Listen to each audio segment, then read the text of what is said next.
In a modern era, Xu Yuxiu, the proprietor of a small supermarket, awakens to find herself transformed into the humble village girl Xu Yuxiu, fleeing from calamity in ancient times. In a moment of peril, she becomes bound to a survival system, which grants her a series of advantageous abilities. Overcoming the adversities posed by her family, she embarks on a journey with her unconscious mother, only to discover that her former supermarket has inexplicably followed her into this new world. Thus, she forges her path through hardship, carving out a realm of her own amidst the chaos of survival. Upon completing a series of tasks assigned by the system, she acquires numerous extraordinary abilities, a physique as strong as an ox, remarkable archery skills, and a fortuitous constitution. With these gifts, she finds herself harvesting ginseng in abundance, far exceeding mere carrots. Chapter 1.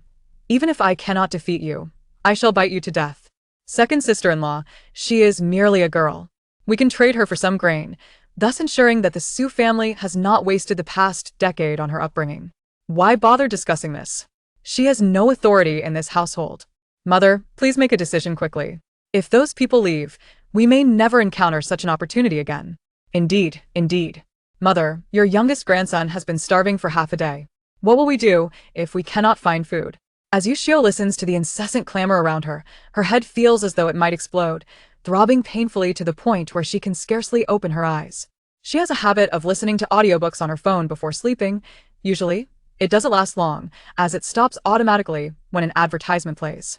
However, she wonders if her sleep was too brief this time, as her phone appears to still be playing. Reaching out blindly, she fails to locate her phone by the pillow, instead brushing against what feels like branches, their sharp thorns piercing her palm painfully.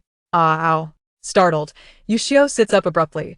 She had intended to see what had pricked her hand, but upon opening her eyes, she is met with a sight that sends her into a panic, intensifying the pain in her already throbbing head. Surveying her surroundings, she realizes she is no longer in her cozy bedroom but rather in a decrepit house, rife with drafts and cobwebs. The roof has several large holes, through which she can glimpse the decaying thatch and the gloomy sky outside. Yet, that is not the most alarming sight. What truly shocks her is the presence of 5 or 6 ragged women standing before her, each staring at her with wide, walnut-sized eyes. A chill runs down Xu Yuxiu's spine as she struggles to sit up, attempting several times but finding herself too weak to rise. This wretched girl. She looked as though she was on the brink of death just moments ago. How is she still alive? Still in a state of shock, the gaunt old woman at the forefront manages to utter these words with a twisted expression. Why Xu Yuxiu is taken aback. She had been sleeping soundly and has no idea how she ended up here, yet surely she was not at death's door, as the old woman claimed. She frantically recalls her actions before sleeping, searching for a clue to explain her current predicament. Mother, I've heard that before one dies, they often experience a moment of clarity. Her opening her eyes might be that very moment. A younger woman steps forward, tugging at the old woman's sleeve, her gaze toward Xu Yuxiu tinged with fear. Should we wait a little longer? The old woman hesitates, but is abruptly interrupted by a burly woman behind her, who exclaims with indignation. Wait for what? We can afford to wait, but those people cannot. If they find someone more suitable, the Xu family will not receive even a single grain. The woman's gaze toward Xu Yuxiu is filled with malice and a resolute determination. Xu Yuxiu recoils in fear, as mentions of the Xu family and grain exchange flood her mind with an ominous premonition. Having recently exhausted her reading list, she had painstakingly chosen a book before bed, only to find that her name, curiously enough, is the same as that of an unfortunate character within it, Xu Yuxiu. If that is the case, she has transmigrated into the body of the namesake Xu Yuxiu. This thought fills her with a bitter sense of regret. Had she known, she would have opted for a tale of palace intrigue or domestic struggles instead. Even if she had to transmigrate, becoming a princess or a noblewoman would have surely elevated her to the pinnacle of existence. Mother, now that Xu Yuxiu has awakened, please do not consider using her to barter for grain. Let her go this once. As Xu Yuxiu continues to struggle with the narrative from the book, she hears a hoarse voice from within the room. Turning toward the sound, she sees a woman curled up in the corner. The woman, with great effort, rolls over and begins to crawl toward Xu Yuxiu.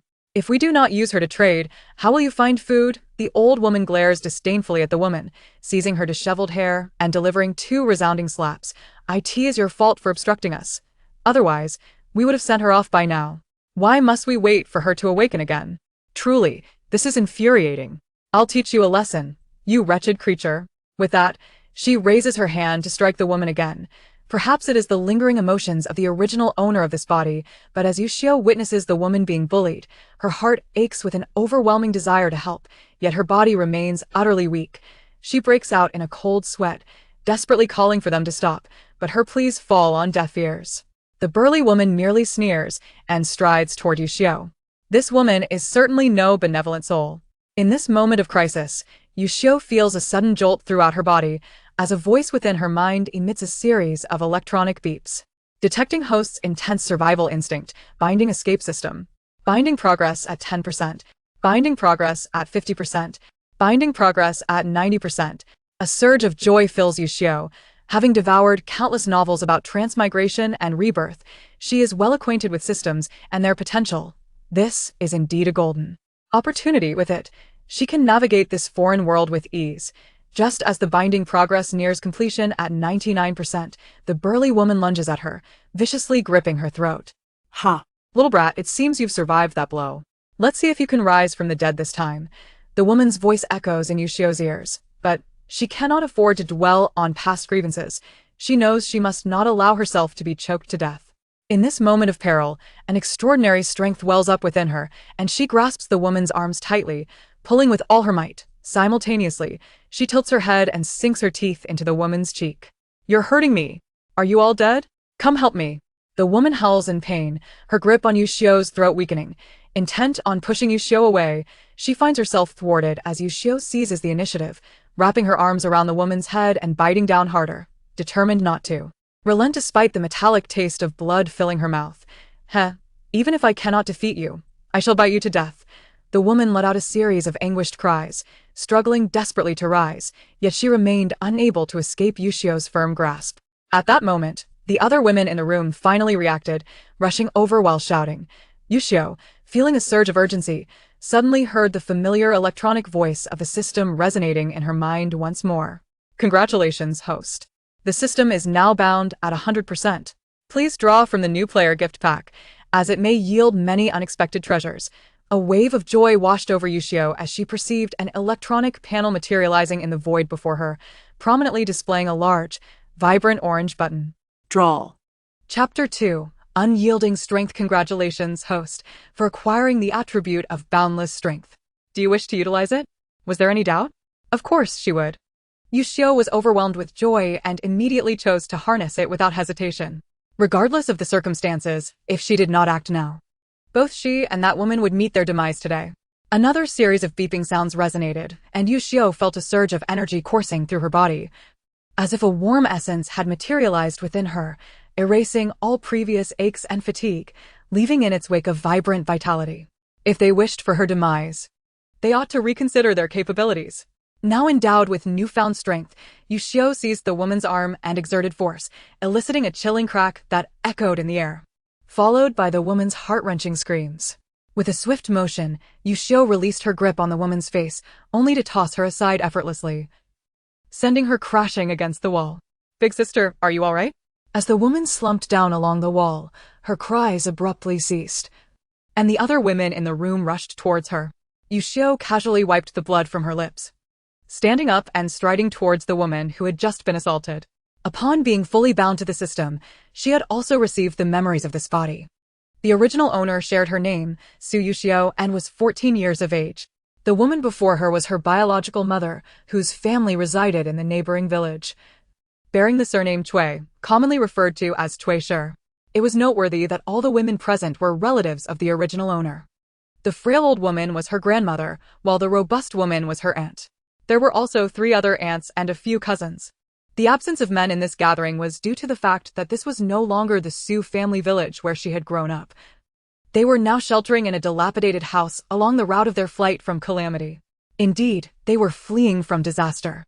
The moment Yuxiu absorbed the memories of the original owner, she was certain that she had traversed time and space, landing in the very escaped narrative she had heard before drifting off to sleep. Currently, in the face of natural disaster, the ancient dynasty known as De Yuan had not seen rain for several months. The plight in the original owner's village was even more severe, with no rain.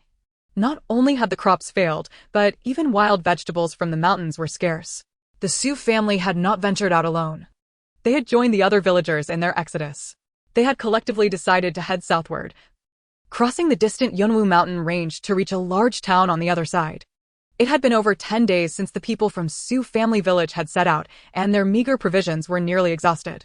Faced with such dire straits, the village chief had gathered all the men to seek fortune on the mountain beside the official road. Xu Qinghe, the original owner's father, was the second son of the Xu family.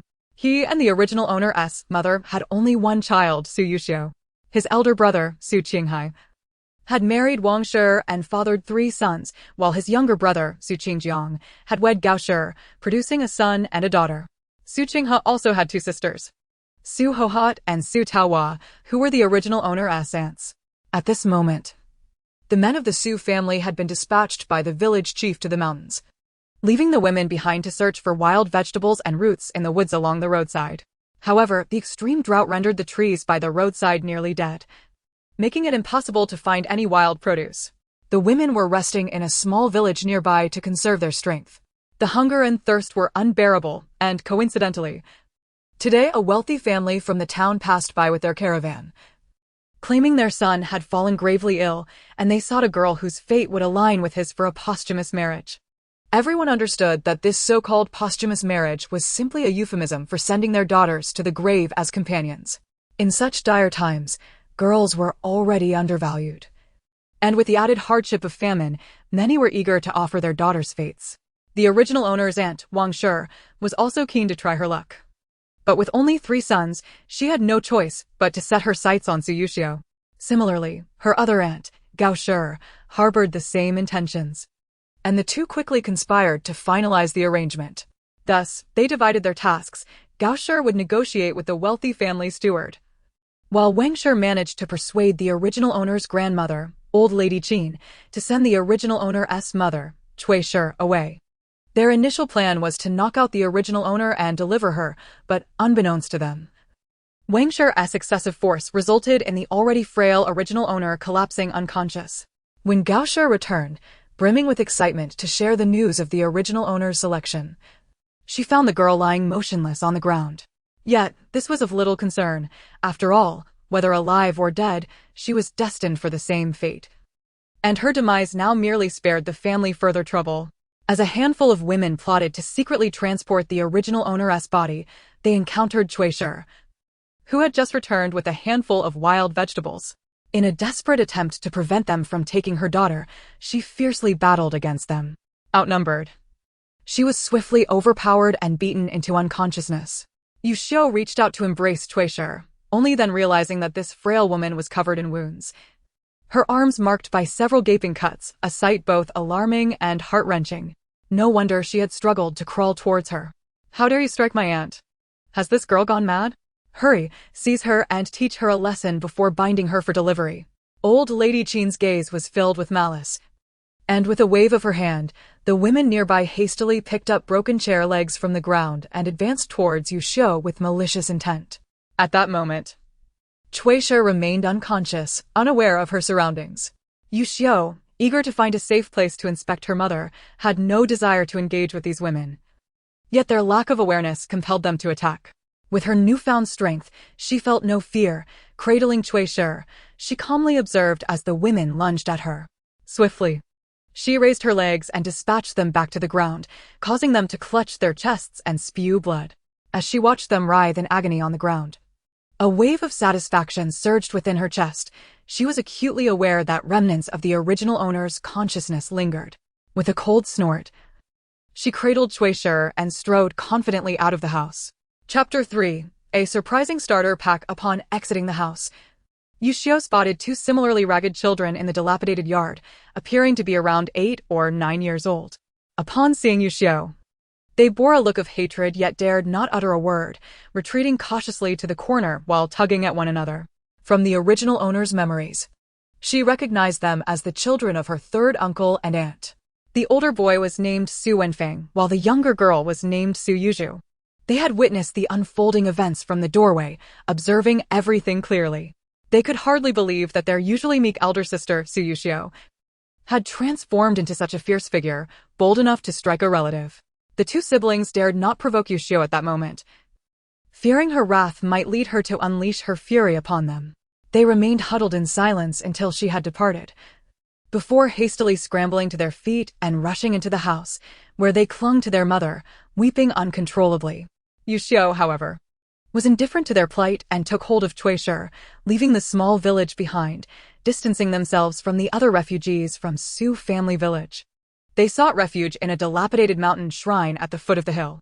The shrine appeared to have been abandoned for an extended period, its half-collapsed walls and dusty statue of the mountain god standing testament to neglect.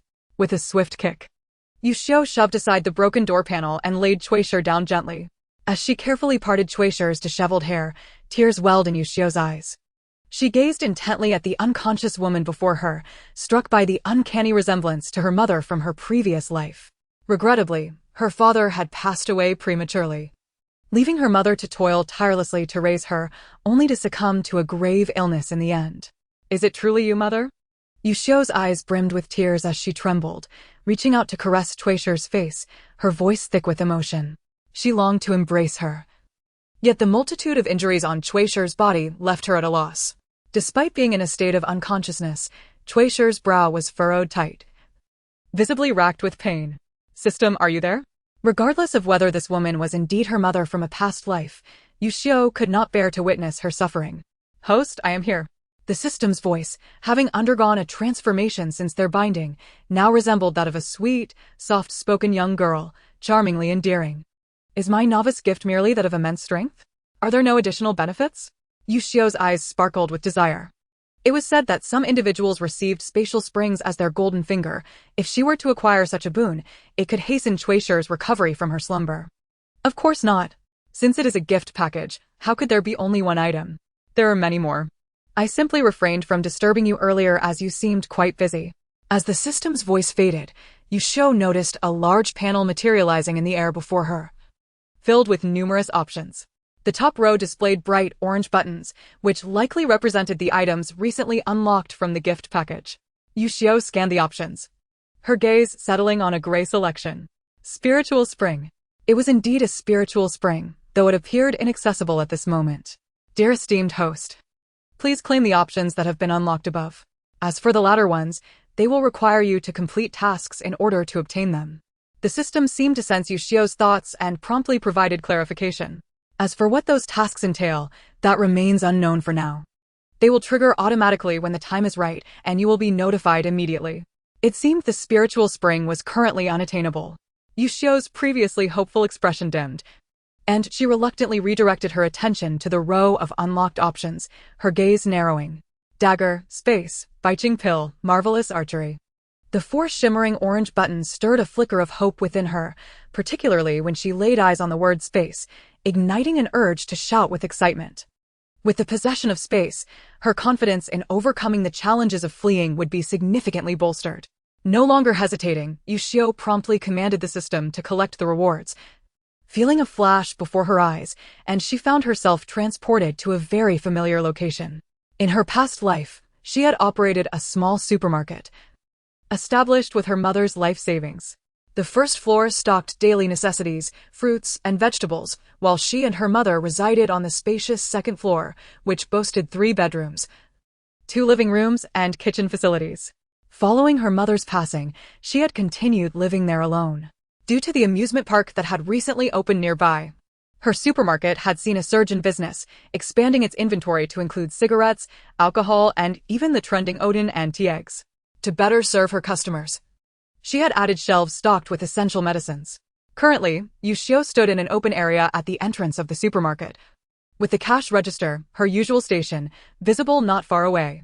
On the counter lay several items, a gleaming dagger, a small jade bottle of emerald green, and a thin booklet. It appeared these were the additional prizes she had won from the system's lottery. However, her focus was momentarily diverted as she spied a row of bottled water. Her throat parched to the point of discomfort. She quickly grabbed a bottle and downed it greedily. After quenching her thirst, she hastily devoured a piece of bread, feeling as though life had returned to her. The surreal experiences she had just undergone made her question whether it had all been a dream, but reality offered her a resounding wake-up call. Peering through the large window of the supermarket, she noticed the world outside shrouded in a thick, gray mist. The once vibrant amusement park was nowhere to be seen, and the surroundings were eerily quiet. Attempting to press the door button yielded no result. Her efforts to pull it open were equally futile. Observing her dim reflection in the glass door of the freezer, Xu Yuxiu managed a wry smile, only to see the reflection mimic her expression. Could this be the space obtained from the system's lottery? She reached up to touch her withered, yellowing hair, confirming that she was not dreaming. She had truly traversed into a novel titled The Unparalleled Princess Consort of the Farming World, and her former supermarket had become a space granted to her by the system. Glancing at the staircase leading to the second floor, her heart raced with anticipation. As if sensing her thoughts, the system's voice echoed in her mind once more. The second floor space has yet to be unlocked. You will need to complete tasks during your journey to secure it. Tasks again. It seemed she would have to navigate her escape while simultaneously fulfilling various tasks. However, there was no need to rush. She would take it one step at a time. So, this counts as a soul crossing, does it? What about my original body? Xu Yuxiu raised her thin, dark arm for inspection, glancing at the staircase. Surely, her original body couldn't still be there? Host, there is no need for concern. You have indeed soul-crossed into another realm. Your original body has been preserved by our system and is no longer in its original location. The system's tone was reassuring, suggesting this was a routine operation for them. Xu Yuxiu exhaled softly, relieved. Returning to a familiar environment eased her previous anxieties. But thoughts of the woman outside, who bore such a striking resemblance to her mother, spurred her into action. She rushed to the medicine cabinet, gathering essential supplies for treating wounds before hastily exiting the space. Xu remained in her previous spot, lost in a deep slumber. Observing the mangled state of her arm, Xu Yuxiu contemplated retrieving a pair of scissors from her spatial realm. Fortunately, the system hastily reminded her that she could summon items from her space using her thoughts. Thus, Xu Yuxiu procured the scissors and deftly severed Xue's sleeve with remarkable swiftness. She then took out hydrogen peroxide and saline solution, meticulously cleansing the wound before proceeding to disinfect and bandage it. Once this was accomplished, she reflected and administered 2 anti-inflammatory pills for Xu to swallow. Just as she retracted the mineral water bottle used for feeding, Xu emitted a soft groan, her eyelids fluttering, indicating that she was on the verge of awakening. "Let me go, no, Xu murmured, beads of sweat forming on her forehead. Xu Yuxiu felt a pang in her heart and swiftly gathered the items she had just used, ensuring everything was in order before firmly grasping Xue's rough hand. "Mother, I'm fine now, please wake up," Xu Yuxiu gently called out, mimicking the tone of the original character from her memories. At her coaxing, Xu opened her eyes, her expression fraught with urgency as she attempted to rise. "Daughter, you must run, quickly find your father." The sorrow in her heart was palpable, for she understood she was no match for those adversaries and could not protect her daughter. All she could do was urge her to ascend the mountain in search of Xu Qinghe, hoping for a glimmer of hope. "Mother, do not fret. We are safe now." "There is no need to be afraid," Xu Yuxiu reassured her, wrapping her arms around Xu and gently patting her back to soothe her. Though a chill coursed through her as she recalled the recent events. The men from Xu family village had ventured into the mountains, returning with some game. Yet they had suffered grievously. Many were injured, and several had fallen from cliffs, never to return. Among those was the original character's father, Xu Qinghe, one of the unfortunate souls who had plummeted. In the narrative titled The Unmatched Princess of the Farmer's Family, the protagonist, Xu Lingji, is the youngest daughter of the village chief. She displayed remarkable resourcefulness while fleeing famine, assisting her father in leading the villagers over treacherous terrain to reach the big city. Xu Lingji was not only astute but also possessed a kind heart. She rescued numerous distressed souls during their exodus, guiding them through adversity and transforming peril into safety time and again. Eventually, her fortunes changed when she inadvertently saved a man who turned out to be the crown prince. However, Xu Yuxiu was oblivious to the subsequent events, having fallen into a stupor before finishing the story, only to awaken as the humble village girl, Xu Yuxiu. Judging by the book's title, it was evident that the renowned princess mentioned within must indeed be Xu Lingji. In contrast, the original character, Xu Yuxiu, and her family were mere insignificant figures, barely worthy of mention. Following Xu Qinghe's fall, he never resurfaced. While Xu Yuxiu met a tragic end at the hands of Wang Shi, subsequently being sent away for a ghost marriage to trade for a small bag of coarse grain. Shi, in her attempt to intervene, was injured and rendered incapable of rising, forced to watch her daughter being taken away, which led her to vomit blood and lose consciousness. Upon regaining her senses, she learned of her husband's tragic fate, and with the loss of her sole hope, she succumbed to despair, expelling more blood until she ultimately perished from the anguish. The deaths of a few individuals during their flight from famine were deemed inconsequential by the villagers of Xu family village, who, the following morning, under the leadership of the village chief, continued their journey without delay. As for those Xu family members responsible for the demise of Shi and her daughter, they did not even assist in handling Shi's remains, hastily departing. Thus, the original family's presence faded from the pages of the narrative. The myriad tales surrounding the protagonist, Xu Lingji, became entirely disconnected from the original family. At this moment, Shi, embracing her daughter who had returned to her, felt as though her previous aches and pains had somewhat subsided, repeatedly murmuring, "As long as we are alive, as long as we are alive." As a mother, she feared no toil or hardship, wishing only for her child to live well. She had never anticipated that such heartless individuals would so cruelly seek to send her daughter to a ghost marriage for a mere morsel of food, displaying a level of inhumanity that left her aghast and incensed at their audacity. Shi's resentment reached a boiling point. She had soothed herself over the years of hardships in the Xu household by convincing herself that it was her failure to bear a son that had drawn the ire of her mother-in-law. Yet, witnessing the malicious visages of those people, she became suddenly enlightened. In their eyes, the three of them from the second branch were not even considered true kin. And even if she had given birth to a son, he would merely serve as another slave for the Xu family. Your mother's daughter has suffered greatly.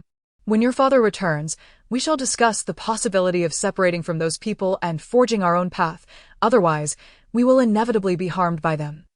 Shi resolved to distance herself from the Xu family, even if it meant being criticized for disloyalty. For the sake of her family's survival, she was prepared to accept this. Yuxiu understood that Xu Qinghe had likely already encountered misfortune, yet she dared not voice this thought, merely nodding in agreement. She planned to swiftly lead Shi away from these people, fabricating a tale of having become separated from their father. Please, dear husband, do not frighten me. Is Godan's father back yet? Help! Is there anyone who can save my man? Just then, a distant wail pierced the air, followed by a cacophony of voices, growing louder and accompanied by the terrified cries of children, becoming increasingly distinct. Chapter 5. First, a beating for venting anger. They have returned? Quickly.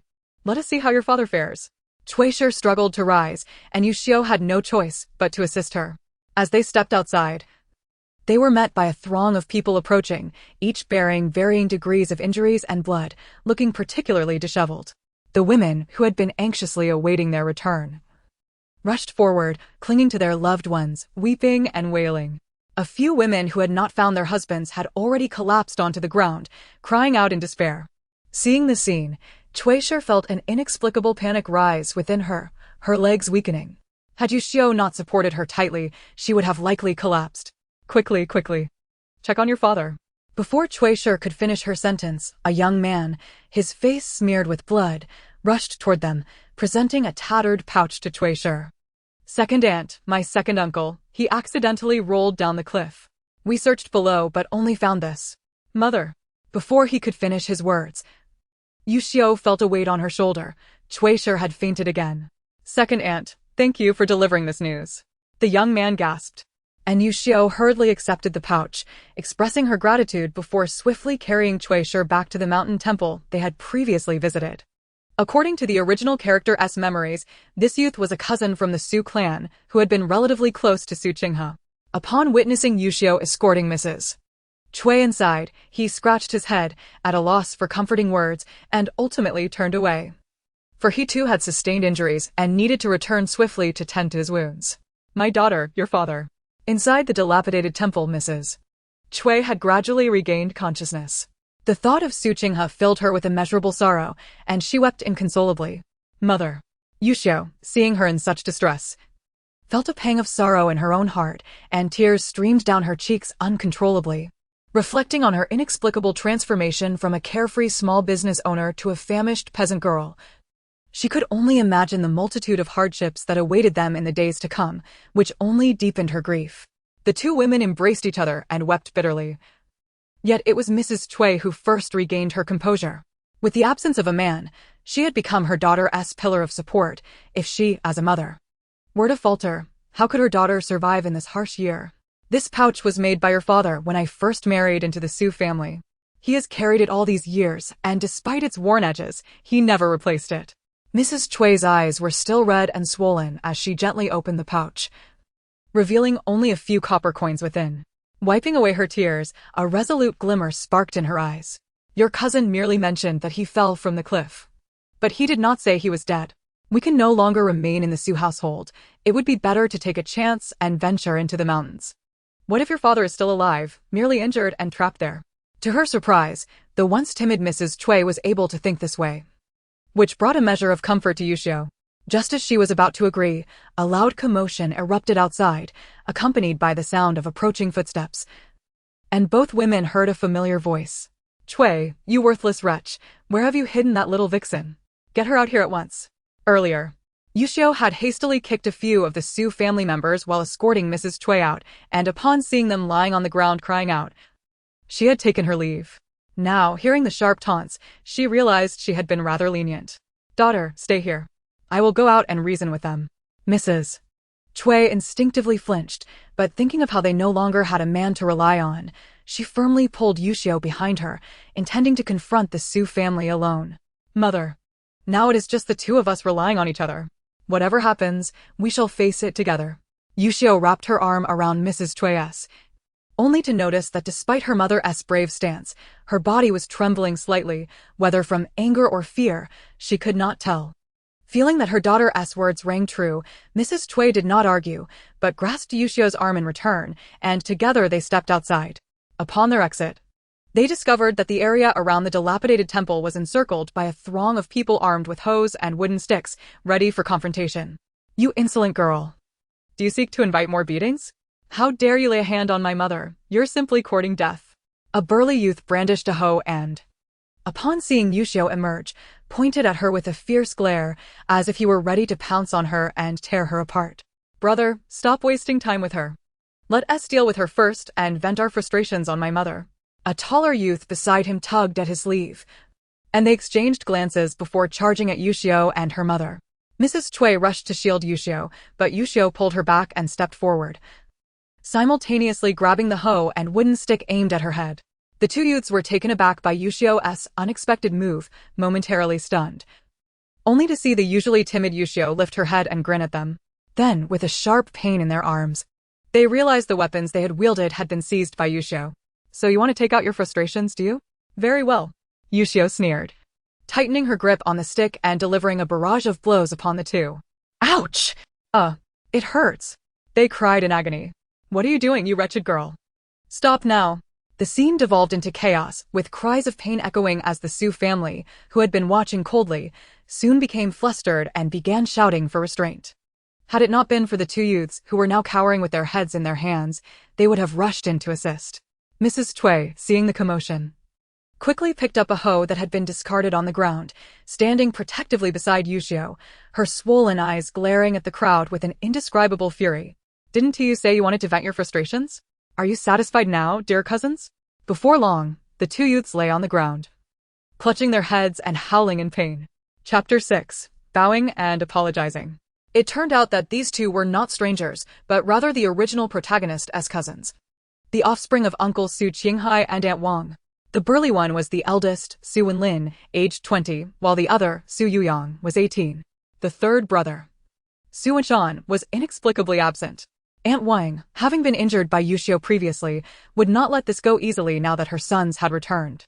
They came with the Xu family, partly to exact vengeance for Aunt Wang and partly because a wealthy family had finally found a suitable match for them, promising a bag of coarse grain and an extra piece of dried meat if they brought Yuxiu back.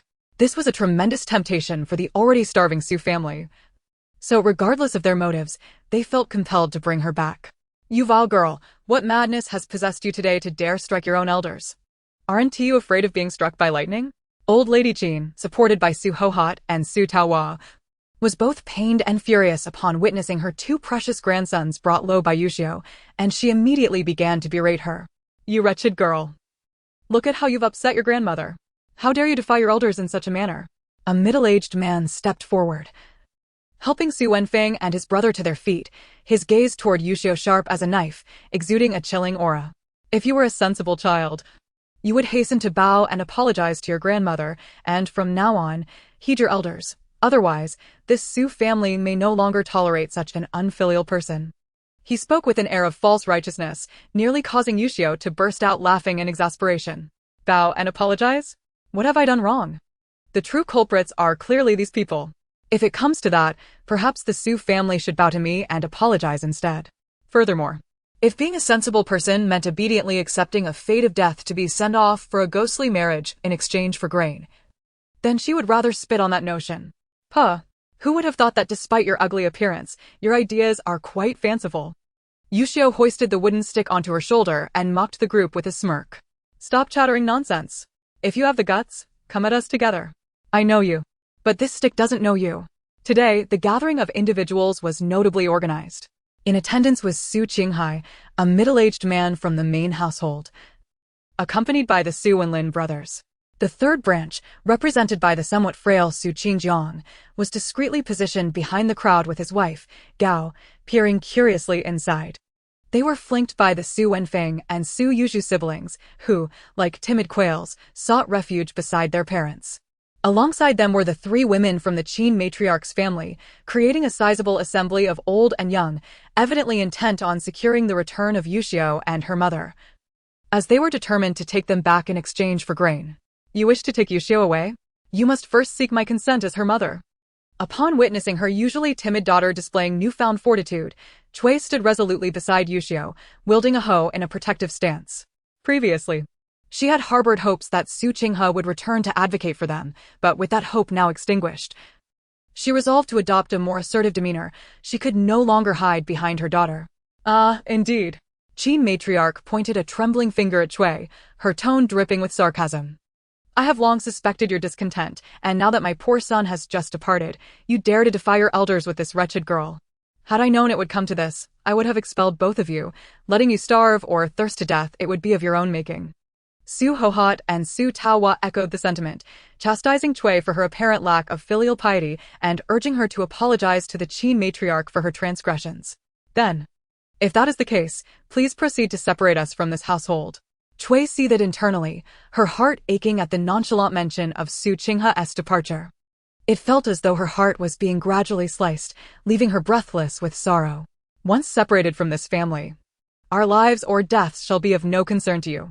Even if we are on the brink of starvation or thirst, we shall never darken the doorstep of the Su family to beg for a drop of water. Though Cui felt a lack of confidence, she had already fled the Su family village. Henceforth, they would fend for themselves in search of sustenance. Even if it meant begging on the streets, she would find a way to protect her daughter. Anything was preferable to remaining in the wolf's den that was the Su household. Could it be that second sister-in-law has taken up with a man outside? The crowd gasped in disbelief at Cui's intention to separate from the household. Suddenly, a mocking voice broke through the tension, drawing everyone's gaze to Gao. Third sister-in-law, are you privy to some knowledge? The Qin matriarch's expression darkened. In this era, a woman's reputation was paramount, and any scandal would bring shame upon the entire family. Although they had departed the Su family village, they were still united in their struggle for survival. As their argument escalated, a throng of onlookers had gathered near the dilapidated houses, their eyes gleaming with anticipation for the unfolding drama. Gao stammered, realizing the precariousness of her situation. The thought of her own daughter being implicated in Cui's disgrace gnawed at her, as it could tarnish the Su family's name. Well, that is not the case. But why would second sister-in-law be so eager to separate from her home so soon after her husband's departure? Gao had long held a grudge against Cui, feeling overshadowed by her in both strength and beauty among the Su wives. Had it not been for their sons, Cui's solitary daughter might have emboldened her to assert dominance. Now, with this opportunity to undermine Cui, she seized it with fervor, knowing that her words bore no tangible evidence. As Gao reveled in her cunning, an unexpected force struck her, accompanied by a rush of wind. She barely had time to react before being hit squarely. It hurts, woe is me.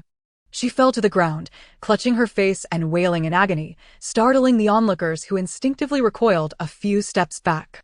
Taking advantage of the moment, Su Qinghai hastily pulled Su Wenlin and Su Wenyang up from the ground, guiding them to the safety of the Qin matriarch's side, feeling a slight sense of relief.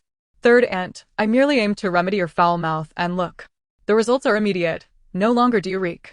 Yuxiu brandished a wooden stick in one hand, while the other clutched several stones, weighing them thoughtfully. Observing the bloodied stone at Gao's feet and the crimson droplets trickling from her fingers, the onlookers grasped the situation. It was indeed Yuxiu, the once dismissed little girl, who had struck Gao, leaving her bloodied. How can you be so vicious? Did you not hear what third aunt just said? It was but a casual remark, and yet you resort to such brutality. It's simply monstrous. Su Qingjiang, the original owner's uncle, was incensed at the sight of his wife being assaulted, and the frightened cries of his children heightened his fury. Grabbing a hoe to shield himself, he confronted Yuxiu.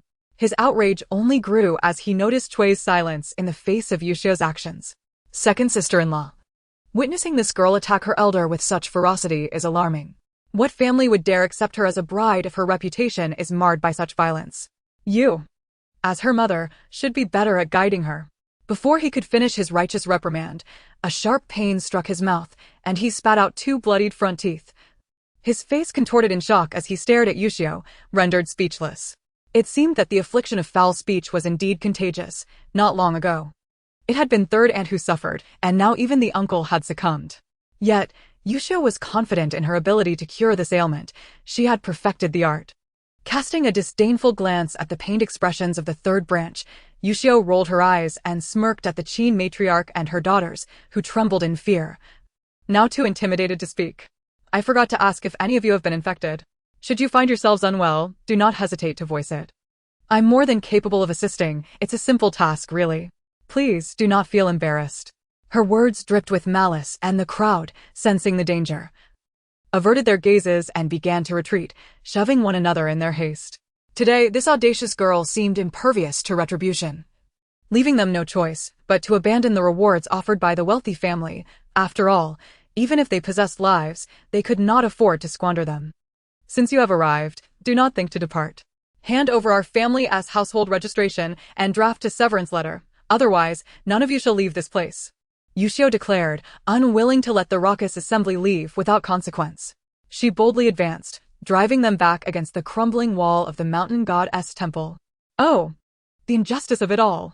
The Qin matriarch, overwhelmed by anger, caught sight of a group approaching from the distance. With a flash of insight, she plopped down on the ground, wailing and lamenting her fate. In her eyes, Yuxiu regarded the 2 women as mere slaves, compelled to labor without compensation and subject to unrelenting scorn. Even though this slave had begun to recognize the need for rebellion, she still harbored thoughts of seizing the opportunity to deal with them. If she were to obtain the household registration certificate and sever their familial ties, what leverage would she possess over them in the future? After having raised them for over a decade with care and sustenance, they now chose to heed the words of their old matriarch, opposing their own elders. Such disloyalty was truly reprehensible. Old Lady Qin wept with a melodious cadence, crying out while furtively glancing at the approaching group in the distance. Yuxiu had already noticed their arrival, but paid them no mind. Today, even if the King of Heaven himself were to appear, she would still ensure that the Cui family was separated from the Su family. As for the original female protagonist's family from the book, they posed no conflict with her at present, and she was disinclined to meddle in their affairs, provided they did not provoke her. Whether she was to be the crown princess or the empress dowager was of no concern to her. Before long, the group approached, comprising both men and women, totaling more than a dozen, all gathered around a middle-aged man. What are you all making a fuss about now? This middle-aged man was Su Lingji's father, Su Qingrong, the village chief of Su family village. Having attended a few years of private schooling, he bore the air of a scholarly individual. Observing the disarray among the Su family members, he frowned in displeasure. Auntie, do you not see the times we live in? As village chief, I am constantly seeking food and water for you, yet you find the leisure to quarrel amongst yourselves. He surveyed the scene, sternly admonishing old Lady Qin before directing his gaze at the weapons held by Yuxiu and Cui. Regardless of the circumstances, they are your elders. How can women be so brazen as to wield weapons? Put them down at once. His voice carried a note of authority, and, under normal circumstances, Cui would have already dragged Yuxiu to kneel in apology. Yet, Facing these individuals, Cui gripped the hoe even tighter, her resolve unwavering. At that moment, her only thought was to shield her daughter, even if it meant facing death. What? Do you dare disregard my words as village chief? Seeing that Cui and Yuxiu remained motionless, their expressions guarded, Xu Qingrong felt his dignity trampled upon, and in a fit of rage, he bellowed, "You two. Seize those disobedient women." Two young men promptly responded and advanced towards Cui and Yuxiu. "Andy, Yuxiu, please stop this commotion. Quickly put down your weapons and bow in apology to the fourth aunt. Surely, they will forgive you." At this moment, a delicate young girl emerged from behind Xu Qingrong, appearing to be of similar age to Yuxiu. Her small face was etched with concern as she chastised Yuxiu and Cui for their lack of understanding, implying that they were in the wrong and urging them to surrender. Chapter 8: The Great Disruption of Family Ties. Initially, Yuxiu had no particular impression of the book's protagonist, Su Lingji, but upon hearing the girl's words, numerous past images flashed through her mind, and she was certain that this girl was indeed the so-called protagonist herself. Well, isn't she the original protagonist? She appears on the scene and immediately places a label of chaos upon Yuxiu and Cui, displaying her remarkable sense of propriety. At that moment, the two young men approached, dismissing the two slender women as insignificant, and reached out to snatch the wooden sticks from their hands. Yuxiu deftly evaded their grasp, countering with swift strikes to their shoulders, causing both to yelp in pain and retreat hastily into the crowd. "Spare us your lofty ideals. What good are they when one is starving and without sustenance?" Yuxiu paid Su Lingji no heed, instead fixing her gaze upon Xu Qingrong. "It is fortuitous that the village chief has arrived. Today, the Xu family intends to sacrifice me as a bride for the dead in exchange for food. My mother merely sought to protect me, yet she has been beaten and bruised by these people. Now, my father is also in trouble. If we do not resist, shall we wait to be devoured until not even the bones remain?" The onlookers murmured among themselves, their whispers laden with disbelief. How heartless. They would even harm their own granddaughter. For a mere morsel of grain, they risk choking on it. The expressions of the Xu family soured as they listened to the villagers' comments, their faces shifting with indignation, yet unable to retaliate against Yuxiu's wooden stick. Yuxiu found their words deeply ironic. The reason for their remarks was not to champion her and her mother, but rather the envy and jealousy that festered within them. In this era, discarding a worthless girl could yield grain, a family could ration their food and sustain themselves for a while longer. Perhaps even find a way out of their predicament. Unfortunately, every servant girl from their household had proven incompatible, and even wealthy families were unwilling to trade grain for them, leaving old Lady Qin's family to benefit instead. How could they not harbor resentment? "Cough, girl, have you lost your mind, spouting such nonsense?" Xu Qingrong's expression darkened upon hearing Yuxiu's words. He perceived the whispers of the crowd and the flickering glances of old Lady Qin's group, realizing that what Yuxiu claimed was likely true. However, as the village chief, he had a large group of people to lead. If he acquiesced to the notion of exchanging his kin for grain, chaos would surely ensue. What would others think of him as village chief if word got out? Do not listen to her fabrications. They are your family. They would never consider trading you for food. You must have misheard out of fear. Xu Qingrong sought to defuse the situation, believing that if he could control this girl, any future mishaps at home could be swept under the rug, and he could turn a blind eye to whatever transpired.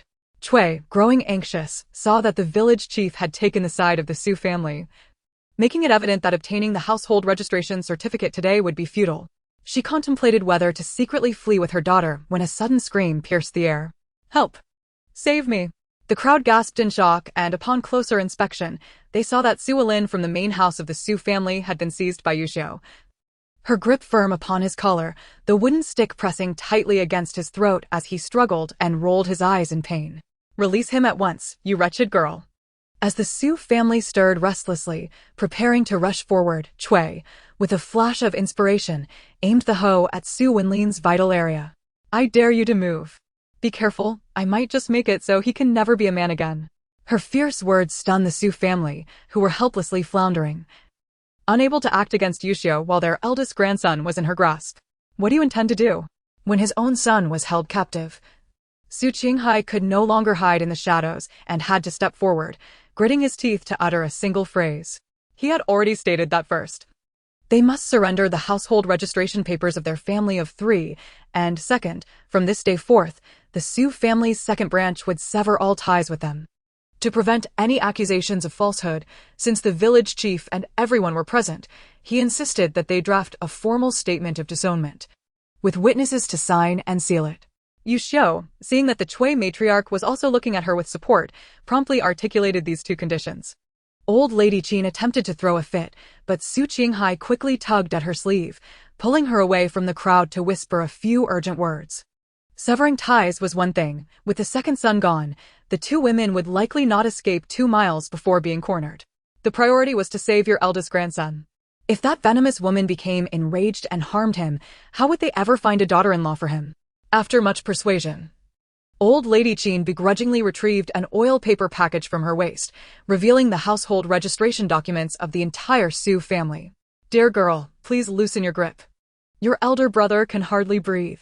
Su Qinghai took the household registrations of the second branch, but as he stepped forward, Xu Yuxiu insisted he place the documents on the ground and step back. Severing ties is feasible, but in this desolate wilderness, where will your uncle find ink and paper? Su Qinghai hesitated, but Xu Yuxiu pressed down harder with the wooden stick, causing Su Yulin to nearly burst with pain.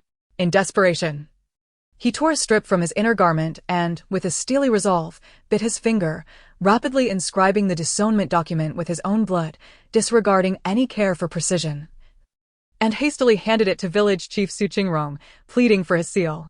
Returning with the document marked with countless imprints, Su Qinghai sighed in relief, only to hear Xu Yuxiu remark, "Your uncle is quite efficient. He should have acted this swiftly earlier to spare my brother further suffering, shouldn't he?"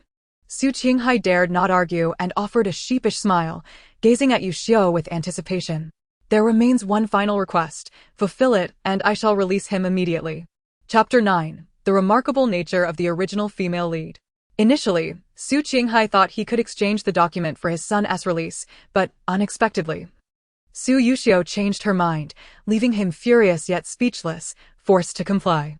Her request was rather simple. "Uncle, read this disownment document aloud 3 times.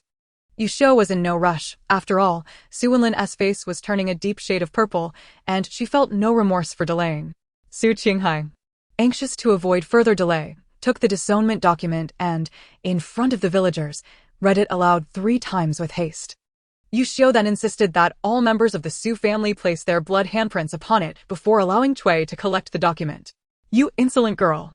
Who do you think you are, daring to prattle before me?" she scoffed. "What are you still doing here? Get back, or I'll strangle this wretched creature myself." As Su Qinghai attempted to speak, Xu Yuxiu unceremoniously interrupted him, forcing the Xu family and the onlookers to retreat a considerable distance. Only then did she step back, carrying the already unconscious Su Yulin, and whispered to the visibly anxious Chui, "Mother, do not fear, we shall ascend the mountain."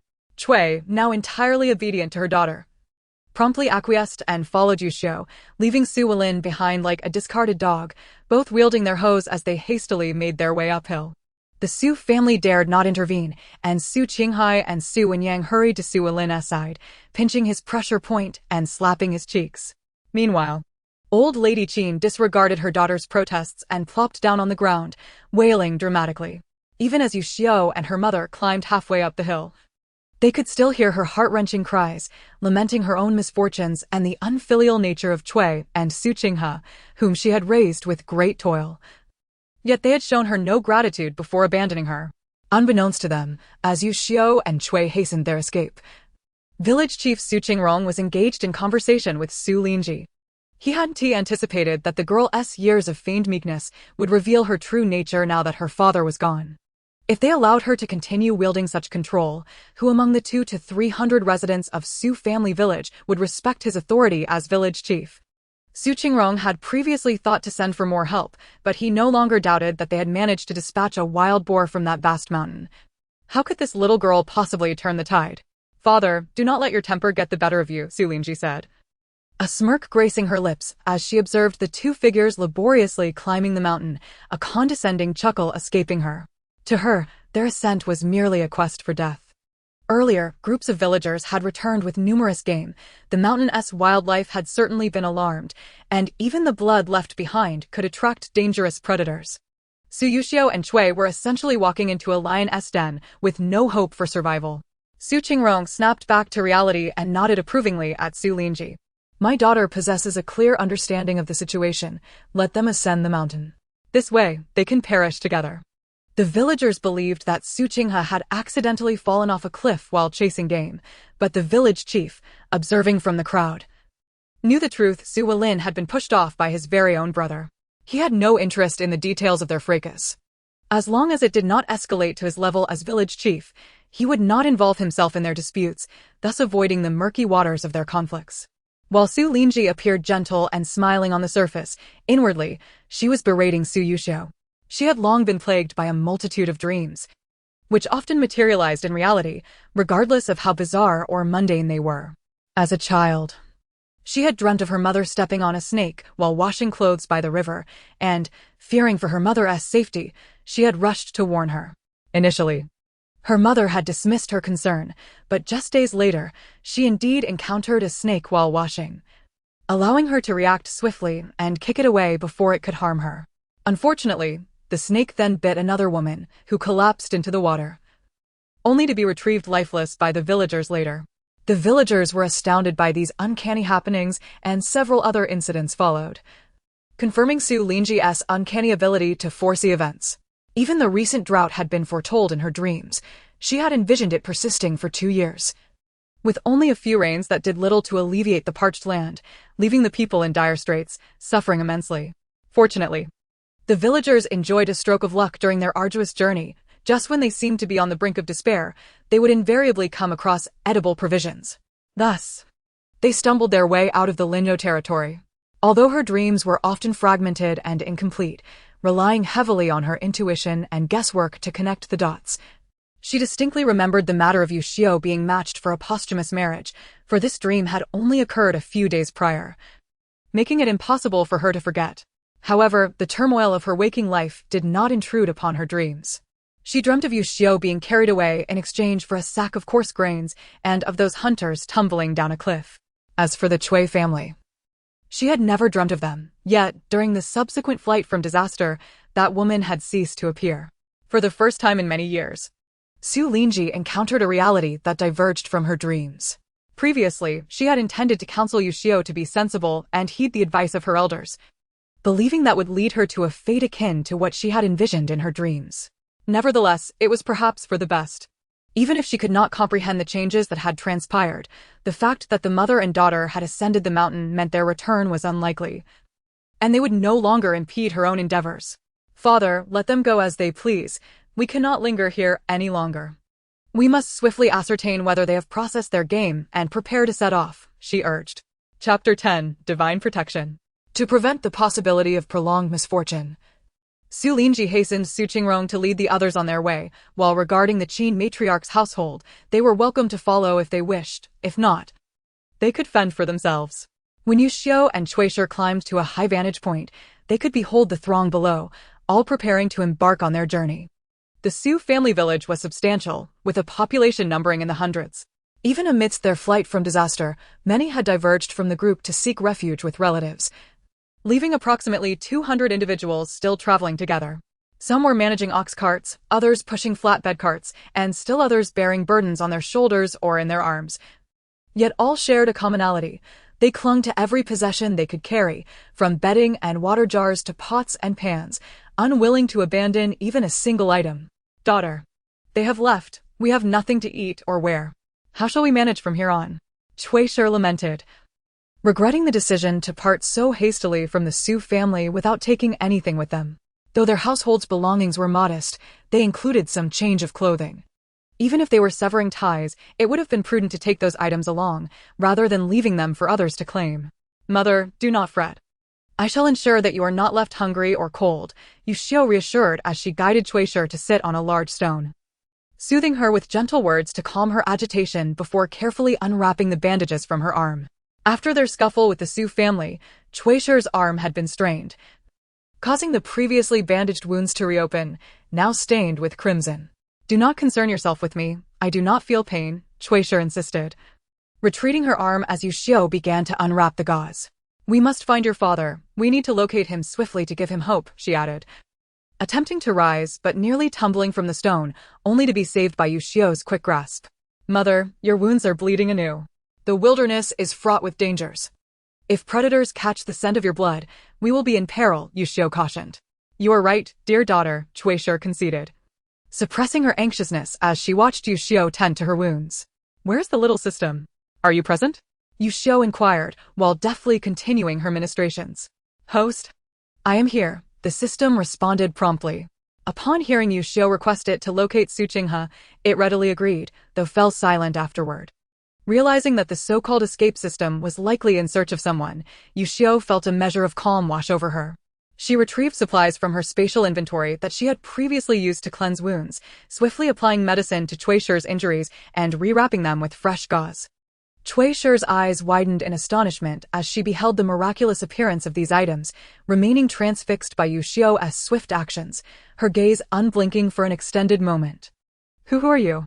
She stammered, her voice trembling with fear as she scrutinized Yuxiu, her eyes darting up and down, taking in every detail. Yuxiu, despite feeling a twinge of nervousness, had anticipated her mother's inquiries ever since she had revealed the items. Mother, what are you saying? I am merely your daughter. Yuxiu, she replied, effortlessly recounting a few childhood memories of the original owner and revealing a small birthmark on her hand. Mother, I nearly lost you in that dilapidated house. Just the other day, while you were out foraging for wild vegetables, Auntie suddenly struck me on the head with a stick. Laughing as she spoke of marrying me off posthumously to exchange for grains, Yuxiu recounted, her eyes brimming with anger and sorrow. She could not fathom the inexplicable transition into Yuxiu's life. Yet she understood that the genuine Xu Yuxiu had met a tragic end at the hands of that cruel woman, Wang. I was knocked unconscious by that blow. And in my dazed state, I encountered an elderly man with hair and beard as white as snow. He claimed we were destined to meet and insisted I bow and call him master, which I did. He bestowed upon me many celestial treasures. And when I finally regained consciousness, I found you being besieged and beaten by them. I could not stand idly by, and to my astonishment, I discovered I possessed immense strength. In ancient times, people held deep beliefs in the divine. Before Yuxiu could finish her tale, Chuishi enveloped her in a fierce embrace, heedless of her own injuries. Divine protection! Divine protection! She repeated fervently, tears streaming from her eyes and cascading down Yuxiu's neck, igniting a pang of bittersweet emotion within her. The woman had just learned of her daughter's extraordinary gifts, yet her heart brimmed solely with the joy of having her daughter returned, devoid of any covetousness for the treasures mentioned. Yuxiu felt a twinge of guilt but recognized there was little she could do to amend the past. For now, her sole focus was to ensure this woman weathered the trials of famine safely, thus fulfilling her bond with the original owner. Mother, you must be hungry. Let us eat something to fill our bellies, only then shall we have the strength to search for father. With that, Yuxiu reached into her spatial supermarket and retrieved 2 tea eggs and a bag of milk, followed by several packets of biscuits and bread, and 2 bottles of mineral water, arranging them splendidly upon the stone. What is this? Food? Chui gazed at the vibrant array of items before her, still somewhat taken aback. However, having previously utilized the medicinal supplies for bandaging wounds and after listening to Yuxiu's account, she now felt little fear, merely an uncontrollable delight. Mother, it's all delicious. Do try some, Yuxiu urged, as she opened a bag of bread, tearing off half for herself and promptly shoving the other half into Chui's hands. The bread was fragrant and soft, melting in the mouth, a delightful treat. Chui took a mere nibble before hastily stowing the remainder away in the bag.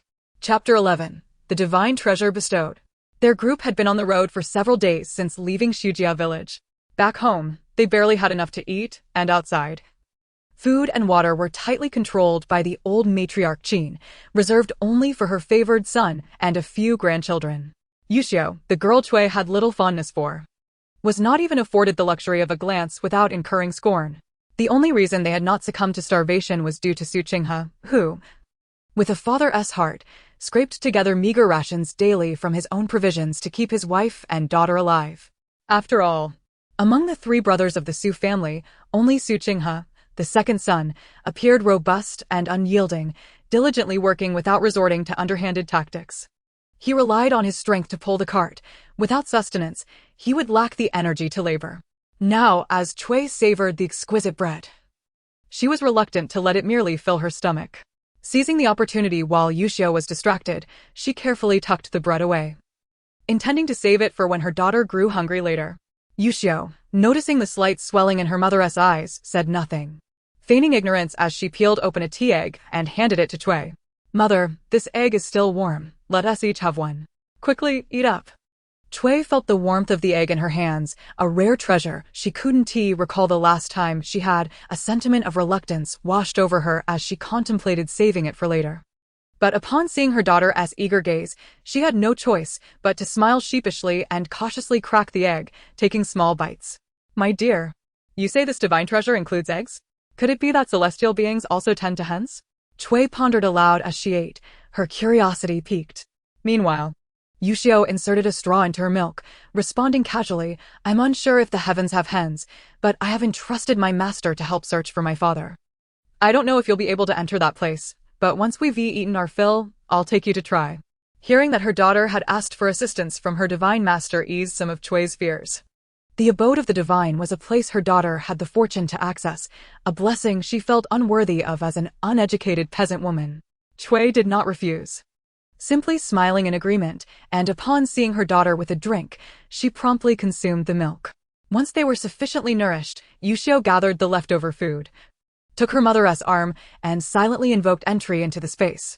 Suddenly, they found themselves within a small supermarket. This is, Cui stumbled slightly, steadied by Yuxiu, feeling quite out of place as she stood awkwardly between two rows of shelves, gazing at the dazzling array of goods and the bright surroundings. She dared not move, standing stiffly in awe. Indeed, mother, this is one of the treasures bestowed upon me by my master. Everything inside belongs to me.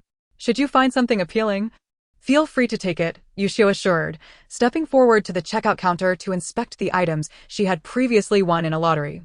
She refrained from mentioning that this was, in fact, her home, instead attributing the fortune to her suddenly manifesting master. While the dagger won from the lottery was understandable, a small vial containing round pills emitted a fragrant aroma upon opening, yet without any instructions, Yuxiu placed it in the small drawer of the checkout counter, intending to inquire about it later.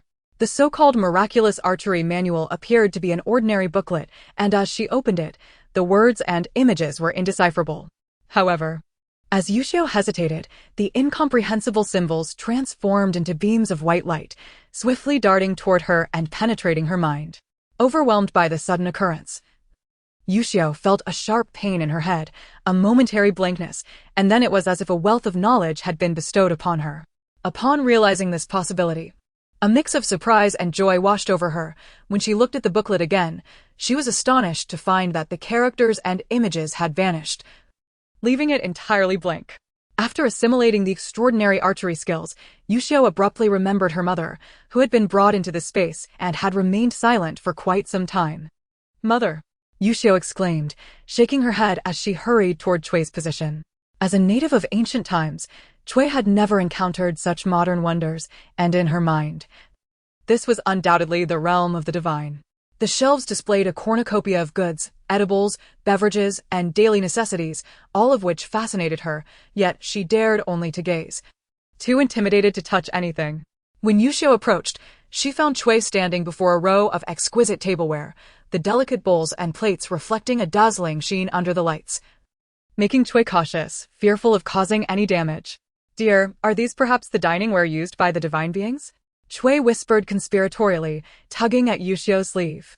Yuxiu stifled a laugh, concealing her amusement as she picked up a small patterned white porcelain bowl and placed it in Cui's hands. That is quite possible, however. What belongs to my mother is also mine. Today, let us use this bowl for our meal, experiencing a taste of the divine's grandeur, she smiled.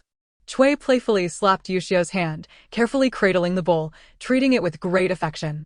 Let us set it aside for now. We must hasten to find your father.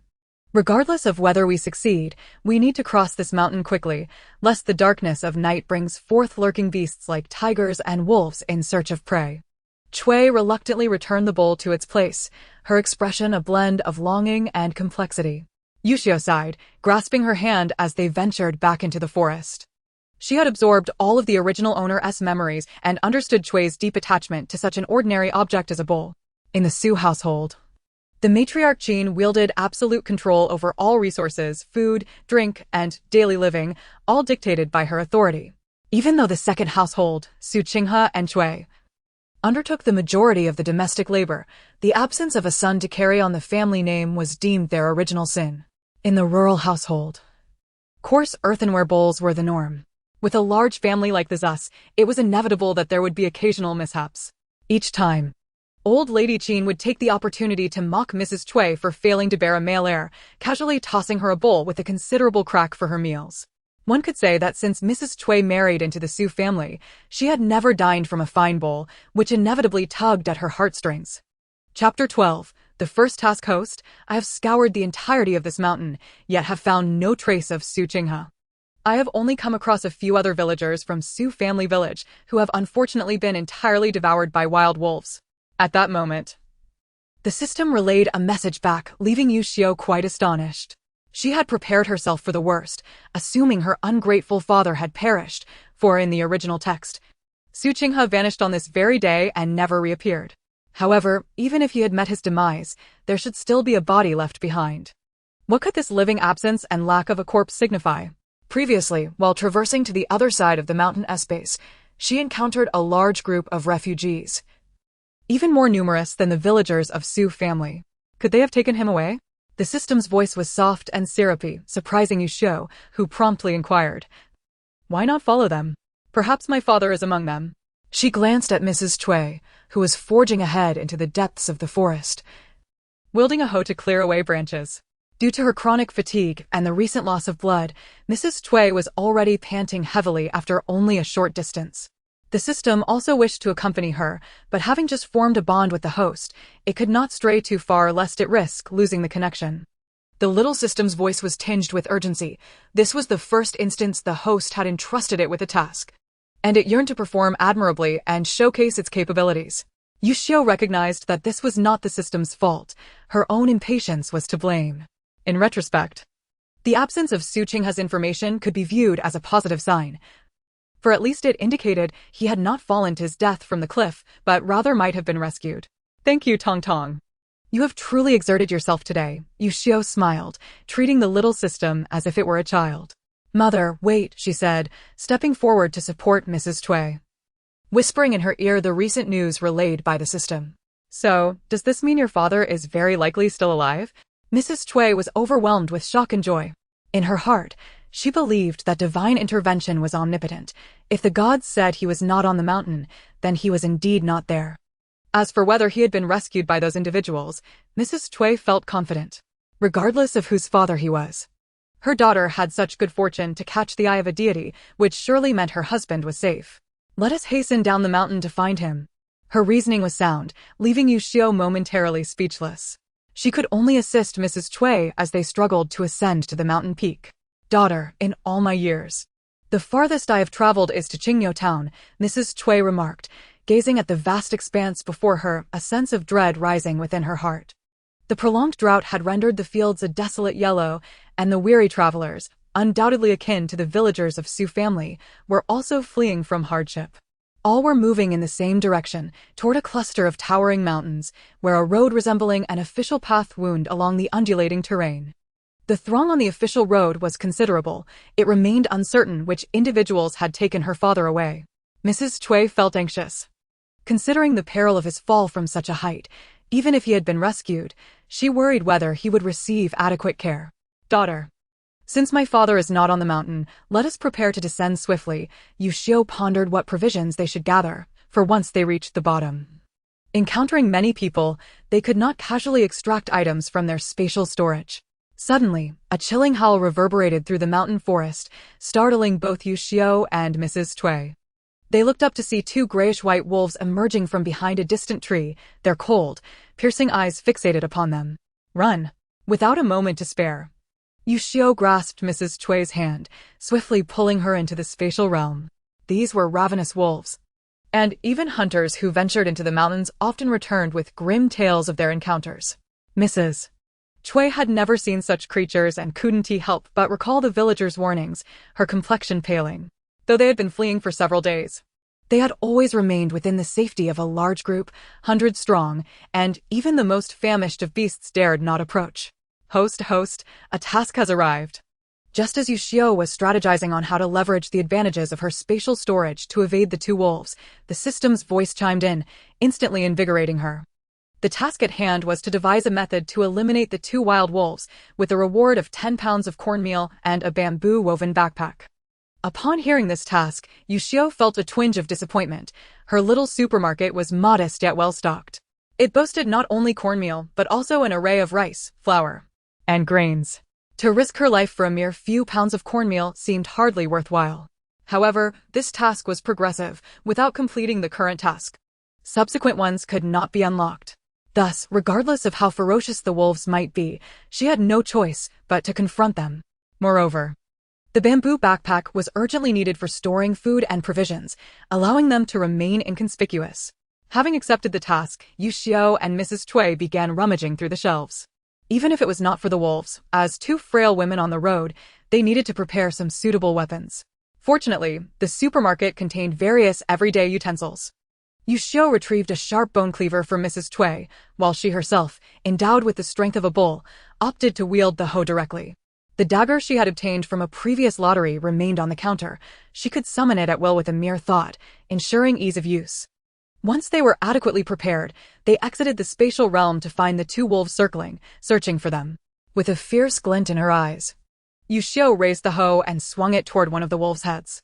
Seeing her daughter charge ahead, Mrs. Cui dared not hesitate, brandishing the bone cleaver.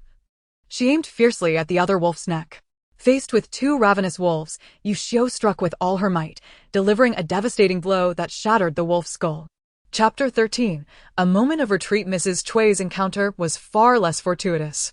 Although her strike found its mark upon the wolf's neck, the creature, in a frenzy of pain, lunged at her despite the grievous wound, leaping forward to attack. With gritted teeth, Mrs. Cui raised her cleaver to meet it. But at that critical moment, Yuxiu intervened, delivering a decisive blow that cleaved half of the wolf's head away. Both individuals were splattered with the foul blood of wolves, yet gazing at the lifeless bodies of the two slain wolves on the ground, they felt a sense of satisfaction. The system's rewards arrived swiftly. Upon confirming the demise of the wolves, a gray, dusty bag filled with cornmeal and an old, bamboo-woven backpack materialized before Yuxiu. Seizing this opportunity, Yuxiu quietly explained to Ms. Cui that the gifts from the divine were not given freely. One must fulfill the tasks assigned to them. Ms. Cui quickly grasped this concept. Her understanding was that since the divine had accepted her daughter as a disciple, they would surely impart valuable knowledge. Each task completed was a gradual education, was it not? This logic was irrefutable, and Yuxiu found no grounds to refute it. Taking a slight breath, they decided to skin the wolves and lay the pelts atop the backpack for easier transport. As two women traveling alone, they would undoubtedly attract attention. Possessing these two wolf pelts would help them evade numerous troubles. Ms. Cui took charge of the pelt processing, while Yuxiu stored half of the cornmeal and placed the remainder into her spatial storage. She then retrieved a military water bottle and filled it with hot water from the store's dispenser, followed by unearthing 2 boxes of biscuits, which she carefully wrapped in oil paper after removing their elegant packaging.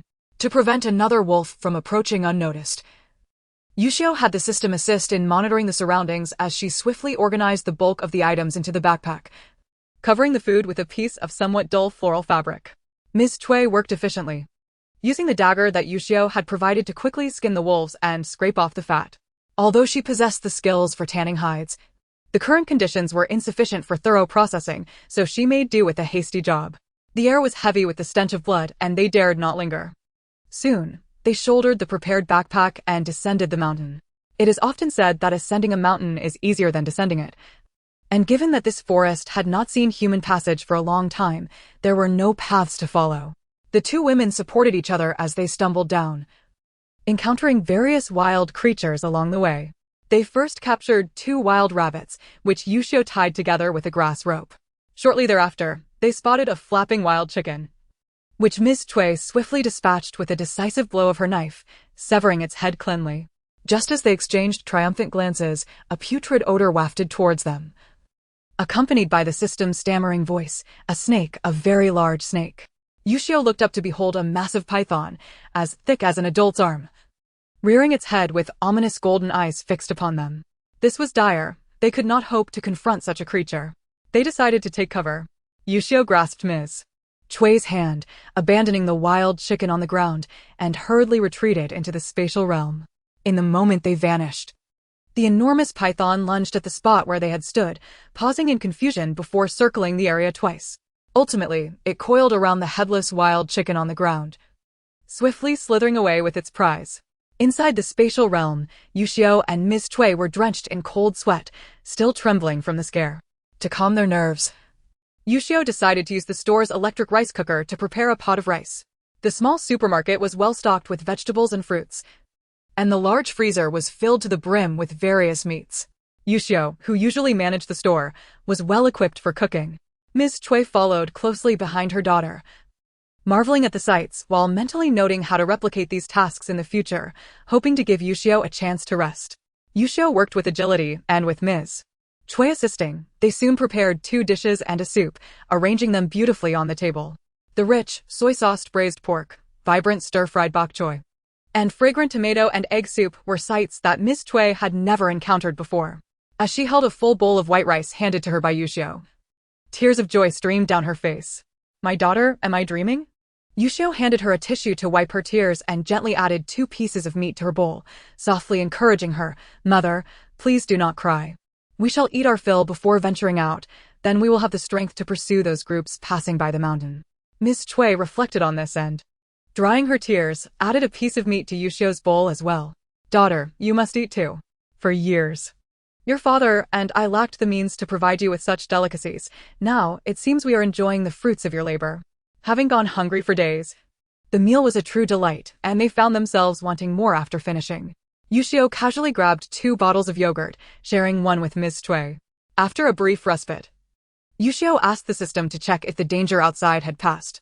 Receiving an affirmative response, she cautiously led Ms. Chui out, and the 2 of them dashed towards the foot of the mountain. As they approached the edge of the forest, Yuxiu retrieved the backpack once more. The 2 wild rabbits remained, one stored in the spatial realm for later and the other placed in the backpack. At the base of the slope lay an official road, where the 2 women concealed themselves behind a large tree, observing a small group of about 20 individuals. They appeared to be 2 families traveling together, comprised of men and women, with an elderly woman, her hair gray, cradling a 2- or 3-year-old girl in her arms while seated on a wheelbarrow. The sturdy man behind her pushed the cart steadily forward, laden with several bundles and 2 rolls of bedding. Following closely behind was a flatbed cart piled high with packages and kitchenware, where 3 small children sat, giggling and playing. The others carried various burdens, and although they appeared ragged, their spirits seemed relatively high, a stark contrast to the menacing figures they had encountered previously. "Mother, let us follow behind them, otherwise we may miss out on who else is trailing behind," Yuxiu suggested, recalling that they had passed several groups prior, most of whom were either frail or intimidating. As 2 vulnerable women, they were keen to avoid unnecessary trouble. Chapter 14. Infiltrating the crowd. Thus, they bided their time. Ms. Chui gripped her cleaver while Yuxiu, shouldering the backpack and wielding a hoe, descended the dirt slope onto the official road, fortuitously positioning themselves just ahead of the group. "Hey! Those 2 seem to have come down from the mountain," remarked a woman with a backpack, who caught sight of Ms. Chui and Yuxiu as they emerged. "Mind your own business. Did you not see the large knife in her hand? It looks like it has blood on it," warned the man beside her, glancing up quickly to deter his wife's curiosity. The woman recoiled slightly, rolling her eyes at him and retorting, "I was merely expressing curiosity. I did not mean any harm." Even if they're unreasonable, they shouldn't just go around indiscriminately attacking people, right? The man sighed, lamenting the times they lived in, while his wife naively assumed that as long as she did not provoke trouble, no one would trouble her. Hearing their murmurs, the rest of the group grew wary, noting the presence of 2 unfamiliar individuals ahead, apprehensive that they might have ulterior motives or that others could be lurking in ambush behind them. Yuxiu and the Chui matriarch listened attentively to their conversation, remaining silent as they leisurely walked ahead. They had covered several miles when the group's vigilance began to wane. When they eventually paused to rest and prepare a meal, Yuxiu and the Chui matriarch settled a short distance away, taking out the crumbled biscuits they had prepared beforehand and nibbling on them. "Mother, I don't want to eat this. I want to eat meat," cried one child. "Mother, I want meat too," echoed another. "Wah, I want meat," wailed a third. A gust of wind swept by, carrying an enticing aroma of meat, and the three little ones, clearly siblings, tugged at a woman's garment, pleading for meat. The woman, exasperated, raised her hand in frustration, unsure of which child to scold first.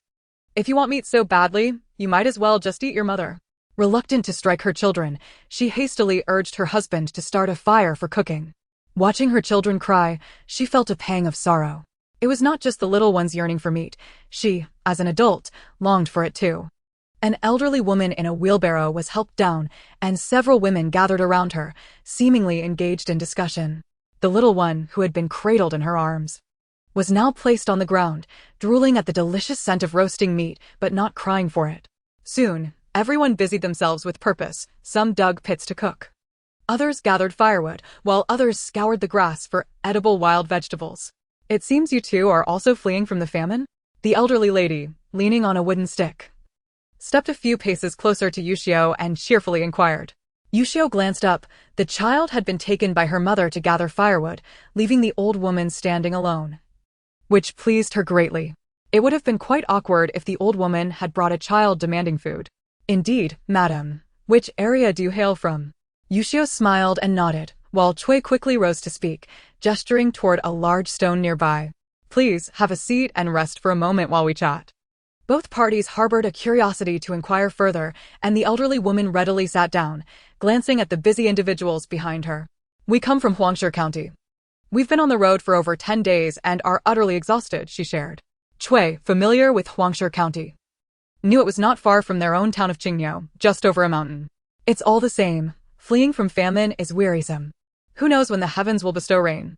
she replied, nodding in agreement and then glancing at those cooking nearby. "Are they all your family?" "I have given birth to 5 sons in my lifetime. Though they are all honest farmers, none have achieved great success. Thankfully, they are all obedient and filial, treating their old mother well." The elderly woman candidly shared her familial situation, pointing to a couple with 3 children in the back. "That is my eldest nephew's family. They are not outsiders, so we decided to travel together for mutual support.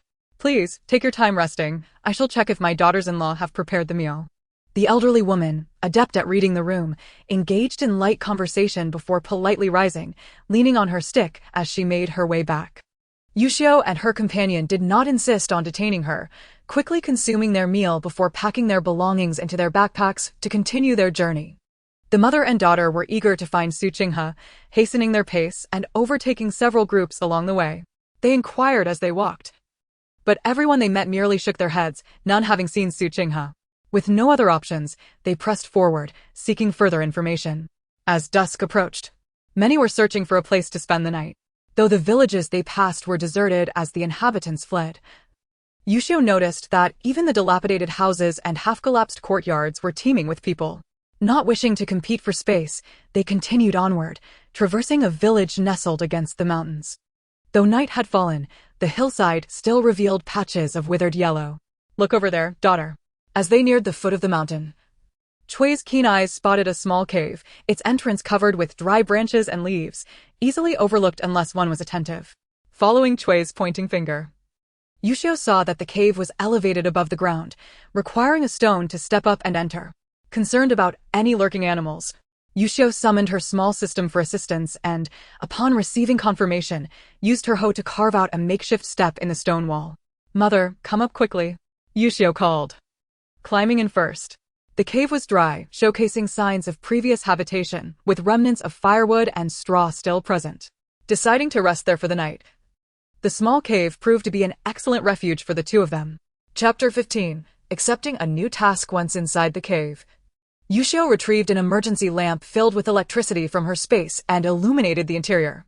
To her surprise, she discovered a stone platform against the wall, upon which sat a ceramic jar and bamboo cups, while in the center lay a pile of thoroughly burnt ashes. Looking down from the cave entrance, she could see a vast expanse of flat land, now only covered with withered weeds. Cui, ever insightful, remarked that when crops were ripe, the villagers would send someone to guard the area, both to deter wild animals from trampling the crops and to prevent potential thieves from neighboring villages. At the cave's entrance, Yuxiu tried to shift a large stone slab, which conveniently blocked the entrance, leaving only a few gaps for ventilation. After arranging everything, Yuxiu led Cui into the small supermarket. To avoid drawing suspicion, they had refrained from drinking water during their journey, but upon entering, they both eagerly filled their cups and drank deeply. Let us prepare more dishes tonight and shape them into rice balls. Not only will it be convenient for eating, but it will also go unnoticed, Yuxiu suggested. As Yuxiu set about cooking, Cui joined her and after considerable effort, they formed a large platter of rice balls. There was no need to take them outside. They could simply remain there, preserved and accessible for Yuxiu to retrieve with her consciousness when needed. During the following hours, Cui stayed close to Yuxiu, familiarizing herself with the various items on the shelves. Even having seen them before, she could not help but marvel at the assortment as she touched them. Yuxiu readily gathered some daily necessities and snacks into a basket, leading Cui to the resting area, where she prepared a rich cup of milk tea for her. Given their dirty clothes, they opted not to sit on the sofa and instead pulled two small stools to sit on. What a pity the back door won't open, otherwise. We could wash up back there, Yuxiu lamented, showing Cui the contents of the basket. A thermos for drinking water, a basin for washing up, towels, toothpaste, and toothbrushes, as well as some undergarments. Behind the supermarket lies a small courtyard, modest in size, lovingly tended by Yuxiu's mother during her lifetime. There is a well, and along the wall are two flower beds, adjacent to a bathroom equipped with a shower. Various items, such as a washing machine, are all crammed into the bathroom, allowing Yuxiu to toss her clothes into the machine right after taking a shower. Silly girl, even if we can bathe, we cannot emerge spotless. Being a bit dirty is perfectly fine, as everyone else is in the same boat. If we were to scrub ourselves clean, we would surely attract unwanted attention. This sentiment rings true. Yuxiu casually picked up a mirror from the shelf and couldn't help but smile. The woman reflected back at her bore a striking resemblance to her former self, albeit with added youthfulness and fatigue. Her hair was a messy, yellow tangle, evidently neglected for quite some time. However, as Ms. Cui remarked, the common folk they encountered on their journey were similarly disheveled. If one were to step out looking polished and pristine, they would likely be robbed in no time. Ms. Cui, grasping a soft towel, lamented her plight. It was said that her life was a hard one. After over a decade with the Xu family, she had only given birth to Yuxiu, a mere daughter, who was not favored by her in-laws. Day in and day out, the two women of the second household toiled like weary oxen, endlessly burdened yet never adequately fed or clothed. They faced ridicule from their sisters-in-law and oppression from their mother-in-law, all because she had not borne a son, rendering her unable to stand tall in the eyes of the patriarchal Qin matriarch. Fortunately, Su Qinghe, though simple and taciturn, treated the mother and daughter kindly. Yuxiu, being obedient and sensible, provided her with enough strength to withstand the insults. When she learned of plans to sell Yuxiu, despair engulfed her. She had thought her life would end in misery. Little did she know that she would find herself in this paradise, enjoying luxuries that even the imperial concubines might envy. Regrettably, the child's father lacked such fortune and was likely suffering elsewhere. Miss Cui dared not voice these thoughts, fearing they might sadden her daughter. Noticing her mother's fatigue, Yuxiu set out some crawling mats, retrieved bedding and pillows from the shelf, and urged Miss Cui to lie down and rest. Exhausted, Miss Cui obliged, embracing the soft air-conditioned blanket. She advised Yuxiu to rest as well before swiftly drifting into slumber. Although Yuxiu was equally weary, she persevered through the supermarket, gathering essential items for convenience. The mat was spacious, and she took a blanket for herself, lying down beside Miss Cui. Initially thinking sleep would elude her, she was surprised to find herself quickly enveloped in dreams as her head met the pillow. Perhaps it was the sight of Miss Cui, so reminiscent of her mother, that summoned memories long forgotten. Xiu, though your mother has departed, she remains beside you in another form. Do not fear, let your mother care for you. How long she slept, she could not tell, but suddenly Yuxiu bolted upright, her mother's voice echoing in her mind. Xiu, let your mother care for you. What could this mean? Was there a connection between the original owner's mother and her own? Under the dim light, Miss Cui rested soundly, and upon closer inspection, Yuxiu realized she bore an uncanny resemblance to her own mother. Perplexed, she contemplated whether she should consult the system, just as it materialized before her. Host, come quickly. A task awaits. Yuxiu felt a wave of dread wash over her. What kind of ridiculous task could possibly be assigned at such an hour? If she was to confront some beast, her heart raced at the thought. Must this task be issued now? What are the rewards? The inquiry felt futile. Regardless of the rewards, work must be done. The reward allows the host to choose one of three options: unlock the second floor space, unlock the backyard space, or draw a random prize. The prospect was tempting. She detected an unpleasant odor on herself, even if she couldn't change her outer garments. A bath to refresh her underclothes would be splendid. Host, proceed forward for 15 minutes along the mountain path.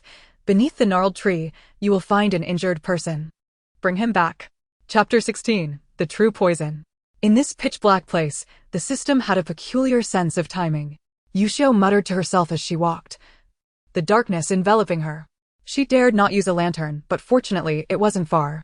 Following the system's guidance, she soon spotted a man lying beneath a tree, grievously injured. Is this him? Yuxiu detected the metallic scent of blood, her brow furrowing. What is he doing here? Surely he cannot be dying? Was she certain it was him? Could two frail women manage to bring such a man back without trouble? After receiving a reassuring confirmation from the system, Yuxiu reluctantly bent down to lift him. Very well. I shall save him. For my backyard, for my second floor, I shall risk it. Just as her arms encircled the man's waist, he seized her throat, startling her into action as she swung a hand toward him. How dare you try to choke me when I come to save you? By sheer coincidence. Her slap landed squarely on his head, knocking him back to the ground, leaving him unresponsive. If it comes to that, I shall forfeit the reward. This man is far too dangerous. Yuxiu attempted to negotiate with the system, recalling her newfound strength. But the urgency of the moment left her uncertain if she had harmed him. You must hurry and take him away. His blood will surely attract beasts. The system firmly rejected her suggestion. It too had a primary mission to fulfill, and if this man were to perish, the task would fail. I owe you one. Yuxiu murmured, resigned to her fate as she leaned down to carry him back along the path to the cave. Was there truly someone here? Before she set out, Yuxiu had roused Miss Cui, who was now tending to a fire in the cave, stirring porridge with a spoon while inquiring with concern. Yuxiu had already considered that if she were to rescue someone, she couldn't possibly bring him into the space. Seizing the opportunity, she gathered some everyday items that would not raise suspicion: a cast-iron pan for cooking, a wooden spatula, bamboo bowls for eating, and an old-fashioned clay pot for soup. She also collected a modest supply of grains and a few sweet potatoes and radishes, placing everything into her backpack. He is unconscious. I wonder if he can be saved. Yuxiu laid the man on the dry grass that Miss Cui had prepared, and only then, illuminated by the firelight, did she discern the true appearance of the man before her. As she embraced him moments ago, Yuxiu felt that this man was exceedingly gaunt, resembling a famished victim of disaster. However, upon closer inspection, it became evident that despite his emaciated appearance, he was clad in garments of fine quality, akin to a young nobleman from a prominent household, rather than a mere starved refugee. Yet, this seemingly affluent young man now appeared quite disheveled, with numerous wounds visible upon his body, and his complexion was an alarming shade of ashen black, suggesting he might be suffering from poisoning. Mother, please extinguish the fire. Although the entrance to this cave is covered with a large stone slab, there are still considerable gaps.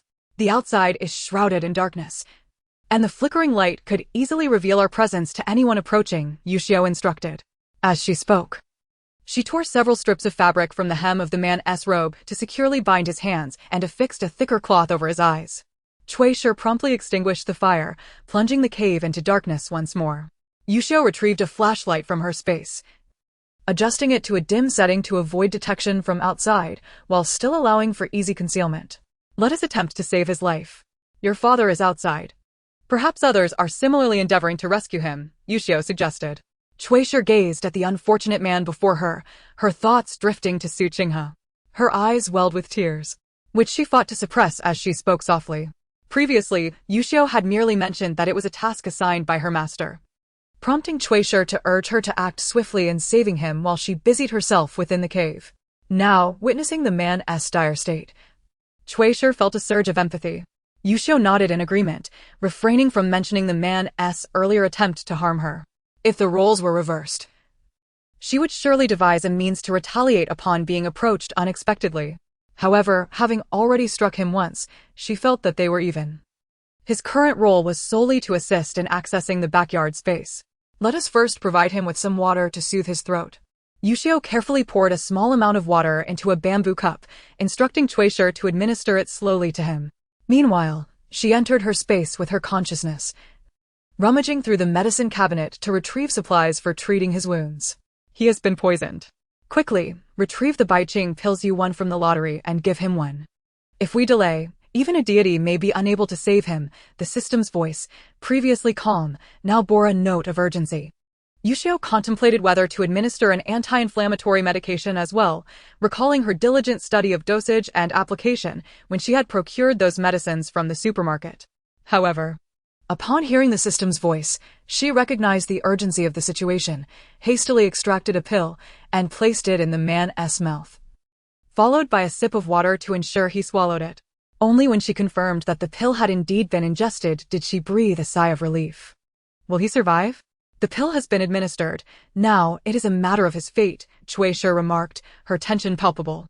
Though Yuxiu maintained a facade of calm, unease stirred within her. The moment the Baiqing pill was consumed, the man's complexion appeared even more ashen. System. Could it be that the Baiqing pill is not an antidote but rather a true poison? Yuxiu could not help but summon the system, anxious that she might inadvertently cause the man's demise. Do not fret, host. The rewards promised to you will remain intact. This is not a poison, merely a process of detoxification. Once the toxins are expelled from his body, he will suffer no further harm, the system reassured her. Yuxiu pondered the process of detoxification the system mentioned, recalling scenes from films where individuals incised their skin and utilized silver needles to extract toxins from within. However, she lacked the knowledge to perform such actions. Perhaps she could attempt to make a small incision with a dagger? At that moment, the man's chest emitted a series of sounds, as if he were awakening. He struggled several times, but was unable to sit upright, his head lolling as he expelled a mouthful of black blood. Oh!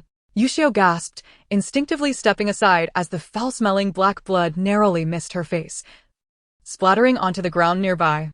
Daughter, are you unharmed? The beam of the flashlight illuminated the man, and Xu, hearing Yuxiu's exclamation, inquired anxiously from the darkness, unable to discern whether Yuxiu had been splattered with blood. I am fine, mother. Do not worry. Just as Xu sighed in relief, the man emitted another series of distressing sounds, followed by another bout of coughing and more black blood spewing forth. Yuxiu, drawing from her earlier experience, quickly leapt aside, while Xu remained unaffected on the opposite side. Water. After the commotion, the man appeared to regain some clarity, hoarsely requesting water. Without needing Yuxiu's prompt, Xu hurriedly retrieved the cup and carefully offered him some clear water. This water, drawn from the water dispenser within Yuxiu's supermarket space, was crisp and bore a unique sweetness. As the man drank, the debilitating weakness in his body began to wane, prompting him to struggle to rise, only to realize that his hands and feet were bound. Who are you? Release me at once, he exclaimed, shaking his dazed head in confusion, unable to recall his surroundings or the identities of those before him. Do not shout. We are your rescuers. However, to avoid complications, we had no choice but to bind your hands and feet, Yuxiu replied, relieved that he was now coherent. She began to examine the rewards for this task. Before her, a virtual panel materialized, distinctly presenting 3 orange-red options: backyard, second floor, lottery. Simple and straightforward, it was easy to comprehend. Host, please select one option. The others will only be available for unlocking on future occasions, the system urged in its familiar soft tone. Hearing that there would be future opportunities, Yuxiu steeled herself and decisively chose to unlock the backyard space. The temptation of a refreshing bath was irresistible. She could always change into clean clothes after bathing while continuing to wear these tattered rags outside. Upon her selection, the other 2 options dimmed, leaving only the word backyard illuminated, now marked with unlocked, which stirred a small thrill within her. Who are you? What is your name? Why were you lying alone on the mountain in the dead of night? Yuxiu snapped back to reality, hearing Xu questioning the man with a tone reminiscent of an interrogator from a past life, eliciting a smile tinged with nostalgia. I. The man struggled to recall his name, wrinkling his brow in concentration, but ultimately failed. He began to writhe again, pleading for his restraints to be removed. I truly cannot remember my name. Please untie me. Pain was evident in his expression as he continued to shake his head in distress.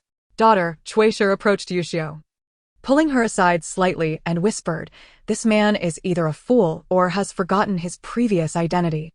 What shall we do during this year of famine? Good souls are uncertain if they can endure. If one is truly a fool, venturing out would likely lead to a swift demise." Observing his attire, he does not appear to be an ordinary commoner. His body bears wounds and signs of poison. We have rescued him this time, but who knows if it will bring us trouble. Chui is deeply concerned. This man clearly does not belong to the ordinary ranks of society. If enemies are pursuing him and discover that he has been saved, they might easily eliminate both mother and daughter in the process. "Do not fret, mother," Yuxiu reassured. "My master's instructions were merely to bring him back. There was no stipulation to keep him with us. If his adversaries truly do catch up, we can simply hide away and no one would be able to find us." Regardless of the troubles that may lurk behind this man, Yuxiu is determined to rescue him in order to unlock the space of the backyard. Now that the task is accomplished, they will act according to the circumstances when the time comes. Chui also contemplated the potential hiding places they had, silently expressing gratitude for Yuxiu's seemingly fictitious master. Had it not been for her daughter's fortuitous luck, they might have perished at the hands of the Xu family long ago. The two exchanged cautious words, while the man nearby had grown quiet.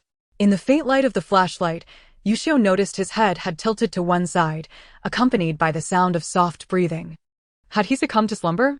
It was to be expected. With so many injuries and having recently expelled toxic blood, his body must have endured considerable torment. Just as Yuxiu contemplated whether to suggest that Chui rest in the space for a while, a piercing scream echoed from afar, sending a chill down her spine. The sound rang out sharply in the stillness of the night, and Chui, hearing it, instinctively grasped Yuxiu tightly. "Do not be afraid, mother. I will turn off the flashlight," Yuxiu said softly, feeling the tremor in Chui's arm. With a click, she extinguished the light, plunging the cave into complete darkness. Help! Help! There's murder afoot." The anguished cries grew louder and more frantic. "Damn it, I'll fight you to the death." The screams intensified, reverberating through the night. Yuxiu pulled Chui toward the entrance of the cave, peering through a crack in the stone to glimpse the village in the distance, ablaze with flames that soon illuminated half the sky. In the glow of the fire, a group of cloaked figures on horseback brandished their swords, mercilessly slaughtering the fleeing villagers. It seemed they were there solely for the purpose of killing. Neither the frail elderly nor the young children were spared as they ruthlessly swung their blades. Before long, the cries dwindled to silence. As if fearing there might be survivors, the horsemen continued to hack at the fallen bodies, their blades glinting in the flames that soared higher and higher. By the afternoon, this once crowded village, now steeped in devastation, had become engulfed in a raging inferno. The dark-clad figures lingered only until they were certain no one remained alive, before hastily galloping away along the official road. A breeze swept through, carrying with it the nauseating stench of charred flesh, while the crackling of distant flames filled their ears, prompting both Yuxiu and Chui to retch involuntarily. Damn them. These were just ordinary people. How could they unleash such cruelty? Chui's voice trembled with fury for the slain, yet a flicker of gratitude arose within her. Had they not been without shelter upon entering the village, they too might have met their end in that inferno. "Mother, even had we stayed in the village, we would not have faced such a fate," Yuxiu consoled, supporting Chui as they settled on a stone surface. In such perilous moments, concerns about exposure to danger were trivial. She would have promptly led Chui into the safety of the space. Chui thought of her daughter's celestial master, and a sense of calm washed over her. Indeed, her daughter was favored by fortune, possessing a treasure bestowed by her master. How could she easily fall victim to harm? Clutching Yuxiu tightly, she felt the warmth radiating from her daughter, and the panic that had gripped her heart slowly subsided. Within the cave, a large man remained in a deep slumber. The two were hesitant to retreat into the space to rest as they had before. Fortunately, the cave was now enveloped in darkness, and the man's eyes were covered.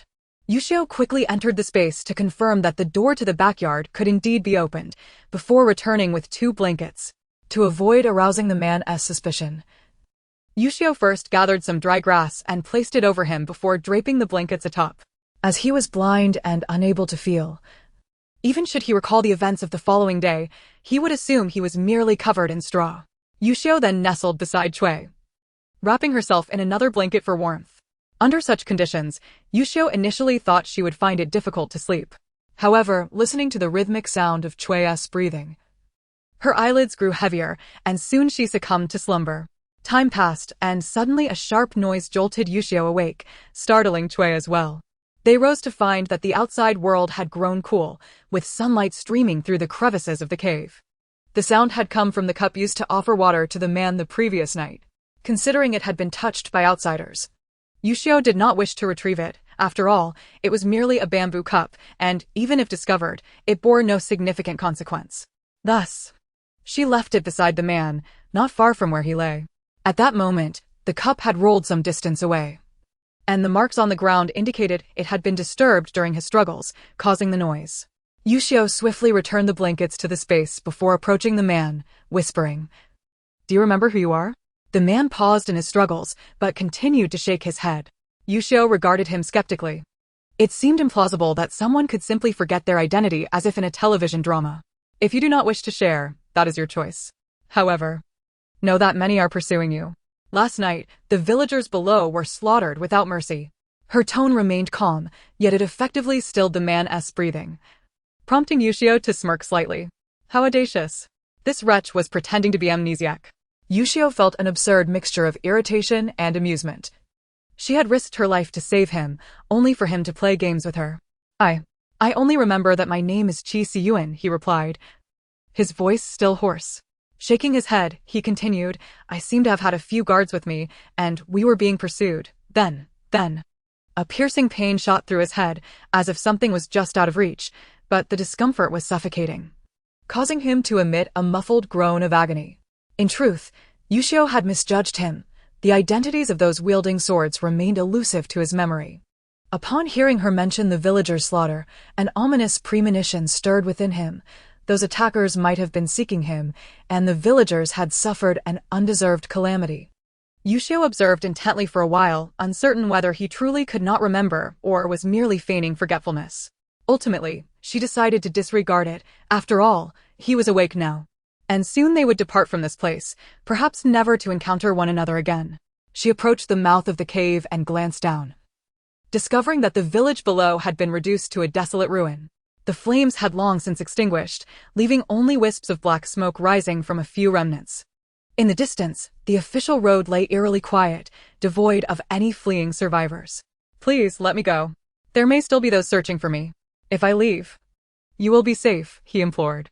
While Yuxiu pondered whether they could continue their journey today, Xu Yuxiu calmly articulated his thoughts. She hesitated, neither agreeing nor disagreeing, and picked up a pair of binoculars to scan the surroundings once more, yet found nothing amiss before putting them down again. "Are you truly intent on leaving now? You must understand that those individuals may still be lurking in the shadows. Your departure could be perilous." "Not at all. I am grateful to you for saving my life last night.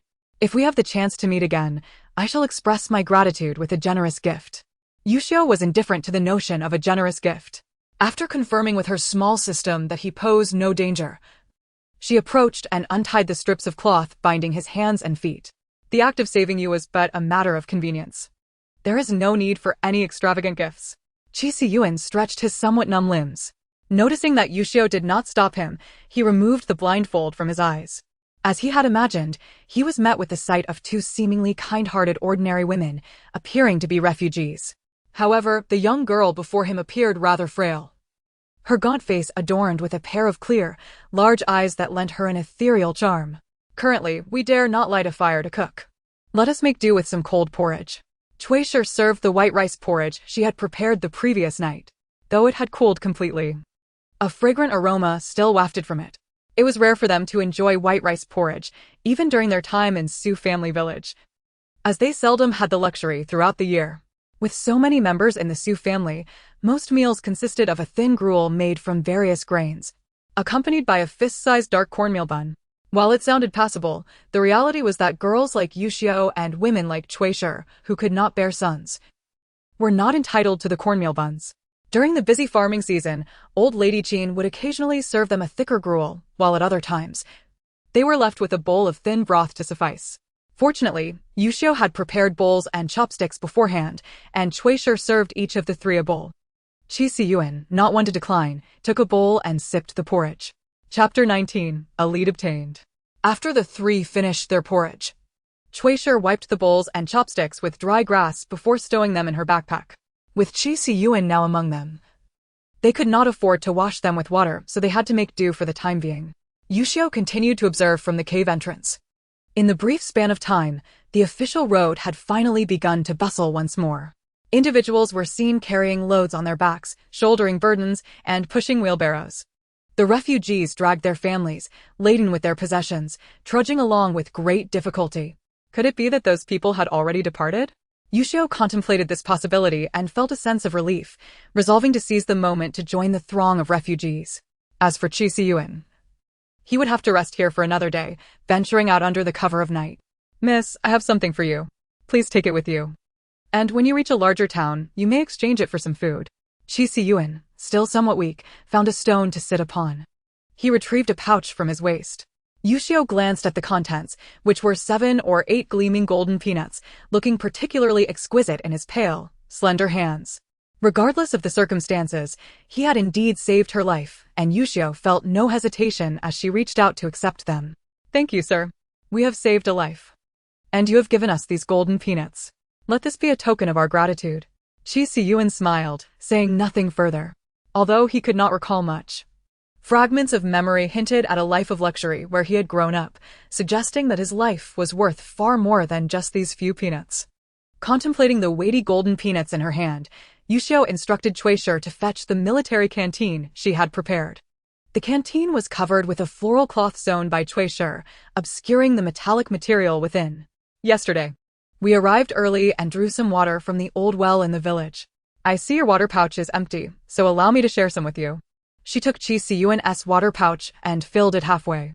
Given that the village had been incinerated, no one could ascertain whether the well had contained water. Even if it had, after so many people had stayed there and the fire had raged through the night, any remaining water would have evaporated. Seeing the young woman pour so much water for him, Xu could not help but feel moved.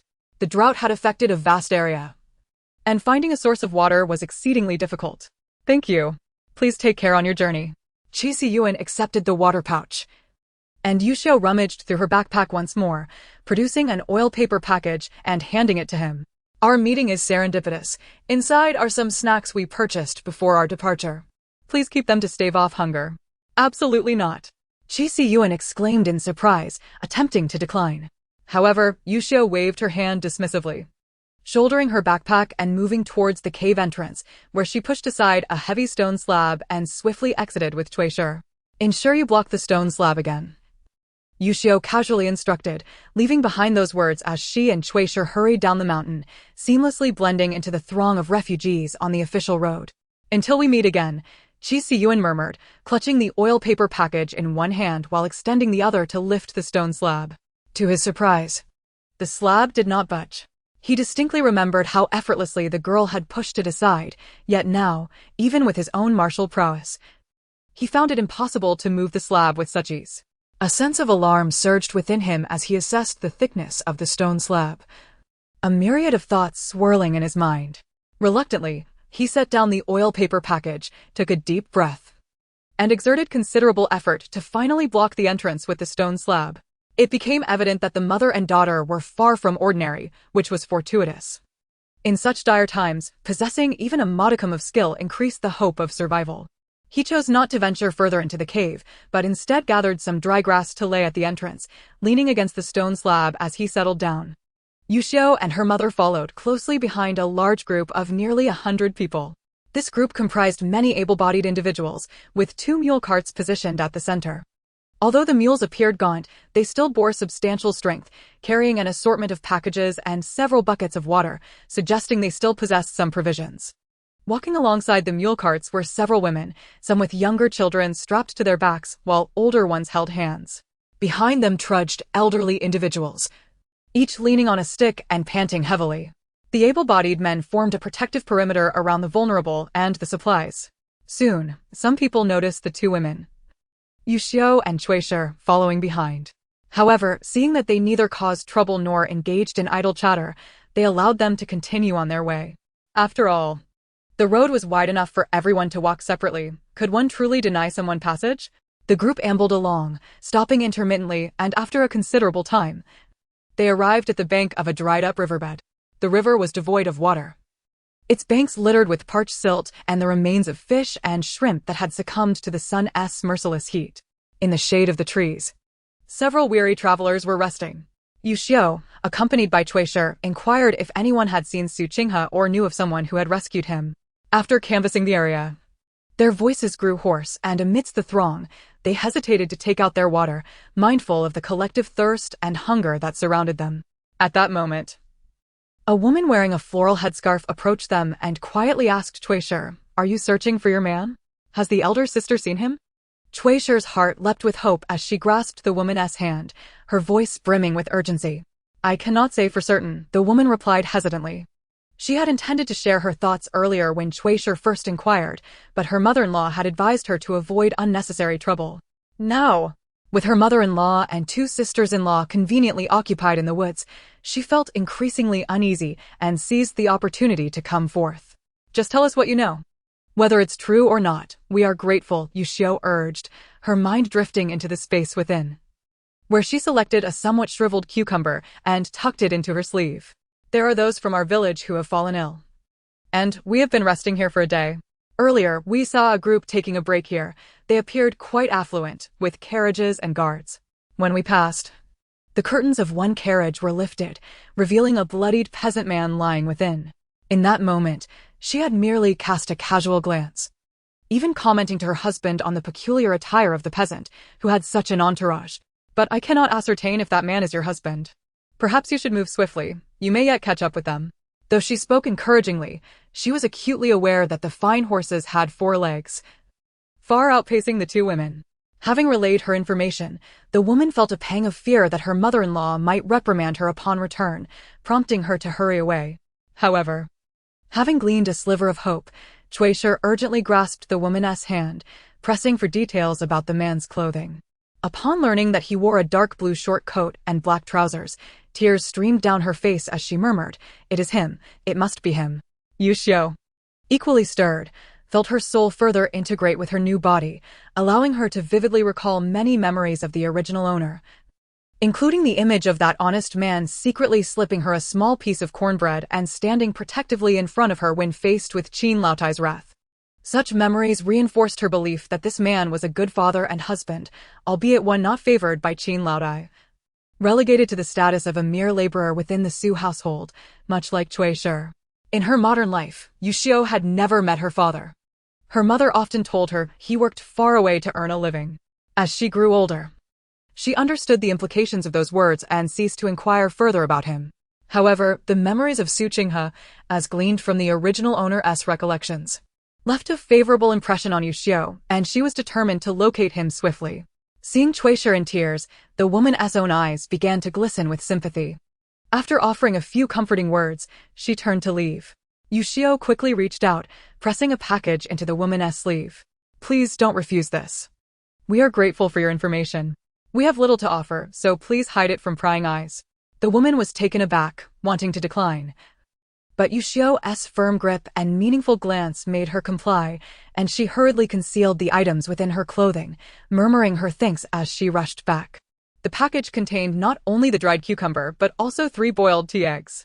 Given the clarity of the information provided, it felt inadequate to offer merely a shriveled cucumber. Since the woman had mentioned that the group had already departed, Yuxiu and Xu lost all desire to linger and, disregarding the gazes of the other displaced individuals, pressed on along the official road, carrying their burdens with renewed vigor. With guards and carriages in pursuit, their objective was clear. They simply needed to continue asking questions as they walked, and they might soon find their quarry. The fatigue that had weighed upon them dissipated, replaced by a surge of energy, and before long, they vanished from the sight of those resting nearby. Third sister-in-law, why are you so eager to follow them? They haven't given you any grain to take with you, remarked a gaunt woman, approaching the informant with a derisive expression. Huh, elder sister, you jest. Do you think everyone is a wealthy landowner who can casually spare a few bags of grain? Chimed in another tall, thin woman, her eyes glinting with mockery. That third sister-in-law only has a foolishly kind heart. Does she not realize the timing? They offered nothing of value, yet she divulges everything, they continued, sneering at Zhangshi, the third daughter-in-law, who was increasingly seen as a burden rather than a blessing. You should be wiser, Zhangshi. Why speak when you could refrain? You gain nothing from it, and it only brings you scorn, the elder woman admonished. She found Zhangshi increasingly tiresome. The woman had given birth to 4 daughters in over a decade, and had it not been for their utility in household chores, she would have long been sent back to her family. As the women surrounded Zhangshi, hurling insults, she shrank back, lowering her head in silence until their taunts began to wane. Mother, mother. 2 little girls, one 10 and the other 8, encircled Zhangshi's neck, attempting to comfort her. To their astonishment, though she had faced reprimands that day, she did not weep in silence as before. Instead, there was a glimmer of joy in her eyes. Zhangshi embraced her daughters, her hand pressing against the paper package hidden in her sleeve, her heart brimming with contentment. Let them scold her, it mattered little, as their words were harmless and would not diminish her essence. The prospect of providing her daughters with a morsel of food made her willing to endure any amount of scorn. The elder woman's words were sweet on the tongue. Yet she failed to mention how her son bore the weight of the household's burdens. Bah, only bullying the meek. After half an hour of walking, Xu Yuxiu and Chuishi noted that the sky was once again darkening, and still, no sign of carriages appeared. Oh dear, there are 2 women traveling alone. In the woods, many were gathering firewood and starting fires, seemingly preparing to rest for the night. Upon spotting Xu Yuxiu and Chuishi, a burly man with a scruffy beard approached them. Young lady, why not rest with us brothers tonight? We assure you no one would dare trouble you. Ha ha, old Jew. You're certainly dreaming big. Old Jew's longing for a woman, why don't you come over to your brother Jew? Around the campfire sat 7 or 8 gaunt-faced men, all watching the scene unfold with amusement, spewing vulgarities from their mouths. Come on, we've got stew simmering in the pot, guaranteed a delicacy you've never tasted before. Encouraged by his comrades' jeers, the man called Old Jew grew even bolder, reaching out to snatch Xu Yuxiu's backpack. Is this your daughter? She's quite the beauty too. A piercing shriek tore through the air as Old Jew's outstretched hand fell to the ground, blood gushing like a spring from his severed arm. Dare lay another finger on us, and I swear I'll chop your head off with this cleaver. Madame Cui brandished the gleaming bone cleaver, her voice trembling slightly. In her panic, she had struck with swift ferocity, the blade's sharpness making the cut so clean it startled even herself. But realizing it was just her and her daughter against these men, she knew she had to be ruthless. You wretched woman, asking for death. Quick, bandage Old Jew. Grab them and tie them up. Chapter 21. Mission triggered. Seeing these 2 frail-looking women dare to fight back, the men felt no fear but instead were incited to violence, snatching up their weapons and charging forward en masse. With Madame Cui wielding the blood-dripping cleaver, they all turned their attention to Xu Yuxiu, assuming a mere girl in her teens would be an easy target to subdue the tigress. Without a word, Xu Yuxiu let out a cold laugh, swinging her hoe with such force it whistled through the air. In just a few exchanges, dull thuds mingled with the men's brief cries of agony, and soon they lay scattered on the ground, motionless. In the distance, other refugees who had been resting nearby saw the commotion, but chose not to interfere. After a collective gasp of shock, they vanished without a trace. Daughter, are you all right? Madame Cui rushed over, clutching Xu Yuxiu's sleeve and inspecting her closely. Only after confirming she hadn't a scratch did she finally relax. Glancing at the fallen men, each struck fatally in the head by the hoe, she saw Old Jew, realizing they'd messed with the wrong people, flee desperately into the forest, ignoring his severed hand. Xu Yuxiu wasn't about to let him escape. She picked up a kitchen knife from the ground and hurled it straight into Old Jew's back. The knife embedded deep into his spine, and with a final wretched cry, he collapsed, lifeless. In what felt like moments, darkness had fully descended, the firelight casting flickering shadows through the woods, leaving only Xu Yuxiu and Madame Cui standing amidst the silence. These men had quite a stash of belongings. Xu Yuxiu approached a pile of miscellaneous items, finding quilts, clothing, small sacks of grain, half-empty water skins, and an assortment of daily utensils like pots and pans. Pity there's no money, she muttered, sifting through the items, which drew a chuckle from Madame Cui. Silly girl, who keeps their valuables among such rubbish? They'd hide it on their person, of course. With a sudden spark of insight, Madame Cui took the cleaver and approached the corpses, bending down to search them. Sure enough, she uncovered several heavy money pouches. Xu Yuxiu caught on quickly, hurrying to Old Jew's side where she recalled seeing a dark money bag at his waist. The mother and daughter gathered by the fire, emptying the pouches to find that despite the men's ragged appearance, they possessed a surprising amount of wealth.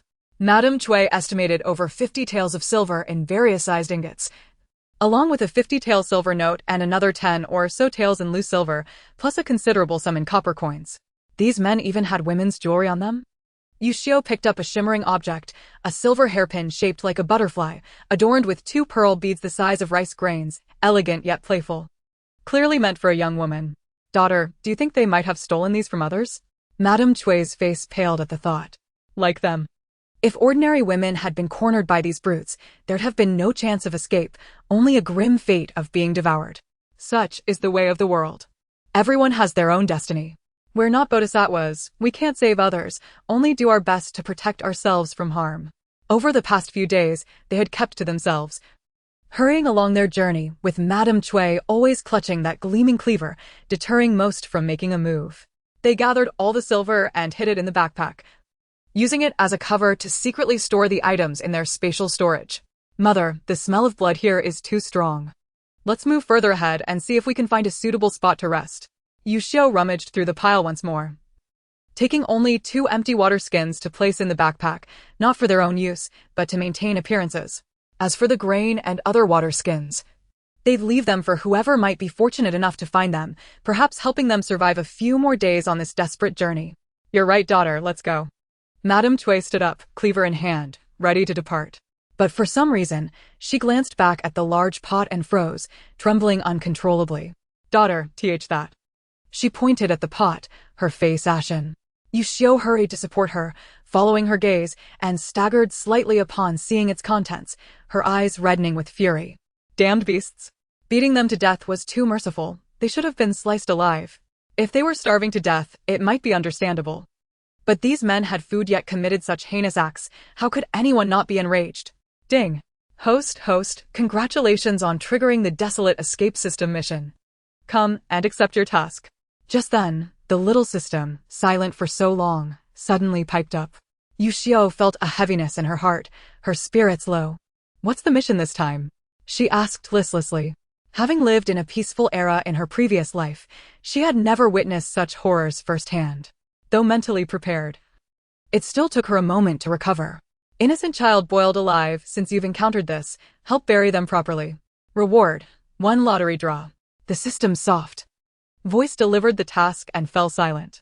After a moment's thought, Yuxiu quietly relayed a few words to Madame Cui. All right. Let's bury them, consider it an act of accumulating virtue and good deeds. Yuxiu merely suggested burying the victimized child without mentioning it was a mission from her master. And Madame Cui agreed without hesitation. Yuxiu wielded a hoe beneath the sprawling branches of a grand tree, her strength having grown immensely.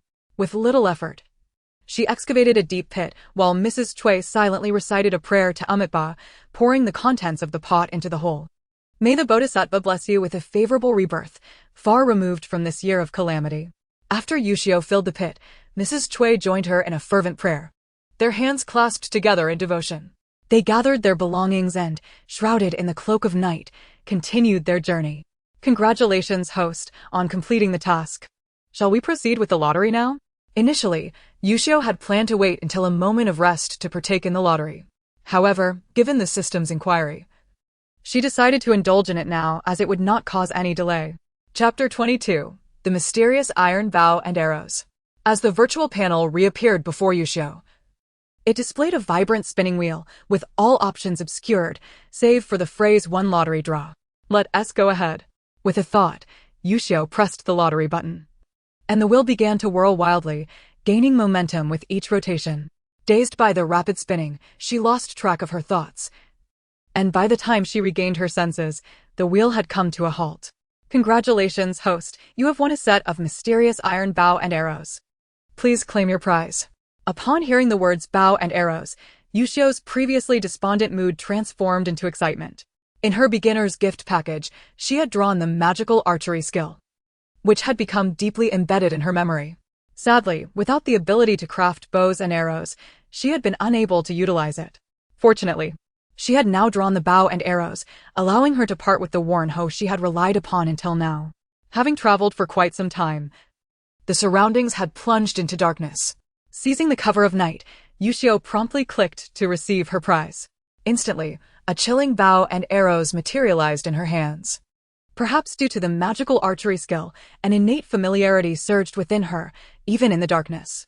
As she caressed the bow's sleek contours, it felt as though she had wielded it countless times before. Mindful of the potential dangers lurking in the dark forest, Yuxiu prudently stowed the bow and arrows away, heightening her vigilance as she walked closely beside Mrs. Cui.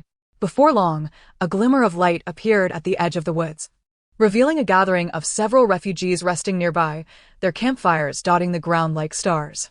The weary souls huddled around the flames, draped in tattered garments, resigned to endure the night in such a manner. "Mother, let us approach and inquire. Perhaps someone has seen my father and the others." Mrs. Cui hesitated, recalling their previous misfortunes, but Yuxiu's suggestion resonated with her reasoning. "Very well, let us go and ask." As the two women approached, some individuals glanced up, yet remained silent, while others averted their gazes, instinctively shrinking back. "No, we haven't seen them," was the unanimous response to Mrs. Cui's inquiry about the caravan and its guards. Fear reflected in their eyes as they regarded the machete in Mrs. Cui's hand. Undeterred, she thanked them and continued onward with Yuxiu until they had inquired of everyone by the fires, ultimately resigning themselves to disappointment. "Dear sister, it is late. We might as well rest here for the night and continue our journey at dawn." At that moment, a couple approached, the woman speaking first. Noticing Yuxiu and Mrs. Cui's silence, she smiled warmly. "Sister, do you not recognize us? Yesterday, my mother-in-law exchanged pleasantries with you." Upon hearing this, Mrs. Cui's memory sparked, and she exclaimed in surprise, "Are you from the Huangshe County family? Where is your matriarch?" Yuxiu too recollected the encounter, and under the flickering firelight, she regarded the couple, realizing their familiarity. It appeared they had avoided the ill-fated village, missing the calamity entirely. "Indeed, that is our family. My mother is exhausted and has fallen asleep in the cart. If you do not mind, please join us for the night. It would be safer to travel together at dawn." The woman, eager to extend her hospitality, beckoned them closer. They were all fleeing from disaster, and her large family had endured great hardship. It was even more perilous for two women alone in the wilderness, vulnerable to dangers lurking in the dark. After a brief discussion, Mrs. Cui and Yuxiu accepted the invitation, joining the couple by the fire. "Sisters, please sit here." The couple made room for them, and after familiarizing themselves with one another, Yuxiu learned that the family bore the surname Yang. The matriarch had 5 sons, each of whom had taken wives, resulting in a multitude of grandchildren, over 20 in total, although 3 granddaughters were already married and absent. The couple who had approached were the eldest son and his wife, named Miao, who had 3 sons and a daughter. The second son's wife was named Zhang, and she had 2 sons and a daughter. The third son's wife was Lin, with 2 sons to her name. The fourth son's wife, Hua, had 3 daughters and a son, while the fifth son's wife, Chen, had only 1 daughter, the little girl Yang matriarch had held in her arms. The other couple with 3 children were the cousins of the Yang brothers. Such a large family coexisted harmoniously, in stark contrast to the strife-ridden atmosphere of the Xu family, where competition and discord reigned. When they learned of Mrs. Cui and Yuxiu's misfortunes, they expressed profound disbelief. How could brothers treat each other so cruelly? Chen, the wife of the 5th son, empathized deeply, having struggled herself for years to bear a child. It was only through the support and comfort of her sisters-in-law and mother-in-law that she had managed to stave off despair. She glanced at the flatbed cart, where her daughter was nestled in her grandmother's embrace, fast asleep, and felt a wave of emotion wash over her. If her mother-in-law were as harsh as old Lady Qin, she and her daughter would not have survived long. It is said that even a tiger does not harm its young. How could one's own flesh and blood be treated so? Even if it is a girl, one cannot simply cast her aside. Miao, the eldest daughter-in-law, looked at Yuxiu and then at Mrs. Cui, her mouth opening in a silent question. She seemed to wonder if Yuxiu was perhaps an adopted child, raised by the Yang family. "She is indeed our biological child. Her birth took place at home, and my mother-in-law is certainly aware of it. She simply favors others and looks down upon us," Mrs. Cui countered, as if she could read Miao's thoughts. It was said that often the speaker's words are devoid of intent, yet the listener imbues them with meaning. As Yuxiu pondered this, a sudden realization struck her. While she was undoubtedly her parents' child, her father, Su Qinghe, might not be old Lady Qin's son. The more she contemplated this possibility, the more it resonated with her. In her memories, both Su Qinghai and Su Qingjiang were not particularly tall, sharing a stout physique typical of their family. While Su Qinghe was slender and tall, a clear deviation from the rest of the Su clan. Chapter 23. The Wolf Approaches. Deep within her heart, Yuxiu was still embroiled in various speculations when Chuishi retrieved a deep gray blanket from the backpack. This was a pure cotton bedsheet extracted from Yuxiu's space. In this season, around September, they leaned against the fire pit. The mother and daughter draped in the blanket, managing to endure the night. As the night deepened, fatigue from days of travel settled in, and many households gradually fell into slumber. At the Yang family side, elder Yang and second Yang remained vigilant, while the others leaned against each other, eyes gently closing. "Rest easy, dear sisters. My husband and his uncle are keeping watch," Miaoshi assured as she exchanged a glance with Chuishi. The two women nestled together under a tattered blanket, preparing to rest.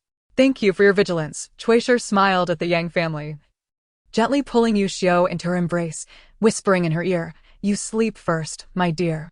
I will wake you when I feel drowsy." Though the Yang family appeared trustworthy at this moment, they remained strangers, and as two vulnerable women, it was prudent to exercise caution.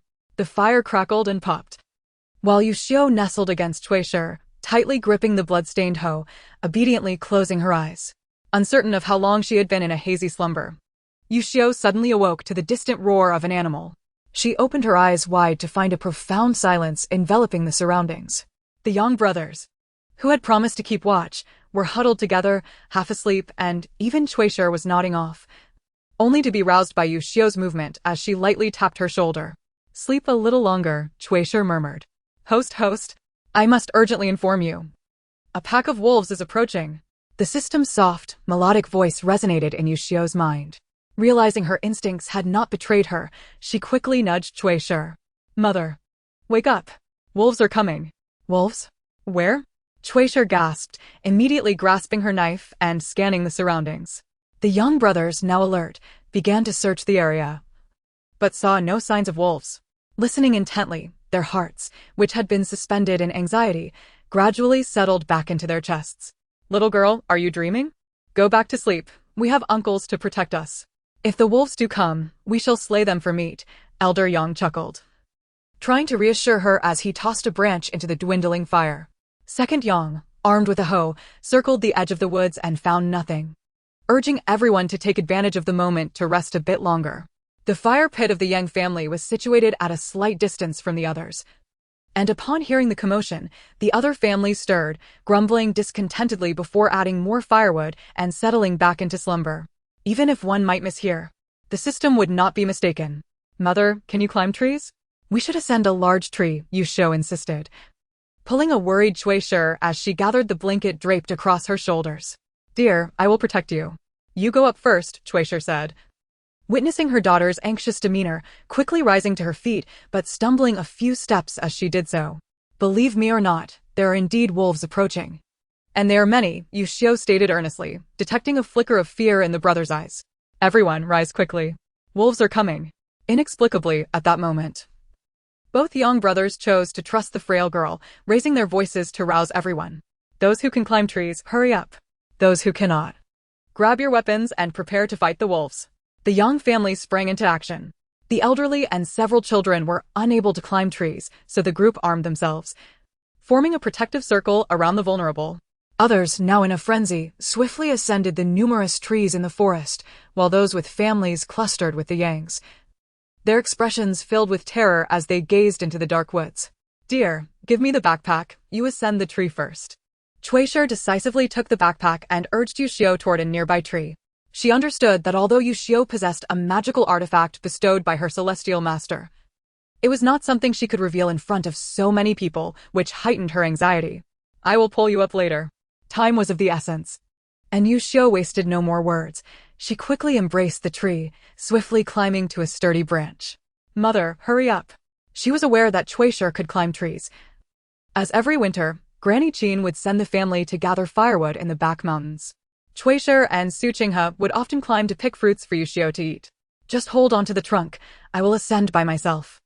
Chuishi proved to be agile, reaching Yuxiu's previous position in no time. They continued to climb until both mother and daughter settled on a sturdy branch, finally able to breathe a sigh of relief. Awo, awo. In that brief moment, a chorus of wolf howls echoed from the depths of the forest, followed by the sharp sound of branches snapping underfoot. Soon after, a line of glowing green eyes emerged from the darkness. Wolves. They are truly here. Mother, help. Someone save me. Do not run. Keep the fire blazing. Yuxiu and Chuishi, perched high in the tree, observed the chaos below as the crowd erupted into confusion. It was only through the authoritative shouts of several young men that calm was restored. Awo. Another long howl resonated, as if signaling a command, and the wolves slowly emerged from the shadows.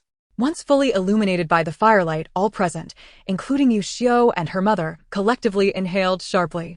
The system had warned of a large pack, but it had not anticipated the sheer number, over 100 wolves. As Yuxiu watched the mass of wolves drawing nearer, a chill ran down her spine. The women in the crowd were even more terrified, many trembling with fear. And even those who could climb would likely fall from the trees in their panic. Chuishi trembled as well, one hand gripping the tree trunk tightly while the other clutched Yuxiu's arm with such force that it caused her pain. Mother, do not panic.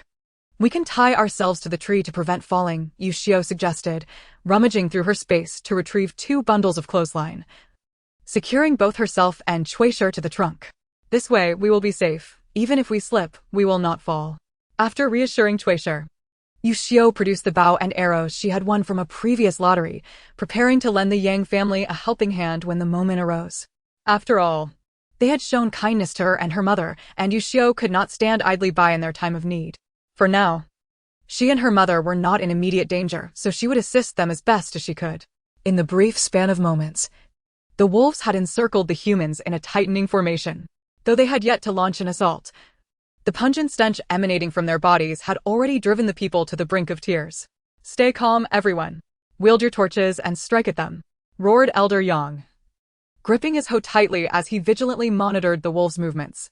He possessed the skill to climb trees, yet his elderly mother and family members were unable to do so.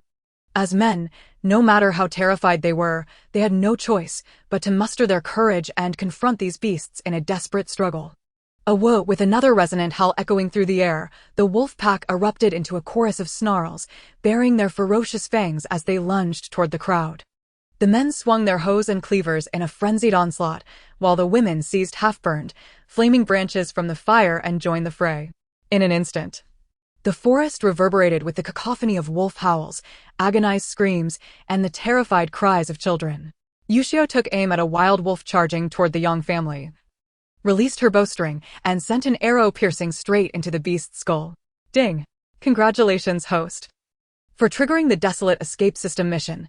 Slay the Wolf King and save the innocent villagers.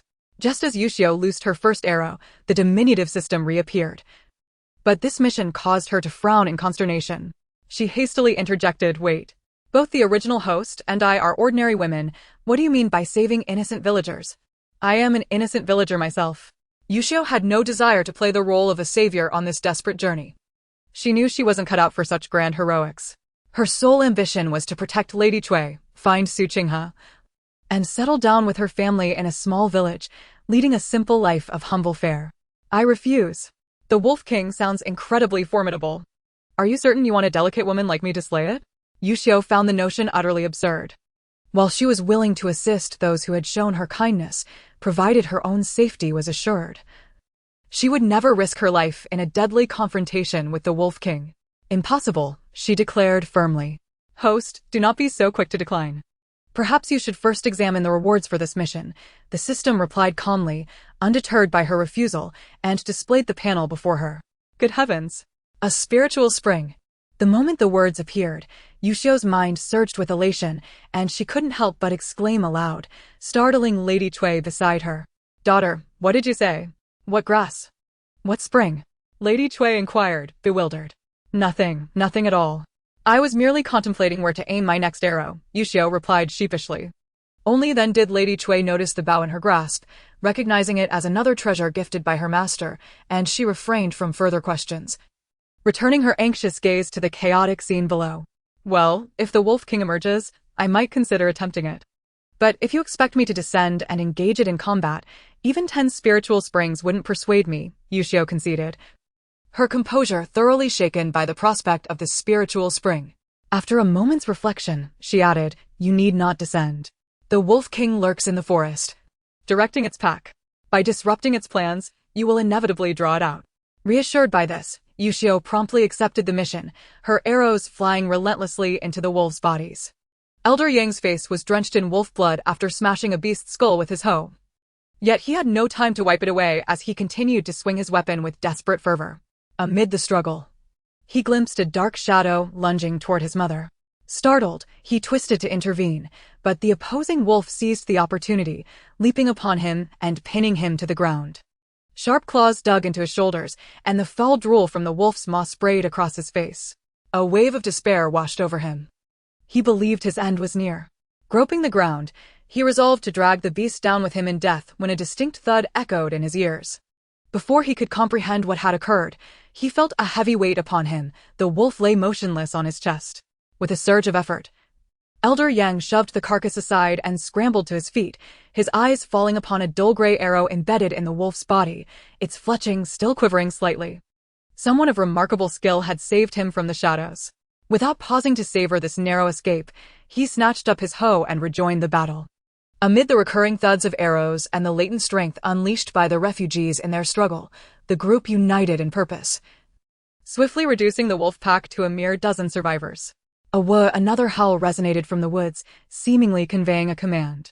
The remaining wolves, obedient to the call, disengaged without hesitation, swiftly turning tail to retreat into the forest. Thud, thud, thud.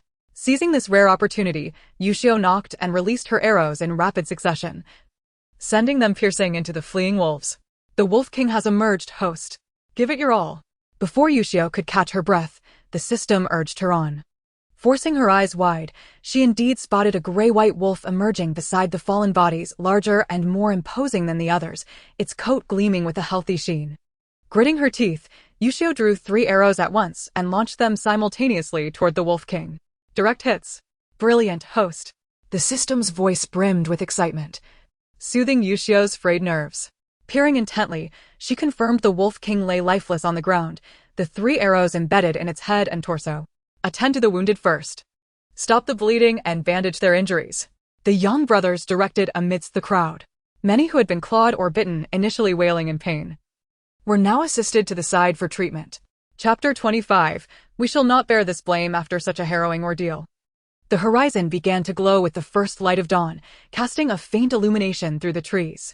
Fearing that stray wolves might still lurk in the shadows, Yuxiu meticulously scanned the area with her telescope. Only when certain that all wolves had been eliminated did she store her retrieved items back into her spatial inventory, leaving only the bow, which she placed in the basket carried by Lady Cui. "Mother, the danger has passed. Let us descend," Yuxiu said, untying and coiling the clothesline. With her assistance, Lady Cui, her limbs still weak with fear, climbed down from the tree. Others gradually descended from their perches and joined the effort to gather the wolf carcasses. Once all the dead wolves were piled together, a count revealed 86 in total. It was a staggering number, considering the refugees numbered barely over 200, including the elderly and children. It's them. They are the culprits. Amid the bustling activity, a blood-soaked woman suddenly burst forth, pointing accusingly at Yuxiu and her mother, while screaming hysterically. If you hadn't committed murder over there, creating such a strong scent of blood, these wolves would never have descended so recklessly to attack. You owe me my husband's life. Her eyes bloodshot, hair disheveled like a madwoman, she charged at Yuxiu with a savage expression. What madness are you spouting? Yuxiu was not one to indulge her. And just as the woman extended her bloodied arm towards her face, Yuxiu swiftly raised her leg, delivering a powerful kick that sent the woman sprawling several meters away. If you wish for death, then keep your distance and do not think to come before us in a frenzy. Yuxiu's gaze was as frigid as ice, while the woman named Shui trembled with rage, her complexion rapidly paling. Mother, do not heed her nonsensical ramblings. This has nothing to do with us. Yuxiu assisted Shui in sitting down nearby, draping a blanket from her backpack over her shoulders. Perhaps fatigue had overtaken them, as Shui had previously mentioned feeling unwell, and the acrid scent of wolf's blood had provoked a wave of nausea that she could not expel. Oh dear, you've quite the vicious streak, little girl. Do not hold it against her. Her husband was just slain by a wolf, and in her moment of fury, She has misdirected her blame towards you. An auntie stepped forward to help the weeping woman, offering soothing words, indicating she was either a relative or a friend. Did we slay her husband? Was it not the wolves that tore him apart? Yuxiu's expression darkened as she advanced a few steps, standing defiantly close to the woman, disdain evident in her sneer. It seemed that when the old Xu and his gang sought trouble, these individuals had merely observed from a distance, and once the gang was annihilated, they fled in terror. No wonder when they inquired about Xu Qinghe, some were too frightened to articulate their thoughts clearly. Yuxiu had initially assumed it was the blood on her hoe that had terrified them, but it appeared they were merely witnesses to the violence. Woe is me. This is such bullying. It is you who summoned the wolves. Had you not killed, they would not have come, and no one would have been harmed. Nor would my husband have met his demise. The woman cried inconsolably, her eyes filled with venom as she glared at Yuxiu and her companion. Were it not for her fear of receiving another kick, she would have lunged at them. Though the woman was steeped in sorrow, she was adept at manipulation, aiming to incite others to join her in condemning Yuxiu and her mother. How can you be certain the wolves would not have emerged? Did they confide this in you?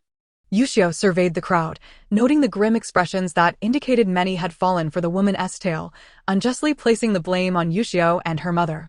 This cannot stand. We will not bear this blame. First and foremost, we did not instigate violence. Those individuals attacked us first, and we merely defended ourselves. Yuxiu raised her voice, ensuring the onlookers could hear her clearly. Furthermore, since you were resting with them, you must be aware of what was simmering in their pot, a child, perhaps? Upon this revelation, gasps of disbelief echoed as the crowd turned towards the suddenly silent woman. A child? Although these people were fleeing famine, they still possessed some provisions and had not yet reached the brink of desperation. How could we possibly know that? You little girl, do not slander us. The woman on the ground recoiled, while the auntie assisting her shifted uncomfortably, hastily attempting to exonerate herself. Moreover, these are a group of burly men. How could we? An elderly woman and children possibly stand in their way? Her voice dwindled to a whisper, and the crowd began to comprehend that Yuxiu had not wronged them. Gradually distancing themselves from the two women, it became apparent that alongside them were 3 young boys and a middle-aged man, likely all part of the same family. Enough of this uproar. Allow me a moment to speak. At that moment, Yang, whose wounds had been tended to by Miao and her companions, strode confidently to Yuxiu's side, flanked by several men, Yang's brothers and their sons. You did well, little girl. In times like these, if someone dares to strike at you, you must retaliate with lethal force. Otherwise, should you and your mother fall into their clutches, you may not even survive. Hearing Yang's words, and with so many standing behind him, the crowd's expressions became complex, realizing the wisdom in his statement. This was not a moment for restraint. One misstep could cost them their lives. With so many wolves approaching, they did not veer towards the woods, but headed directly for us. They were clearly targeting us. So how can the blame rest upon these 2 women? Yang continued, and let us not forget, had it not been for them, we might have been devoured by wolves without even realizing it. The crowd's expression shifted, recalling how Yuxiu had warned them of the wolves in the dead of night, a realization dawning upon them that their survival had been due to her foresight. My point is, have you noticed the arrows embedded in those wolves?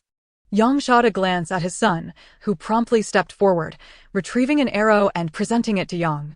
As daylight broke, everyone could see the arrow clearly. The dark shaft and the glimmering silver tip exuded an air of lethal intent. Yuxiu smiled, recognizing that the Yang family had indeed made a discovery. Surely this must be the handiwork of a seasoned hunter? Someone questioned, glancing skeptically at Yuxiu's slender frame, doubting her capability. Which seasoned hunter? Yang frowned, casting an irritated glance at the speaker. Who do you suggest? Let him step forth for all to see. In truth, he had only realized moments ago, when Yuxiu had uncovered the wolf pelts to retrieve the blanket for Cui, that he had spotted the dark bow and a multitude of familiar arrows. Cui was barely able to stand, and the only plausible explanation was that it was indeed Yuxiu, this little girl who had shot the wolves in their moment of peril, saving their lives. This revelation left him in a daze, as though he were ensnared in a dream. How could these people, faced with their savior, not only express ingratitude, but seek to cast unfounded accusations? Thus, he exchanged a few words with Yang's wife, urging her to care for Cui, before hastily returning to the fray. Regardless of how others perceived the situation, they were determined to express their gratitude.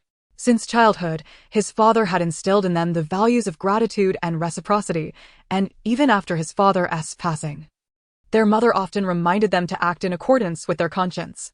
The doubters fell silent, intimidated by his reprimand, and as he surveyed the crowd, he noticed their expressions were filled with embarrassment, no longer resembling the demeanor of a seasoned hunter. "No, my good sir, I merely feel that this little girl, this benefactor, appears so frail that she could scarcely draw a bow. I harbor no disbelief in her abilities." The man who had questioned her stammered awkwardly, retreating slightly. He felt rather embarrassed to admit that a wolf had lunged at him earlier, only to be pierced through the skull by a long arrow, which allowed him to narrowly escape disaster. "The truth is evident to all. Since I intended to perform a good deed, I sought no recompense in return." Observing that the crowd had nearly come to believe him, Yuxiu feigned an air of righteousness, dismissively waving her hand. It was merely a casual act, nothing to concern themselves over. Yet the more she insisted it was trivial, the more awkward the onlookers felt. Some wished to express their gratitude, but found themselves too shy. After all, they had just regarded her as the root of their troubles, and now their faces were left stinging from the reality of their misconceptions. "Everyone, don't just stand there. Quickly skin the wolf. The meat can still be salvaged for sustenance. If we delay any longer, someone might arrive and attempt to seize it from us." Noticing the indecision on their faces, Yuxiu smiled and urged them onward. "Yes, indeed. This is a source of nourishment." Some in the crowd quickly responded, seizing knives and other implements to commence the skinning of the wolf. "Be sure to retrieve the arrows used by our benefactor." Yang Lauda gestured, and the Yang family acknowledged with a nod before getting to work. "Benefactor?" Yuxiu promptly interrupted, laughing as she addressed Yang Lauda. "Please, just call me little girl. Referring to me as benefactor makes me feel quite uncomfortable." Yang Lauda chuckled heartily in response and agreed, leading Yuxiu back toward the Cui family. The nearly extinguished campfire was rekindled, and Cui, wrapped in a blanket, fell back to sleep. Observing her pale complexion, Yuxiu felt a twinge of concern. "Your mother must have been frightened. Let her rest well, she should feel better afterward." The women of the Yang family busied themselves with skinning the wolf, leaving the elderly matriarch to tend to the children and Cui. Upon Yuxiu's arrival, Yang Lao hurriedly informed her about Cui's condition. "Don't worry, dear. When we set off again, we can have your mother rest on our cart. With so many of us, we can take turns pushing it without much strain." Hearing his mother's words, Yang Lao had no objections. Observing that all was well here, he swiftly joined the effort to clean the wolf skins. The greater the number, the mightier the force, particularly when they thought about the imminent threat of someone coming to snatch their wolf pelts and meat. They brushed aside their fatigue, hastily bandaging their wounds, and wielded their knives with fervor. As the task neared completion, they agreed to depart with the harvested pelts and meat, seeking a safe place to rest before cooking the wolf meat to fill their bellies for the journey ahead. Thanks to the abundance of wolf meat, each person found themselves with a considerable bounty, their earlier fears and anxieties forgotten, replaced by smiles of satisfaction. Even the one woman who had lost her husband and had initially sought to confront Yuxiu now carried a skinned wolf in her pack. "Here, this is for you," said Yang Lauda's younger son, approaching her. The lad was tall and robust, cradling a bundle of neatly cleaned and bound arrows. "These are all the arrows you shot. I've kept track of how many there are. You've been pulling them nonstop, so they never ran out in the quiver. Thank you." Yuxiu graciously accepted the arrows from the boy's hands, not dwelling on the mystery of their endless supply. The boy, named Yang Xiaoshi, blushed at her smile, his bashful demeanor evident as he turned and hurried away. "This lad is even more bashful than the girls," chuckled Yang Lauda's second and third sons, returning with several skinned wolves, catching sight of Yang Xiaoshi's retreat. They couldn't help but tease him. Yuxiu halted her smile, perplexed. "What do you mean? Are you implying that I, a young girl, am less shy?" Yang Lauda's second son continued to chuckle, while the third son, sensing Yuxiu's unusual gaze, felt a chill run down his spine and quickly attempted to clarify. "Don't misunderstand, young lady, we didn't mean it that way." As Yang Lauda, nursing an injured arm, encouraged them to focus on their work, he admonished, "What nonsense are you all saying? Can't you keep your mouth shut?" They selected several large, plump wolves, intending for the women to process them, leaving sufficient provisions for the two of them. Yuxiu glanced at the meat, indeed noting that they had chosen the fattest specimens. Initially contemplating declining, she reconsidered, realizing it would be illogical, and smiled her gratitude instead. In no time, they were ready to depart. Chui awoke, and though the Yang family warmly invited her to rest on the cart, she declined, feeling much improved but deterred by the lingering odor of wolf skins and meat. Concerned about imposing, the matriarch requested the young family to gather some branches to cover the cart and conceal their provisions. The others followed suit, hastily concealing their meat before continuing their journey. "We are running low on water. Our immediate task is to find a drinkable source," came the grim announcement. The young family's wooden barrel held only a shallow layer of water, a meager reserve saved through considerable effort. "We have hardly any water left either. If we continue like this, we might succumb to thirst before hunger," someone lamented. "I had no choice but to drink several mouthfuls of wolf blood while we were butchering. It was the only way I could manage." "You drank it too?" "We all had to. There was no other option. Our throats felt as if they were on fire." The group murmured, discussing where they might find water. They could endure hunger, but the absence of water was intolerable. "Little system, do you know where we might find a water source nearby?" Noticing the cracked, parched lips of her companions, Yuxiu decided to consult the system, recalling its claim of being a survival system. Surely it could lend assistance in their time of need. Ding! "Congratulations, host, you have triggered a quest for the survival system. The populace is parched and desperate. Please lead them to a water source to complete the task." Yuxiu gazed up at the sky in exasperation. She had merely asked a casual question, and now it had turned into a quest. The cracked earth surrounding them made locating water anything but simple. "Allow me to contemplate this task. Accepting it does not guarantee success." It suddenly dawned on her that during her encounter with the Wolf King, the system had promised her a spring as a reward, yet she had not had the opportunity to explore its whereabouts. "Hey, little system. What about the spring you promised me? I distinctly remember claiming it." Yuxiu searched her consciousness within the space, but found nothing new, only the same items as before. No sign of the promised spring. "Perhaps you should check the backyard. You might find something of interest," the little system teased. This suggestion piqued Yuxiu's curiosity, prompting her to immediately direct her consciousness into the backyard. In the shower room, restroom, sunroom, small flower bed, and water well. Water well? Could it be that my well has transformed into a spring? Yuxiu harbored some doubts. When her mother was still around, she enjoyed using the water from this well for washing clothes, always claiming that hand-washed garments were cleaner. After her mother passed, Yuxiu found herself bereft of the time for such tasks. She would simply toss her clothes into the washing machine. Consequently, the well was covered with a board. However, now was not the opportune moment to investigate. She would wait until her next break. Such an impressive host, finding it so swiftly. "The system's cute." Soft voice brimmed with excitement, leaving Yuxiu in a state of bemusement. This little creature certainly knew how to flatter. "Have you considered whether to accept the task? The reward this time is a chance at a lottery." The system's voice was filled with enticing allure. Remembering the delightful treasures she had previously won, Yuxiu felt a surge of exhilaration, gritted her teeth, and promptly agreed. Suddenly, an idea struck her. If she could locate a small pond or well, she could discreetly add some water when no one was watching. As long as everyone had something to drink, wouldn't that suffice to complete the task? "The host has chosen to accept the mission. Hurry to complete it so you can claim your reward." After issuing the task, the system seemed concerned that Yuxiu might truly struggle to find a water source, and thus offered some helpful hints. A gentle reminder: follow the river upstream. Although the path may be rugged, it also presents a greater opportunity to discover a water source. Yuxiu's heart lifted with the hint.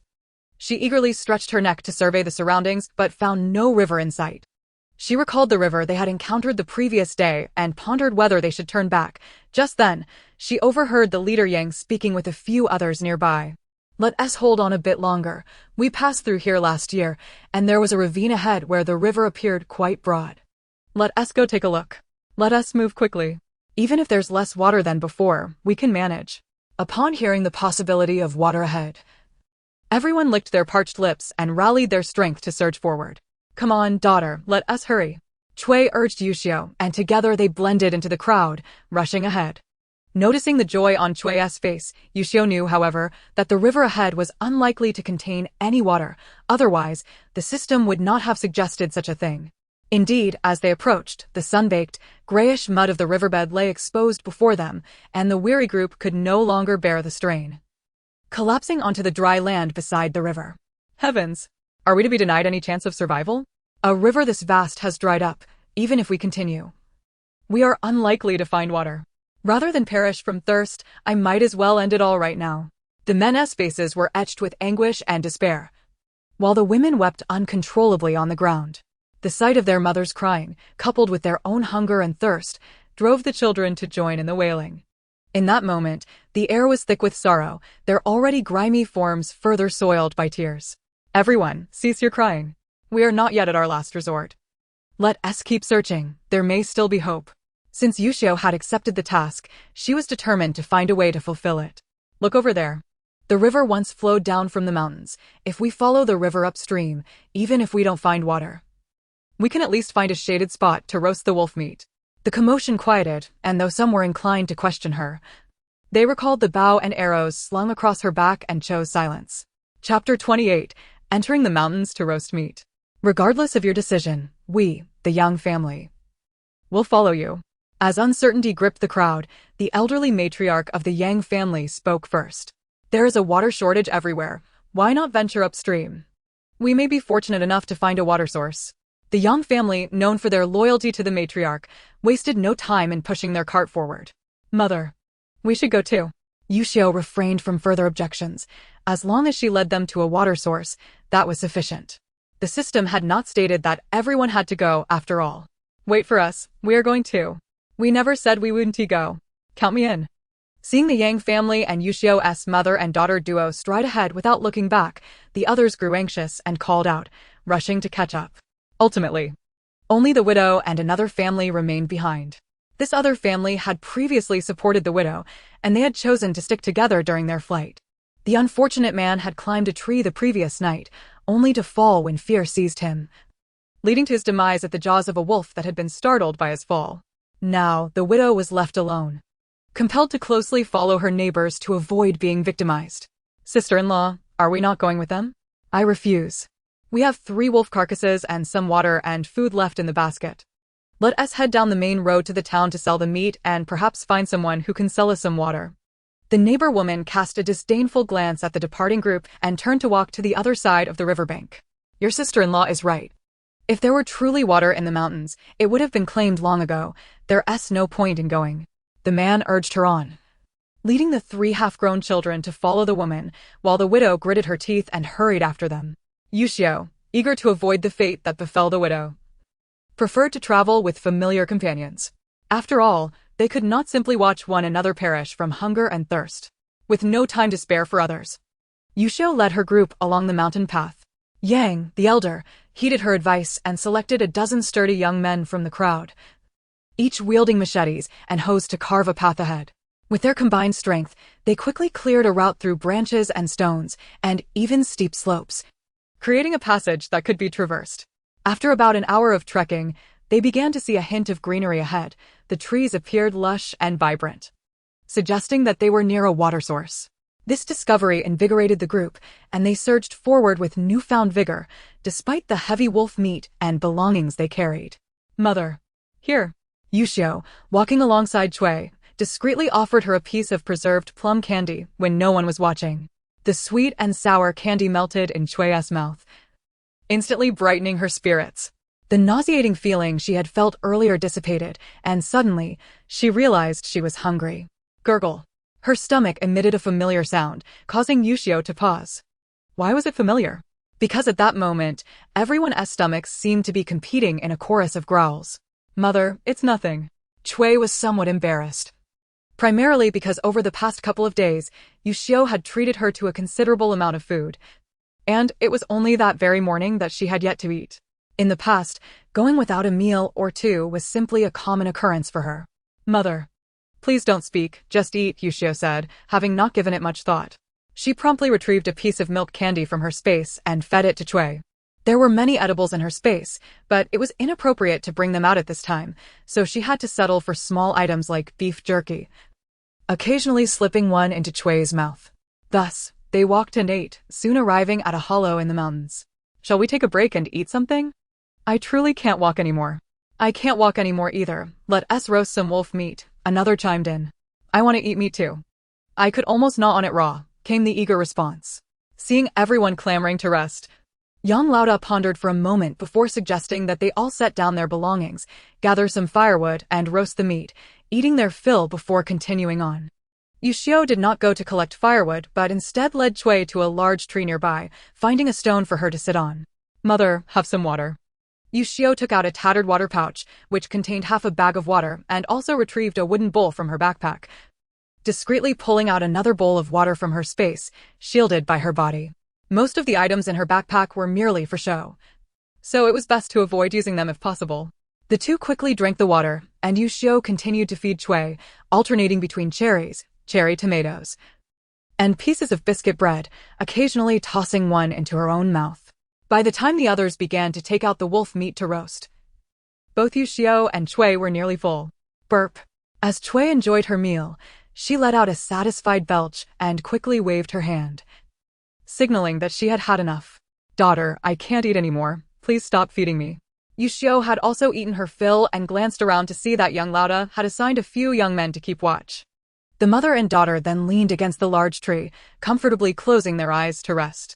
"Girl, big sister, wake up." Not long after, Yang Dis saw Miao and Yang Er saw Zhang approach to call them. "We made a little meat porridge for my mother-in-law and the children, big sister. Since you're feeling a bit unwell, we brought you a bowl." Miao smiled as she handed a bowl of porridge to Cui, who felt somewhat flustered at this moment. A bowl of porridge was quite a precious item. It was no exaggeration to say that one could trade a bowl of porridge for a person. "This won't do. It's for the elder and the children." Cui attempted to refuse, but Miao pressed the bowl into her hands. "Quick, take it. We're in a hurry to go back and eat meat." Cui had no choice but to accept it. Looking at the fragrant rice porridge, she felt deeply moved. "The wolf leg is roasted to perfection, crispy on the outside and tender inside. You must try it." Zhang also offered Yuxiu a piece of roasted meat on a stick, revealing a well-cooked wolf leg. Chapter 29. Striving for Double Rewards. Even though Yuxiu and Cui were not particularly hungry, holding the warm food made their hearts feel warm, and they decided to join the Yang family in their meal. "Uncle Yang, it's not convenient for us all to enter the mountains together. Perhaps we should select some young and strong individuals to go ahead and search. If they find water, they can bring some back," Yuxiu suggested, seizing the opportunity while everyone was resting. Yang Laoda nodded and, after discussing with the other men, quickly selected a dozen strong men. Together with a few of Yang's brothers, they took wooden buckets and water pouches, continuing on under the guidance of Yuxiu and Cui. Yuxiu knew she had to go to complete her mission, and as for why she brought Cui along, it was because she didn't want to leave her alone. The two of them were already a support for each other. It was understandable that they didn't want to be separated, so nobody said anything further. Those left behind were too busy tending the fire to care, all focused on roasting the wolf meat, hoping to quickly turn it into jerky, which could later be eaten directly or boiled in a pot. As for the wolf meat allocated to Yuxiu and Cui, Yang Laoda assured them that they would not have to lift a finger. The women of the Yang family would prepare it for them, and they could simply wait to eat. Yuxiu even glanced over to see that Yang Laoda had secured 5 of the largest and fattest wolves for them. If they were to be turned into jerky, it would indeed require significant effort. Knowing that wolf meat would not taste good without seasoning, Yuxiu deliberately pulled out a large bag of coarse salt from her backpack, offering it to be used with the Yang family's cooking. This was the coarse salt she had previously sold for pickling vegetables, which she had unwrapped in advance, adding some chili powder and pepper to it, making it appear less pristine than before. Such seasoning was indeed a valuable commodity at this time, and no one questioned its origin. Miao and the others took it and began salting the meat. After all, if it could be used, why ask further? It wasn't like it fell from the sky, right? The remaining folks were bustling with activity, while Yuxiu and Cui led the group along the riverbank, walking for about half an hour before spotting a mountain cliff ahead. Here, lush trees surrounded them, and the wild grasses and shrubs on the ground were a vibrant green, entirely contrasting with the parched landscape outside. "Let us keep our voices down. I'll go ahead and take a look." Yuxiu gestured for everyone to hide behind the large tree and cautiously moved forward. The air here was noticeably more humid than in other areas.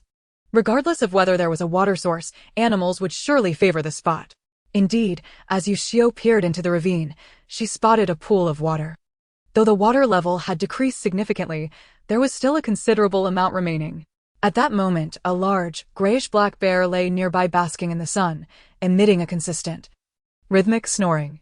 Occasionally, small rabbits and deer approached the water's edge to drink, moving quietly, fearful of startling the enormous creature. Although they had found the water source, the presence of such a formidable guardian made the task of retrieving water seem far from simple. Ding!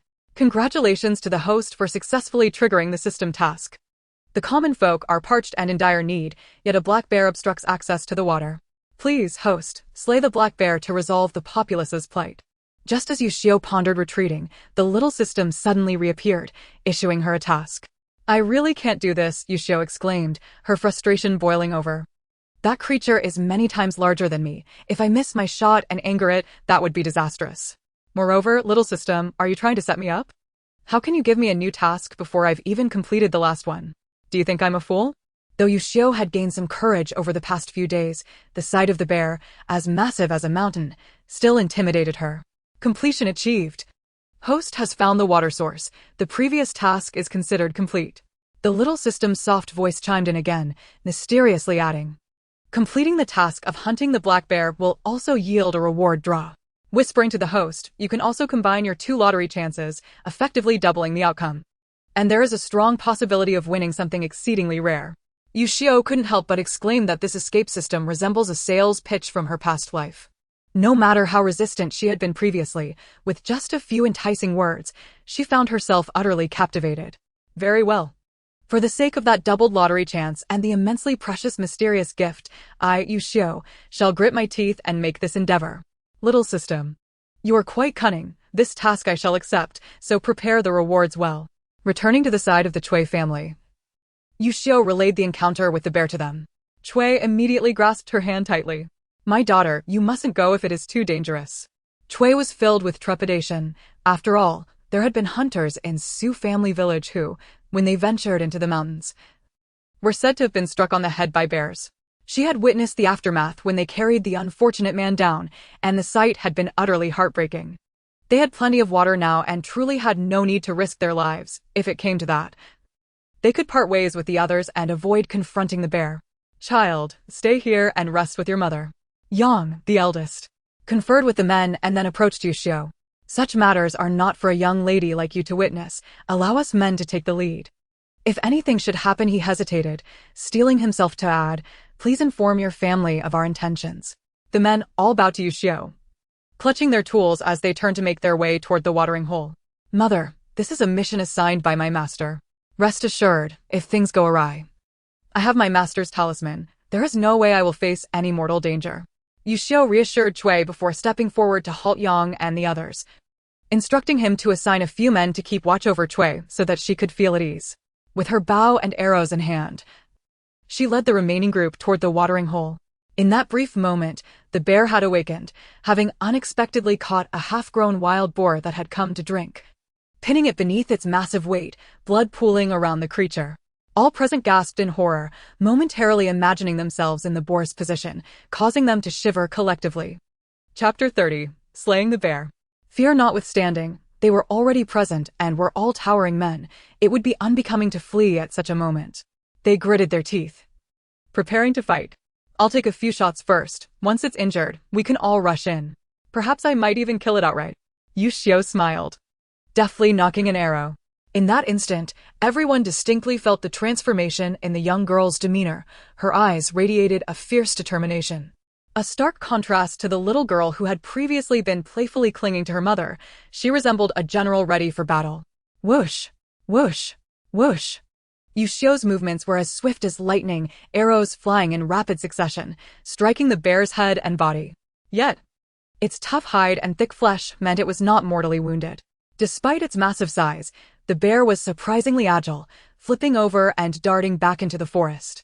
It might be called a blind bear, but it was far from foolish, sensing the imminent danger and choosing to flee rather than fight, intent on preserving its own life.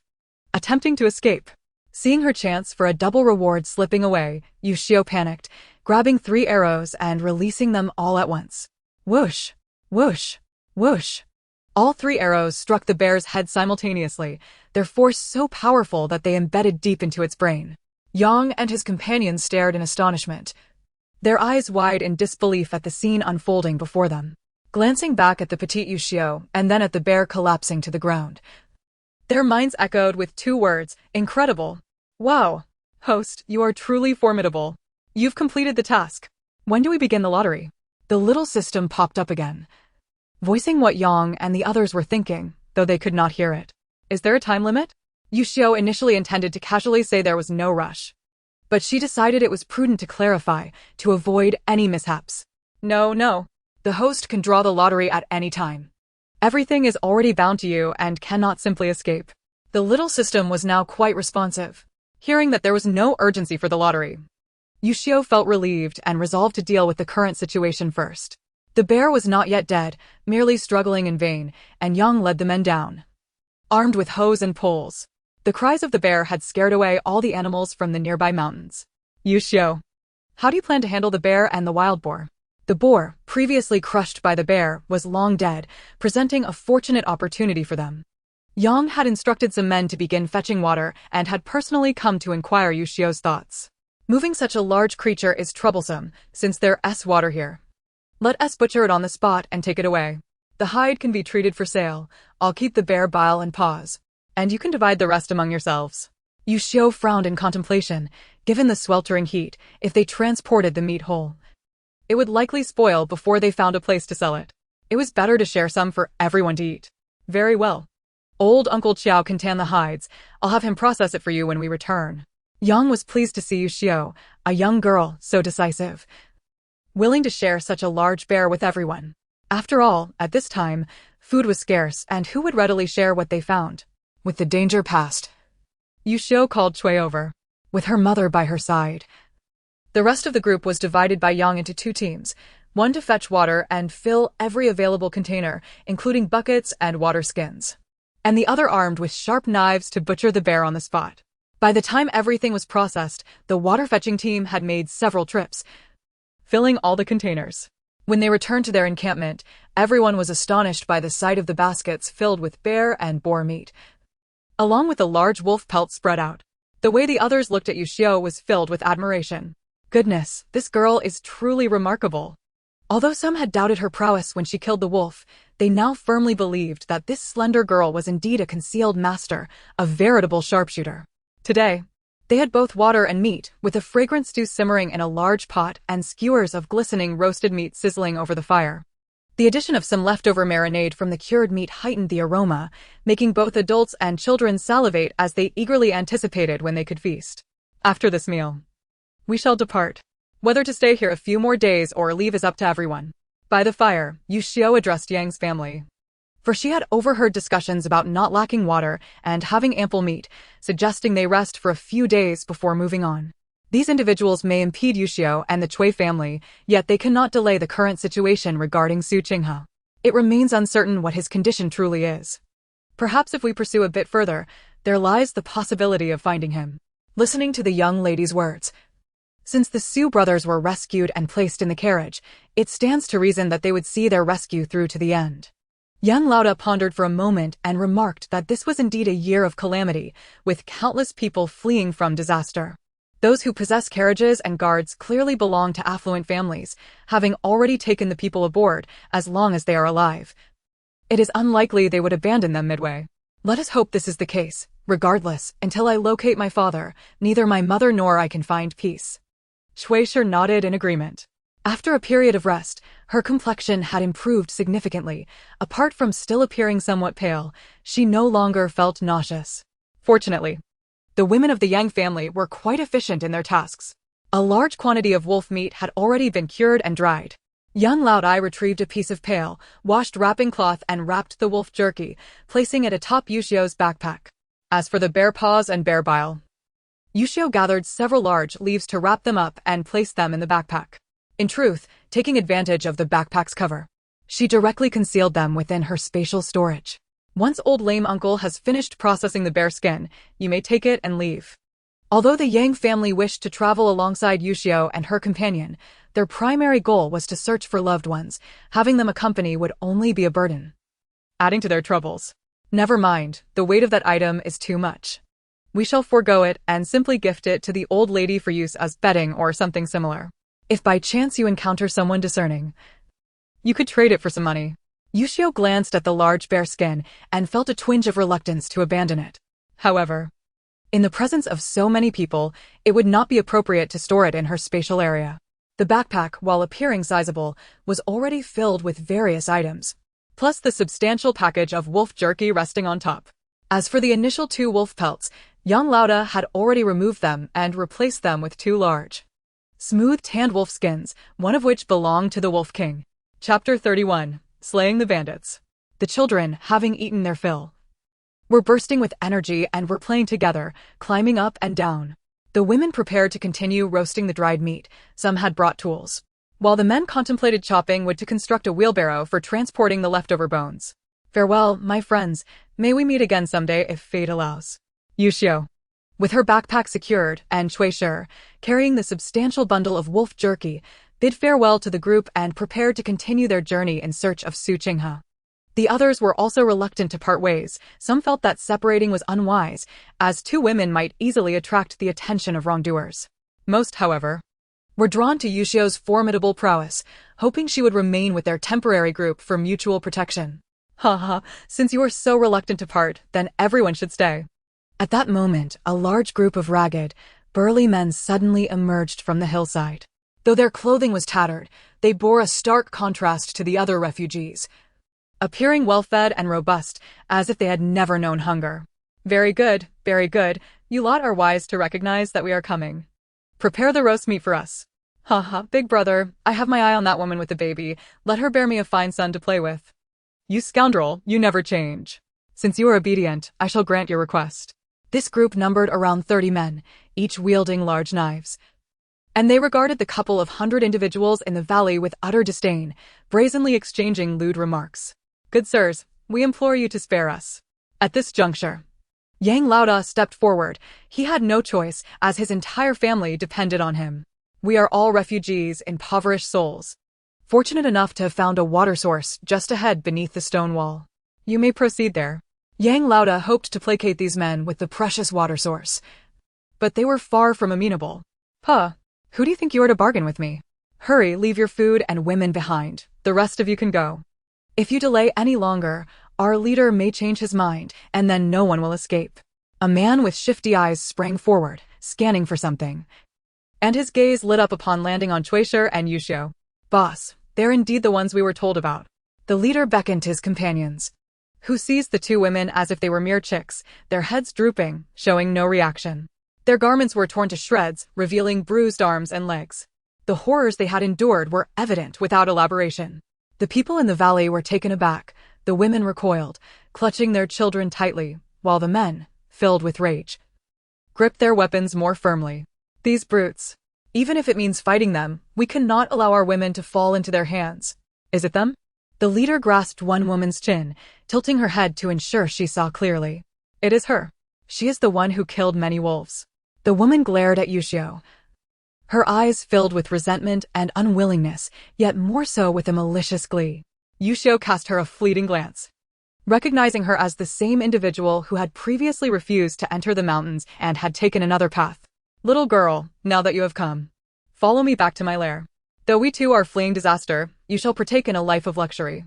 Having endured his incessant prattling for far too long, Yuxiu, now impatient, swiftly drew her bow and arrow. The leader, caught unawares by her sudden aggression, had no time to evade, and an arrow struck him squarely in the forehead. His eyes widened in disbelief as he fell backward, lifeless. You wretched girl, seeking death. Kill her to avenge our leader. With their leader slain, the remaining ruffians clamored, brandishing their large knives as they charged down.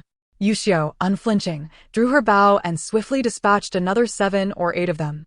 Everyone, do not stand there. Arm yourselves and fight these brutes.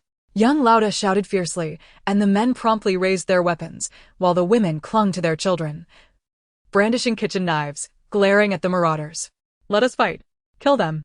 Despite their grotesque appearances, the assailants possessed some degree of skill, and within moments, several refugees had been injured.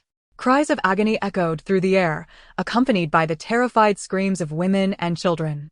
Mother, stay close behind me and do not stray. Yuxiu relinquished her bow, reverting to the hoe she had wielded earlier, advancing through the throng. With her strength akin to that of an ox, Each swing of her hoe felt as heavy as 1,000 pounds. None could withstand the force of her blows. Any bandit struck by her hoe howled in agony. Losing the ability to fight, if they were unfortunate enough to be struck on the head, they had no chance to cry out, meeting their end instantly.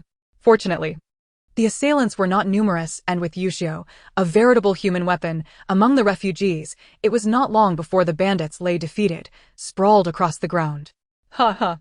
My dear family, my child, did you all see? These people are all dead, every one of them. Just as everyone breathed a sigh of relief. 2 women tumbled down the hillside, disheveled and frantic like mad women.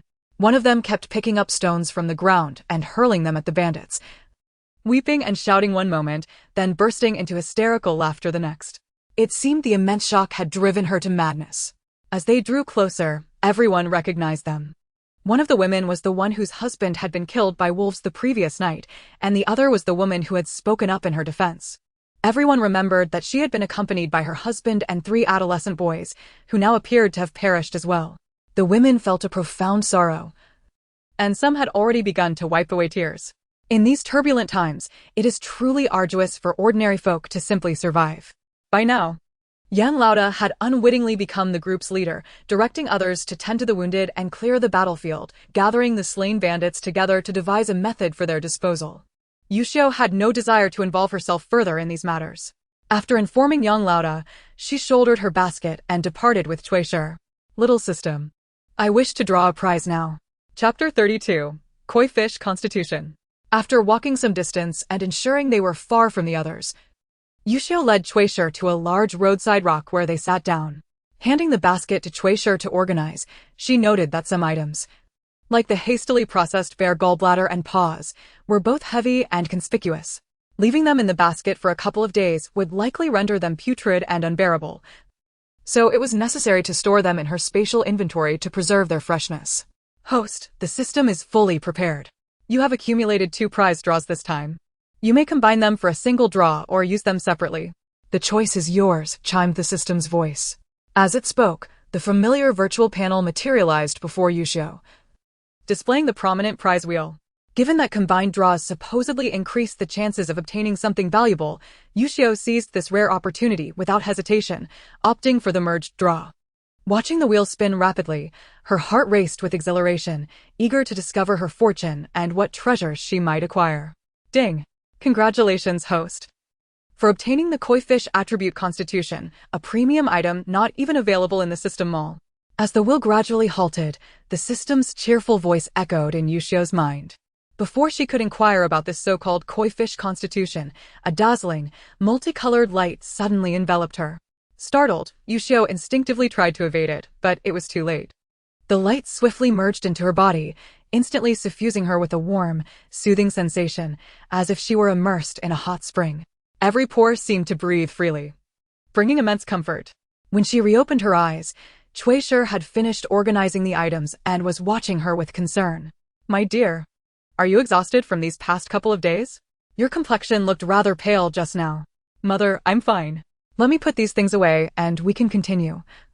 Yuxiu reassured her with a smile. After glancing around, she placed the items Cui Shi had sorted into the basket, in reality, storing the heavier objects in her spatial inventory, leaving only a few decoys outside. Once done, they could travel lightly once more. Little system, I feel like you've deceived me this time, Yuxiu grumbled inwardly as they walked. What was this Koi Fish Constitution? She hadn't noticed any visible changes. Was it merely that burst of colorful light? Aside from that brief moment of physical bliss, it seemed utterly useless. Host, do not fret. In time, you will realize just how invaluable the Koi Fish Constitution is, far surpassing any other rewards, the system replied calmly. Though Yuxiu sensed she might have been duped, there was little she could do against this intangible entity. She resolved inwardly to opt for separate draws in the future, prioritizing practical items for a sense of security. Fortunately, Yuxiu's adaptable nature allowed her to quickly rebound, reasoning that she had lost nothing and could always try for other prizes later. Unbeknownst to her, about 7 or 8 li away on a hillside, the original female protagonist, Su Lingji, was rubbing her eyes in bewilderment. Mother, you saw it too, didn't you? She asked. The previous night, she had dreamed of a massive, human-shaped ginseng root on this very mountain, discovered while she excused herself to relieve herself. She had promptly called her mother to unearth it, a secret known only to her and her parents. Later, in the city, they encountered a nobleman urgently seeking to purchase it, and the ginseng fetched a hefty bag of silver ingots. Thus, upon passing the mountain today, she claimed the need to relieve herself and dragged her mother into the hills. Sure enough, they spotted the familiar red berries. Overjoyed, they were about to start digging when a blur passed before their eyes. The plant with its ruby-like berries vanished, replaced by a patch of withered weeds. The ginseng and red berries seemed like mere illusions. "Oh no, how careless!" exclaimed Tianshi, Xu Lingji's mother, slapping her thigh in frustration. She frantically scrabbled through the weeds until her fingers bled, but only weeds remained, no sign of the red berries. "When I was a child," the elders said that such things, when they reach a certain age, become sentient. Once discovered, they swiftly escape. You must tie them down with a red string to catch them. Fuming, Tianshi felt like slapping her own face. When Xu Lingji pointed it out, she had been too astonished and thrilled to recall the old tales, allowing such a treasure to slip right through their fingers. Xu Lingji was equally dumbfounded. Since her dreams began, aside from the incident with Xu Yuxiu, only today's event had deviated from expectations. This filled her with intense anxiety, as if something had veered off its intended course. "Mother, have some more jerky," Yuxiu said, retrieving a bag of beef jerky from her spatial inventory, handing a piece to Shi and slowly chewing on one herself. The beef jerky from her mini supermarket, though pricey, was made from genuine high-quality beef and secret seasonings, making it exceptionally popular. "My dear, I'm not very hungry. You should eat more." Shi declined after taking one piece, her appetite lacking despite the jerky's deliciousness. "Do you still have any of those plum candies you gave me before? I'd like one." Mentioning the plum candies inexplicably made Shi's mouth water, sparking an urgent craving. "There are plenty, mother. Help yourself and ask me whenever you want more," Yuxiu replied without much thought, casually handing her a handful.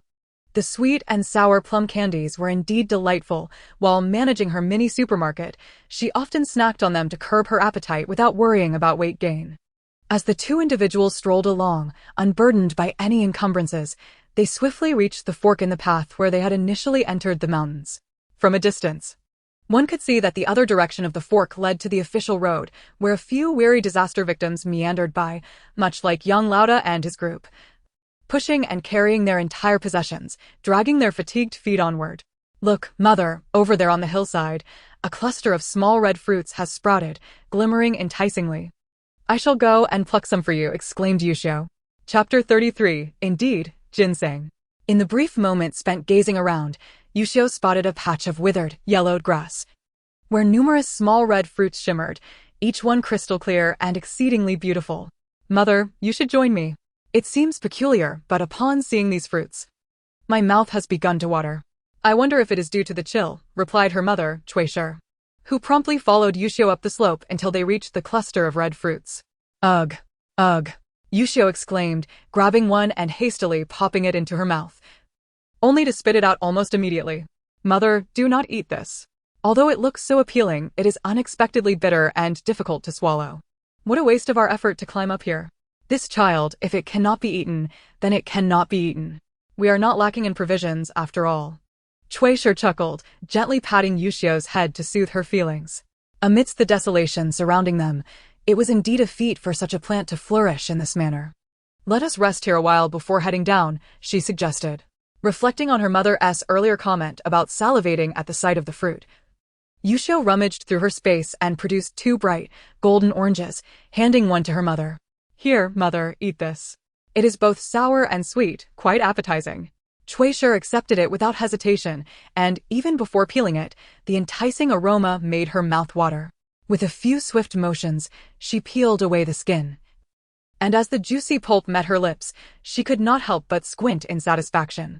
Yuxiu, who did not have a fondness for oranges, grew somewhat bored and began to play with the small red fruits on the ground. Inadvertently, she tugged a bit too hard, uprooting the entire plant and sending a clump of soil flying. "Mother, what is this?" she questioned, scrutinizing the object in her hand. The white roots resembled small radishes from the vegetable patch, adorned with numerous tendrils. As she looked from the peculiar roots to the cluster of red fruits, a thought crossed her mind, only to be swiftly dismissed.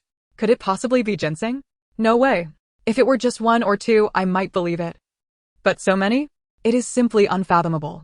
If ginseng were so easily found, who would bother fleeing famine? Everyone would come to the mountains to dig for ginseng and sell it for silver. This indeed resembles the white radishes from your grandmother's vegetable garden, Xu Yuxiu remarked, casting a glance at the still smiling Yuxiu, whose laughter suddenly ceased. In truth, she had encountered this peculiar plant many years ago, when Yuxiu was still too young to remember. During a trip into the mountains to gather firewood with the Xu family, she had seen a similar plant bearing small red fruits. However, that one had only produced 3 or 4 fruits. Just as she contemplated bringing it back for her daughter, she was accidentally shoved by Xu Qinghai, nearly losing her balance until Xu Qinghai reached out to steady her. After much effort, Xu Qinghai and Xu Qingjiang had finally unearthed that plant, which was less than 1/5 the size of what Yuxiu now held. They had cherished it like a treasure, hastily abandoning their firewood to rush down the mountain. Soon, the village buzzed with tales of their good fortune, claiming they had stumbled upon ginseng worth 80 taels of silver. Meanwhile, the two from the second household had seen nothing at all, and old Lady Qin constantly lamented their misfortune, insisting they were not worthy of such treasures, even comparing them unfavorably to the first and third sons. "Is this ginseng?" Xu Yuxiu asked, somewhat bewildered as she surveyed the surroundings, only to suddenly realize that several more were nestled beneath them. Panicking, she hurriedly pulled Yuxiu to her feet. "Good heavens! If this truly is the invaluable ginseng, and we have carelessly trampled and sat upon it, it would be a grievous waste. Little system, please come out and take a look," Yuxiu called out in her mind, uncertain of what to do. "Quickly ascertain whether this is indeed ginseng and if it can be harvested for profit." As soon as she inquired, she felt a familiar flash before her eyes, revealing the system's virtual panel, which displayed information about ginseng. Long oval red fruits, with white radish-like roots. "That's it. Mother, dig it up quickly. This is indeed ginseng. We are about to strike it rich." With the confirmation that it was indeed ginseng, Yuxiu's excitement soared, and she brandished her hoe to start unearthing the ground, already having unearthed several plump white ginseng roots in no time. "Careful now. Do not damage them. Let us take our time," Xu Yuxiu urged anxiously. She had witnessed how the Xu brothers meticulously harvested ginseng, spending considerable time delicately scraping the soil, fearing even the slightest mishap might sever a root. Unlike her daughter, who seemed to wield her hoe with reckless abandon. "Allow me to handle it, you rest over there," she insisted, grabbing the hoe from Yuxiu's hands, determined to personally extract these treasures. In the midst of her words, a sharp crack echoed, and both women looked down in shock to see a ginseng root as thick as a baby's wrist cleaved in two by the hoe, leaving them heartbroken. Xu Yuxiu, now frantic, insisted on taking over. "You are using too much strength, my dear daughter. If we lose these precious finds, I fear I shall be driven to despair." "Mother, do not move just yet. I have a brilliant idea." Yuxiu grasped her mother's hand and led her aside, wanting to test her theory first. Since she was so distressed at the thought of the ginseng being damaged, she considered whether she could directly transfer it into her space without physically digging it up. "Collect," Yuxiu thought as she reached for one root, and as she silently commanded, the ginseng vanished, leaving behind only a dark, muddy hole.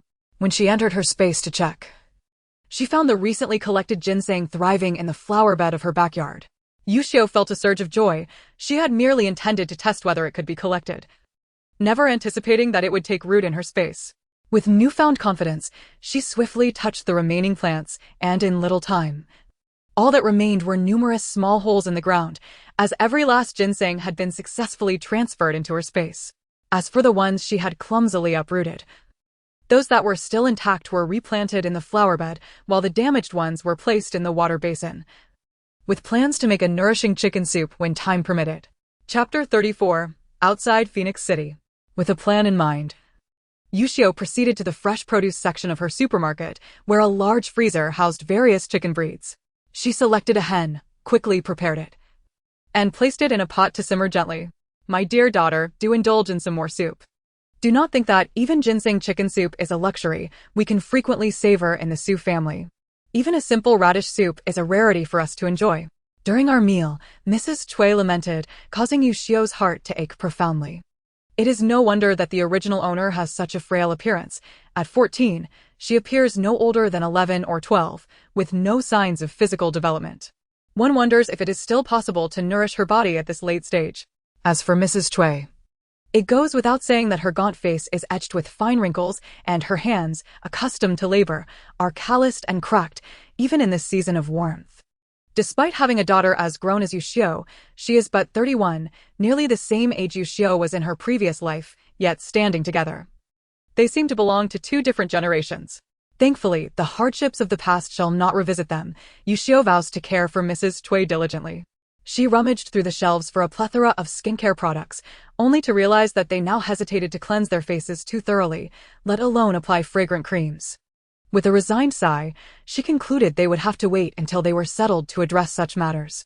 Unaware of her daughter's myriad thoughts, Mrs. Cui busily washed the pots and pans, scrubbing the stove until it gleamed, cherishing this hard-won opportunity to work with vigor. Eating ginseng chicken soup made a remarkable difference. After the meal, Mrs. Cui no longer felt the dizziness and nausea that had plagued her. Although she occasionally craved sour fruits, it was hardly a significant issue, as Yuxiu had prepared plenty of fruit from her space, readily accessible to feed her mother without any effort. Having possessed this space for several days, Yuxiu made a delightful discovery today. Everything she took out from her little supermarket, whether food or drink, would reappear in its original place by the following day. Just like the dried cucumbers and the large cleaver Mrs. Cui had taken, or the pot of ever-full tea eggs, or the assortment of snacks on the shelves once withdrawn from the space, they would automatically refresh at the stroke of midnight. This revelation filled Yuxiu with joy, for it meant she had an endless supply of provisions, allowing them to eat and drink without fear of exhausting their resources. As they journeyed, they inquired about Xu Yuxiu's whereabouts. Some people ignored them, others claimed to have never seen him, and a few, noticing only two women traveling together, stealthily followed, hoping to ambush them when the opportunity arose. Yuxiu showed no mercy towards such individuals. Without the need to draw her bow, she wielded a hoe and struck decisively. By the time they arrived at a city called Phoenix, she had already dispatched about 10 ill-intentioned men. Phoenix City is a grand metropolis straddling the north-south official road.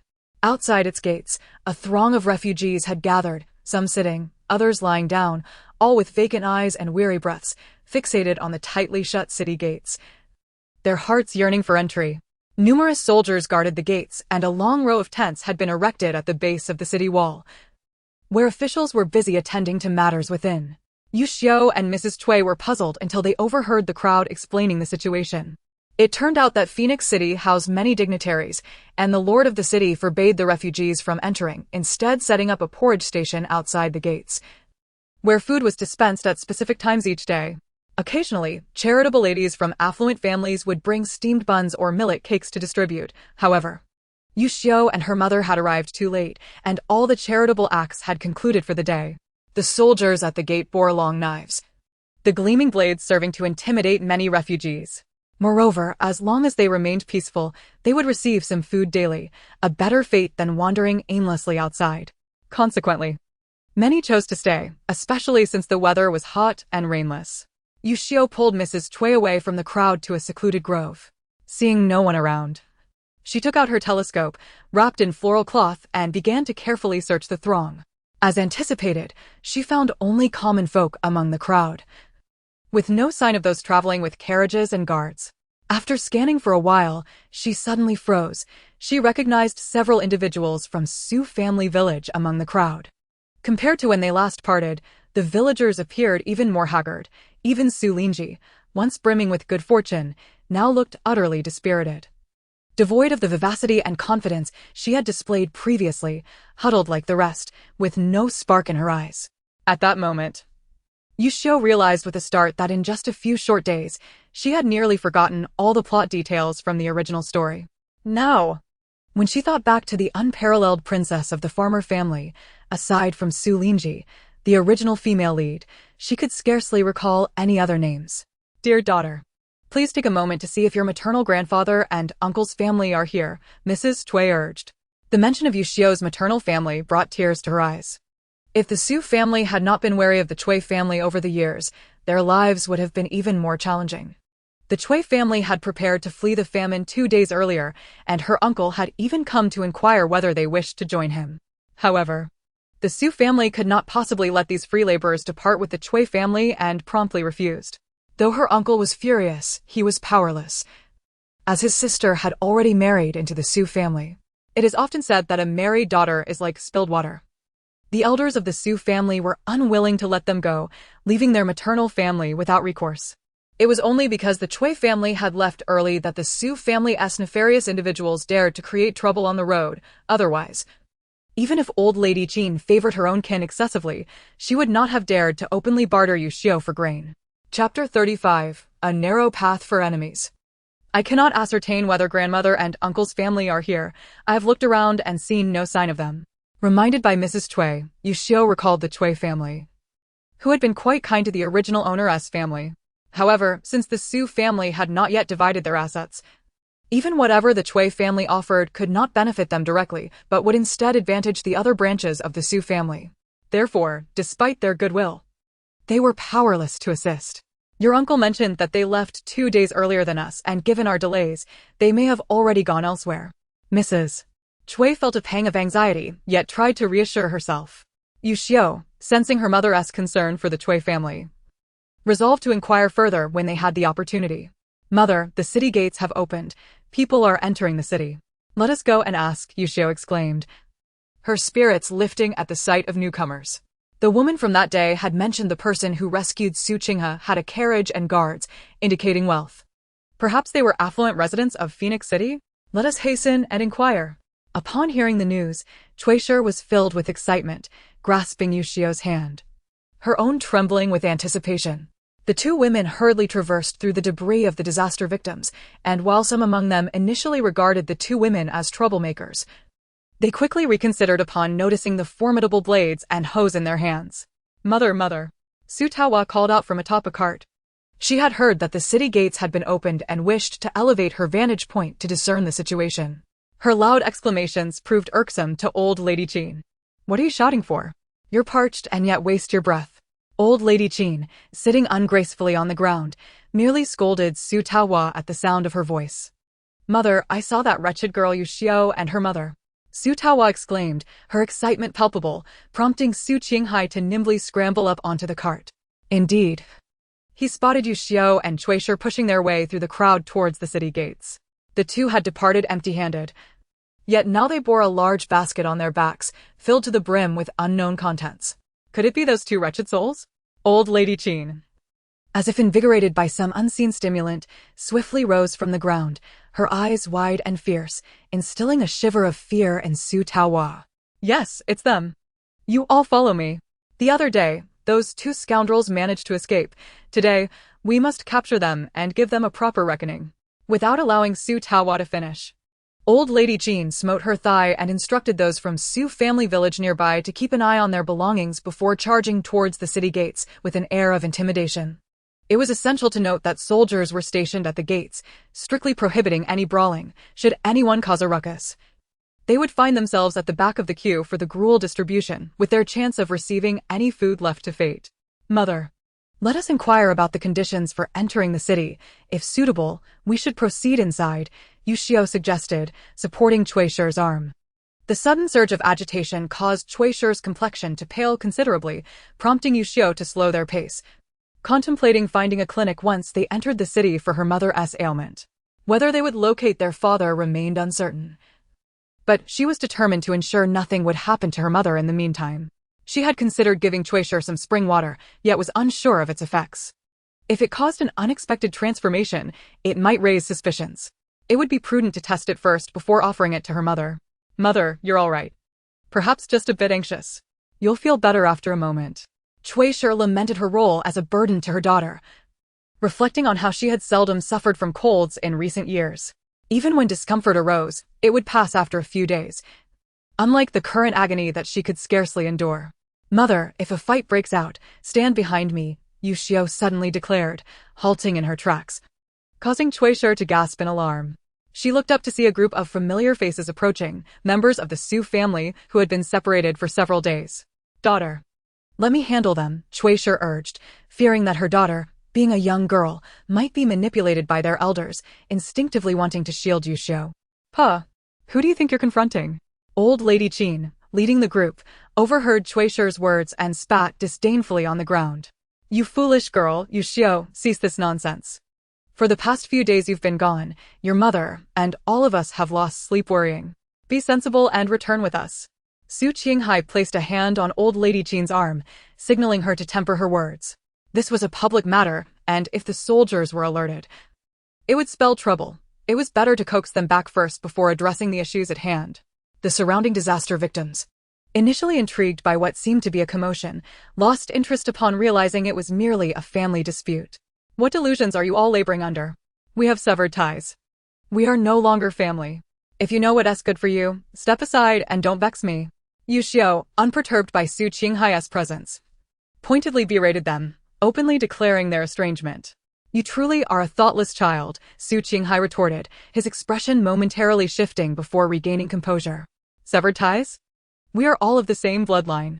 Your father and we are brothers bound by bone and sinew. It is not so simple to dissolve family ties.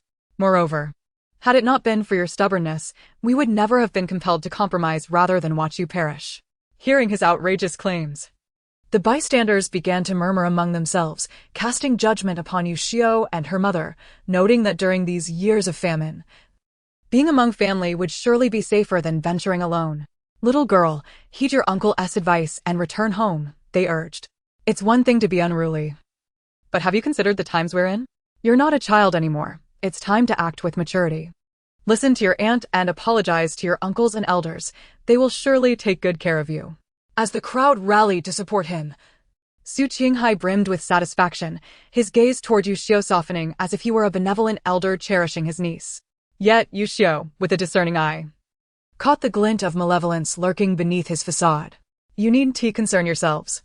These past few days of severed ties have been the most peaceful for my mother and me in years, she replied with a calm smile, articulating her reasons for the estrangement.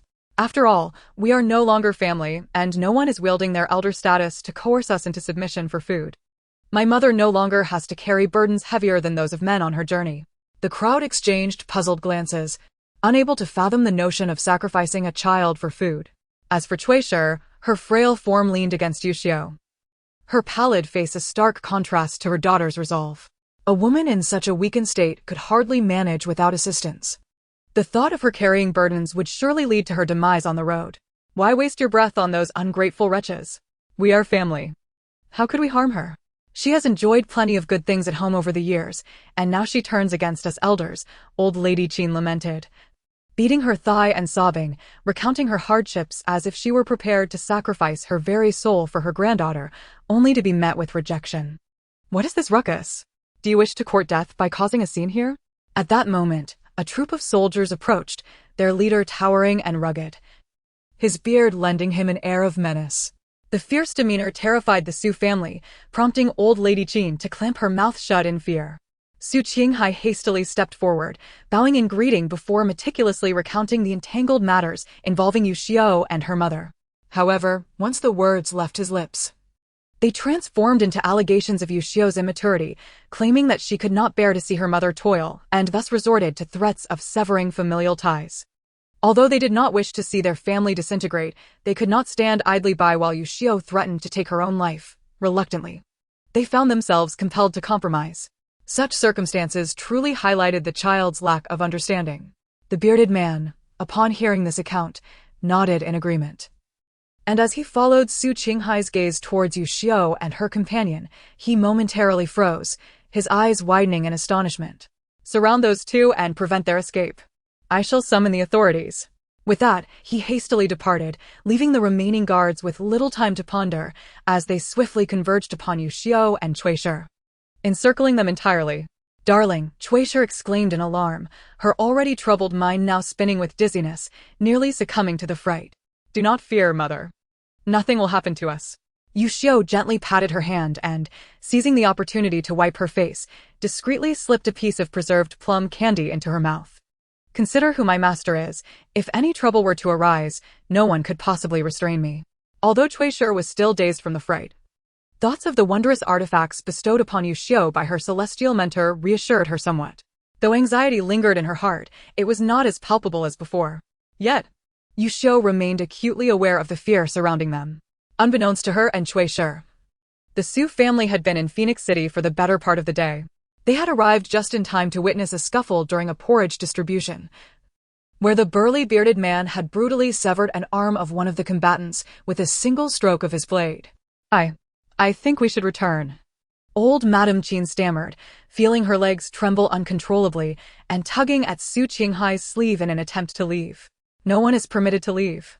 The authorities have yet to arrive. Should you depart, do not blame me for my rudeness. As it became evident that they intended to flee, the remaining guards, unwilling to let them go, drew their swords, positioning them firmly before the Xu family. A misunderstanding. A mere misunderstanding. Xu Qinghai interjected, his face adorned with a sycophantic smile, fervently attempting to clarify that this was all a misinterpretation. Indeed, we have severed our ties. We are now two distinct families. He completely disregarded his earlier assertion of familial unity, which had shifted within mere moments to a declaration of separation. Yes, indeed. Esteemed officials, as the saying goes, debts have their origins. The matters concerning those two women have nothing to do with us. Please, allow us to depart. Old Madame Qin began to plead, while the rest of the Xu family echoed her sentiments. Xu Qingjing interjected, we have signed a letter of severance. Should any issues arise, you will not find us. Xu Taohua added, we are all married off and cannot meddle in affairs concerning our maternal family. The three sons of Xu Qinghai declared, our severance was witnessed by the entire village, with the village head providing his endorsement. In essence, the Xu family was unified in a singular intention, to distance themselves from Yuxiu and Chuishi, including the fate of Xu Qinghe, whose whereabouts remained uncertain after his fall from the cliff. Regardless of any misdeeds committed by Yuxiu and Chuishi, the rest of the Xu family maintained that they bore no responsibility. Oh, the entire village can attest to that? At this moment, a refined middle-aged man approached, followed closely by the recently startled bearded man. Bring him to fetch the villagers and the village head. The composed man pointed towards Xu Wenlin of the Xu family, and immediately a small squad of guards stepped forward, seizing Xu Wenlin by the collar and escorting him towards the resting place in Xu village. It appeared that this man held a position of significance. Yuxiu scrutinized him closely, rummaging through the memories of her predecessor, yet found no clues to discern the nature of the situation. My lord, it is indeed them. The bearded man stepped forward to whisper to the middle-aged gentleman. Casting a glance at Yuxiu and Chuishi, the middle-aged man produced 2 pieces of parchment from his pocket, unfurling them and holding them up for comparison against Yuxiu and Chuishi. After a moment of scrutiny, he nodded with evident satisfaction. Clearly, they possessed portraits, signifying that these two had indeed caused some trouble. The Xu family members began to murmur among themselves, regretting their decision to confront Yuxiu and Chuishi, pondering how this affair could possibly implicate them. We, the common folk, have come to pay our respects to the esteemed officials. Soon enough, the guards returned with villagers from Xu village, and Xu Qingrong led the way, kneeling before the middle-aged man to pay his respects. Now, what is the matter? Please recount the events anew, the middle-aged man directed, gesturing towards Xu Qinghai, whose expression remained inscrutable. Despite Yuxiu's keen observation, she could discern no signs of deceit. What more is there to say? We have severed ties, and henceforth, we are 2 distinct families, are we not? Yuxiu and Chuishi found themselves encircled by individuals wielding weapons, indicating that the situation was far from trivial. Naturally, the Xu family sought to distance themselves as much as possible. The city lord is inquiring. You ought to respond appropriately rather than stammering like a fool. At the moment of Xu Qinghai's hesitation, the bearded man's blade struck his back, fortunately with the flat side, causing him pain but no immediate threat to his life. Why yes, I shall speak. Xu Qinghai felt a sharp sting in his back, but dared not delay further. He promptly recounted the entire tale without reservation. So, you truly are 2 families with no ties? The city lord raised an eyebrow, observing that the young girl remained remarkably composed, unfazed by the tumult. A subtle smile crept upon his lips. Xu Qinghai, who had been discreetly watching the city lord, noticed the smile and, though unaware of its cause, felt a modicum of relief.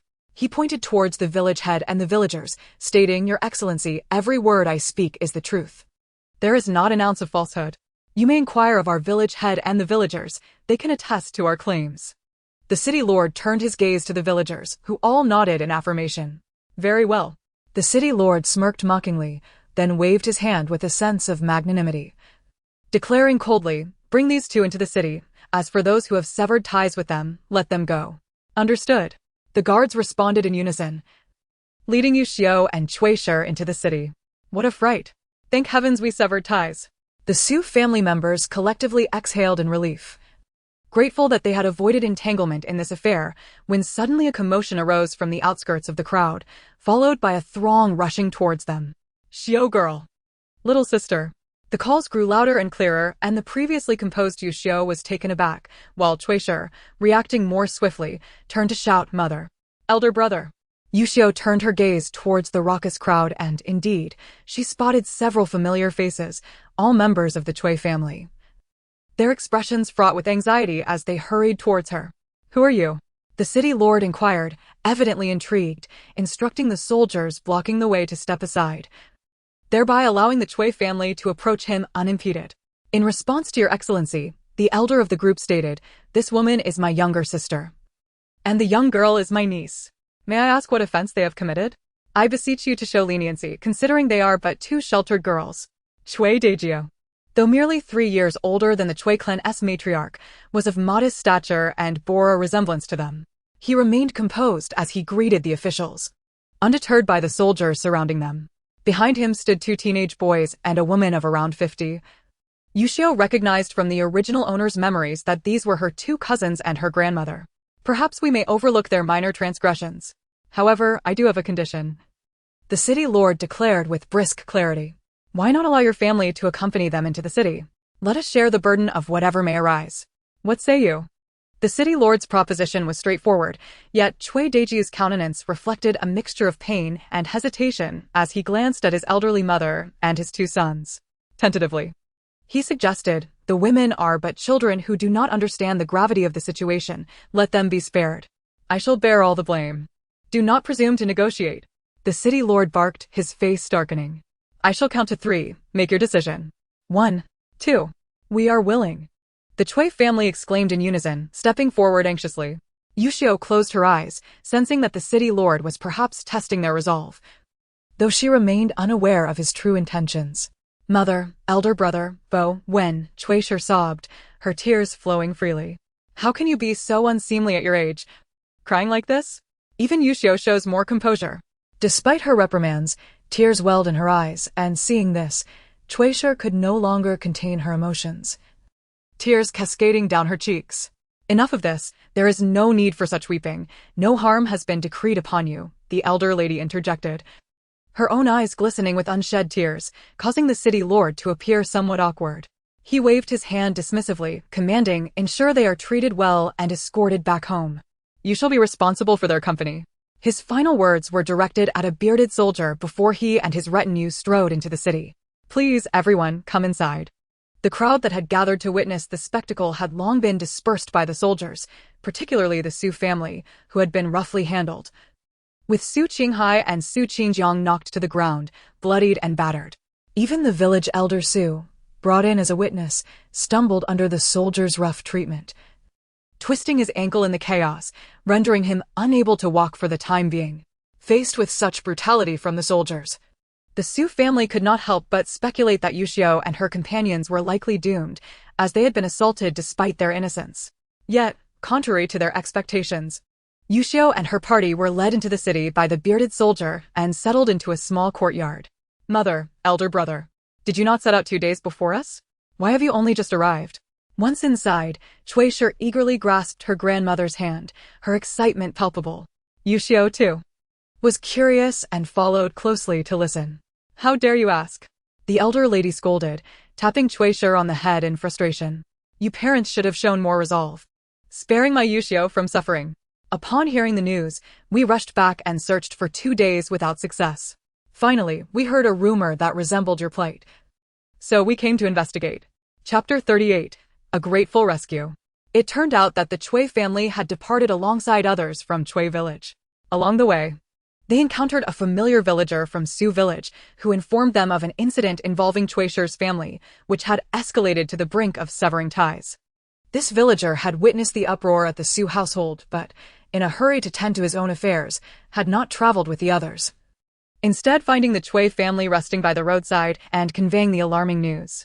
Upon learning this, Chui Dejio and the elder lady were distraught. If these two defenseless women ventured forth alone, they would surely face dire consequences.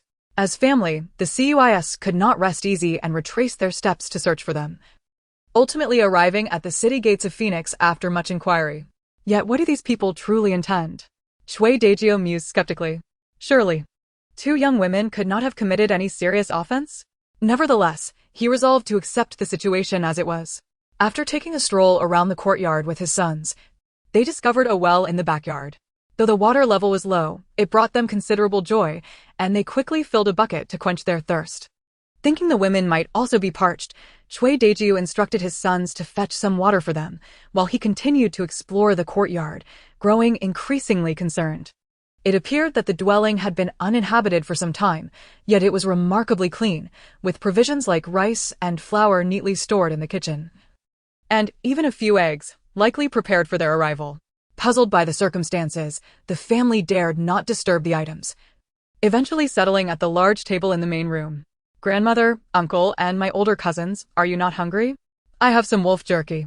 Let us share it to stave off our hunger. Yuxiu produced a packet of roasted wolf jerky, prepared by the women of the Yang family, its aroma enticing. After tasting it, she found it quite delicious. As the Chui family munched on the jerky, they recalled that most of their belongings remained with the villagers of Chui. And during the chaotic events earlier, they had been unable to carry provisions, leaving them discarded at the city gates. Is this dwelling acceptable? Are you satisfied with your accommodations? Just as the Chui family lamented their misfortunes, a familiar voice echoed from outside, signaling the arrival of the city lord. The group exchanged glances and hurriedly exited the main room, where the city lord, now clad in a fresh outfit, entered with a hearty laugh. Please do not be alarmed. Be seated, I insist. The city lord, with a welcoming demeanor, encouraged Yuxiu and the others to make themselves comfortable. To be candid, I was entrusted with the task of inviting you here. You may reside here with peace of mind, without concern for external matters. Noticing their bewilderment, he cleared his throat and turned his attention to Yuxiu and Cui Shi. You two saved the life of a young man. Had it not been for your timely intervention and the provisions you provided, he might not have returned alive. Thus, I am here at his request to ensure you are well taken care of. Upon the lord of the castle's utterance, he retrieved a gleaming golden peanut from his pocket and placed it upon the table. Yuxiu, understanding the implication, offered a faint smile and promptly rummaged through her backpack, producing a small purse from which she also poured forth several golden peanuts, a token of gratitude gifted to her by the man they had saved that day. The members of the Chui family observed with incredulity as the two women nonchalantly stored such precious treasures in their backpacks. Did they not fear losing them? Surely. Valuables like gold and silver ought to be kept close at hand for security. The Chui family were baffled, and even the lord of the castle, momentarily taken aback, weighed the golden peanuts in his hand, confirming their authenticity, and his smile deepened further. Indeed, this time they had finally located the individual they sought, and the life-saving favor owed to his master was now settled. He then produced the deed to the estate, placing it on the table alongside several silver notes, the topmost being of 100 taels, with the entire stack approximating 1,000 taels. Since they had declared it a repayment for the life-saving favor, Yuxiu did not hesitate to graciously express her thanks and accepted the offering. Wealthy individuals seldom lack for coin, on the contrary. Repaying a favor brings matters to a close, eliminating the need for further mention. Now that the Chui family adhered to Yuxiu's guidance, they had no objections to her acceptance. However, did they intend to remain here indefinitely? My lord, please take a look at this. Yuxiu said as she rummaged through her backpack once more, unearthing a floral cloth-wrapped package, which she then placed on the table. As she gradually unveiled it, a collective gasp escaped the others in the room, save for Yuxiu and the Chui family. Was this ginseng? However, the ginseng bore a striking resemblance to a large radish with an abundance of roots. The sight of such precious items being carelessly stuffed into a backpack left the onlookers utterly speechless. If they had stumbled upon such a treasure, they would have ensured it was securely kept close, lest it be lost. This is what we discovered on the mountain today, my lord. The soil is still fresh, she explained, indicating that it had been unearthed previously by her hoe and preserved in her spatial pouch, thus appearing as if it had just been dug up. The age of the ginseng was uncertain, yet it seemed nearly human-shaped, a truly rare treasure. The lord examined it closely, contemplating how much silver he should offer to acquire it, whether for personal use or as a gift. Please assist us in locating an individual. We shall gift you this ginseng. Even if we cannot find him, it will not be an issue, and we shall devise another plan. Yuxiu swiftly recounted the matter of Su Qinghe, reiterating the clues provided by the woman that day. The carriage, the guards, the injured man, these details seemed somewhat familiar. As he furrowed his brow in contemplation, a bearded man standing outside stepped forward, whispering something in his ear. The other day, a carriage from the Ningwang mansion passed through, and indeed, there was an injured man aboard. However, he had suffered a head injury and sought a doctor for treatment upon entering the city. Regrettably, Yuxiu and her companions arrived too late. The Ningwang mansion's entourage had only rested in the city for half a day, replenishing their supplies with some provisions and water before departing Fengwang City en route to the capital. After the lord and his company departed, Yuxiu and her companions began to deliberate their next steps, according to the Cui family's wishes. Regardless of whether the man saved by the Ningwang mansion was Su Qinghe, they wished to investigate further. Chapter 39. The Cui family's expectation upon hearing that his sister intended to journey to the capital in search of someone. Uncle Cui sighed and conferred with the matriarch about accompanying her. The matriarch had no objections, nor did the two cousins from the Cui family. However, Yuxiu and the Cui family had reservations. With their presence, Yuxiu's master's celestial artifacts could not be utilized, rendering many matters quite inconvenient. Yet, the Cui family remained resolute in their decision to accompany her to the capital. Ultimately, Yuxiu found herself with no choice but to venture into the courtyard, bending down and lifting the stone table, which startled the Cui family immensely. Equally astonished was the bearded man who had just entered, standing at the doorway with an expression of shock, his hands laden with daily necessities, while several soldiers behind him carried bedding and clothing. Miss Xu Yu. Uncle Cui's astonishment left him momentarily speechless, pointing at Yuxiu, struggling to articulate his thoughts. Put it down at once. Seeing Yuxiu still carrying the stone table around the courtyard, the bearded man's jaw dropped in disbelief, while Uncle Cui hastily gestured for her to cease. This girl was truly not to be judged by her appearance. There had been no prior indication of such strength. Forgive me for the spectacle, my lord. The child is simply naive and does not comprehend. Uncle Cui welcomed the bearded man inside, who had now regained his composure and began directing the soldiers to properly arrange their belongings in the main hall. Such bravery, young lady. I, Lin, am considered one of the strongest in Fengwang City. I reckon I could not lift this stone table as effortlessly as you have. He expressed his admiration, then introduced himself. I am Lin Dazhuang, currently serving as a deputy general under the lord of the castle. Should you require assistance, feel free to seek me at the city gate. I will certainly help in any way I can. Yuxiu surmised this was likely a directive from the lord, and she expressed her gratitude with a smile. Uncle Cui accompanied the man out, his expression markedly complex. Since we are headed to the capital to seek someone, and this residence stands vacant, it would be prudent for you, dear uncle, to stay here with your cousins and grandmother, thus helping to safeguard our family estate.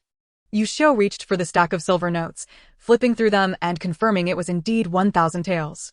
She withdrew 5 notes and handed them to Uncle Cui. This is a token of my respect and gratitude as your niece. Please use it for household expenses or to purchase provisions. Once we establish ourselves in the capital, I will send word, regardless of whether we find my father or not. Yuxiu felt deeply moved by the Cui family's courage to depart their village solely to seek out her and her mother. Even if she were to part with all 1,000 taels, she would harbor no regrets. Your kindness is appreciated, dear niece. The journey to the capital will not be easy, so do take extra silver for your travels. Uncle Cui attempted to refuse, but Yuxiu swiftly waved him off, signaling him to remain silent. She then rummaged through her backpack once more, producing a cloth bag filled with loose silver, which she handed to Grandmother Cui. This is for you to use as pocket money, to buy some treats or necessities you fancy. Consider it my and my mother's tribute to you. Grandmother Cui, bemused, repeatedly gestured for her to take it back. Child, you are still so young. Where did you acquire such wealth? Keep it for yourselves. You will need money on the road. As Cui Shi urged her mother to accept the money, she was unexpectedly reprimanded by her own mother. From now on, you should learn from Xiu. When faced with challenges, do not weep and wail, but instead be a source of strength for the children. Cui nodded, feeling an overwhelming urge to weep, though she valiantly restrained herself. The most perplexing part was that she could not quite comprehend the source of her emotions. In the past, Old Madame Jean would often scold her and, on occasion, would strike her with a broom when her words failed to convey her displeasure. Despite the hurt, she had endured it in silence, unlike these past few days when tears seemed to come unbidden. She did not wish to cry, yet the impulse was insurmountable. To ease their concerns about her, Yuxiu took out a bow and arrow from her backpack and, with a fluid motion, drew the bow and released the arrow. A cacophony ensued as a small bird, flapping its wings, plummeted from the sky into the courtyard, struck with remarkable precision by the feathered arrow. "What the?" Cui Dejiu exclaimed, his astonishment evident as he stammered. "How did you manage to shoot it down without even aiming?" Cui's two cousins stepped forward to retrieve the bird, their eyes gleaming with admiration for their formerly timid cousin, who had evidently been concealing her exceptional archery skills. "I had already aimed in my mind, even with wings. It could not escape my grasp," Yuxiu declared, performing an exaggerated gesture that elicited laughter from those present. "Indeed. For years I have had a mysterious mentor who has been clandestinely instructing me, though he forbids me from speaking of it. I have practiced in secret," Yuxiu revealed, her display of skill leaving the Cui family utterly speechless. With newfound respect, they ceased their opposition to her plan of bringing Cui with them to the capital, agreeing to assist in procuring supplies and arranging a carriage to expedite their journey in search of Su Qinghe. As twilight approached, they realized that despite their eagerness, they would have to postpone their departure until the following day. Consequently, they casually tidied themselves and ventured into the market to purchase necessary provisions. They intended to acquire not only items for Yuxiu and Cui for their journey, but also everyday necessities for the Cui family. Despite the presence of many displaced people outside, Phoenix City remained lively. Though dusk was settling in, the shops lining the streets had yet to close. The group first entered a clothing store, selecting several outfits and pairs of shoes and socks. Since old Madame Jean intended to make her own, Yuxiu decided to buy them as well, instructing Cui Dejiu to return with her cousins after delivering the items while she headed to the grain shop to procure some food. Meanwhile, Yuxiu, Cui, and old Madame Jean proceeded to the clinic mentioned by the city lord. One visit for Cui's examination and the other to inquire about the patient from the Ningguangfu. Upon exiting the clinic, the three women, young and old, fell into a contemplative silence, their minds racing as they returned home. The two revelations they had received were profoundly shocking, leaving Yuxiu at a loss for words. One was that the injured individual sent from the Ningguangfu was not in serious condition. He had merely suffered a head injury and lost his memory. The other was that Cui's recent malaise was not due to exhaustion, but rather because she was pregnant, nearly 3 months along, unbeknownst to her due to irregularities in her menstrual cycle and her frail appearance. Chapter 40. The granddaughter was worth the care. Upon learning of Cui's pregnancy, Cui Dejiu initially contemplated accompanying them to the capital, but Yuxiu firmly declined. "Rest assured, my abilities are sufficient to protect my mother without issue. However, if you accompany us, I may find myself distracted on the journey, which could lead to complications. Should danger arise, she could conceal Cui within her space, but bringing Dejiu along would complicate matters. Mother, brother, the doctor confirmed I am nearing 3 months along. As long as I eat well and avoid overexertion, there should be no major issues." Cui understood that Yuxiu's celestial mentor had endowed her with treasures that must remain undisclosed to anyone. She had resolved that this matter should remain a secret between them. Even Su Qinghe would remain oblivious unless it became a matter of life and death. Recognizing that Yuxiu, being young, might not fully grasp the gravity of the situation, she resolved to enlighten her when the opportunity arose. Seeing that both Yuxiu and Cui were steadfast in their decisions, old Madame Jean and Cui Dejiu had no recourse. After days of tireless activity, they were weary and hungry, and as night fell, they began to organize their tasks. The women started boiling water for bathing, while Cui Dejiu and his sons prepared a meal. The kitchen was well stocked with rice, flour, and oil. Yuxiu returned from a brief excursion with a well-prepared old hen, along with a ginseng root she had partially stewed the previous day. "This was unearthed yesterday," she explained, "and I thought it prudent to prepare it for everyone's nourishment." Upon learning that she had used a hoe to dig up the ginseng, Cui Dejiu's expression grew complex. This poor child, who would unearth ginseng so carelessly? One would expect such care to be taken as if harvesting a giant radish. However, lamenting the damage done was futile, they would not let it go to waste.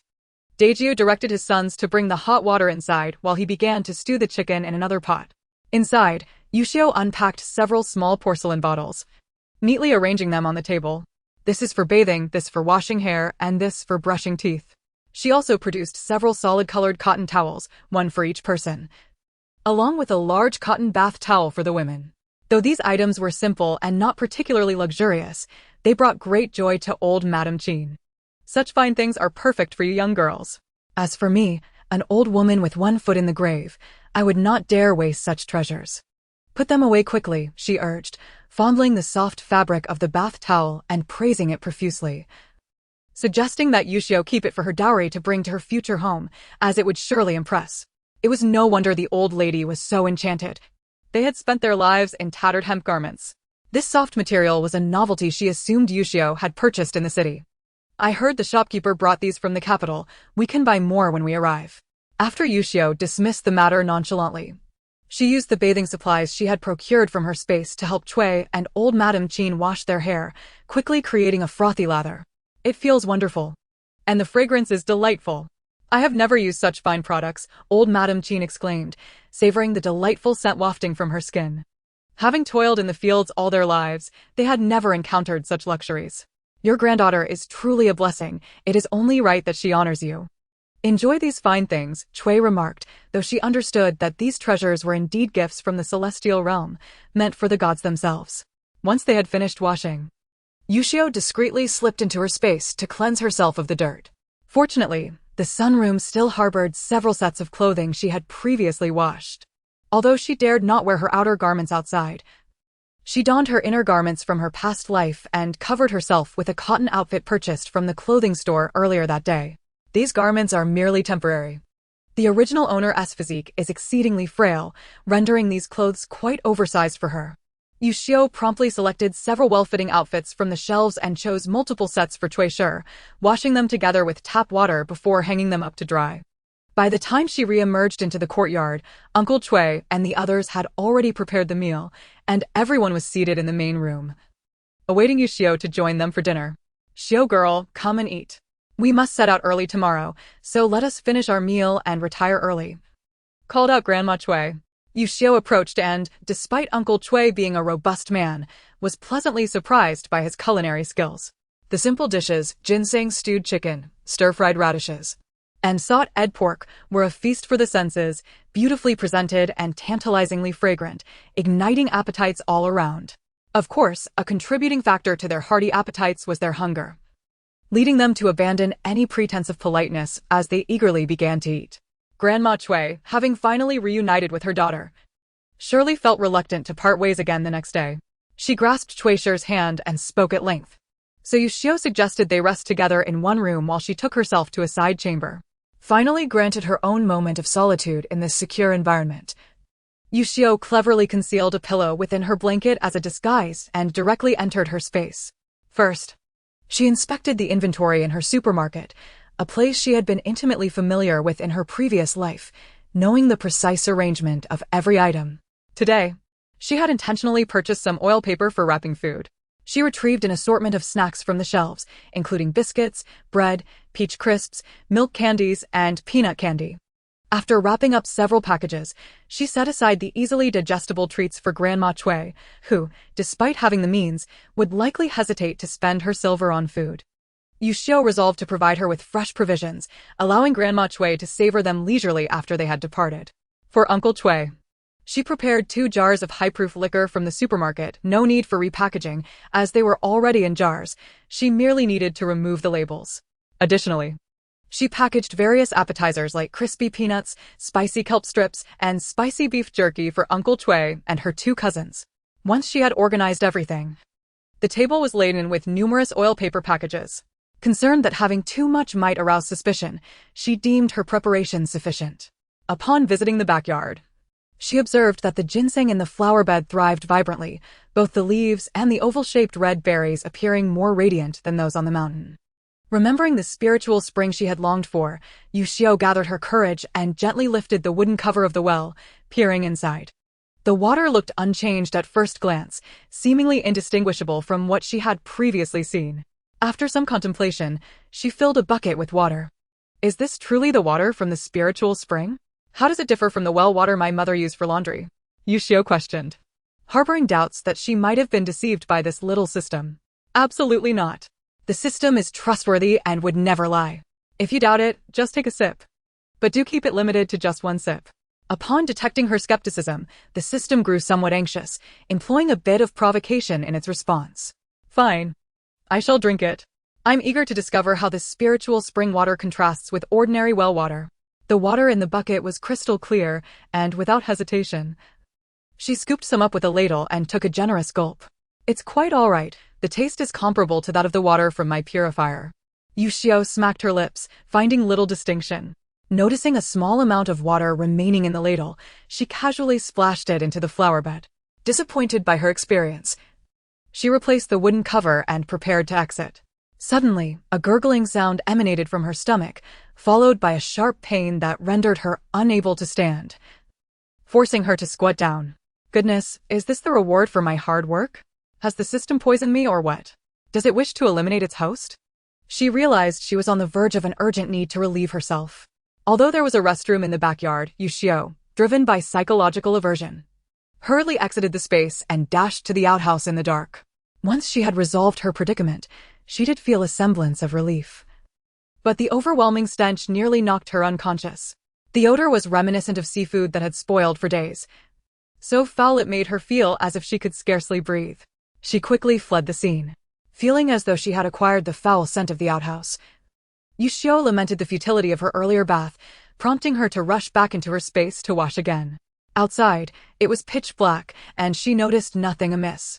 Under the bright lights of the bathroom, she then realized she was covered in a layer of greasy grime, even her small face appearing dark and shiny. Unable to endure the foul odor any longer, Yuxiu disregarded everything else, grabbed the body wash and scrubbed vigorously, washing multiple times until her skin regained its pristine quality. With the repulsive smell gone, she felt revitalized and collapsed onto the sofa, invigorated. Is this the effect of the spiritual spring water? Yuxiu marveled at her now fair and radiant wrist, her astonishment immeasurable. In her previous life, she had envied others' fair skin, and despite using countless skincare products, she had only achieved a slight improvement.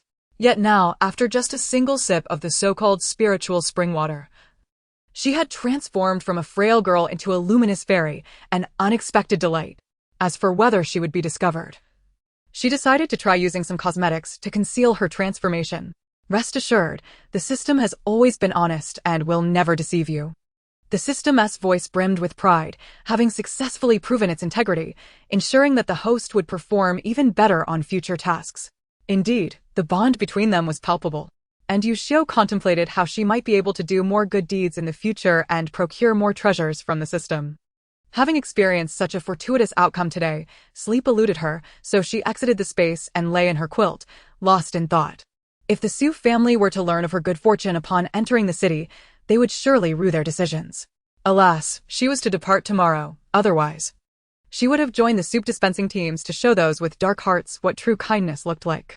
However, the drought's duration remained uncertain. While Phoenix City had not yet experienced a water shortage, it was sustained by the underground water from the towering Phoenix Mountain, thus remaining unaffected. Yet, how long could this last? How much longer could they continue providing soup? Ding! Congratulations, host.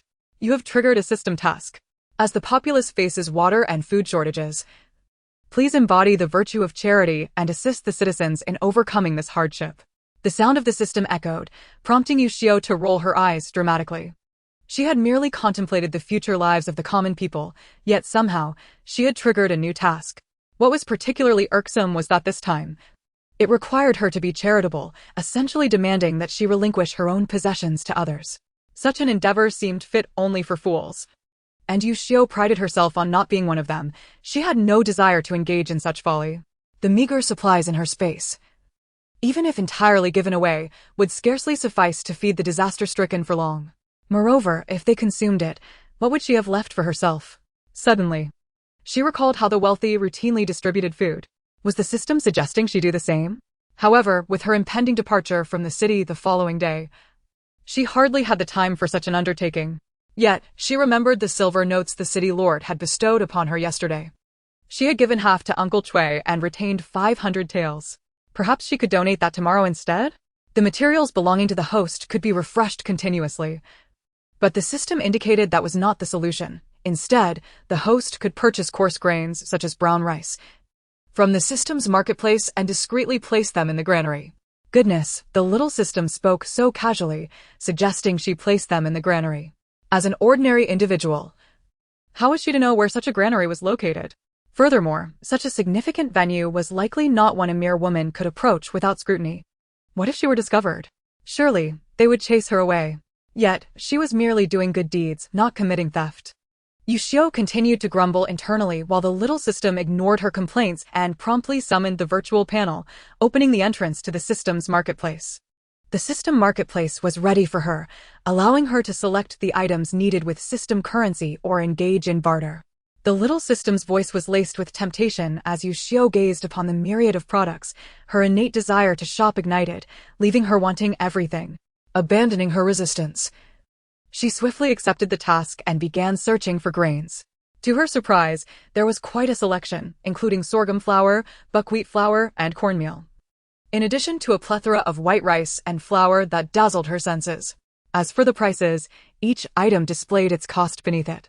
Yuxiu chose a vendor that caught her eye and inquired if she could exchange a bottle of spirit spring water for goods.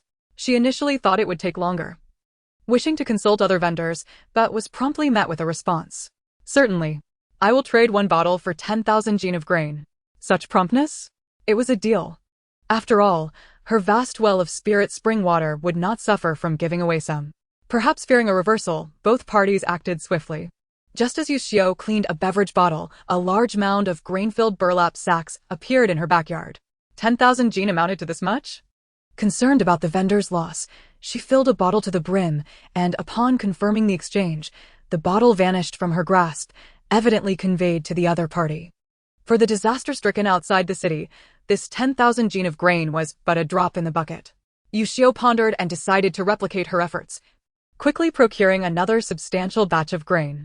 With the grain secured, she followed the little system's directions, rising stealthily and making her way to the granary near the city lord's residence. Upon arrival, the little system informed Yuxiu that her task was complete and she could claim her reward. At that moment, Yuxiu realized she had been so dazzled by the system marketplace that she had not even inquired about the nature of her task's reward before accepting it. Anxiously, she clicked to receive her reward. Congratulations, host. You have acquired the skill of spatial teleportation. Simply enter the space and visualize your desired location, and you shall arrive there instantaneously. Yuxiu's heart leapt with joy. Could she teleport directly to the capital? That would spare her the arduous journey. However, the little system continued. Currently, this teleportation skill is only at the novice level, allowing movement within a radius of 1 li. To reach greater distances, the host must complete more tasks to upgrade this function. Initially disheartened, Yuxiu was invigorated upon hearing that it could be upgraded. Feeling the energy within her, she quickly slipped into the space. Focusing her thoughts on the granary, she emerged to find herself indeed within it. Despite the pitch darkness, she could sense that the grain was indeed sparse. Without further hesitation, she found a vacant spot and willed the grain she had exchanged into the granary. Excited by her newfound teleportation skill, Yuxiu experimented as she traversed various wealthy estates, though the night obscured her view. After a lengthy adventure, she finally returned to her modest courtyard, feeling somewhat fatigued. After ensuring there were no oversights, she promptly climbed into bed to rest. When she next opened her eyes, laughter from Lin Dazhuang wafted in from outside. Glancing out the window, she saw the sky already brightening, though she was unsure of the purpose of his visit. After tidying herself, she stepped outside only to find not just Lin Dazhuang, but also the city lord, accompanied by Uncle Cui and his 2 cousins, seated at the stone table in her courtyard. Has the young lady awakened? Come, greet the esteemed guests, Uncle Cui beckoned with a smile. Yuxiu had no choice but to approach and offer her greetings. Yesterday, I took the ginseng you provided to the apothecary's manager. He remarked on its exceptional quality, estimating its age at over 200 years. If converted to silver, it would fetch around 2,000 taels, the city lord declared, producing a stack of silver notes from his sleeve and placing them on the table with a smile. Such a precious item cannot be taken without compensation. Please accept these silver notes as a token for the ginseng. What he did not mention was that, although the manager had appraised the ginseng at such a high price, it was currently a rare find with no market.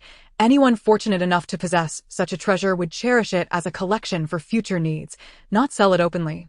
The city lord had also heard from Lin Dazhuang about Yuxiu's plans to travel to the capital. As for Uncle Chui's failure to procure a carriage, he had arranged for one to be sent from the city lord's residence. After all, he had previously declared her a lifesaver. And as long as her requests were not unreasonable, he would strive to fulfill them. I cannot accept this. I must insist that you take it back, my lord. Yuxiu waved her hand in refusal. Though the silver notes were enticing, the ginseng was not of little consequence to her, as she had ample supplies in her space. Moreover, she had initially presented it to seek assistance in finding someone, and it was not in her nature to undermine the goodwill extended to her. The ginseng was a serendipitous find on the mountain. It was intended as a reward for your help in locating someone. How could I possibly accept silver in exchange? Take it. You will need funds for your journey to the capital, and there will be many expenses along the way. Furthermore, once you arrive in the capital, you will need to acquire some household items. It would be unwise to travel without silver, the city lord insisted earnestly, his sincerity evident in his words. If the person taken by the Ning Wangfu truly is the father of that girl, then when they, in their tattered clothes, approach, they will likely be turned away before even reaching the threshold of the esteemed residence. There is no need for concern. I sincerely appreciate your consideration, my lord. Since I dare to bring my mother to the capital, I naturally possess the capability to care for her. Given the multitude of displaced individuals outside the city who require resettlement, your burdens must be considerable. Yuxiu recalled the grain exchanged last night, which, at this moment, should remain undiscovered. Alas, we are all subjects of this dynasty, unable to resolve the drought. We can only do our utmost to ease their plight. Upon hearing Yuxiu mention his heavy burdens, the city lord felt a genuine urge to weep. The citizens outside insult him daily as a corrupt official for not opening the city gates, while the court has dispatched decrees insisting he must halt the advance of these people to the north. He truly feels like a mouse in a bellows, squeezed from both sides. Please take these, he said, handing Yuxiu a letter addressed to the lord of Yenyun City, which is an essential stop on your journey to the capital. Should you find yourselves unable to enter, you may present this letter to seek his assistance. He then handed her another letter, this one for the proprietor of the Fu Lion in the capital, advising that should you encounter any troubles upon your arrival, you may approach him with this letter. This time, Yuxiu did not refuse. She eagerly accepted the letters, expressing her heartfelt gratitude. Such tokens of goodwill are far more precious than silver notes. Although her current supply of silver is meager, anything she produces from her storage could easily be exchanged for a considerable sum, yet such favors are not easily acquired. After exchanging pleasantries, Yuxiu mentioned that Uncle Chui's family would remain to oversee the estate, hoping for the lord's continued support. The city lord promptly agreed, instructing Uncle Chui to take his two sons along, starting tomorrow, to assist Lin Dazhuang with various tasks. The Chui family was overjoyed, and Yuxiu felt elated as well. With these individuals looking after them, she would no longer have to worry about the safety of the Chui family after their departure. My lord, my lord. The Chui family continued to express their gratitude when a group of people called out and entered. A man, appearing to be the leader, whispered a few words into the city lord's ear, causing his expression to change abruptly. He rose and strode towards the exit, prompting Lin Dazhuang to follow closely behind, reminding Uncle Chui that he would send someone to fetch them the next day. Yuxiu smiled as she bid them farewell, realizing it was likely that the discovery of the surplus grain in the granary had prompted the city lord's hasty return. In the kitchen, Mrs. Chui and old lady Chui had prepared breakfast, fearing they might go hungry on the road. Mrs. Chui was tending to the fire, while the elderly lady personally made a large stack of egg pancakes. Mother, this is sufficient. The weather outside is hot. If left too long, it may spoil. Wasting this fine food. Mrs. Chui interjected, knowing that Yuxiu had plenty of provisions, and even on the journey, they would not go hungry. It would be better to reserve the flour and eggs for the Chui family. Very well, I shall also bring along those boiled eggs. Though it's a pity there aren't many vendors selling eggs in the city, otherwise, I would prepare more for you, as those can last a couple of days. The elderly lady continued to fuss, indicating that most of the food was indeed meant for Yuxiu and her mother. Uncle Chui and his sons brought the horse cart into the yard. It was a small chestnut horse, appearing quite gentle, and the cart, while ordinary, was in excellent condition. spacious enough for Yuxiu and her mother to travel comfortably. Considering Mrs. Chui's pregnancy and the risk of jostling, Yuxiu went inside to retrieve the bedding she had used the previous night to provide cushioning and then lifted her basket of belongings onto the cart. To ensure they had sufficient water on their journey, Uncle Chui had awakened early to purchase a half-sized wooden barrel fitted with a secure lid, which he filled with fresh well water. After loading everything onto the cart, the space that had appeared ample now only allowed room for Yuxiu and Mrs. Chui. However, there was no alternative. Failing to bring everything would be irresponsible to the Chui family, and thus they had to take it all. Once everything was prepared, they finally sat down for breakfast. Old Lady Chui's eyes were persistently red, suggesting she had discreetly shed tears, while Mrs. Chui kept her head down, her mood notably somber. Unable to endure the oppressive atmosphere, Yuxiu quickly stuffed her mouth with pancakes and downed the last bit of rice porridge before retrieving the oil paper packages she had prepared the previous night, distributing them to the Chui family. There were various snacks for the elderly lady, fine wine and dishes for Uncle Chui, and assorted delicacies for her two cousins. In addition to these, Yuxiu produced 3 bone-cutting knives similar to the ones Mrs. Chui previously held, stating she had purchased them in the city, advising Uncle Chui to keep them safe for self-defense should the need arise. The Chui family, initially sorrowful, mistook the array of items for purchases she made in the market and expressed some reproach for her extravagance. You have many places where money is needed. You cannot afford to spend lavishly on so many provisions. Old Lady Chui began to scold, but Mrs. Chui understood that these items had likely come from her daughter's mystical treasures, encouraging the family to accept them, stating that this was a gesture of filial piety from Yuxiu, their granddaughter. Recalling the miraculous properties of the spiritual spring water, Yuxiu had earlier instructed her system to exchange for a small jade vial, about the size of a half-soda bottle. After filling it with the spring water, she securely sealed it with wax. This was left to me by my master. It is said to be a life-saving elixir. I will share some with you. If you are injured or poisoned, you can drink it together. Yuxiu called Uncle Chui aside to carefully instruct him to keep it safe, ensuring it would not be lost. Upon learning that Yuxiu's remarkable abilities were taught by her master, the Chui family held that mysterious figure in high esteem. Upon hearing that this valuable item was a gift from him, they understood its potential to save lives and immediately handled it with utmost care. At this moment, neither Yuxiu nor the Chui family was aware that this small vial of spiritual spring water would indeed save the lives of the entire Chui family in the days to come. Once all arrangements were made, despite Old Lady Chui's reluctance, Yuxiu and Mrs. Chui had to set out. The sun had already risen high in the sky. Any further delay would hinder their journey. Determined not to let the Chui family see them off, Yuxiu drove the cart through the northern city gate. Though she had never driven a cart before, she was fortunate that the horse was gentle, and having previously followed Su Qinghe while he drove an ox cart, she would practice once they left the city. If necessary, a bit of spiritual spring water might ensure the horse remained obedient. Outside the northern gate, many displaced individuals gathered. But as Yuxiu drove the cart out, the guards were distributing porridge. Perhaps the city lord had given instructions, for the guards did not question the cart but simply opened the city gates and allowed her passage. In front of several porridge donation tents, long lines of ragged disaster victims formed, each clutching an assortment of tattered bowls, their expressions vacant and eyes glazed over. Yuxiu chose not to regard these individuals, lightly flicking her riding crop against the horse's hindquarters, urging it to hasten its pace.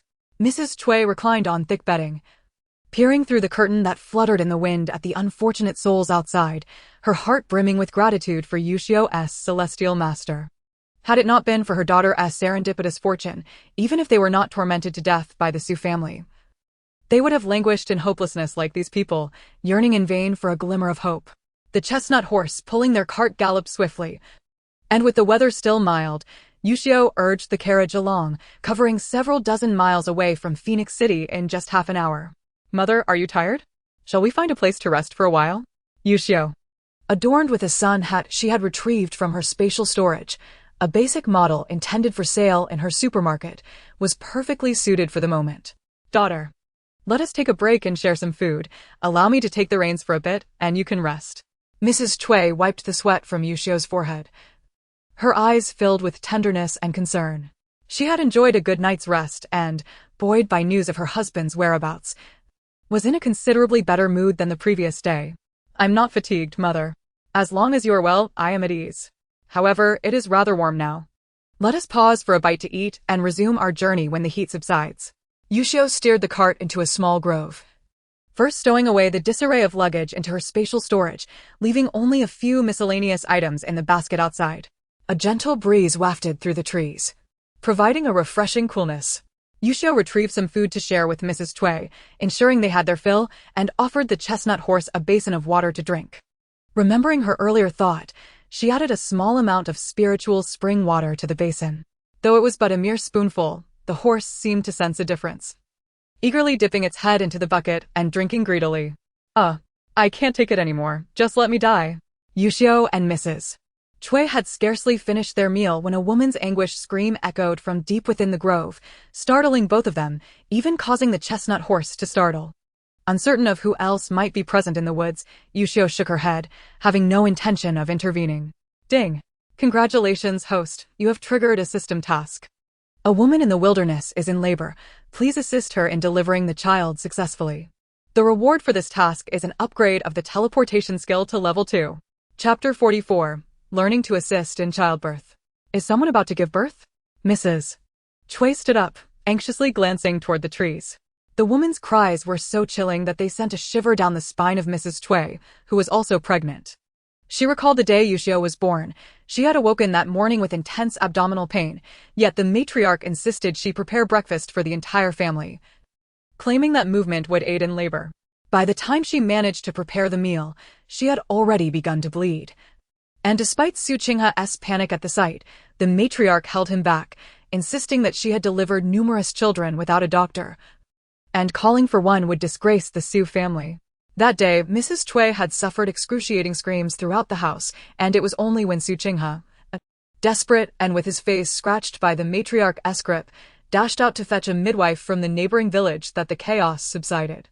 The commotion had drawn the attention of the Cui family, who, upon arriving, had quieted the matriarch, allowing little Yuxiu to be safely born. Thus, the woman's cries today awakened a flood of memories for Mrs. Cui, reigniting her resentment toward the matriarch and the Xu family. Daughter, let us go take a look. Seeing the troubled expression on her mother's face, Yuxiu supported her into the cart and guided it slowly deeper into the woods. Who are you? Before Yuxiu could drive the cart further in, two tall young men emerged from the depths of the grove, swords in hand, their expressions stern. Upon realizing Yuxiu was merely a frail young girl, they seemed to relax slightly. It is not convenient for you to proceed. We kindly ask you to leave at once. Yuxiu remained unfazed by their cold demeanor, lifting her head to glance inside and noticing two carriages parked within the grove. Apart from the two men, there were 7 or 8 others clad in similar attire, all standing alert with their backs to the carriages, vigilantly scanning their surroundings. You need not be alarmed. We overheard the cries indicating someone is about to give birth, correct? My mother has assisted in deliveries in the countryside. We can lend our help. Since this was a task assigned by the system, it was likely that the woman truly required assistance. The prospect of upgrading her teleportation skill spurred Yuxiu to prioritize completing the task. People often harbor suspicion toward unsolicited goodwill, and the men were no exception, casting wary glances at Yuxiu before their gazes settled on the carriage. Madam, hold on a little longer. The 9th brother has gone to seek help and should return shortly. A young maid inside the carriage spoke, her voice choked with emotion as she tried to soothe the pained woman, though her efforts seemed in vain. Let me die. I truly cannot endure this any longer. The woman's voice was hoarse from screaming, causing the maid to weep in distress, while the expressions of the guards outside grew increasingly anxious. Faced with a group of men, they resolved that if matters escalated, they would have no choice but to drive the cart into town. A figure suddenly dashed toward them, a similarly dressed young man. Upon seeing Yuxiu's cart, he brightened. At that moment, Mrs. Cui lifted the cart curtain, and the men relaxed their vigilance upon confirming there were only 2 women. With the woman inside on the verge of losing her strength, they feared that any delay could lead to dire consequences. The carriage was spacious. As Yuxiu lifted the curtain, a pungent metallic scent wafted out. Inside lay a young woman, her face flushed and hair matted with sweat, who could only weakly lift her eyelids upon their entrance.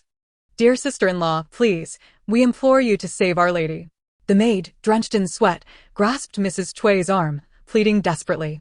Do not cry here. Do you have any water? If so, prepare some to wipe the sweat from her brow.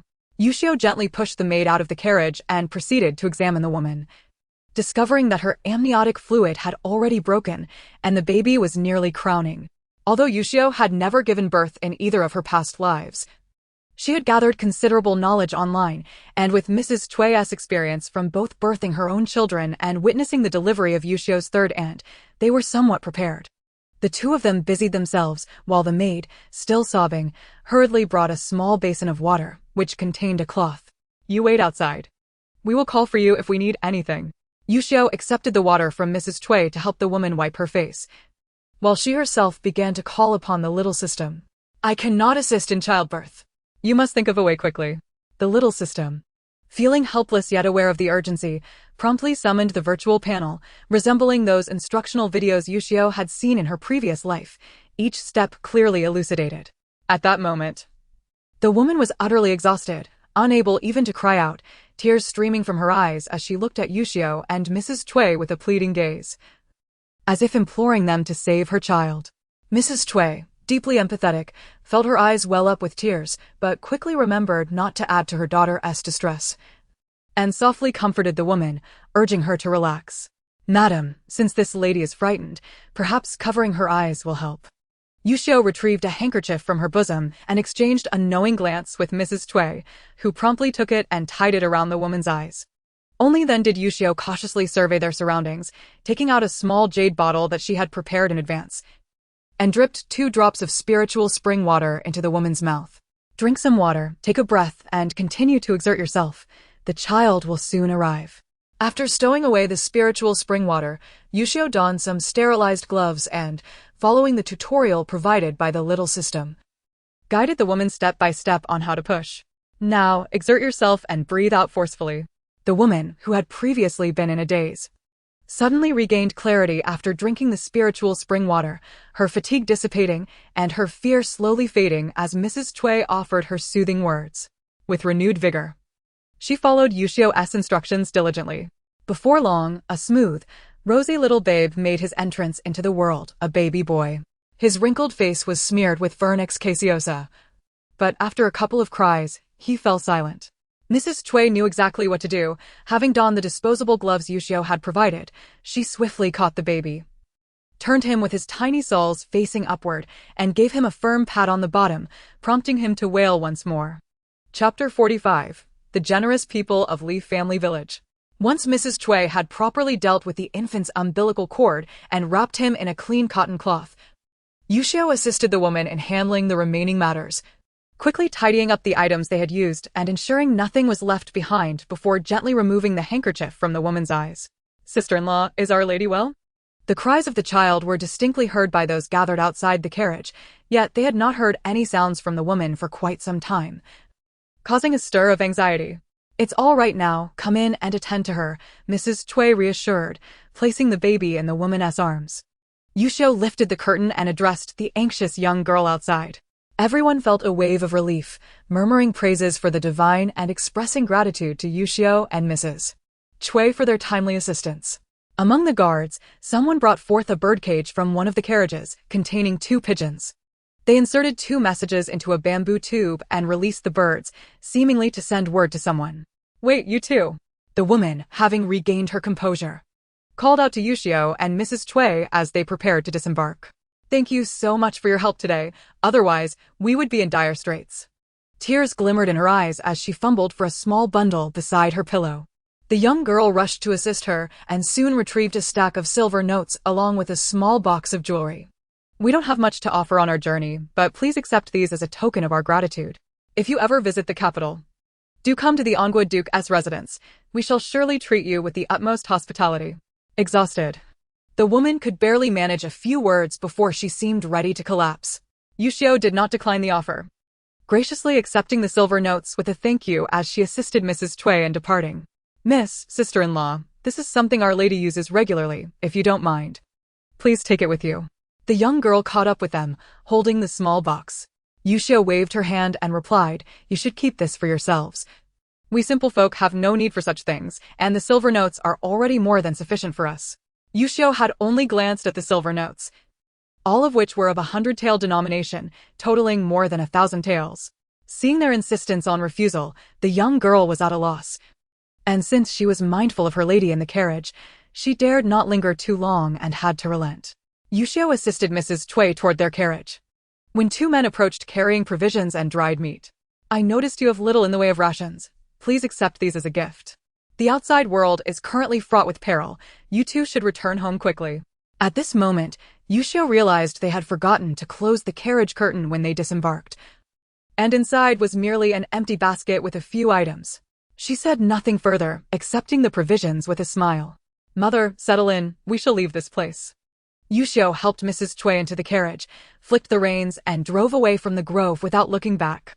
Glancing at the wall clock in the supermarket, it was nearly 3:30. The day was drawing to a close, and Yuxiu wished to avoid further delays, urging the chestnut horse to gallop swiftly. As she navigated the road, a few ill-intentioned disaster victims sporadically emerged, but Yuxiu did not inquire about their motives. With the whip in her hand, she struck it through the air with a swift whoosh, dealing with each one without hesitation, 1 for each, 2 for 2, showing no mercy. The horse galloped unabated, continuing its pace until darkness enveloped the land. Yuxiu finally brought the carriage to a stop near a small village. According to her plan, she intended for them to find an open space to rest, preferring to avoid entanglements with others. Just then, the little system's voice chimed in once more. "Congratulations, host. You have triggered a system task. The mountain village has been seized by bandits, ensnaring innocent passers-by and causing countless disasters among the populace. Please embody the spirit of chivalry and rescue them from peril. The reward for this task is the qualification to open a store in the marketplace." Qualification to open a store? The thought of the myriad of goods available in the system's marketplace sent a thrill of anticipation through Yuxiu. This was indeed remarkable, and she found herself unable to conjure any reasons for refusal. However, the method of completing the task required further contemplation. Driving the carriage into the woods. Relying on the cover of darkness, where no one could see, Yuxiu first sent Mrs. Cui into her space, then considered bringing the horse and carriage into the backyard. This was the chestnut horse's first experience in Yuxiu's space. Emerging from the pitch-black darkness into the bright courtyard startled it momentarily, resulting in a frightened whinny. Yuxiu quickly entered to soothe it, retrieving the previous basin to mix some spiritual spring water for it to drink. Recognizing the familiar scent, the chestnut horse seemed to understand, eagerly consuming the entire bowl of water. Mrs. Cui then brought out some cabbage leaves from the supermarket to feed it, finally ensuring it settled down in the backyard. Aware that Yuxiu had been driving all day and was likely fatigued, Mrs. Cui encouraged her to rest while she rolled up her sleeves, bustling about to prepare dinner. In this modern age, Cui has become quite adept at using the contemporary kitchen utensils, allowing Yuxiu to feel entirely at ease whenever she prepares a meal. "Little system, please provide me with a detailed report on the current task," she requested. In the backyard's flower bed, there remained an abundance of ginseng. And to prevent the chestnut horse from trampling over it, Yuxiu had tethered the animal, contemplating the need to procure some hay from outside for the backyard. Unfortunately, the space was rather cramped. The addition of the horse and cart made it feel even more constricted. She yearned for a little expansion of the area. The village, originally named Li Family Village, was inhabited solely by members of the Li clan. It boasted a deep well that supplied underground water, which, despite the recent drop in water levels, had never run dry. This circumstance had allowed the elderly and young of Li Family Village to remain while others fled in search of sustenance. The little system was well acquainted with the village's details and promptly relayed the information to Yuxiu. "Given your description, it seems that good deeds should be avoided. The tragic fate of Li Family Village stands as a cautionary tale. If that is the case, perhaps you should rename the fleeing famine system to the righteousness system, so we might pursue gallant adventures and laugh in the face of adversity." The villagers of Li Family had fallen prey to bandits because of their excessive kindness. Whenever they encountered those fleeing from famine, they would generously offer assistance, even when their own resources were scarce. As the village chief would say, this was an act of accumulating virtue for future generations. Yet, looking at the current situation, it was uncertain whether such virtue had any value, as the village's descendants were on the brink of extinction. How could that possibly be the same matter? The little system, clearly displeased with Yuxiu's skepticism, retorted, "One should only act with righteousness when safely and securely able to do so. The villagers of Li family had no means of self-protection, akin to a child wandering through a bustling market while clutching a gold ingot. Very well. You make a compelling argument. Let me first have a meal and rest before we proceed, Yuxiu conceded, raising her hands in surrender. She was now rather dazzled by the enticing rewards promised by the little system and was determined to pursue them. Chui moved swiftly, preparing a pot of rice. Spicy and sour shredded potatoes, cold cucumber salad, and a pot of seaweed and egg soup. Yuxiu assisted in retrieving bowls and chopsticks. And the two sat down at the small dining table to enjoy their meal. Mother, there's a bathing area in the backyard. I'll teach you how to use it later. You can wash up and rest for a while. I need to step out for a bit. As they dined, Yuxiu discussed her plans with Chui, who nodded in understanding, refraining from probing further, aware that her daughter must have received another task from her master. She simply reminded her to remain safe. Once she had settled Chui, Yuxiu left the space and made her way through the darkness towards Li family village. Despite the night, the village glimmered with numerous lights, and the sounds of conversation echoed in the air. Were it not for the current famine and the little system's prior warnings, she might have mistaken it for an ordinary small village. Before stepping out, she had deliberately donned her tattered clothing and disheveled hair, reasoning that if spotted, she could easily blend in. As she stealthily entered the village, she realized that not every household was occupied, only a few of the larger courtyards in the center still housed people. The night watchmen appeared weary from their vigil, and with fewer newcomers entering the village, the need for guards seemed diminished. Enough complaining, these refugees are nearing starvation. If we don't keep watch, we might lose our hideout, one man said. Indeed, if we leave here, where else can we go? At least in this village. There's food and drink without the need to scurry about, which is far better than before we fled, replied another. As they approached, a group of 7 or 8 men wielding large knives looked like they had been dispatched for the night watch. Yuxiu hid behind a large tree, observing as they strolled to the village entrance, sitting on a stone by the roadside, engaging in vulgar conversation. Contemplating their words, Yuxiu retrieved her previous dagger from the space, utilizing the system's teleportation skill to swiftly reach the men's side, deftly slitting their throats. They were still discussing their plans for the following night when they felt a sudden flash of white light before they could utter a sound. They collapsed lifelessly to the ground. Reflecting on their conversation weighed heavily on Yuxiu's heart, leaving no time for delay as she quickly darted deeper into the village. Ha ha ha, old fool, who isn't eating? The grain you hoard will find its way into our brothers' bellies, and that's what truly matters, one man, rosy-cheeked, laughed as he sat by a fire surrounded by various men of all sizes. Though their clothing was tattered, they bore no resemblance to starving refugees, each appearing well-fed and robust. Brother, this old man speaks with such sanctimonious airs. Now that we've consumed a few bags of his grain, he suddenly feels the pinch. Chimed in a short, plump man, cradling a frail woman whose clothes were nearly torn from her body. She stared blankly into the fire, lost in thought. Nearby, other men had similarly frail women beside them, some silently shedding tears, while most appeared utterly defeated and devoid of will to resist. Eat your fill. We have no qualms about it. Just please, let the people go, pleaded an elderly man, his hair white as snow, bound at the wrists and ankles beneath a pillar by the eaves of the house. Yuxiu perched high on a tree branch, coldly observing the scene unfolding in the courtyard. There were approximately 20 strong men, their demeanor exuding an air of banditry. And it was unclear what their previous occupations had been, but they certainly did not appear to be respectable individuals. Ha ha ha, let you go? Who would tend to us then? If we set you free, what will we eat when our grain runs out?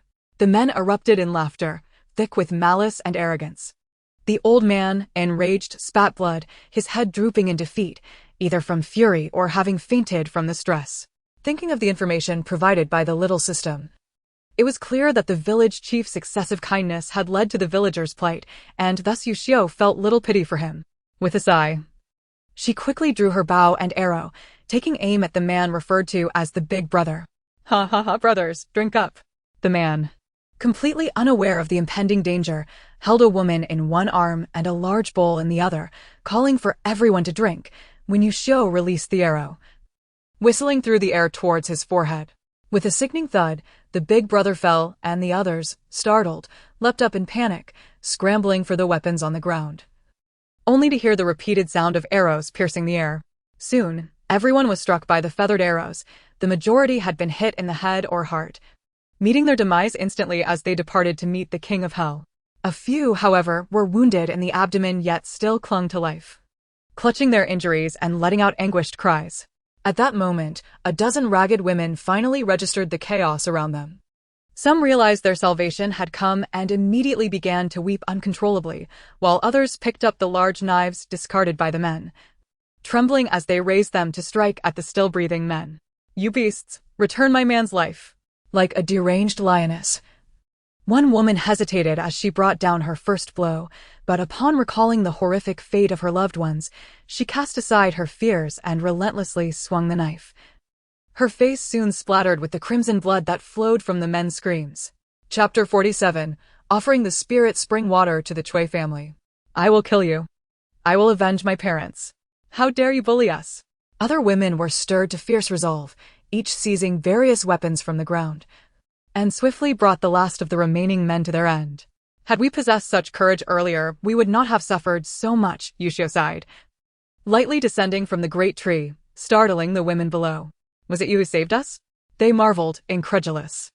They had witnessed the arrows and assumed a formidable hero had come to their aid, only to discover it was this frail girl, seemingly younger than themselves.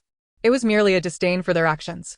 "I must take my leave. You must fend for yourselves from here on," Yuxiu stated, extracting the arrows from the ground and wiping the blood from the men's bodies before turning to depart. "Please stay, benefactor." Several women led the charge, all of them kneeling before Yuxiu. "If you have nowhere to go, why not stay with us? Our village may be small, but we still have some food and water. It is precisely this that has drawn these bandits. If you choose to remain, we will heed your every command." Was this their way of asking her to stay as their protector? Yuxiu waved her hand dismissively, not looking back as she ran away. These people, whether pitiable or scheming, were merely a means to her end, a task to complete for system rewards. As for their fate, Yuxiu had no inclination to concern herself. In such dire times, relying on others was foolhardy. One must forge their own path. The women, taken aback by Yuxiu's outright refusal, stood frozen as they realized she was already gone, leaving them to confront the multitude of corpses scattered around. Meanwhile, Yuxiu had not truly left. She had returned to the previous great tree, deciding to observe what actions these people might take next. Fortunately, the old man from earlier still lived. Once freed, he quickly regained his senses. Under his leadership, the group brandished torches, scouring the village from house to house, ambushing any straggling bandits they encountered and swiftly dispatching them. Ultimately, they discovered the village men confined within a structure resembling a shrine. They had been held there for several days, receiving only scraps of food to stave off starvation, though some had succumbed to hunger and illness long before being retrieved. As for the later intruding refugees, they had been stripped of all possessions. The men had been killed in resistance, while the women faced either death or unspeakable horrors. Listening to the cacophony of their grief, Yuxiu felt a wave of irritation wash over her. In such chaotic times, if mere tears could resolve their plight, what troubles would remain? Little system, have I completed my task this time? Yuxiu, disinterested in the lamentations of those around her, recognized that with the villains gone, if they possessed any sense, they would learn from their past mistakes and avoid repeating the same errors. "Congratulations, host, your task has been completed.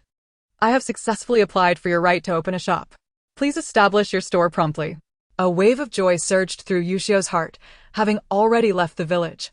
She swiftly entered her space. "Daughter, have you completed your task?" Shui Shi, reclining on a mat, was drying her hair with a towel when she noticed Yuxiu's arrival and hastily attempted to rise. "Mother, do not move," Yuxiu quickly interjected, still clad in her soiled garments. She needed to wash first. "I will take a shower before we speak." With that, she dashed to the back courtyard. Having washed thoroughly the previous night, she only required a quick rinse today, emerging shortly thereafter in a cotton nightgown. Shui Shi, having bathed, was not dressed in her own clothes, but rather in a robe Yuxiu had left behind in the sunroom from her past life, fitting her perfectly. "Oh!" Shui Shi exclaimed, her hair now dry, beckoning Yuxiu over, initially intending to dry her daughter's hair, but gasping in astonishment instead.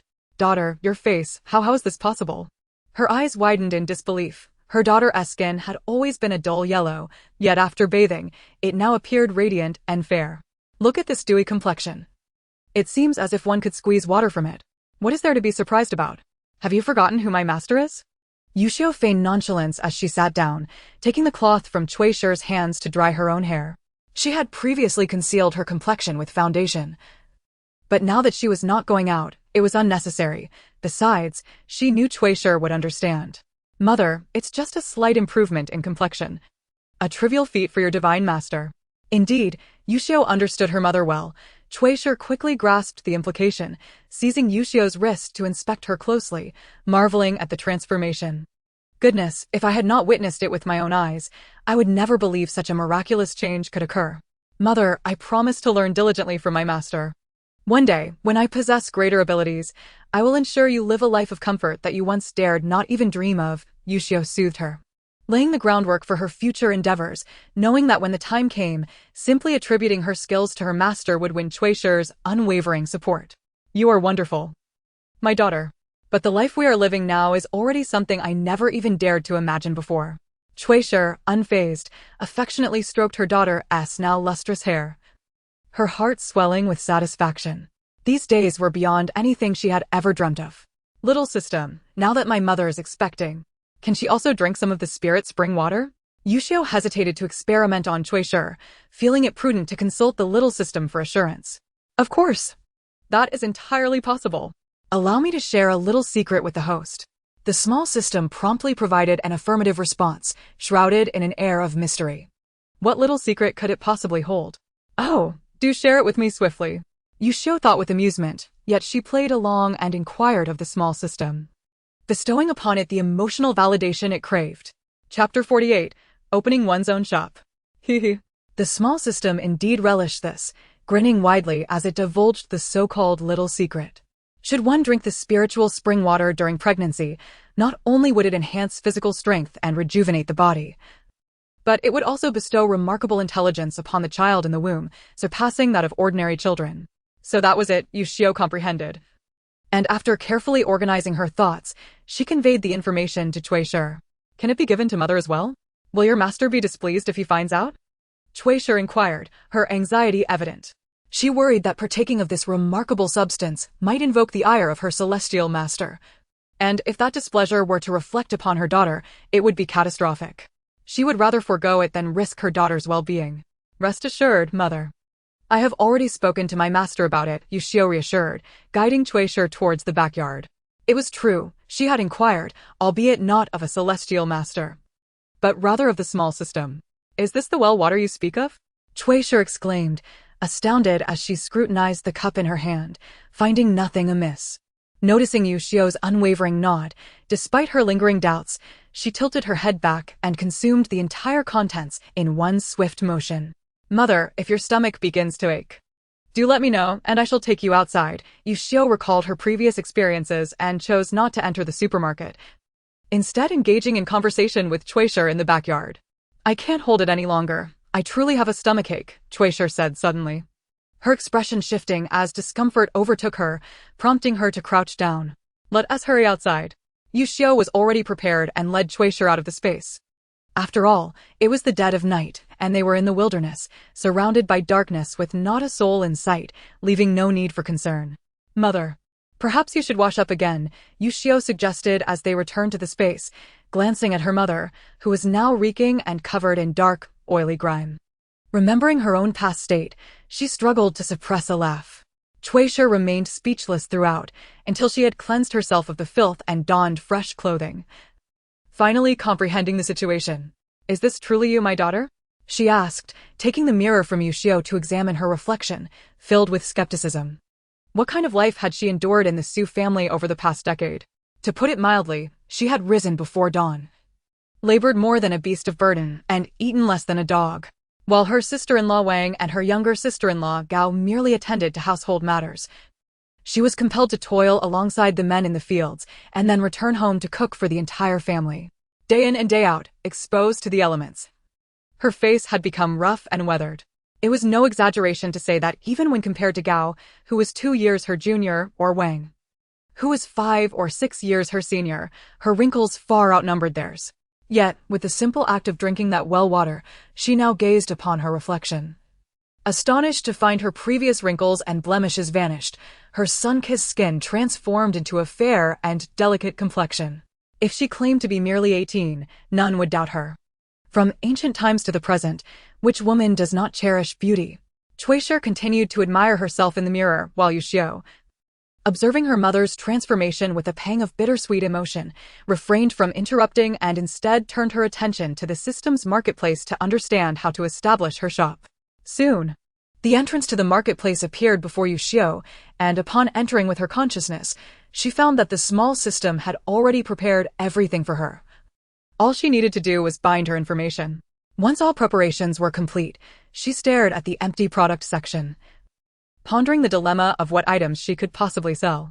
Flipping through the selections, she discovered that the marketplace bore a striking resemblance to the shopping apps of her past life, offering an array of products: apparel, footwear, snacks, cleaning supplies, and cosmetics. Furthermore, she stumbled upon sections dedicated to ancient embroidery and clothing, as well as fabrics, prompting her to select several sets and add them to her cart. As she continued browsing, she uncovered items she had never encountered before: fasting pills, clarity pills, and various elixirs. Crystals of different elemental types, peculiar powders like anti-itch powder, projectile powder, and super foul-smelling powder adorned the shelves. The sheer variety left Yuxiu bewildered, and after a thorough exploration, she still found herself at a loss for what she could offer for sale. Am I receiving messages? Her gaze fell upon the blinking notification of new messages, and she noticed the small red dot indicating 99 new alerts. Eagerly, she clicked on it, only to discover that most of the messages were from the merchants she had traded spiritual spring water with previously. Dear, do you have enough grain? I can provide you with another 100,000 pounds if you can spare me another bottle of that spring water. Hello, do you still have spiritual spring water? I am willing to buy it or exchange it for other items. Please, I beg you, let me trade for some more spiritual spring water for my child. I can offer my grandfather's prized martial arts manual as a trade. As she absorbed the messages, Yuxiu found herself utterly astonished. Spiritual spring water, she possessed an entire well of it. How many valuable items could she acquire in return? Small system, will the spiritual spring water ever run out? She pondered. If it must, I could simply sell it in the shop. She hoped it was an endless resource. If not, she could never bear to part with it. Of course, it will always be available. Have you ever seen a family's spiritual spring water run dry? The small system assured her, leaving Yuxiu momentarily speechless. Not only had she never witnessed such a phenomenon, but prior to being bound by the so-called survival system, she had believed that spiritual spring water was merely a figment of imagination. Never would she have guessed it to be real or discovered where to find it. However, as long as she could list it for sale, Yuxiu felt a thrill of excitement.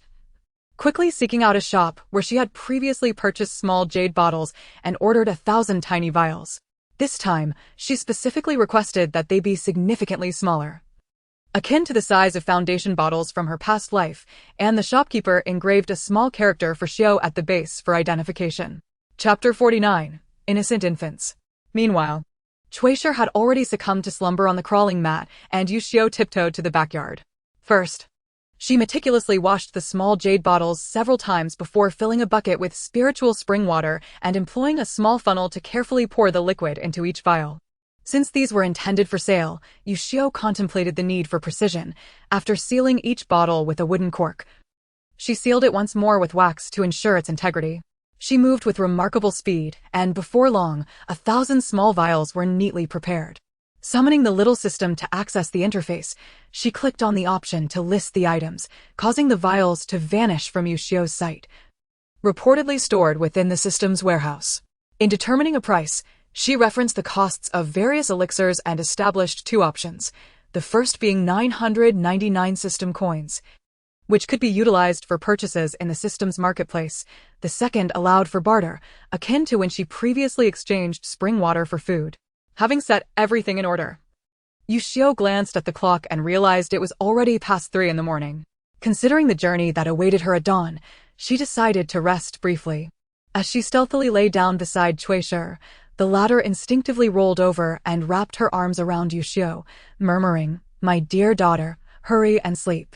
Yuxiu, accustomed to sleeping alone, felt somewhat uneasy being embraced, yet there was a comforting warmth in the gesture that transported her back to a time before her mother fell ill. Initially believing she would struggle to fall asleep, Yuxiu was surprised to find herself alone upon reopening her eyes. "Awake, dear daughter? Come wash up, breakfast is nearly ready." Chuishi called from the backyard, her sleeves rolled up to her elbows, hands glistening with water. "Mother, why didn't you sleep a bit longer?" Yuxiu quickly rose to tidy her bedding, only to see Chuishi already serving rice. "Other mothers may not be able to assist you, but these mundane tasks I shall take on," Chuishi asserted. Yuxiu smiled and nodded, stepping into the backyard to find the chaotic well from the previous night now tidied up. The chestnut horse had been given water and scraps of greens, and a row of freshly washed clothes hung in the sunroom. Observing this, Yuxiu felt a surge of warmth, as if Chuishi were reminiscent of her mother from her previous life. Inside, Chuishi urged her to hurry to breakfast. Yuxiu rubbed her tired eyes and swiftly washed her face and brushed her teeth. This morning, Chuishi had prepared a pot of millet porridge and peeled a tea egg for each of them. Yuxiu remembered telling her about the transparent glass jars filled with assorted pickled vegetables, and she selected a few to add to her bowl. "Mother, in the future, you needn't wash the clothes yourself. I don't want you to tire yourself out. There are 2 washing machines in the backyard, one for larger garments and another for undergarments," Yuxiu remarked while eating. She understood Chuishi's intent to contribute, seeking solace in her efforts, yet she was aware that her own needs would soon increase, and she wished to alleviate any burden from her mother. "What good is a washing machine compared to the cleanliness of hand-washing?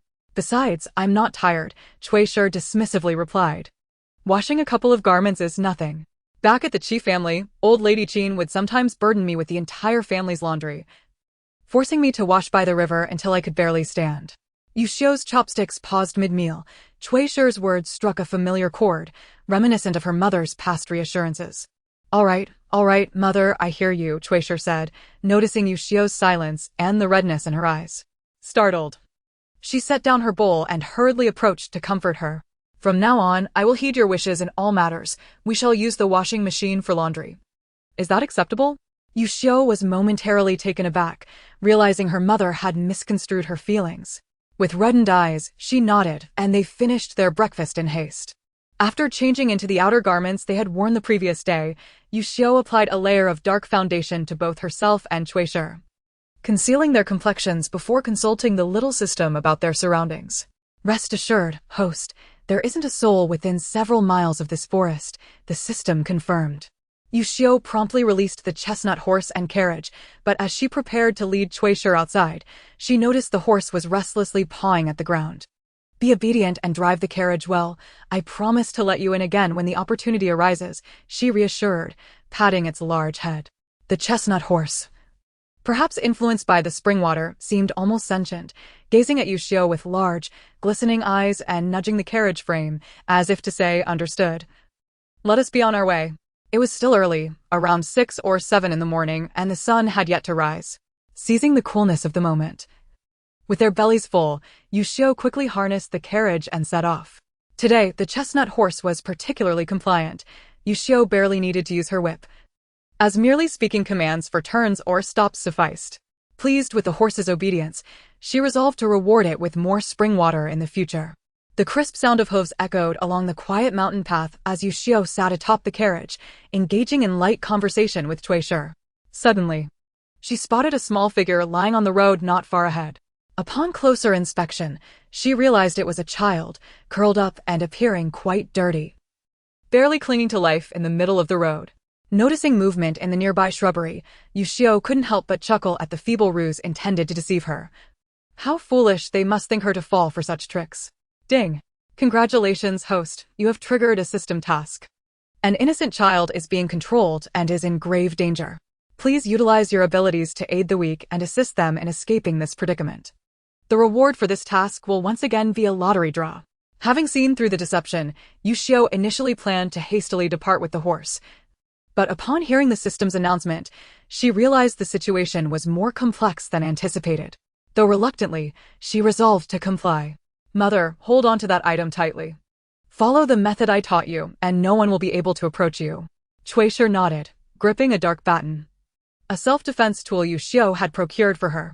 Given Chuishi's pregnancy, Yuxiu wished to spare her from wielding a large knife and had instead provided her with this practical alternative.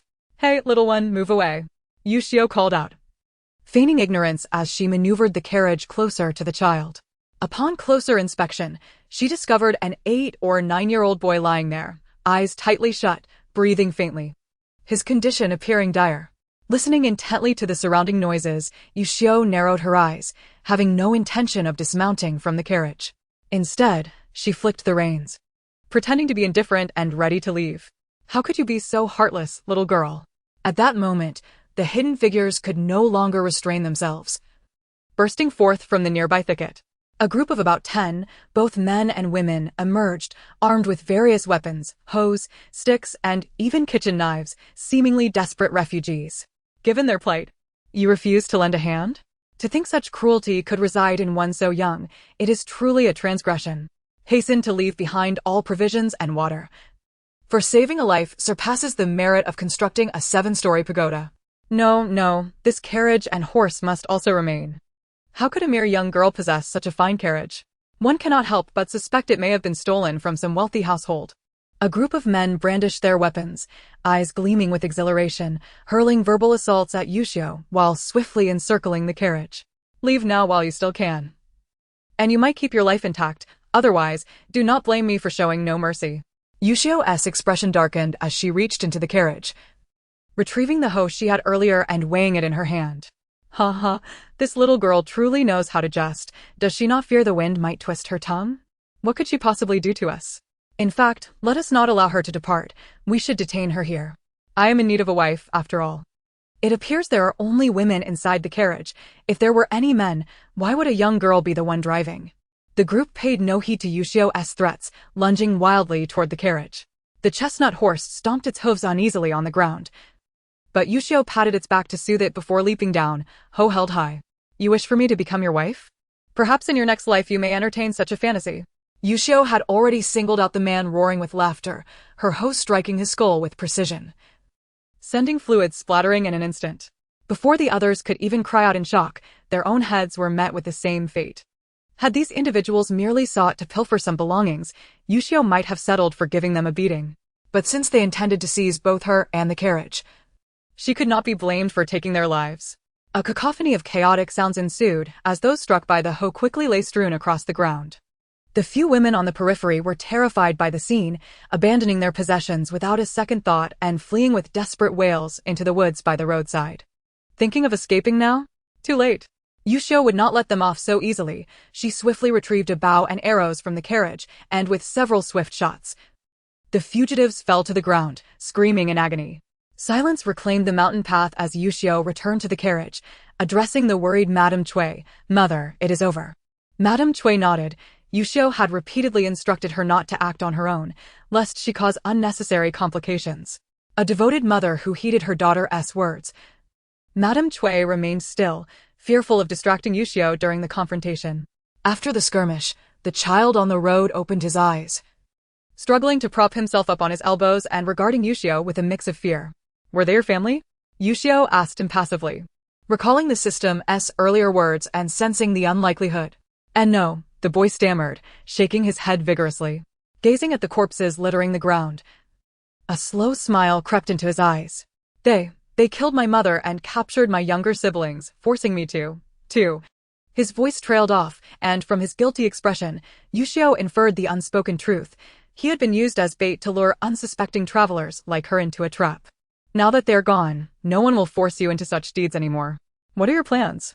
Yuxiu scanned the surroundings for any others, but saw none, reluctant to involve herself further in others' misfortunes. Each has their own destiny, and in these famine-stricken times, she had no desire to be burdened by additional dependence. Thank you for saving me, elder sister, the boy said, struggling to his feet. Only then did Yuxiu notice the wounds beneath his tattered clothing, gashes and bruises, as if he had been severely beaten. My siblings are tied up in a mountain cave where there is some food and water. Now that these villains are dead, I will take my brother and sister to hide there for a while until my injuries heal enough to move on. Dragging his frail body forward, the boy knelt and kowed out to Yuxiu before staggering over to search the corpses, retrieving scraps of food and copper coins from their pockets. Children without parents face such hardship. Madame Cui sighed, perhaps influenced by her renewed pregnancy, her emotions tender. Witnessing the boy's pitiable state, she dabbed her eyes with a handkerchief. Seated on the carriage shaft, Yuxiu half expected her mother to urge her to offer some provisions, hesitating over how to respond, but Madame Cui said nothing more. Though the child evoked sympathy, she would not risk her daughter's safety. The boy soon finished scavenging the bodies, stripping a man's outer garment to bundle his findings and tie them to his back. He then gathered several discarded blades and hoes, bowed respectfully to Yuxiu, and wobbled his way up the mountain. Through the veil of branches, Yuxiu's gaze followed him until she spotted a modest cave halfway up the slope. Congratulations, host, on completing the mission. Would you like to draw the prize now? Chapter 51. Local Ruffians. No rush, it can wait until evening, Yuxiu replied. Watching the boy laboriously climb into the cave, she sighed, instructed Madame Cui to secure herself, and urged the carriage onward. Along the way, they encountered numerous refugees, mostly the elderly, weak, and infirm. At the sound of hoofbeats, most scurried into the woods for cover. Even those who later discerned only a young girl driving the carriage found it too late to act.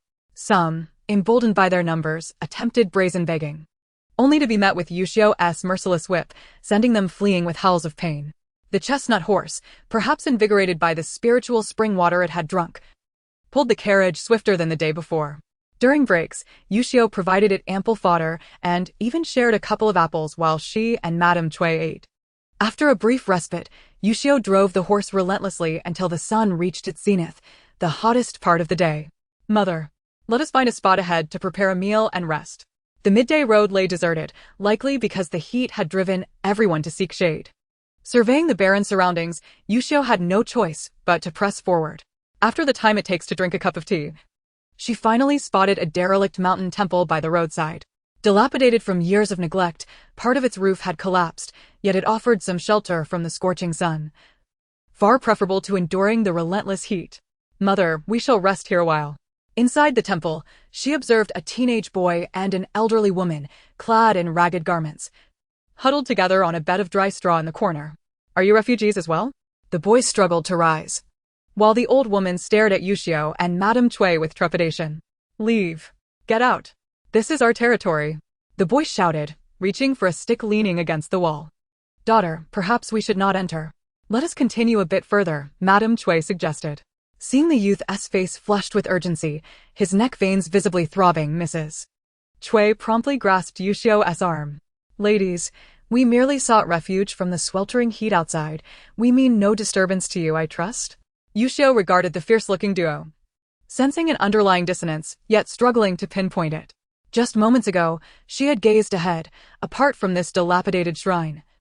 The only sight was a cluster of villages nestled in the valley, with miles of emptiness stretching before her, devoid of any shade. Although she felt untroubled, she feared provoking the chestnut horse that pulled their cart. Without it, she and Mrs. Cui would revert to their previous arduous journey on foot. No, no. The elderly lady rose, tugging the youth aside, positioning herself defiantly before Yuxiu and Mrs. Cui, glaring fiercely at them.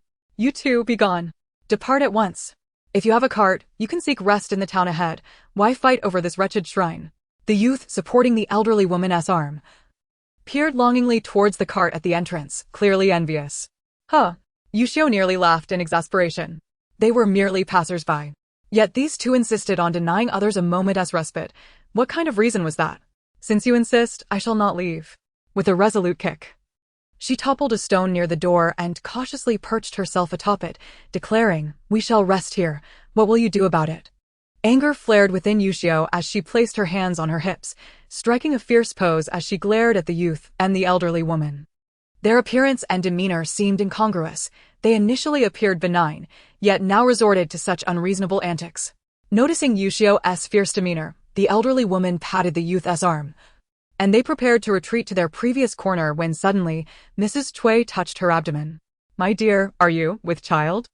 The elderly woman's face blanched in terror as she gazed at Mrs. Cui, her anxiety escalating to the brink of tears. You must leave at once. This place is no safe haven, truly. What is happening? Speak quickly. Sensing the gravity of the situation, Yuxiu exchanged a knowing glance with Mrs. Cui, realizing there was more to this than met the eye. Stepping forward, she bellowed, Do not pressure my elder, I shall speak. The youth, supporting the elderly woman who hesitated, gritted his teeth and divulged, My uncle has gone to commit robbery. He will return shortly. You must leave while you still have the chance. The elderly woman covered her face, unable to suppress her tears, while the youth's eyes reddened, though he did not weep. Your uncle? Yuxiu glanced outside, and indeed, a throng emerged from the mountain village, hastening towards the dilapidated shrine. Are those the ones? The youth and the elderly woman spotted the approaching crowd, their faces a mixture of anger and fear as they shouted at Mrs. Cui, "You foolish child. You must heed your mother. If you do not leave now, it will be too late." The elderly woman, all too aware of the stakes, recognized that the leader, despite being her cherished youngest son, had been spoiled since childhood. She had previously dismissed his laziness, but after this calamity, she realized he had associated with ruffians and scoundrels, with not a single decent person among them. The two women, both striking in appearance, would stand no chance if they fell into the hands of such men. Unable to dissuade her son, even with threats of death, and mindful of her eldest grandson, she dared not risk her life, reluctantly trailing behind the men, hoping to save at least one of them. It was already too late. Yuxiu assisted Mrs. Cui in retreating from the shrine, urging her to sit atop the cart while she grasped the formidable hoe that had claimed countless lives. Mrs. Cui held tightly to the dark staff, her vigilance heightened as they watched the approaching figures. Though she felt a twinge of anxiety, she was not afraid, knowing her daughter possessed remarkable abilities. Ding! Congratulations, host. You have triggered a system mission. Thugs have taken control of innocent women. Please eliminate the villains to assist them and earn a reward of a lottery draw. As expected, when the men encircled them, the silent little system reappeared. Innocent women? Surely. It must refer to my mother and me. Yuxiu thought, somewhat bewildered. These men should be unable to restrain her. Of course not. Please, host. Focus on dealing with these villains first. You will naturally discover the location of those ensnared later. The little system teased, yet Yuxiu was not overly concerned. Regardless of whether she accepted this mission, she intended to deal with these men. Having a task was merely an unexpected delight. Hey, Brother Black Bull. This little girl is rather pretty. A scrawny, monkey-like man emerged, his eyes glinting with malice as they roamed over Yuxiu. Since you like her, we'll capture her for you, said a tall, burly man as he patted the scrawny one on the shoulder, causing him to stumble. This towering figure was evidently Black Bull. Yuxiu rolled her eyes at him. Indeed, he was as dark as his name suggested. Yet no matter how dark, he would soon meet his end beneath her hoe. Black Bull, you must not commit such heinous acts. The youth, supporting the elderly woman at the shrine's entrance, cried out in anguish, but Black Bull merely scoffed, casting her a dismissive glance. Little girl, who rides in your cart? Bring her down. We'll treat you to fine food and drink. Black Bull grinned, coaxing Yuxiu to draw back the cart's curtain while signaling his companions to investigate inside. One must admit, as a leader, Black Bull exhibited a measure of caution. Since the curtain obscured the view within, he dared not approach himself, fearing a formidable figure might be concealed inside. After all, how could a mere girl like Yuxiu, unaccompanied by any guards, have arrived here unscathed? I will handle you all and then feast on the delicacies myself. Need I your arrangement? Yuxiu, feeling the sun's oppressive heat, grew increasingly agitated. Observing only these men before her, she lost all patience, swinging the hoe with force and bringing it crashing down upon their heads. Help! This little girl. Unbeknownst to them, Yuxiu harbored no intention of holding back. Each blow was aimed squarely at their vital points. In mere moments, the men lay sprawled on the ground, lifeless, leaving only Black Bull, who was now paralyzed with fear. Please, my lady, spare me. Black Bull quickly knelt before Yuxiu, bowing his head in desperate supplication. Is he the one you spoke of? Yuxiu cast her gaze towards the elderly woman and the young lad by the door, both of whom were staring at her with a mixture of fear and astonishment. They had clearly misjudged her. Who would have anticipated that such a frail girl could possess such formidable strength? Yet, it was true that had she lacked any capability, the two women would hardly have dared to travel alone. The old woman turned her head away to wipe her tears, while the youth nodded with a complex expression. Another piercing scream echoed, causing Yuxiu to smile. It turned out that the Black Bull, believing he had seized a golden opportunity when Yuxiu chose not to deal with him, leapt onto the cart. Before he could even reach for the curtain, he was thrust down by Mrs. Cui with her stick, landing on his back, eyes wide, limbs twitching uncontrollably. Mrs. Cui, visibly anxious, gripped her stick tightly, fixated on the fallen Black Bull. She understood her limitations in assisting Yuxiu, But her priority was to protect herself and avoid causing trouble for her daughter. Mother, well done. Next time someone approaches you, do the same. Yuxiu kicked the black bull to the entrance of the dilapidated temple and encouragingly patted Mrs. Cui's hand. This man was destined to perish today. Considering their recent attempts at persuasion, she decided to grant them the opportunity to dispose of him themselves.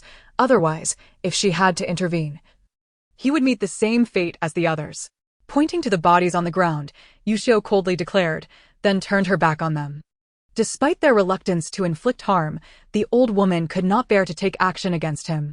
She knelt before Yuxiu, pulling the youth down with her as they repeatedly bowed their heads in supplication. Please, young lady, spare him. He has not wronged you. Allow us to take him away this time, and we vow he will never trouble you again. When the old woman raised her head again, her forehead bore a dark bruise. The young lad cast a resentful glance at the fallen black bull. His lips moved, but he ultimately said nothing, merely following the old woman and bowing. It seems you lack the heart to act. Yuxiu, growing impatient, realized her task was not yet complete, likely due to the black bull still being alive. No one could obstruct her from fulfilling her mission and claiming her reward.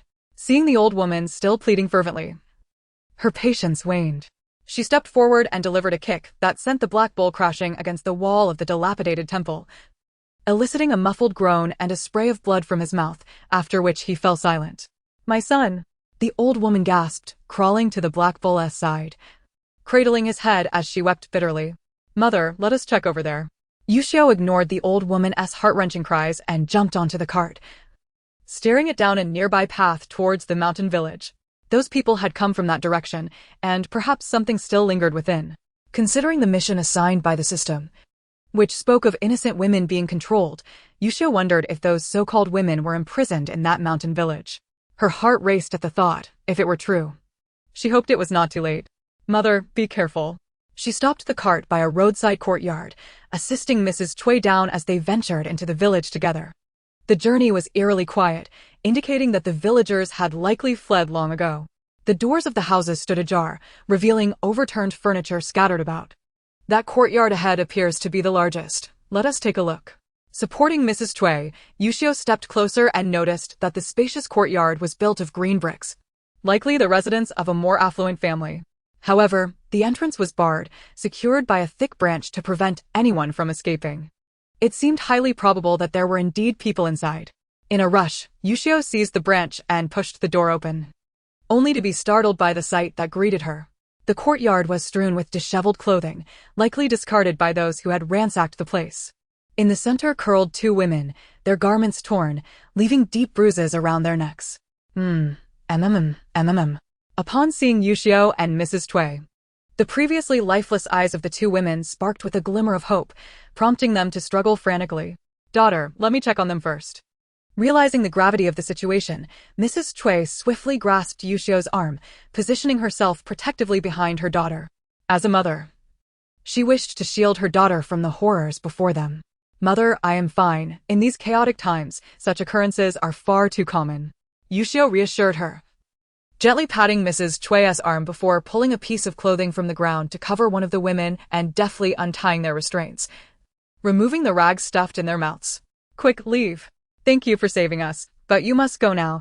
Those men will return soon, and there may not be time. As soon as they were freed, the two women urged Yuxiu and Mrs. Cui to escape, their urgency palpable. They hardly noticed as the garment that had just covered them slipped away, hastily attempting to push Yuxiu and her mother towards the exit. Do not be afraid. Yuxiu grasped Mrs. Cui's arm, offering a gentle smile while her words startled the two women. I have already dealt with them. They can no longer return to torment you. Really? Is it true? The younger woman, appearing no older than 18 or 19, with a slender and delicate figure, could not contain the tears welling up in her eyes upon hearing that the tormentors were dead. Good riddance. Good riddance. She wept while the older woman, a few years her senior, trembled and joined in the lamentation. My son, those beasts have finally met their end. May you find peace in the heavens. The two women wept inconsolably, and just then a rustling sound emanated from within the house. Yuxiu paused, instinctively shielding Mrs. Cui behind her as a door creaked open slowly, revealing two furry heads peeking out. Are they truly dead? Upon hearing this voice, Yuxiu focused her gaze, relieved to discover that others were indeed confined within. Yes, they are dead, those brutes are gone.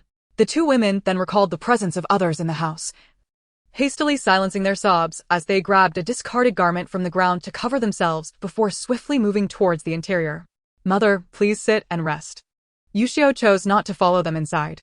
Instead, she retrieved a complete chair from under the eaves, placing it down and assisting Mrs. Cui to sit. From her space, she produced a few cherries wrapped in a handkerchief, pretending to take them from her bosom, and handed them to Mrs. Cui, encouraging her to eat a few. Before long, 6 women of varying heights stood before Yuxiu, their hair tousled and their bodies bearing varying degrees of bruises, yet it was evident that they were all young and beautiful. Thank you, benefactor, for saving us.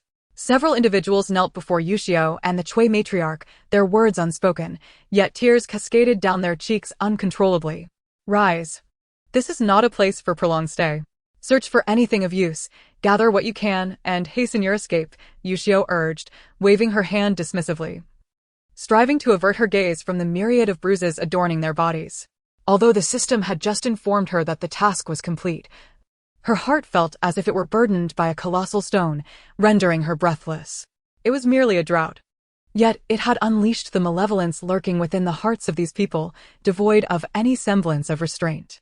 We do not know where to go, one of the elder women explained. In truth, we all had homes. We were from the same village. Last night, we were targeted by a band of marauders who coerced our villagers to surrender women and provisions, threatening to slaughter everyone if we refused. The latter part of her statement faltered as she struggled to contain her sobs, nearly collapsing from grief, while another woman beside her quickly interjected, her eyes brimming with sorrow and indignation. The men in our village are spineless. They were so terrified by these brutes that they hastily pushed us out, pleading for mercy. Only Lianxiang's son dared to chase after us yet they. The elder woman wept uncontrollably, calling out for her son, indicating that the child who had pursued them had likely met a tragic fate at the hands of the marauders. What a travesty! Those wretches! How could they inflict such suffering upon others? Yuxiu felt a pang of sorrow at their plight, while Cui had already succumbed to her tears, her handkerchief stained with the remnants of uneaten cherries, crushed in her fury. Cui believed that those who had perished had merely met their just deserts. It was the cowardice of the men who had failed to defend their wives and daughters that incensed her the most. If Yuxiu were to express her thoughts, she would declare the most despicable were the men who had so shamefully cast them aside, incapable of protecting their own kin, their faces unworthy of living in this world. So, now that you are free from your plight, do you intend to return to your village? Yuxiu suddenly inquired, her curiosity piqued. For it was indeed perilous for women to venture forth alone at this juncture. She would understand if they chose to return. I would rather perish outside than return. When they pushed me out, I resolved to sever all ties with them, one of the women declared vehemently, her eyes flashing with hatred, while 2 others hesitated but eventually nodded in agreement. What purpose would returning serve? It would only mean being cast out again when danger arises. It is better to devise our own means of survival. Fortunately, the family that fled had done so in haste, likely taking only a few valuables. The women gathered some change of clothes, packed them, and scavenged some usable pots and bowls from the kitchen, coupled with the bounty pillaged by the Black Bull's gang. They hoped it would suffice for a time.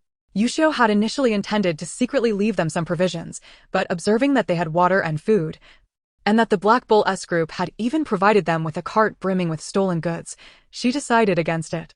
Chapter 54. Truly frightening. The women had initially intended to share half of their provisions with Yuxiu and Cui, but the 2 women firmly declined. We shall take our leave now. Safeguard these items. They may sustain you for a while, Yuxiu said, assisting Cui back along the path they had come. Soon, they arrived at the spot where the cart had been left. The chestnut horse stood quietly in the shade, and upon seeing them approach, it began to pace restlessly. Were you worried? We are departing now. After helping Cui onto the cart, Yuxiu produced some snacks from the small market to entertain her during the journey. Daughter, do partake, Cui urged, holding a box of chips, occasionally feeding some to Yuxiu, who merely needed to guide the horse at the necessary turns. As they made their way back onto the main road, Yuxiu cast a glance at the entrance of the mountain god temple. The elderly woman and the young boy had vanished, and even the Black Bull was nowhere to be seen.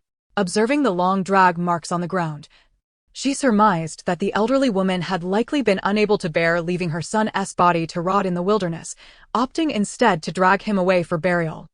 As for whether the black bull had escaped alive, Yuxiu held firm in her belief that he was indeed dead, possessing a newfound confidence in her own strength. Once the chestnut horse had rested, it was spirited, and after a 2-hour journey, it brought Yuxiu and Cui to the outskirts of a small county. From a distance, they could see numerous refugees gathered at the county's gate, which stood half open, guarded by many soldiers. "Mother, we have arrived at Yangshan County," Yuxiu announced, taking out her binoculars to survey the scene, noting the large traditional characters spelling Yangshan at the gate. This place was unfamiliar to Cui. She had never even heard of it, let alone knew what lay within.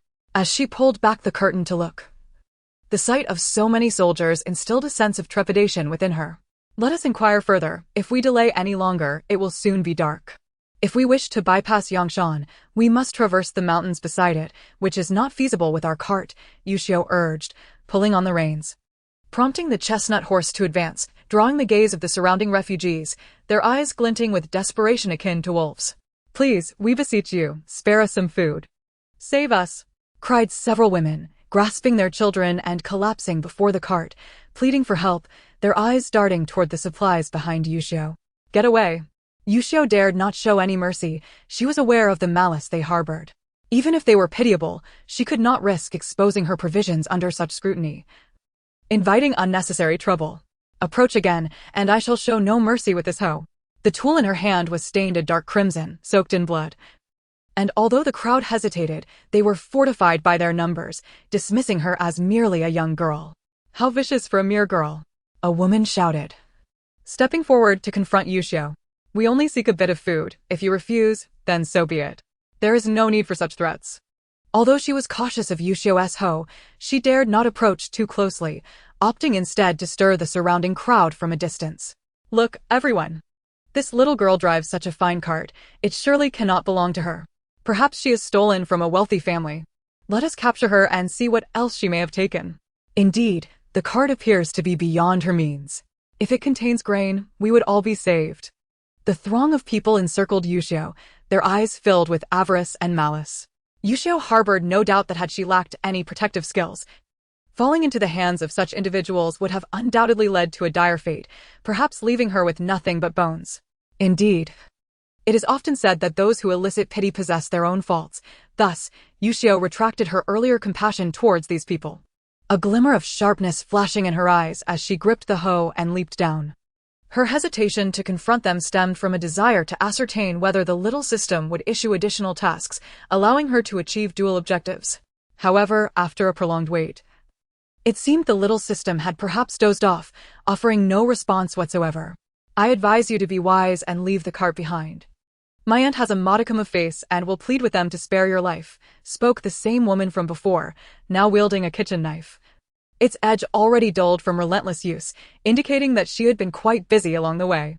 "Enough of your prattle, if we are to engage. Let us do so swiftly, for I have pressing matters to attend to in the city." Yuxiu, already perturbed by the lack of a task, had no time to spar verbally and immediately swung her hoe, transforming it into a dense barrier as she struck at the surrounding figures. "Ouch! Help! Murder!" In an instant, cries of agony and wails echoed, and as one individual stumbled towards the cart, Yuxiu paid them no mind. She coldly observed as a dark, ominous stick protruded from the cart, swiftly knocking the person onto their back, causing them to tremble violently while frothing at the mouth. Initially, those who had viewed Yuxiu as a mere girl with extraordinary strength contemplated bypassing her to seize the cart, yet, witnessing the scene before them made them shudder, their prior intentions dissipating into thin air as they retreated in trepidation. "Weren't you the one who promised to spare my life?" The woman, having been knocked down by Yuxiu's kick, had lost her knife, and now, Yuxiu planted a foot upon her chest, looking down imperiously. "Now it seems you ought to plead for me to spare your miserable existence. Please have mercy, spare me." The woman gasped for breath beneath Yuxiu's foot, desperately clawing at the small foot pressing into her chest. "Spare your life? That is not entirely out of the question." Yuxiu smiled, lifting her foot to stomp down. The crowd heard 2 sharp cracks, followed by the woman's piercing screams. The wails were so chilling that even the distant onlookers could not suppress their shivers, instinctively curling in tighter against the cold. This is truly terrifying. Chapter 55. The city gate may not hold. After this bout of violence, those who had sought trouble either lay injured or lifeless on the ground, while the woman screamed hoarsely, her voice nearly gone. Yuxiu paid them no mind, casting a cold glance at the gathered onlookers who, with flickering eyes, dared not approach. With a disdainful huff, she guided the cart onward to the city gate. Miss. Entrance to the city is 10 taels of silver per person. A leader among the city guards approached as Yuxiu drove the cart closer, displaying remarkable courtesy towards the young girl. This was not merely due to his good nature, rather. He was still in awe of Yuxiu's formidable skills and considered the fact that a young girl could venture out alone with a cart in such perilous times. Clearly, she must possess considerable capability to have arrived here unscathed. Very well, we shall stay for a night and depart tomorrow, Yuxiu replied, casually retrieving 2 silver ingots from her sleeve and handing them over, lifting the cart curtain to reveal the presence of the Chui matron inside. Chui offered no words, merely smiling modestly, a gesture Yuxiu had instructed her on, though she remained unaware of its significance. The leader observed Chui and, noting Yuxiu's decisiveness, was further convinced that this young woman was not only skilled but likely hailed from a prominent family, with Chui possibly being her servant. After all, typically, entry fees to the city were only a couple of copper coins, yet she was now paying 10 taels without a hint of distress. Do you require accommodation, miss? If you are unfamiliar with the city, I can have someone guide you. The leader's ability to read the situation was evident, and seeing Yuxiu poised to enter the city, he quickly inquired with a smile. That would be acceptable. Yuxiu considered her unfamiliarity with the city and, confident that these individuals would pose no obstacle, nodded in agreement. Zhao Zhen'er, come here. The leader called out, then turned to Yuxiu, bowing slightly. I am Zhao Mu, you may call me Old Zhao. This lad is my cousin. Let him show you where to find lodging in the city. Thank you, brother Zhao. Yuxiu appreciated Zhao Mu's straightforwardness, though it felt awkward to address him as Old Zhao. Miss, please follow me. Zhao Mu instructed Zhao Zhen'er with a few words, and the latter eagerly dashed ahead to lead the way. Yuxiu acknowledged Zhao Mu with a nod before urging the cart to follow. The city appeared somewhat desolate, perhaps due to the impending nightfall, as many shops had already closed. Zhao Zhen'er guided Yuxiu forward, and after turning down 2 main streets, they finally halted before an inn named Liao Ji. Innkeeper, hurry out to receive your esteemed guests. Zhao Zhen'er cheerily shouted as they entered. Coming, coming. Inside, the inn was quite empty, and a young server rushed out, indicating he was a worker there. Sir, the innkeeper is out, but he should return shortly. Where are the guests? The server's gaze swept past Zhao Zhen'er and landed on the cart outside, his face lighting up as he hurried over, gesturing for them to enter. Please step inside. I will take care of the cart and bring it to the back. Yuxiu had already assisted Chui down from the cart and merely nodded before stepping into the inn. Please wait here for a moment. The innkeeper is a reputable businessman who conducts fair dealings, so you can rest easy. I must take my leave now. Zhao Zhen'er, obediently following his brother's instructions, did not pry into the situation. Thank you, brother Zhao. A small token of my appreciation. Consider it a treat for you both. Yuxiu pondered briefly before producing a 5-tael silver note and offering it to Zhao Zhen'er, who hesitated before gratefully accepting it. Miss, it seems this place hasn't been occupied for quite some time. Chui surveyed the surroundings, noting the inn's size yet its lack of patrons. Given the prolonged drought, there are many refugees, and countless people can't even enter the city, let alone stay in an inn, Yuxiu explained with a smile. Chui appeared somewhat embarrassed, wringing the handkerchief in her grasp, and shyly replied, Well, dear, I have never stayed in an inn before. No need to worry, mother. Following in your daughter's footsteps will undoubtedly bring you endless blessings. Yuxiu leaned against Mrs. Chui's shoulder, exchanging a few words, when the innkeeper hurriedly prepared the chestnut-colored horse and rushed to lead Yuxiu and her mother to their guest room. Oh, we have esteemed guests today. A kind-looking middle-aged man entered, and upon seeing him, the innkeeper quickly approached. The proprietor has returned, and we have 2 distinguished guests sent personally by the gatekeeper. The innkeeper treated Yuxiu and her mother with great courtesy, personally arranging their rooms and instructing the waiter to fetch some food promptly. As water and grain are currently scarce everywhere, we can only offer simple fare. I hope you will excuse us. Under the circumstances, having any food at all was a blessing, and they could hardly afford to be choosy. Finally, they could sleep in a proper bed. Though the inn had not had business for a long time, the bedding was neatly arranged and still carried the scent of sunlight, indicating it had recently been aired.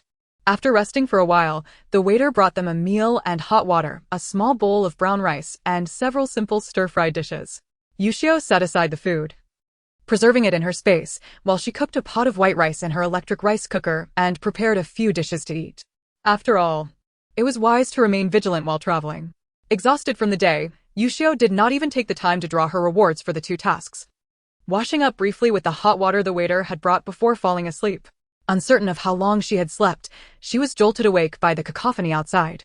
Yuxiu sat up abruptly, and Mrs. Cui, opening her eyes, instinctively reached for the stick Yuxiu had prepared for her.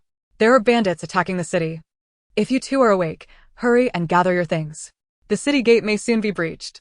The waiter's voice called from outside, breathless as if he had just run back from somewhere. Chapter 56, Just Do It. Yuxiu and Mrs. Cui had been sleeping in their clothes, and upon hearing the waiter's urgent footsteps, they exchanged a glance and quickly got dressed. Mother, we must leave this place. It's still pitch dark outside. Once we step out, we'll find a secluded spot to hide. Yuxiu helped Mrs. Cui toward the exit. Waiting for the proprietor and the waiter to re-enter the inn would not allow them to stage a great escape right under their noses. Upon reaching the backyard, they found the proprietor and the waiter also packing their belongings, evidently preparing to escape amidst the chaos. You two should follow everyone out the other side of the city. Just don't run off on your own. If you fall into their hands. The proprietor shook his head, swallowing the rest of his words. He rummaged through the small bundle he carried and retrieved the silver ingot Yuxiu had given him earlier. Take this, it's yours. Hurry and leave. Without time for further discussion, he urged Yuxiu and Mrs. Cui to depart quickly, then hurried out the back door with the waiter. Mother, we must go. Taking advantage of the darkness, Yuxiu sent Mrs. Cui into her space first, then employed the same technique to bring in the chestnut horse and cart.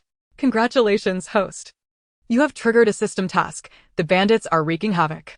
Please assist the soldiers in defending the city, shooting down the bandits and rescuing the people from peril. The reward for this task is 1 lottery draw. The system's voice carried an enticing tone, specifically reminding Yuxiu, upon completing this task, the host will accumulate 3 lottery draws. You may choose to draw separately or combine them. Grinding her teeth, Yuxiu thought, goodness, the tasks from this little system are becoming increasingly daunting. Those are legendary bandits. If they dare to attack even the county town, they cannot possibly be few in number. The little system seems overly confident in my ability to defeat them single-handedly. However, the various rewards offered by the system were undeniably tempting. Besides, she was no ordinary woman now. Should danger arise, she could always retreat into her space. I've accepted the task. Prepare my rewards well, Yuxiu told Mrs. Cui before retrieving her backpack and swiftly making her way toward the city gate. The streets were filled with fleeing civilians. Women cried out, children shouted, creating a cacophony of chaos. Following her previous recollections, Yuxiu arrived at the city gate, which was tightly shut. The walls were illuminated by a row of torches, and the uproar outside indicated the presence of a significant number of bandits. On the count of 3, if you don't open the gate, you'll all perish. We seek only food, not lives. If we break down this door, none of you will have a grave to rest in. A brash voice rang out from outside, robust and authoritative, suggesting its speaker was a formidable figure. Even if you count to 300 or 3,000 to seize the city's riches, you must first pass us. A clear voice responded from atop the wall, unmistakably that of a scholarly figure, whose resolute demeanor contrasted sharply with the boisterous bandit leader. Huh, such audacity. The man outside could not help but laugh, his voice booming. The soldiers on the wall felt a surge of tension, urging the man who had just spoken to retreat for safety. Sir, now is the time for us to display our skills. You should stay back in case of any unforeseen events. Don't be foolish. There is no danger here. These men are merely courting death. Just watch how we annihilate them without a trace. The bandit leader outside, emboldened, aimed for the rickety gate, eager to showcase his prowess before his comrades and solidify his authority over the many refugees outside, ensuring they would follow him obediently in the future. As both sides faced off, Yuxiu grew anxious, wondering why they were hesitating in their brawl. Why all this talk? Let us just get on with it. With that thought in mind, she sprang onto the city wall, her bow and arrow ready. Without even needing to aim, the sound of the arrow slicing through the air resonated, striking the forehead of the man who had just been laughing uproariously. Thud! The man fell from his horse, And both the soldiers atop the wall and the bandits outside were struck with dread as they turned to behold the sudden appearance of Yuxiu. "Boss, wake up." The bandits outside panicked, realizing their leader had been felled before they could even stage their assault. It's you, young lady." Jiaomu approached Yuxiu, accompanied by a frail-looking man, his expression complex as he struggled to find the right words. Seeing the man was unaware of the circumstances, Jiaomu quickly recounted the events of the afternoon. "Thank you for your assistance, young lady. I am Wen Chen, the magistrate of Yangshan County. May I inquire your name?" Wen Chen, the delicate scholar, offered a respectful bow to Yuxiu, eager to inquire further. However, the air was soon filled with the piercing sound of arrows whistling through the air, and the castle gates reverberated with the thundering impact of relentless assaults. "First, we must defend against the external foes. Any further discussion can wait." Yuxiu's gaze hardened as she swiftly turned, drawing her bow and releasing arrows that rained down with remarkable accuracy upon the bandits outside the city. In that moment, a cacophony of anguished cries erupted from beyond the walls, inspiring the soldiers on the ramparts to emulate Yuxiu's decisive ferocity, unleashing a relentless barrage of arrows from their own bows. Observing his impotence from above, Wen Chen descended to the base of the wall, directing the defenders to firmly brace the gates. Although the gates of Yangshan County were ancient, they remained steadfast, swaying only slightly under the onslaught, thanks to the soldiers' resolute support from within. The bandits, having come prepared, had already propped long ladders against the walls, with countless refugees clamoring to ascend. "We must show no mercy. Strike down anyone who dares to climb." Yuxiu bellowed, her host swinging with lethal precision as it struck down a climbing refugee, sending him plummeting from the ladder and taking 2 others down with him. Chapter 57. I shall fight you all. With Yuxiu's rallying cry, the defending soldiers shed their hesitations, fueled by the knowledge that their families resided within the county and they could not allow the marauding bandits to breach their walls. Die. I shall fight you all." With the soldiers swinging their sabers fiercely, a tumultuous clash ensued, repelling the wave of bandits attempting to scale the walls. Yet, the attackers did not retreat, instead. More and more desperate refugees surged forth from the distance, their eyes gleaming with a fierce determination as they encircled the small county of Yangshan. As the assailants momentarily withdrew, the soldiers atop the walls seized a brief respite. Jiaomu dashed back and forth, coordinating the treatment of the wounded, while Wen Chen convened a few trusted confidants to urgently devise a strategy for the impending crisis. Yuxiu, however, remained aloof, positioning herself atop the highest point of the wall, surveying the entirety of Yangshan County, which lay within her line of sight. The streets were still bustling with citizens brandishing torches, some accompanied by their families, others alone, all hastily preparing to flee as news of the bandits' impending assault spread. Yet it was not long before the citizens returned in despair, trapped in the streets, uncertain of their next steps. Yuxiu retrieved her binoculars and, upon closer inspection, discerned that the reason for their retreat was the tightly shut northern gate. Although the precise situation remained obscured, she could surmise that the area outside the northern gate was also besieged. Not only would these people find it impossible to escape, but even if the gates were flung open, few would dare to venture out. The soldiers within the city were scarce. There were merely around 200 at the southern gate, with an equal number at the northern gate, totaling no more than 500. The growing throng of refugees outside filled Yuxiu with trepidation.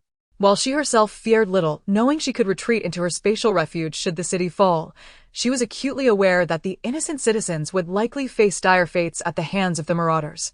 Tasked with a mission from her small system, she could not idly stand by and watch as these people suffered. However, this struggle for survival was no longer a solitary endeavor. It was imperative to rally the ordinary citizens of the city. Yet, casting a glance at the gentle and refined county magistrate, Yuxiu couldn't help but sigh. Despite his remarkable intellect and talent, he was of little practical use in this dire hour. It appeared that she would have to take matters into her own hands. Resolute, she stood in a small pavilion atop the city gate, surrounded by windows. Noting that the soldiers outside showed no inclination to enter, she decided to retrieve a Bluetooth speaker and microphone from her spatial store. "Esteemed citizens, please quiet down and lend me your ears." Her sudden voice reverberated through the air, halting the actions of many citizens across Yangshan County. "What is this sound? Where does it come from? Could it be that a benevolent deity has descended to save us from our suffering?" The citizens murmured amongst themselves, their eyes darting about in search of the divine savior. They all understood that the marauding bandits had surrounded them, and the soldiers in the county office were far from sufficient to withstand such an onslaught. Should the city fall, what fate awaited them? Their children, wives, parents would be mercilessly trampled and tormented by these brigands. Their hard-earned livelihoods would be seized, and their beloved children might be slaughtered amidst the carnage. As for the fate of the women, it was a horror too grim to articulate.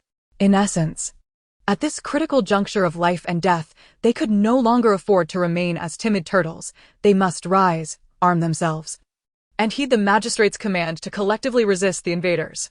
Silence, an almost palpable stillness, enveloped the crowd. As her voice faded, both the citizens within the walls and the soldiers atop the ramparts bowed their heads in contemplation. The soldiers had nowhere left to retreat, as Yuxiu had stated. Their families were within the city, and they would fight to the bitter end to protect them.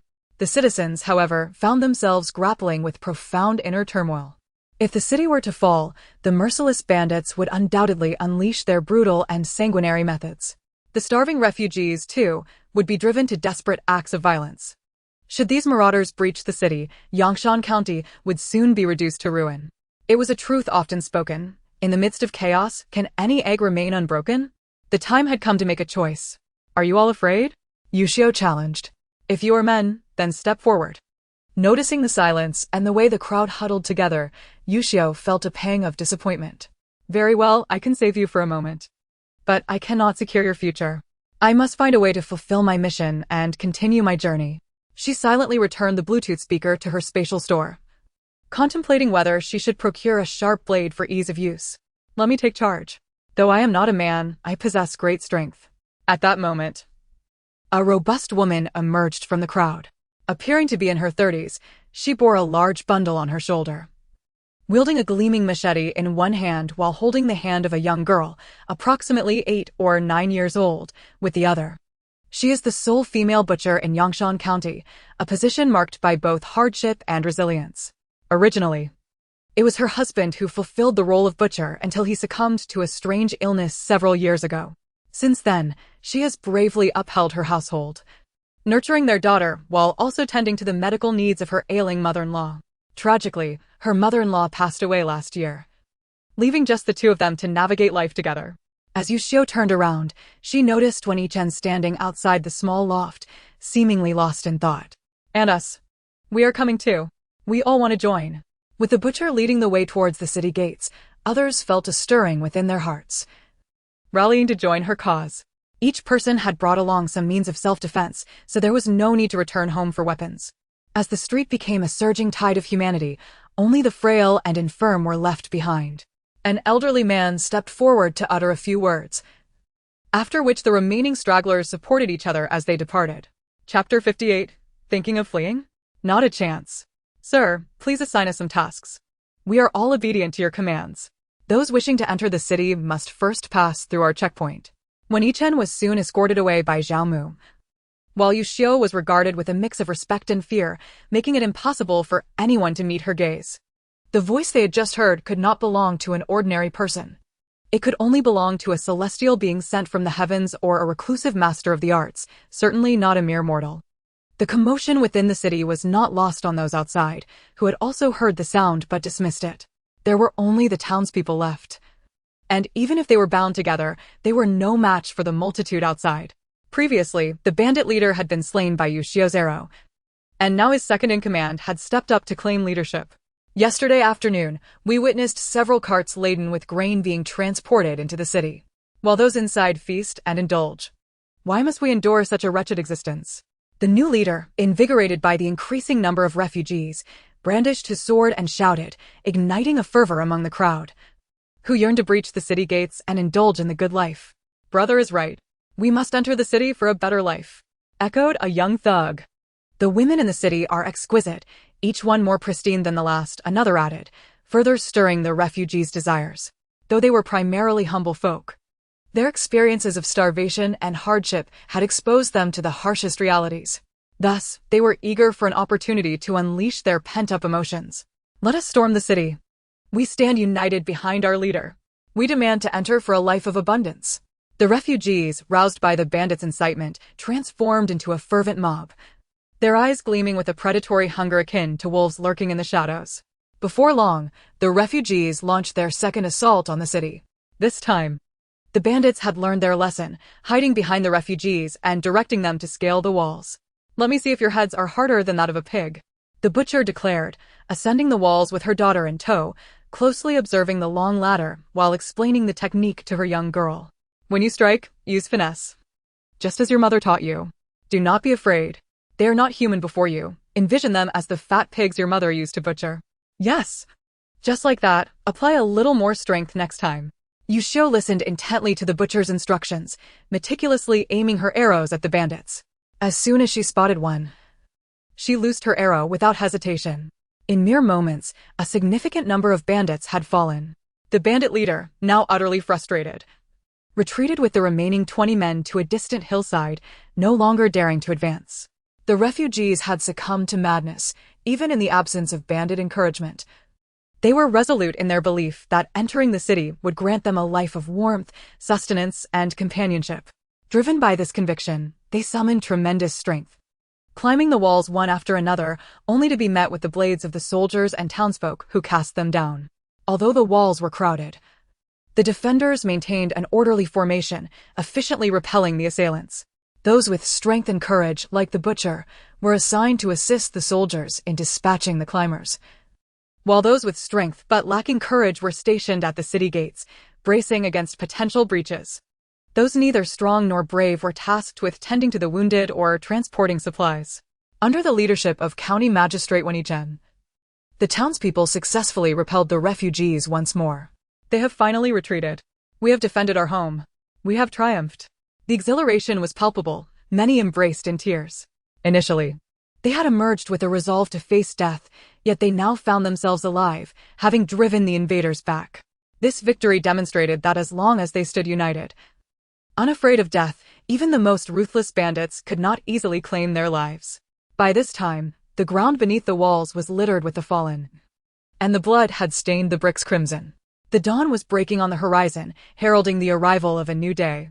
Xu Yuxiu stowed her bow and arrow, using her binoculars to survey the retreating bandits, who were gradually slipping into the forest. How audacious they were, attempting to return unscathed after causing such chaos. Thinking of fleeing? Not a chance. Xu Yuxiu pondered, and seizing the moment while the light had yet to fully break and the crowd busied themselves with the aftermath, she stealthily withdrew to a shadowy corner, ensuring she was unnoticed before activating her spatial teleportation ability, effortlessly appearing outside the city and hastening in pursuit of the fleeing bandits. Not long after her departure, the elderly, weak, and infirm who had remained behind in the city began pushing several carts filled with soft rice porridge, golden pancakes, and crispy pickles. A portion was set aside for the girl they intended to serve. When Chen urged everyone to take turns eating, as this was not the time for pleasantries, they needed strength to defend the city. At once, Zhao Mu hastened to organize the distribution, seeking to show respect by carrying a clean tray with a bowl of thick rice porridge, an oil pancake, a plate of pickles, and a boiled egg. Recalling that Xu Yuxiu had entered the city accompanied by a woman, Zhao Mu informed Wen Chen, who without hesitation accepted the tray. "Ensure she receives a meal as well, and make sure she is well cared for. I will deliver it personally." Due to Xu Yuxiu's prolonged stay atop the highest city gate tower throughout the night, the soldiers and officials had tacitly accepted her solitary presence within. Consequently, when Wen Chen ascended with a tray in hand, he was astonished to discover the place had long been deserted. His subordinates had remained there, yet none had witnessed anyone descending. The guards stationed at the staircase, who had heard of the formidable young woman who had emerged to lend assistance the previous night, were left momentarily astounded. Chapter 59, Pursuit into the Bandit Stronghold. The sudden disappearance of a living person left Wen Chen in a state of bewilderment as he stood dazed upon the city wall. Suddenly, a thought struck him, prompting him to lean over the edge and peer downwards. After an exhaustive search from his elevated vantage point, he could only discern the filthy corpses of the destitute below, which finally allowed him to breathe a sigh of relief. "Sir, that young lady may have returned on her own accord, especially considering she entered the city with a woman companion. I shall go and investigate," one soldier suggested, noting Wen Chen's evident anxiety. He had clearly seen Yuxiu enter the city the previous evening. As for why no one had seen her leave, it was simple. If she was indeed an extraordinary individual, she possessed the ability to come and go without a trace, which was quite normal. When Yichen nodded, urging the soldier to hasten his inquiry, while he himself could not muster the appetite for food, restlessly pacing along the city wall, feeling that the situation was far from straightforward. Indeed, it was not long before the soldier returned with Zhao Mu, who had gone to deliver food, yet the news they brought plunged everyone into silence. She is missing. Along with the carriage and horses? When Yichen could scarcely believe it. Fortunately, the dawn had already broken, and the destitute outside had retreated into the distant woods. He promptly ordered a portion of the men to ready their bows and arrows for vigilance atop the wall, while others, along with the townsfolk, set out to scour the battlefield. Upon hearing of the young lady's mysterious disappearance, the citizens of the town rallied together, fervently searching for her. The inn was thoroughly combed both inside and out, with even the smallest of mouse holes scoured, yet no trace was found.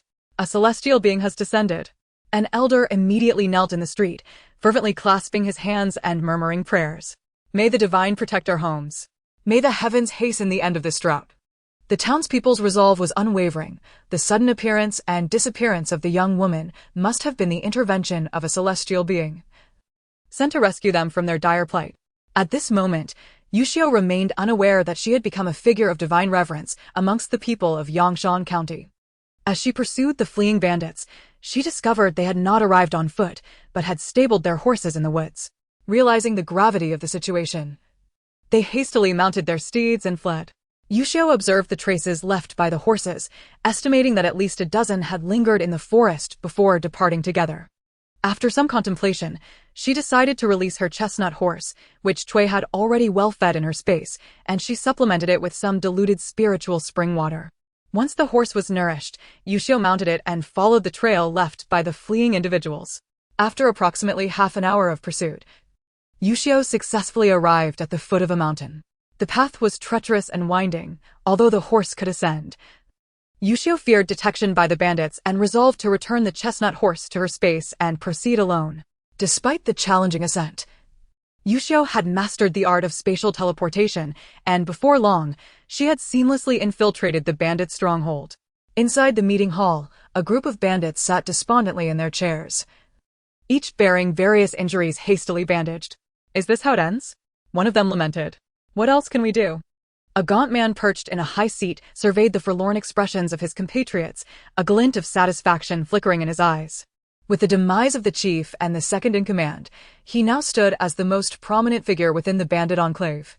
With only around 20 of them remaining from the original 100 to 70, the others exchanged glances, acutely aware that with such a scant number, any thought of assaulting Yangshan County was but a fanciful dream. The previously underestimated county had proven exceedingly difficult to conquer, as they had failed even to breach the city gates, resulting in the loss of their leaders and many of their brethren. If only those destitute were more capable, they would not have faltered at the gates, one bandit grumbled. Then, you shall be our leader henceforth, we will heed your commands. Regardless of prior schemes, the dwindling numbers within the stronghold prompted the remaining members to voice their opinions with fervor. At that moment, Yuxiu crouched atop the meeting hall's roof, observing the bandits, who resembled lost souls. A smirk crept onto her lips. Little system, assist me in exchanging for some powder that can incapacitate these men. Yuxiu recalled encountering such an item in the system shop, rumored to render individuals unconscious upon inhalation. Eager to test its efficacy, she awaited the system's prompt response. In mere moments, a small bamboo tube appeared in Yuxiu's hand. For precaution, she donned a disposable mask, carefully opened the tube, and lifted a tile from the roof before gently shaking it. A cloud of powder, akin to smoke, wafted down upon the unsuspecting bandits, who remained oblivious, engrossed in strategizing ways to entice more destitute individuals to bolster their ranks. Hey, what are you? One man turned to see a companion collapse to the ground. As he instinctively reached out to assist, darkness enveloped him, and he too fell. A chorus of startled exclamations erupted, followed by the cacophony of toppled tables and chairs. By the time Yuxiu gracefully descended from the roof, the hall was filled with sprawled bodies, all in disarray. Seizing rope, Yuxiu bound the incapacitated bandits and began her search through the stronghold. As she pushed open door after door, she soon unearthed countless treasures of gold, silver, and jewels, indicating that these brigands had not idled away the years, leaving her to ponder the extent of their nefarious deeds. After thoroughly inspecting the stronghold and finding no remaining bandits, she stumbled upon a dungeon housing a multitude of ragged women. Each bore vacant expressions, their spirits dulled, and even as Yuxiu effortlessly severed the heavy iron chains binding them, they showed no inclination to escape, merely regarding her with a cold detachment. "Come forth. Those men have been subdued, and they shall never control you again." Understanding the plight that had befallen them, Yuxiu sighed, uttering a parting remark before attempting to leave.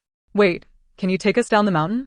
One woman emerged from the crowd, adjusting her tattered clothing, her face etched with urgency as she gazed imploringly at Yuxiu.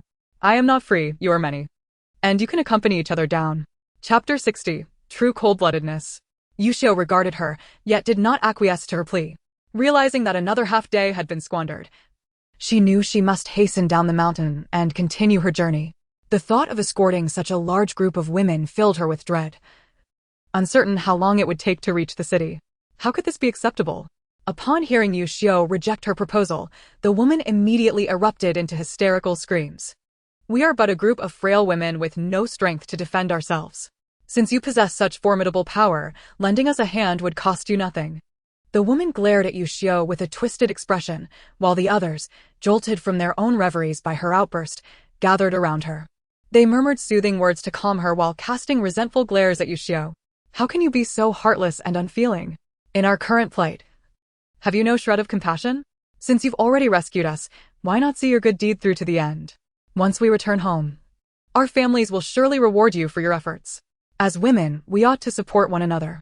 The 20 or so women, as if afflicted by some madness, regarded Yuxiu with venomous hatred, as though her refusal constituted an unforgivable crime. Fine. So I'm heartless and unfeeling, am I?" Yuxiu was utterly flabbergasted. She had benevolently freed them, yet instead of gratitude, they sought to morally coerce her. Truly, the wretched often harbor their own despicable traits. "I shall show you precisely what true heartlessness looks like." Enraged, Yuxiu snatched up a thick wooden branch from the ground and swung it at the women. They shrieked in alarm, cursing as they scrambled backward. "Have you lost your mind? Weren't you here to save us? Stop it. That hurts." The women, each struck several times, were forced to retreat while howling in pain, soon driven back into the dungeon that had imprisoned them. "Remain here quietly. Let's see who will be kind enough to rescue you after I depart." Having vented some of her fury through this physical chastisement, Yuxiu picked up the iron chain and, under the terrified gazes of the women, locked the dungeon door once more. "What are you doing? Release us at once." "I refuse to stay here." The women rushed forward, desperately shaking the bars of the cell. All traces of their earlier resentment vanished, replaced by humble pleas. "Miss, we beg you, let us out. A noble heart overlooks the faults of the petty. We've been confined for so long that we spoke nonsense. It was all her fault for causing trouble. The rest of us are innocent." In their desperation, seeing Yuxiu's cold, unwavering stare, one woman seized the instigator by the hair and pinched her viciously. "Please be magnanimous and release us quickly. I want to go home. I can't bear to stay here any longer." Chaos erupted within the dungeon as they wept, argued, struck each other, and pleaded, all hoping to sway Yuxiu's compassion to unlock the door again. But Yuxiu had no intention of indulging them. Ignoring their uproar, she let out a scornful laugh and departed the dungeon. She meticulously scoured the mountain stronghold and soon discovered a concealed storeroom. The door was secured with a large bronze lock, which Yuxiu, without bothering to search for a key, smashed open with a hammer. Inside lay the bandits' entire wealth. Yuxiu perused the contents casually, chests overflowing with gold, silver, jade, and emeralds, bolts of exquisite silks and satins, an array of precious ornaments, and even a chest brimming with lustrous pearls. Never in this life, or any previous, had she beheld such treasures, and her heart swelled with exhilaration. She had no intention of leaving them behind. Fortunately, the bandits who organized the storeroom seemed to have a compulsive orderliness, with everything neatly categorized, simplifying her task. With a sweep of her hand, all the items materialized in the courtyard's vacant space. After ensuring the stronghold held no further dangers, Yuxiu decided to bring Chuishi out as well, lest she remain alone with no one to converse with. "Daughter, You've accumulated so many possessions that the sorrel horse is squeezed immobile, Shueisha remarked. Having heard the horses whinnying from where she sat on the supermarket sofa and noticing the courtyard now crowded with goods. Those are valuable items. We mustn't let the horse damage them. Alarmed, Xu Yuxiu used her consciousness to check and indeed found the sorrel horse trapped between large chests. Standing motionless and voicing its protest through persistent neighs. Left with no choice, she released the horse into the yard to graze freely. Xu Yuxiu felt a pang of frustration. Clearly, her spatial capacity was insufficient. If she encountered more treasures, but lacked the space to store them, the regret would be unbearable. Mother. That building ahead appears to be their main kitchen. Let's investigate. Leading Shueisha around the stronghold, they noticed a structure with a chimney, likely the kitchen. Upon entering, they found a vast hall cluttered with haphazardly arranged tables and chairs, the floor stained with grimy oil and food scraps. A foul, peculiar odor permeated the room, nauseating to the senses. Ugh. Shueisha, who had not experienced morning sickness in days, retched from the stench. Peering into the dark, grimy kitchen, Xu Yuxiu abandoned any thought of inspection. In such filth, regardless of any delicacies it might hold, neither of them could stomach eating there. Fortunately, an adjacent storeroom contained rows of cured and dried meats hanging from the beams: pheasants, rabbits, goat, and wild boar, all appearing relatively clean. Xu Yuxiu promptly stored them in her space. There was also a considerable supply of grains, likely plundered from unknown sources, including refined rice, white flour, coarse rice, and assorted grains. Not one to waste edible provisions. Xu Yuxiu decided to take them all. Even if she had no desire to consume them herself, they could be distributed to those in need should she encounter any.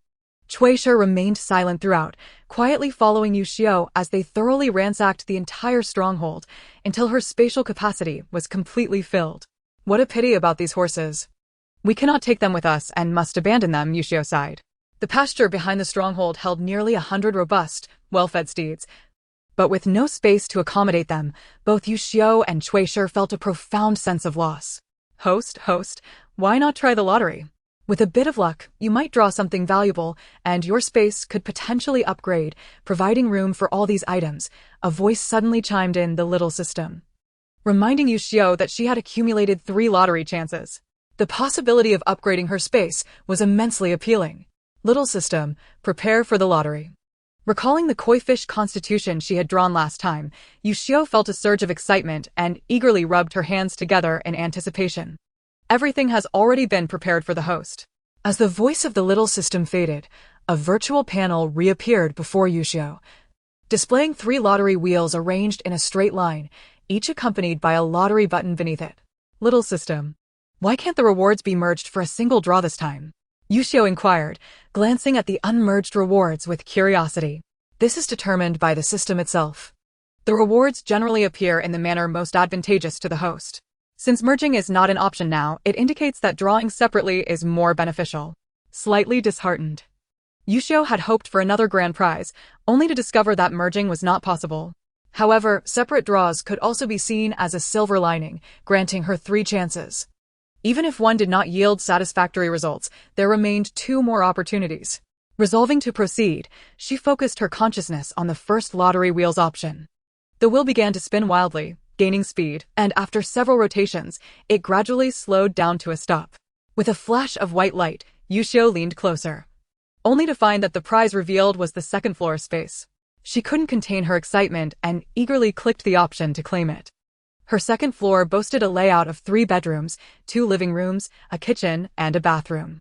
Once the second floor was unlocked, she could invite Ms. Chui to rest in a room instead of having her sleep on the floor's mat. Moreover, valuable items need no longer be cluttered in the backyard alongside the chestnut horse.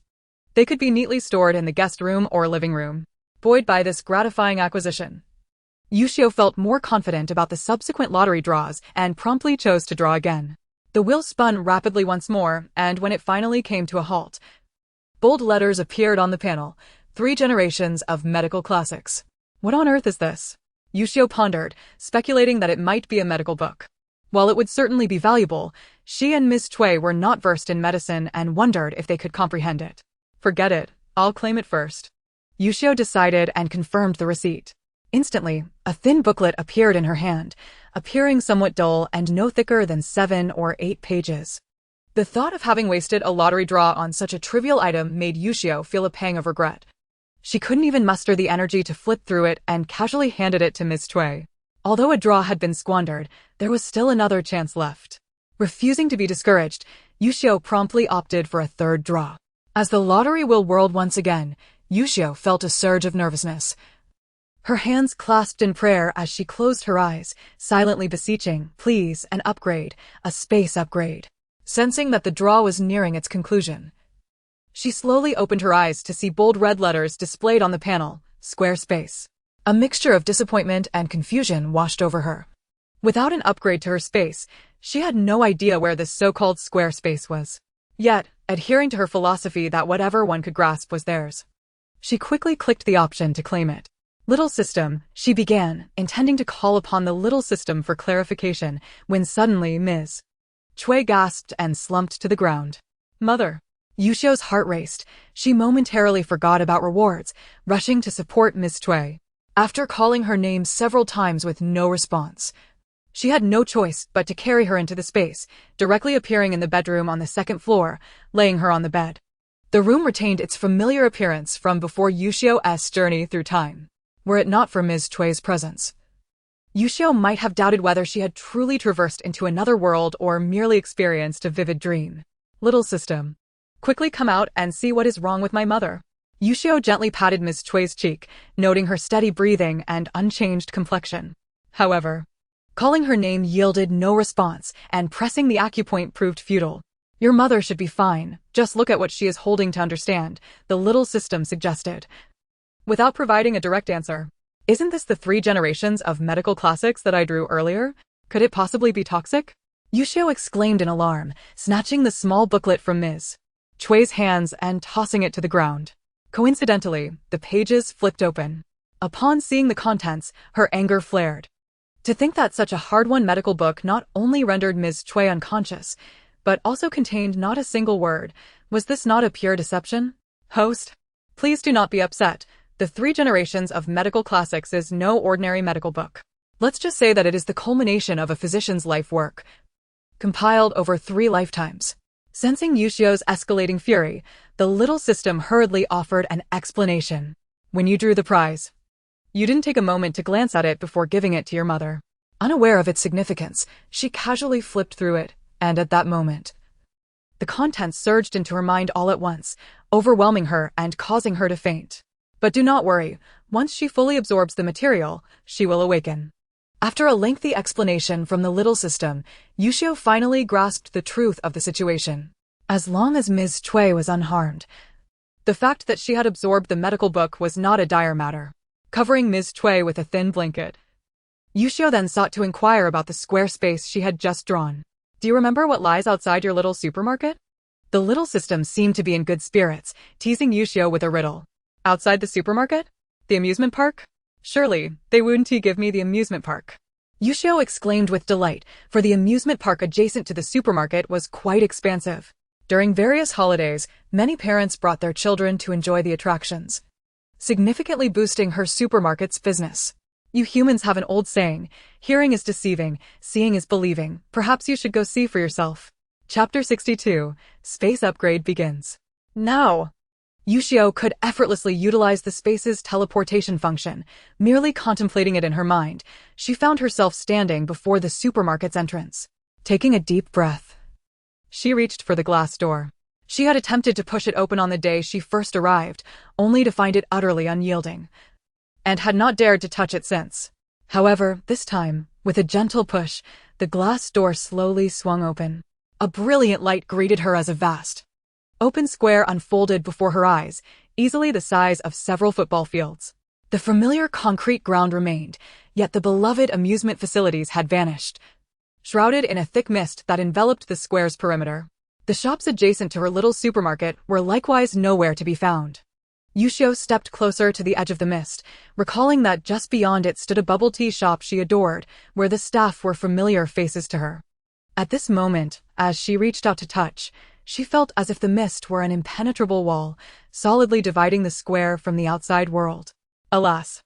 In such a vast space, entirely composed of concrete, how delightful it would be if it were transformed into fertile soil. Not only could it accommodate the horses, but it could also be utilized for cultivating vegetables and grains. Yuxiu felt a twinge of regret, yet her spirits lifted swiftly thereafter.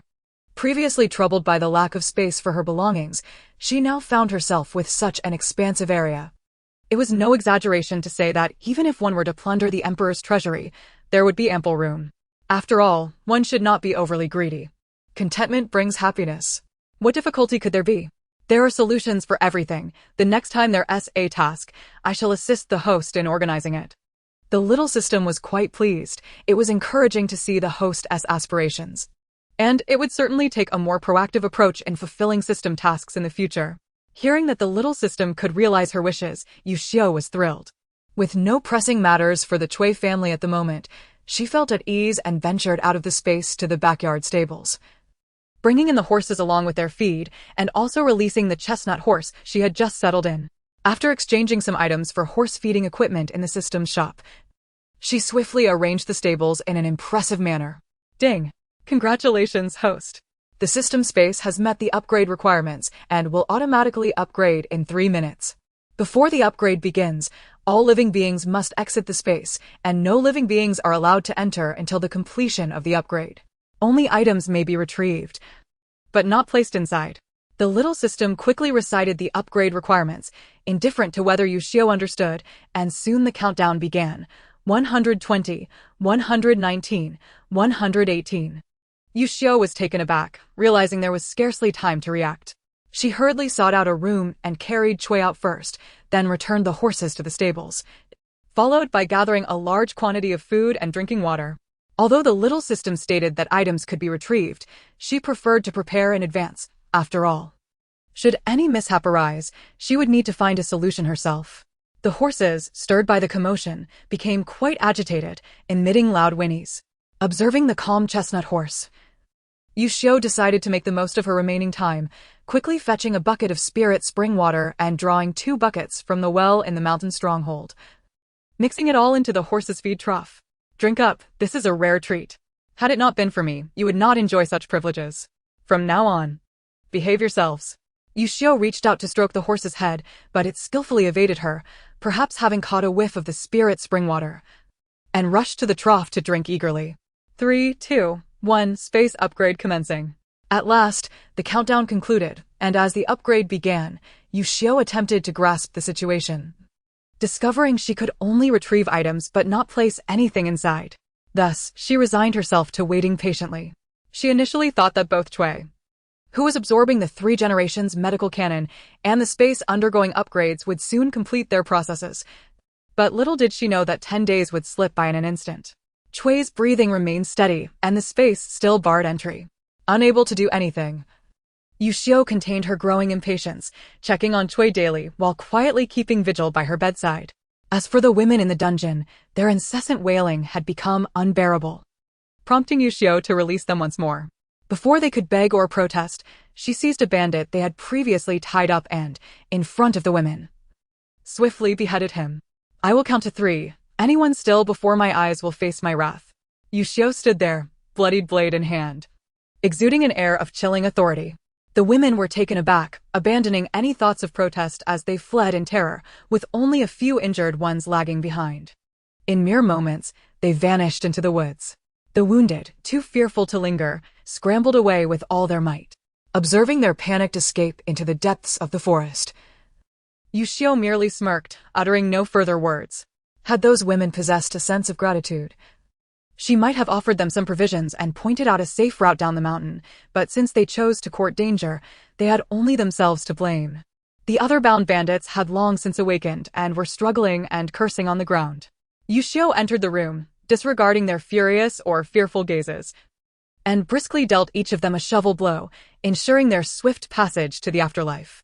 After firmly closing the door, Yuxiu sat beside Cui's bed, occasionally moistening her lips with water, eagerly anticipating her awakening. That night, the forest echoed with the roars of wild beasts and the piercing screams of women. Yuxiu covered her ears and rose to inspect the stables, choosing to ignore the turmoil outside.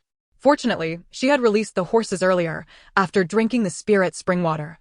They had all gone into a frenzy, suffering from severe diarrhea, including the chestnut horse, which neighed loudly while making a mess. With no other option, she herded them to the opposite side of the stables. Initially contemplating administering some anti-diarrheal medication, she soon realized that after emptying their bowels, the horses experienced no further issues. Their coats grew shinier, their limbs stronger, and their gazes became notably sharper.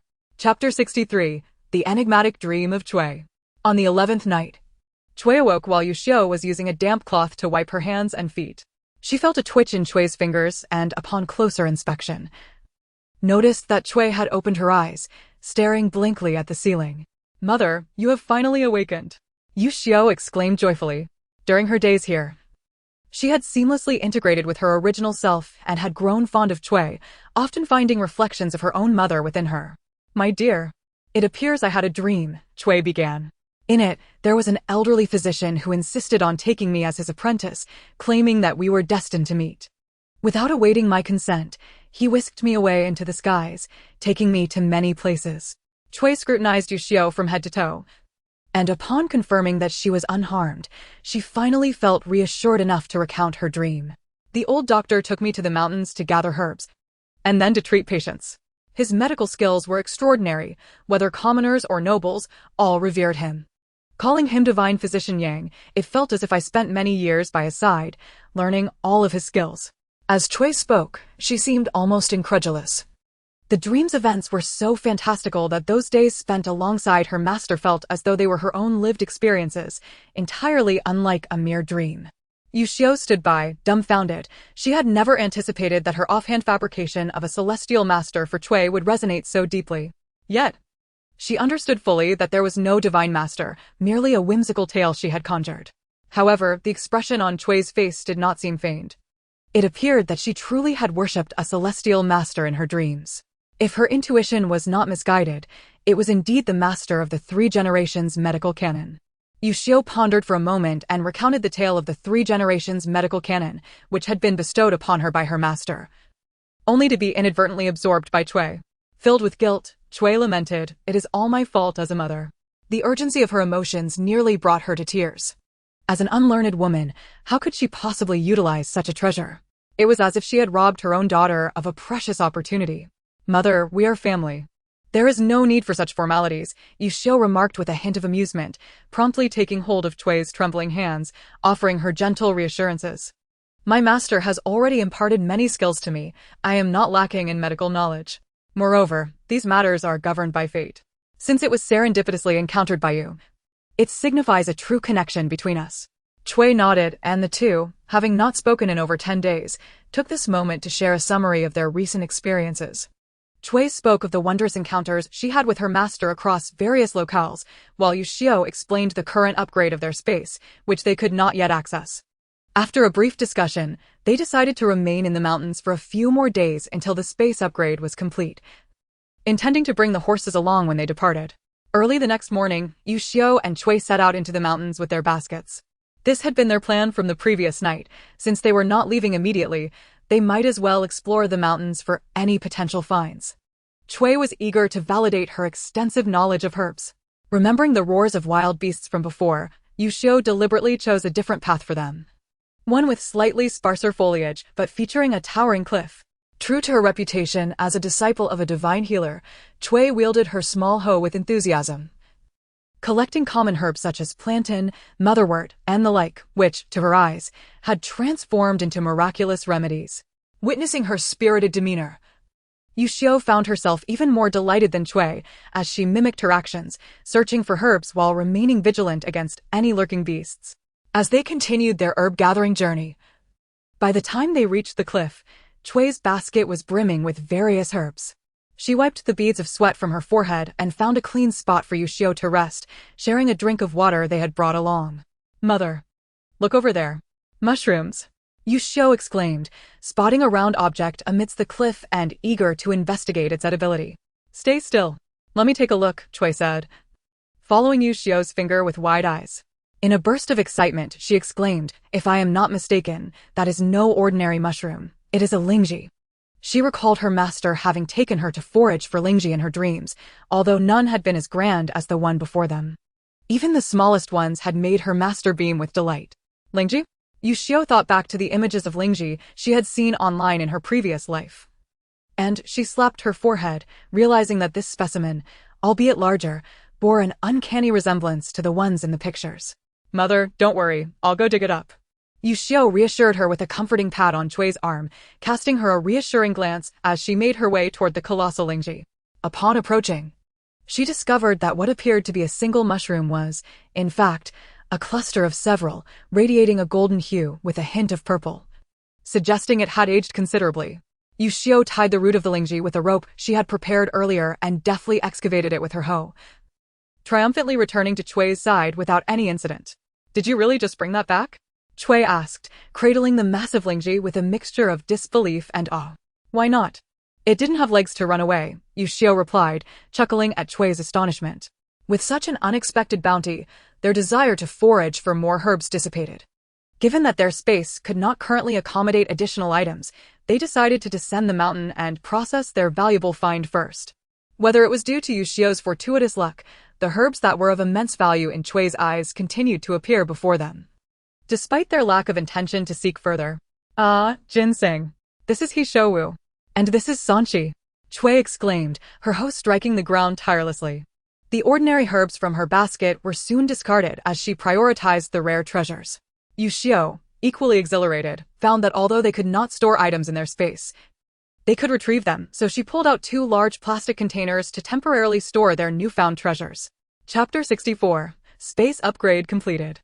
The two returned to the mountain village laden with their harvest, and after setting their bounty down, Chui lost interest in any further tasks.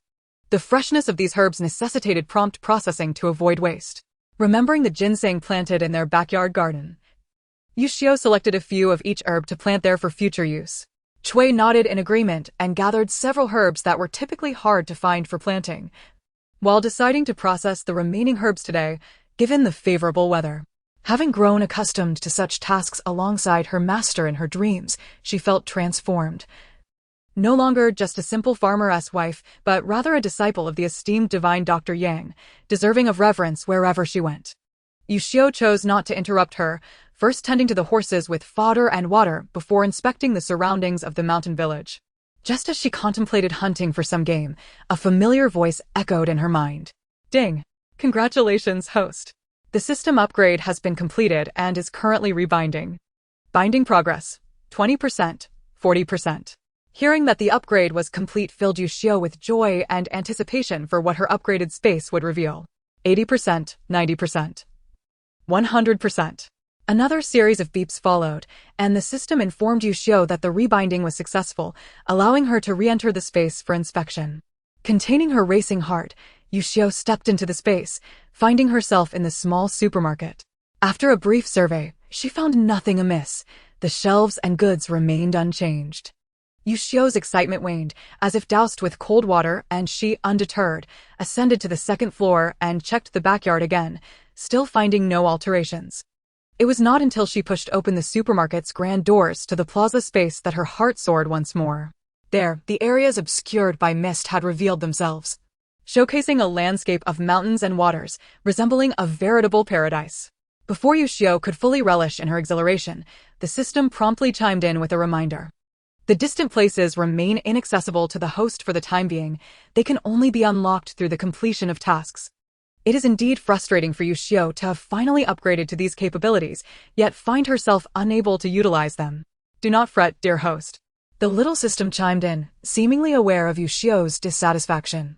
The benefits of your upgrade extend beyond what you currently perceive. Firstly, your system shop has transformed from a mere showcase into 10 distinct displays, allowing you to list a variety of 10 different categories of goods for sale. Secondly, all your skills have been elevated by 1 level due to this upgrade. Furthermore, the system continued, though I cannot transport you to your desired locations as of yet, I can open a small window of opportunity.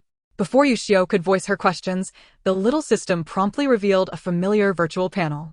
However, unlike before, the panel now resembled a television screen. A somewhat familiar man reclined in a carriage, his complexion appearing sallow, with a healing wound on his cheek, covered by a thin blanket, while an elderly man fed him medicinal soup. It dawned on Yuxiu, no wonder this man seemed so familiar. He was none other than her biological father, Xu Qinghe, the second son of the Xu family.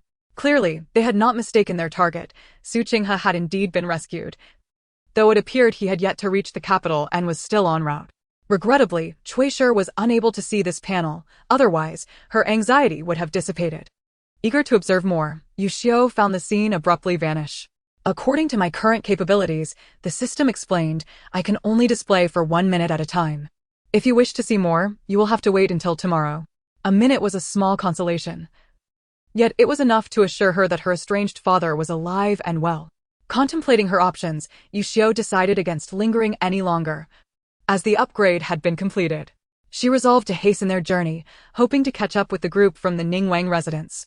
Mother, we can continue our journey today, she announced as she approached Chuishi, who was already drenched in sweat from her exertions. Yuxiu felt a pang of sympathy and quickly offered her a handkerchief to wipe her brow. Really? Then I will hurry to pack these items, Chuishi exclaimed, her excitement palpable as she scrambled to gather the medicinal herbs. In the mountain stronghold, they had found several bamboo trays to dry the herbs, and with a swift motion, Yuxiu summoned them into her space, as she now had ample room to spare. After a flurry of activity, they safely housed their horse in the previously arranged stable and decided to set off. This time, they opted not to descend through Yangshan City. Since they were already on the mountain, they planned to traverse the 2 towering peaks and rejoin the official road on the opposite side of Yangshan. Chuishi, perhaps having wandered through many places in her dreams alongside her master, felt no fear at the prospect of crossing the mountains. On the contrary, she was inexplicably exhilarated. Once everything was packed, the two donned their disguises, the concealed baskets on their backs, Chuishi wielding a stick while Yuxiu carried a hoe as they ascended the mountain. Determined to make swift progress, Chuishi no longer hesitated at the sight of common herbs, only pausing to gather the rare ones, carefully placing them into their space before moving on. However, it seemed the mountain had been undisturbed for quite some time, as the abundance of precious herbs was overwhelming. Soon, Chuishi's excitement waned. Upon spotting ginseng and lingji, she merely excavated a few larger specimens, ignoring the smaller ones. As they neared the summit of the first mountain, Yuxiu sensed something amiss. Her scalp tingled, and goosebumps erupted on her arms. In an instant, she understood they were in danger. Without time for explanation, she grasped Chuishi's arm, and together they vanished from sight. Mother, I'm hungry. Let us prepare something to eat first, Yuxiu suggested. Chuishi clutched a freshly unearthed ginseng, plump and humanoid, the result of many years of growth on the mountain. Hearing her daughter's plea, she hastily abandoned her task, eager to wash her hands and prepare a meal. Little system, please check what is outside, Yuxiu urged, still haunted by the chilling sensation they had just experienced. Do not worry, host, you can observe for yourself, the little system replied. As soon as it spoke, Yuxiu saw a flash of white light, transforming one wall of the supermarket space into a transparent view, revealing a large, vividly colored insect coiling about with its wide eyes fixed on them.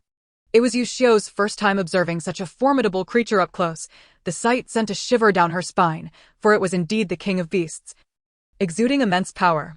It won't come in, will it? Chuishi, who had been washing rice, glanced over in shock. Realizing Yuxiu's calm demeanor, she soon understood they were not on the mountain, but within a magical artifact bestowed by a celestial being. Rest assured, mother, while we can see it, it cannot see us, let alone enter, Yuxiu reassured her, allowing Chuishi to relax. With her daughter's hunger in mind, she hurried to prepare the meal. Knowing that Chuishi needed ample nutrition during her pregnancy, Yuxiu retrieved a piece of beef and peeled 2 potatoes, intending to cook a hearty beef stew. Chuishi insisted Yuxiu refrain from helping, directing her to observe and guide as she expertly placed the meat into the pot, awaiting the meal.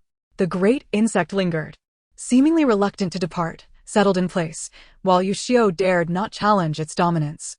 Instead, she retreated to the backyard to meticulously organize the herbs by category. Chuishi had learned numerous medicinal recipes from her master in her dreams, and as they processed the herbs, Yuxiu aimed to concoct some pills and powders. Once they reached the capital, they could sell these at local apothecaries. Chuishi approached, her face glowing with enthusiasm as she discussed the art of healing and herbal medicine, her eyes sparkling with fervor. During their time on the mountain, having avoided contact with others, Yuxiu had neglected to apply any cosmetic cover. She merely washed her face, forgoing any skincare products. Now, upon looking at Xu Yuxiu noted the remarkable transformation. Her mother's skin had become fair and radiant, her cheeks flushed with vitality. All fine lines and blemishes had vanished since drinking the spiritual spring water.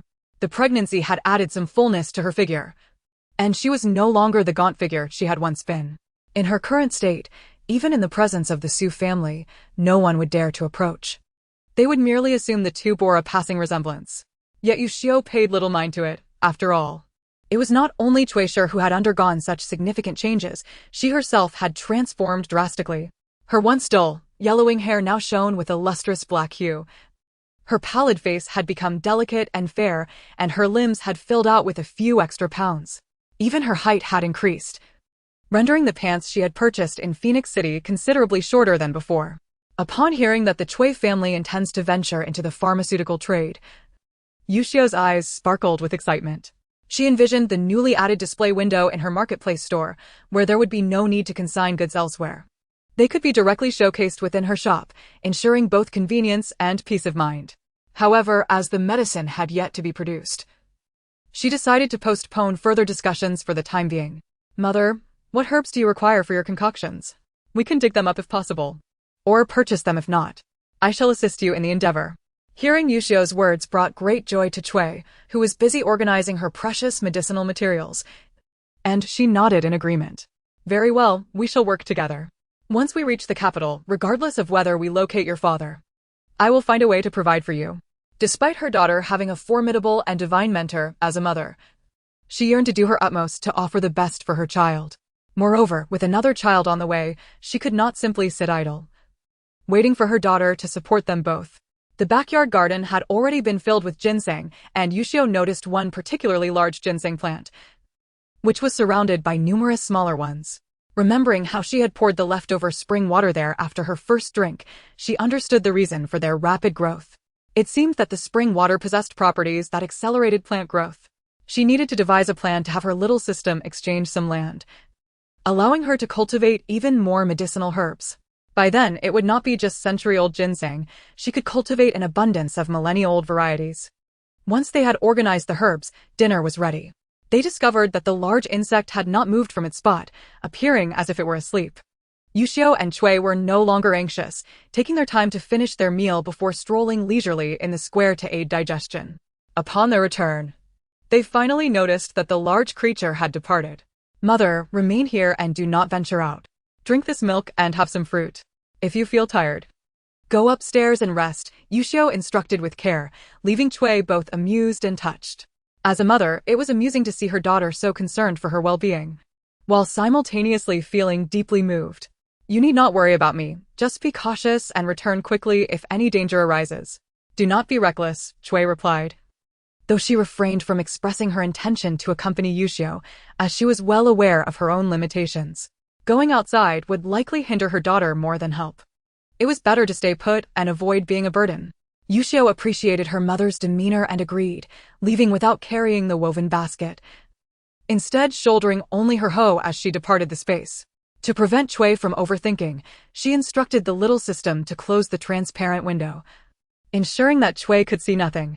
To distract herself, Xu began reorganizing the items on the shelves, examining any peculiarities to pass the time. After emerging from the space, Yuxiu carefully surveyed her surroundings for a moment, confirming that the large insect had indeed left before continuing her ascent to the mountain's summit.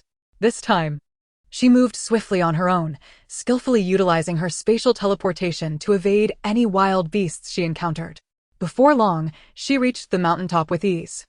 The summit was dense with towering trees, and after a few glances, Yuxiu embraced a trunk and began to climb. Finally, she perched on a sturdy branch of a large tree, producing her binoculars to discern the landscape below. In the distance lay the city of Yangshan, where it appeared that the number of beggars at the city gate had significantly diminished. However, many guards patrolled the walls, seemingly vigilant against another possible assault. Chapter 66: A Flicker of Ghostly Flames. It seemed that, following the events of that night, the populace of Yangshan had come to recognize the importance of unity. Their future now rested solely in their own hands. To circumvent the city of Yangshan, Yuxiu would need to traverse two formidable mountains. The location she occupied was the peak of the first mountain, and she realized that while the notion of crossing mountains sounded simple, the reality was far more challenging. Having determined her direction, Yuxiu stowed her binoculars and hoisted her hoe, continuing her journey. She remained vigilant and collected anything of value she encountered along the way. When she stumbled upon a burrow of rabbits, she wasted no time, uprooting the entire nest.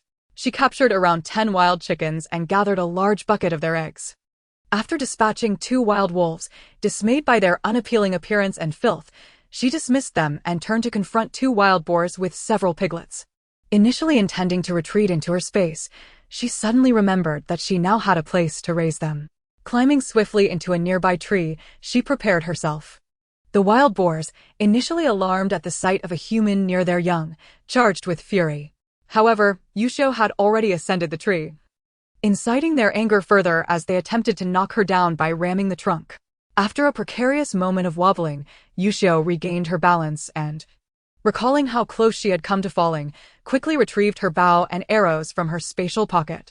At such close range, with such large targets, it was trivial for her. Both arrows found their mark in the boar's eyes, resulting in a gruesome demise. The anguished cries of the boars echoed through the forest, startling numerous birds into flight. Yuxiu observed intently as the smaller animals, including wolves, foxes, and monkeys, fled in panic. As the piglets began to scatter, Yuxiu swiftly descended the tree and gathered them into her space. The 2 adult boars, now bleeding profusely and on the verge of death, lay helplessly on the ground. Concerned that the strong scent of blood might attract predators, Yuxiu quickly dispatched them and stored them in her space, temporarily discarding them in the square. As Yuxiu had surmised, not long after she departed the forest, the large insect they had encountered earlier followed the scent of blood to the site. After searching in vain, it was just about to pursue a new direction when suddenly a pack of 7 or 8 gaunt wolves charged in, leading to an immediate confrontation. Unbeknownst to Yuxiu, she quickened her pace upon hearing the fierce roars of the beasts. With the smaller animals having fled, her own search yielded only a few wild chicken eggs. Yet she encountered a plethora of rare herbs. This venture into the mountains truly illuminated the truth behind the little system's previous assertions. The koi physique was indeed remarkably advantageous.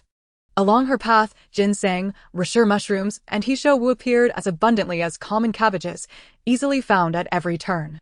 Embracing the philosophy of seizing every opportunity, she swung her hoe as she walked, eventually focusing on her journey rather than the ground beneath her.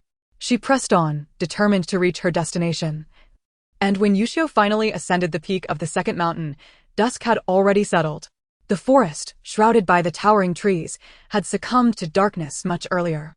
After dispatching another large wild boar, Yuxiu felt exhaustion wash over her and, without hesitation, entered her space with the boar. Cui had already prepared a sumptuous meal.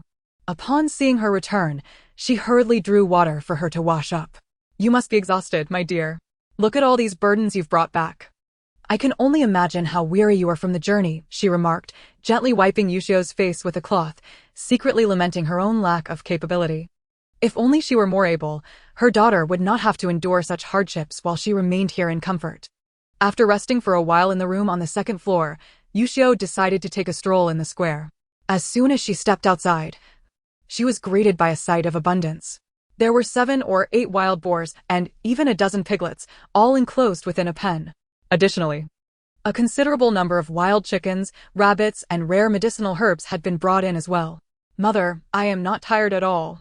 If I were, I would have come in long ago," Yuxiu reassured Cui with a smile, fearing that her mother might worry, and added that she was hungry and wished to eat. Cui had not finished the beef stew with potatoes from earlier, and for dinner, she prepared a vegetable dish, brewed a chicken soup, and made a cold cucumber salad. Ever since Yuxiu informed her that these provisions could regenerate and would reappear daily, she no longer felt distressed over their consumption, believing it prudent to focus on restoring their health first. In this space where day and night held no significance, after their meal, Cui advised Yuxiu to rest while she tidied up the kitchen, ensuring that her daughter need not lift a finger. After a brief respite, Yuxiu set about collecting the wild creatures from the square. She intended to raise the living wild chickens, rabbits, and piglets, confident that her spacious surroundings could accommodate them all. In the future, she could simply catch them when she desired a meal, thus sparing herself the need to venture into the mountains for hunting. As usual, she summoned the little system to assist her in exchanging for some necessary breeding supplies, such as feeders, waterers, and fences, all readily available in the system's marketplace. Host, your shop's inventory has been completely depleted, and now there are 99 private messages waiting, the little system reminded her kindly after completing the exchange.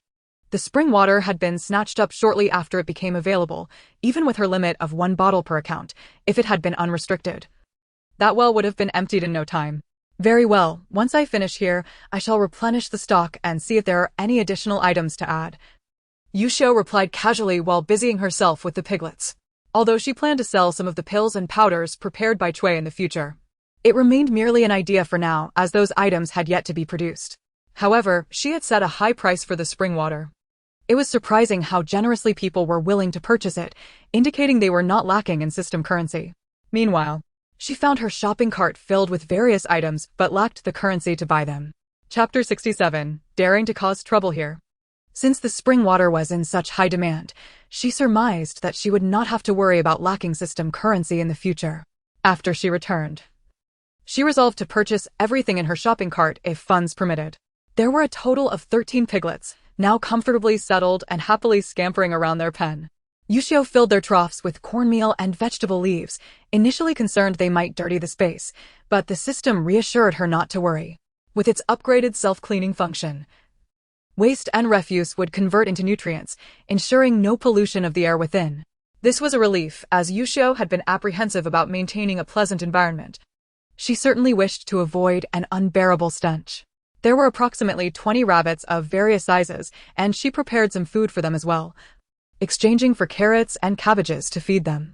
A few wild chickens were enclosed with a net, and she placed a pile of hay in a corner to cushion any eggs they might lay.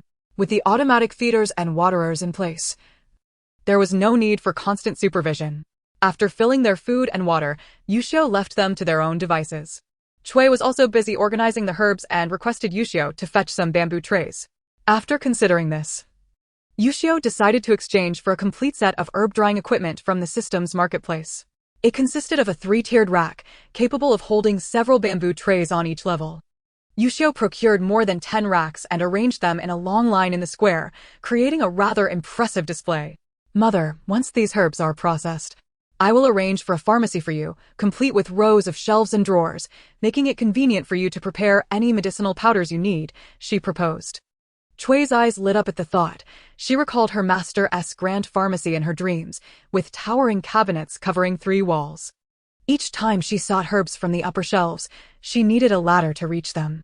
Thank you, my dear daughter, she replied, not bothering to conceal her gratitude, and continued to organize the herbs with her head bowed, feeling a wave of emotion that brought tears to her eyes.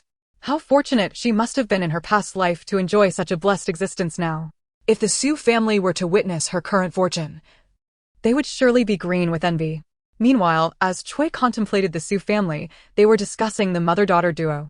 Had I known that wretched Cui would have such good fortune, we should never have separated from them, grumbled Gao from the 3rd household, following Elder Qin closely. Her complaints incessant. What good does it do to lament now?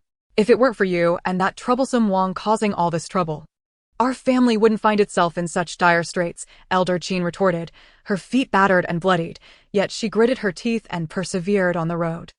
There was little choice. Su Qinghai and Su Qingjiang had carried her part of the way, yet she was already out of breath and nearly spent. The 3 sons from the eldest branch were young and vigorous, but they resented her for abandoning their mother, Wang, and refused to help her, focusing solely on their burdens as they pressed forward. Yet, how could this be blamed on an old woman? Wang had been soundly beaten by that insufferable Yuxiu and was unable to rise afterward. It was not as if, on their escape, they could easily find a doctor. Even if they did, Elder Qin was unwilling to part with a substantial sum for her treatment. Initially, she had intended to abandon Wang the moment Cui and Yuxiu left, but fate had favored Wang with 3 sons who would not allow their mother to perish alone. They unloaded the cart's contents for others to carry while assisting the incapacitated Wang into the cart for transport. Thanks to the attentive care of the 3 brothers, although Wang's condition did not improve, she still clung to life, successfully making it to the gates of Phoenix City. There, they encountered a multitude of refugees, and 2 doctors were present. However, given the circumstances, the doctors demanded exorbitant payments, first for food, then for water. And even eyeing the wild rabbit meat they had hunted along the way. Elder Qin and Gao were unwilling to comply. And with Su Hohat and Su Taohua not being pushovers either, they promptly chased the doctors away with a barrage of insults. As for Wang's injuries, what could they do?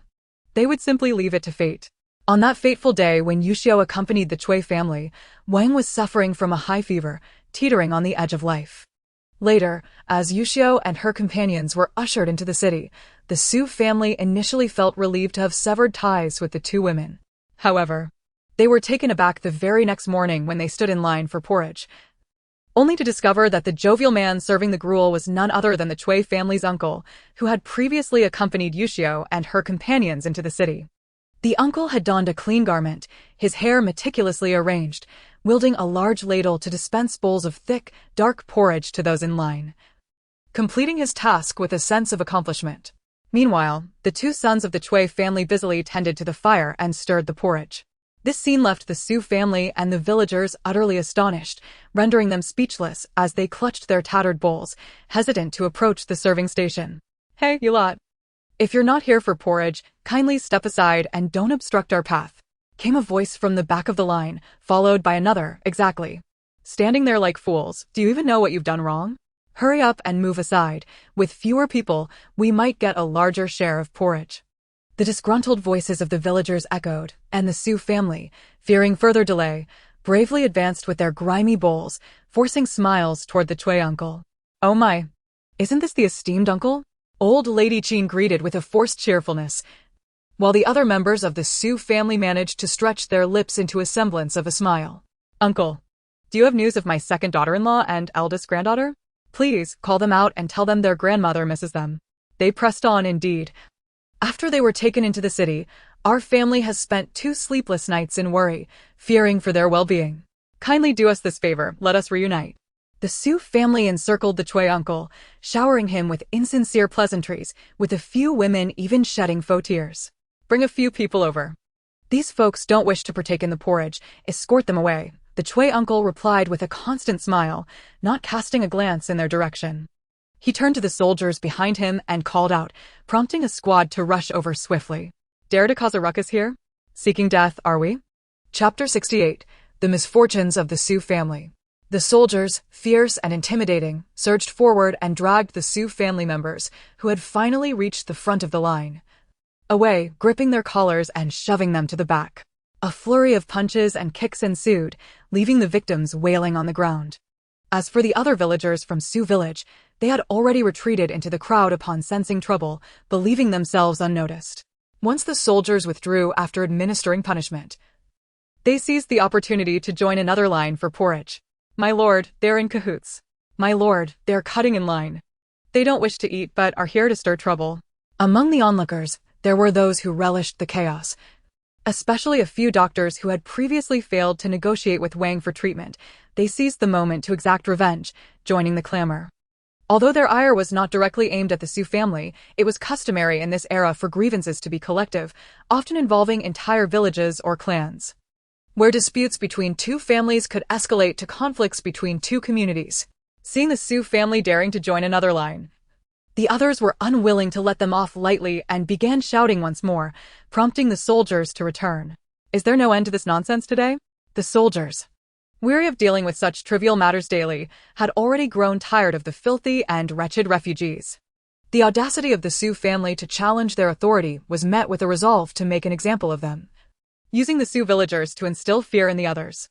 The soldiers rounded up the Su villagers, sparing the elderly and infirm, but unleashing their wrath upon the men.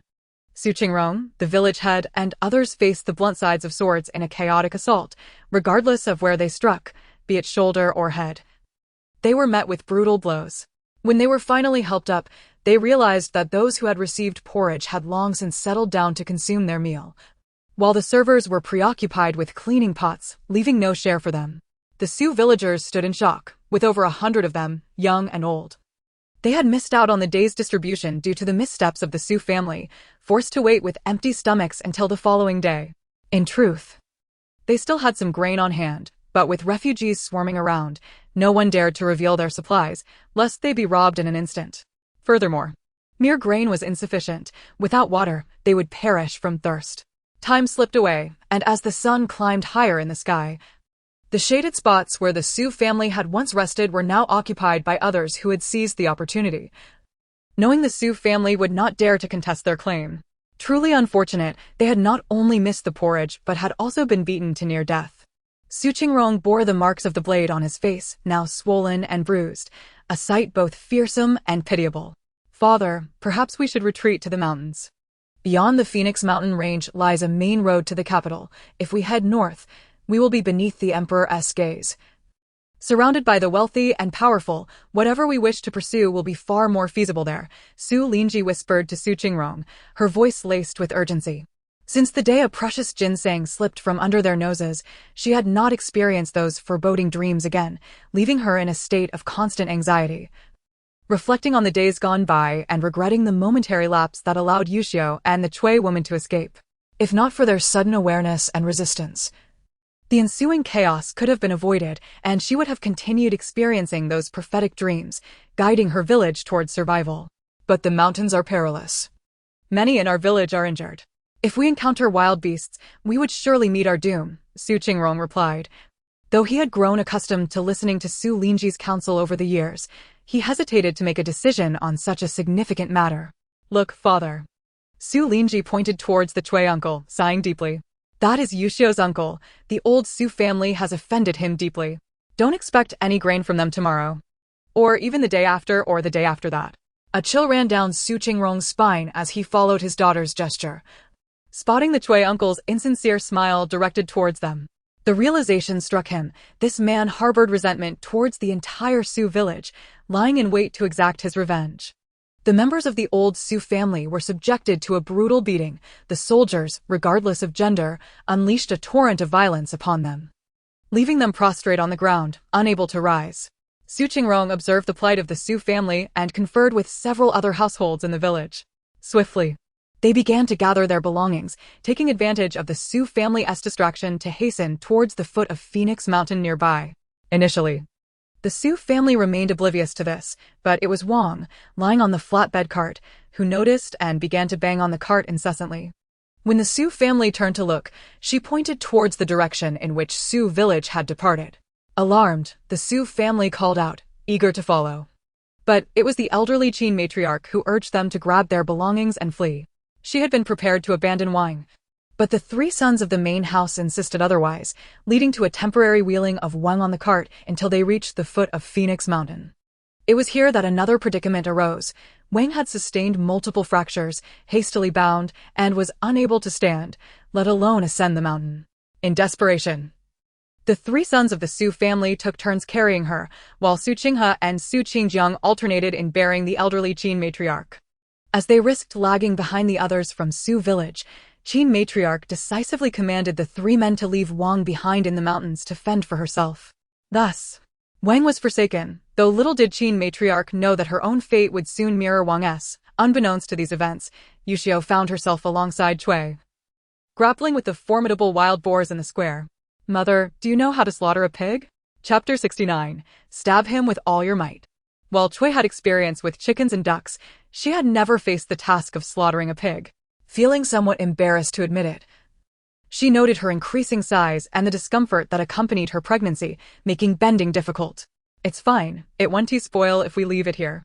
We have plenty of meat, so we can wait until we find a suitable place to have it processed, Yuxiu suggested, recalling Cui's current limitations. She assisted her mother in sitting down, having purchased a comfortable set of sofa chairs and some tables from the market, transforming their surroundings into a cozy retreat.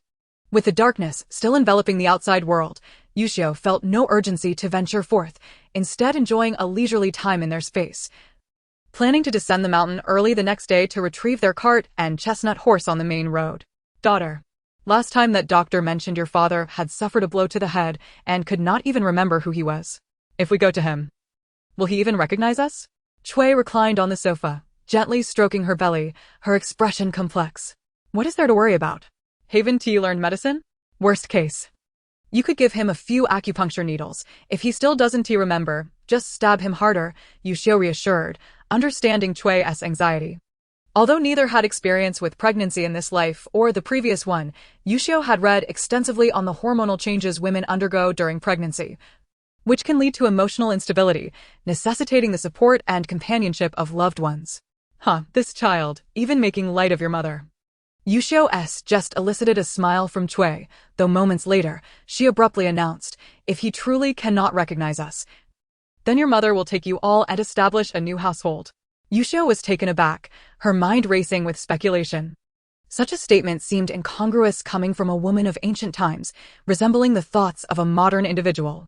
Could it be that the original owner's mother had also been transported here? What are you thinking about now? Shui remarked, poking Yuxiu's forehead upon noticing her alert expression. You see, during the years I traveled with my master, I encountered a wealth of human experiences and gained considerable insight. Sighing, she drew Yuxiu close and continued, reflect on our journey. How many near-death individuals have we encountered? Why did those people specifically choose to rescue your father? Yuxiu had pondered this question as well. According to the accounts from Phoenix City, it was an old steward from the Ningguangfu who had saved Su Qinghe, passing through while returning to the countryside to pay respects to his ancestors. By chance, he encountered Su Qinghe tumbling down the mountain, fortuitously rescuing him before his cart.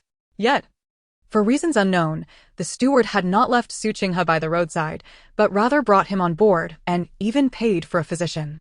What if the Ningguangfu had a foolish daughter who couldn't go out and she happened to take a fancy to your father, forgetting everything else? Seeing Yuxiu lost in thought, Chui leaned closer and whispered something that left Yuxiu utterly astounded. Cough, cough, cough. Yuxiu gasped, choking on her own saliva, erupting into a fit of coughing that startled Chui into a state of concern. Quick, drink some water. What is wrong? Chui asked, patting Yuxiu's back, entirely unaware that her words had triggered the reaction.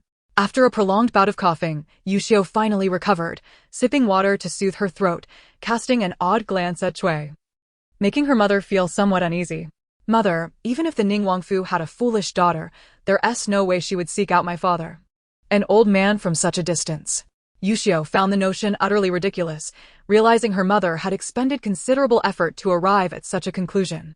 Is it proper to speak of one's own father in such a manner? Chui, slightly irritated by the laughter, tapped Yuxiu's head. And upon reconsideration of her earlier statement, she too began to chuckle. After sharing laughter for a while, Chui grew tired and Yuxiu assisted her upstairs to rest, while she prepared to organize her little shop. The little system, seeing Yuxiu finally had time to manage her store, promptly helped her bring up the virtual interface. The spiritual spring water had already been filled by Chui during the day, sealed, and all Yuxiu needed to do was display it. However, any single product, regardless of how much stock one had, only required one display space, leaving 9 still idle.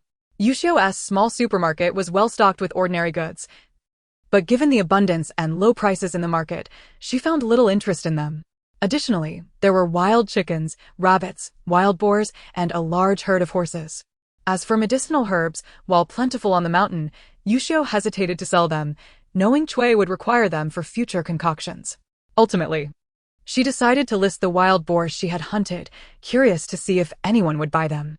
With a sense of urgency, she set to work, instructing the little system to photograph the wild boars and label them as freshly hunted from the mountain, listing 5 in total to gauge interest. Once these tasks were completed, she noticed the notification for the 99 messages and, recalling she hadn't checked in days, quickly opened it to see what was being discussed. My dear, why is it that one can only purchase a single bottle of spirit spring water per account? I have diluted my crops with the spirit spring water, and they have flourished remarkably. I implore you to offer a larger barrel. I would be the first to purchase. The spirit spring water has saved my father's life. Yet he consumed it all in one go. Please release a family-sized package. Recently, I have deciphered an unparalleled martial art and wish to exchange it for a bottle of spirit spring water. Yuxiu swiftly perused the messages and gleaned an understanding of the immense popularity of the spirit spring water. After some contemplation, she placed an order for larger bottles and indeed released a family-sized package. Once she had listed the family-sized spirit spring water, she discovered that her previous offering of 5 wild boars had been exchanged. Upon inspection, she noted that the transaction was made not with system currency, but with genuine gold ingots. Chapter 70, A Windfall. Upon confirming the extraction, 5 resplendent gold ingots appeared neatly before her. Boss, do you have any more wild boars? We would like to acquire a few more. As she watched the notification icon flicker, Yuxiu clicked to discover that the account making the trade was indeed the one that exchanged for the wild boars, named General Wei Yuan. Could this individual truly be a general? Boss, in addition to wild boars, I am open to other food items. Whatever you have will suffice. This general can trade with gold. Noticing Yuxiu's silence, the individual promptly added another message. Little system, what is the situation with this person? Yuxiu, feeling perplexed, quickly summoned the little system. There are numerous shops in the marketplace selling food. Why are they fixated on requesting from me? They could simply seek what they desire from the marketplace. I have exchanged ample food with others previously. Perhaps their bound system level is too low for them to see other shops, the little system replied smugly. When the host first emerged to undertake tasks, they could only see one shop and had to rely on others for purchases, and often faced rejection. It was quite pitiful. The little system reminisced about the initial binding with the host, letting out a sigh. Then how much gold do you possess? Given the gold, what is there that cannot be arranged? It is merely a matter of transference, nothing cumbersome. After a prolonged silence from the other party, Yuxiu began to think they would no longer trade. Just as she was about to exit, another message arrived. Currently, I possess 10 crates of gold, along with 3 crates of jewelry, including pearls and precious stones. Several images followed, igniting Yuxiu's desire as she beheld the treasures. Upon learning that the individual sought 100,000 pounds of food, be it coarse or fine grains, Yuxiu promptly contacted the account from which she had previously exchanged food, inquiring if they had the requested quantity to trade for spirit spring water. The response was immediate, and even before receiving the spirit spring water, the individual sent over the 100,000 pounds of food. This person is indeed more impatient than I, Yuxiu mused, shaking her head. After confirming the food was accurate, she dispatched 2 large bottles of spirit spring water in return, subsequently sending the food to the so-called General Wei Yuan, eagerly awaiting her gold and jewels. True to their word, the individual quickly sent over the 13 crates. Wealth has come, Yuxiu exclaimed, examining the jewelry, each piece a rare gem. The items she had previously collected in that mountain stronghold paled in comparison. With these treasures, her future endeavors in the capital, whether for business or acquiring property, would be assured. After a flurry of activity, she noticed it was already late into the night and, with the journey ahead, she hastened to rest. The following morning, Yuxiu descended the mountain with great speed. The dawn was just breaking, and the road below was eerily quiet. She discerned no signs of life before feeling secure enough to release her cart and the chestnut horse. The cart still held her concealing supplies, some food, a battered water pouch, and essential tools like a hoe and bow. The chestnut horse, having been cooped up for so long, appeared invigorated to be back on the road, its hoofs echoing joyfully in the tranquil morning air. With a firm grip on the hoe, Yuxiu sat steadily atop the cart, the reins loosely held in her hands. The chestnut horse seemed to comprehend her commands, galloping forward without her needing to guide it. An hour passed, and the roadway began to fill with weary travelers. Unlike those she had encountered earlier, these individuals appeared listless, clad in tattered garments, trudging along in a daze. Kind maiden, an elderly woman, upon spotting the approaching cart, immediately grasped a nearby youth and knelt in the road, fervently bowing and beseeching. Please, have mercy and grant us some food. We are starving. Anything edible will suffice. We implore you. As the old woman knelt, several others joined her, blocking the already narrow road, their cries echoing in desperation for sustenance. Clear the way. We have no food to spare. Despite their pitiable appearance, Yuxiu felt no inclination to relent, should she offer even a single grain of food. The ravenous crowd would swarm her for more. We don't believe you. Unless we see it with our own eyes, we will not move. The old woman's demeanor shifted from sorrowful to aggressive, her beady eyes glinting with menace as she reached out with filthy hands, intent on dragging Yuxiu from her cart. It became clear that their feigned pity was mere pretense. Without hesitation, Yuxiu swung her hoe, severing the woman's wrist. Blood gushed forth like a fountain, eliciting a horrifying scream. Quickly seize her. Mother, are you all right? As the woman's shriek pierced the air, chaos ensued, with some lunging at Yuxiu while others rushed to aid the injured elder, creating a scene of utter disorder. Yuxiu paid them no heed, fiercely clutching her hoe. Anyone daring to approach would meet with its swift retribution. Whether targeting heads or arms, she felt no trepidation. After all, it was not her flesh at risk. In mere moments, she had dispatched the entire family, leaving one man clutching his head wound, pale as a ghost, lying on the ground like a defeated creature. This little girl is ruthless. Had he not ducked quickly, he would surely have lost half his head. Is there anyone else? If not, we shall take our leave. With a disdainful snort, Yuxiu surveyed the writhing family on the ground before lightly flicking the reins. The chestnut horse surged forward once more. As for these individuals, Yuxiu had not directly taken their lives. In such a harsh environment, with their grievous injuries and no access to aid, their fate was sealed, a consequence she felt no need to bear. Come, tighten the ropes and crouch down further. Chapter 71. I am not blind. Approximately 7 or 8 men concealed themselves on either side of the path, stretching a sturdy rope between 2 large trees flanking the road. Having earlier spotted a carriage on the official route from their vantage point on the mountain, they had hastily descended via a narrow trail to lay in ambush. This group had exhausted their provisions, and regardless of the circumstances, they were determined to detain both the travelers and their horse that day. The horse would provide meat to replenish their strength, and if rationed carefully, it could sustain them for a considerable period without hunger. As for the people, they would decide their fate later. In their minds, anyone driving a carriage at this time was likely a grown man, while inside the vehicle would probably be women, children, and some usable food and water, all items they desperately needed. Having stumbled upon such a fortunate opportunity, they were resolved not to let this plump sheep slip away. Clip-clop, clip-clop. The sound of hooves grew louder and closer, rapidly approaching. The ambushers held their breath, peering through the gaps in the branches toward the official road. Big brother.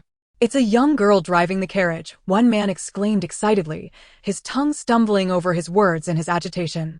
Shut up. I'm not blind. The leader snapped angrily, turning to scold him before gripping the rope tightly again. A young girl was even better. It would make their task much easier. It seemed their luck had truly arrived today. The others shared similar thoughts, gazing at the glossy chestnut horse and the fresh, youthful girl seated in the driver's seat. They couldn't suppress a surge of fervent anticipation. Ding. Host, system is here to assign you a task. Yuxiu had been waiting for the little system's appearance and immediately pursed her lips into a smile, pulling on the reins to halt the carriage about 10 paces from the rope. Refugees blocking the road and committing evil, please clear the obstacles. The task reward is the black soil you've been longing for. The system's voice carried a hint of amusement. This reward was practically a freebie for the host. But as a mere employee, it had to follow protocol. Yuxiu paid no mind to these details. Even without a task, she would have dealt with these men. Upon hearing that the reward was black soil, she couldn't suppress the smile curling at the corners of her mouth. Why has the girl stopped? Could she have noticed something? Probably not. I bet she's going into the woods. The men whispered among themselves in the forest, but after waiting a while, they saw no movement from the carriage. Instead, the girl retrieved some food from inside and began eating it slowly and deliberately. They could wait no longer. Big brother, that girl is eating. Shut up. I'm not blind. Brothers, let's rush her and tie her up. The man called Big Brother stood up, shouting loudly as he brandished a large, notched cleaver and charged toward Yuxiu. The others followed suit, brandishing an assortment of weapons as they swarmed toward the carriage. Yuxiu tightened her grip on the hoe and rose to her feet. Seeing the men's eyes glowing with an eerie red light and some heading for the chestnut horse, she feared they might harm the animal.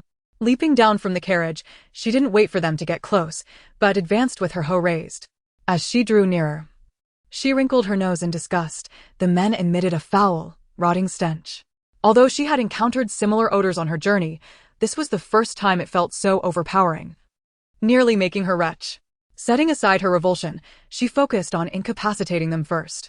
Without wasting words, she swung the hoe at their heads, eliciting a series of agonized screams. The quicker-witted among them, sensing the turn of events, ceased their advance and swiftly turned to flee into the woods. By the time Yuxiu had subdued the men before her, she noticed one had escaped. Recalling the principle of not leaving roots to regrow, she drew her bow, quickly aimed at the fleeing figure in the forest, and let loose an arrow without hesitation.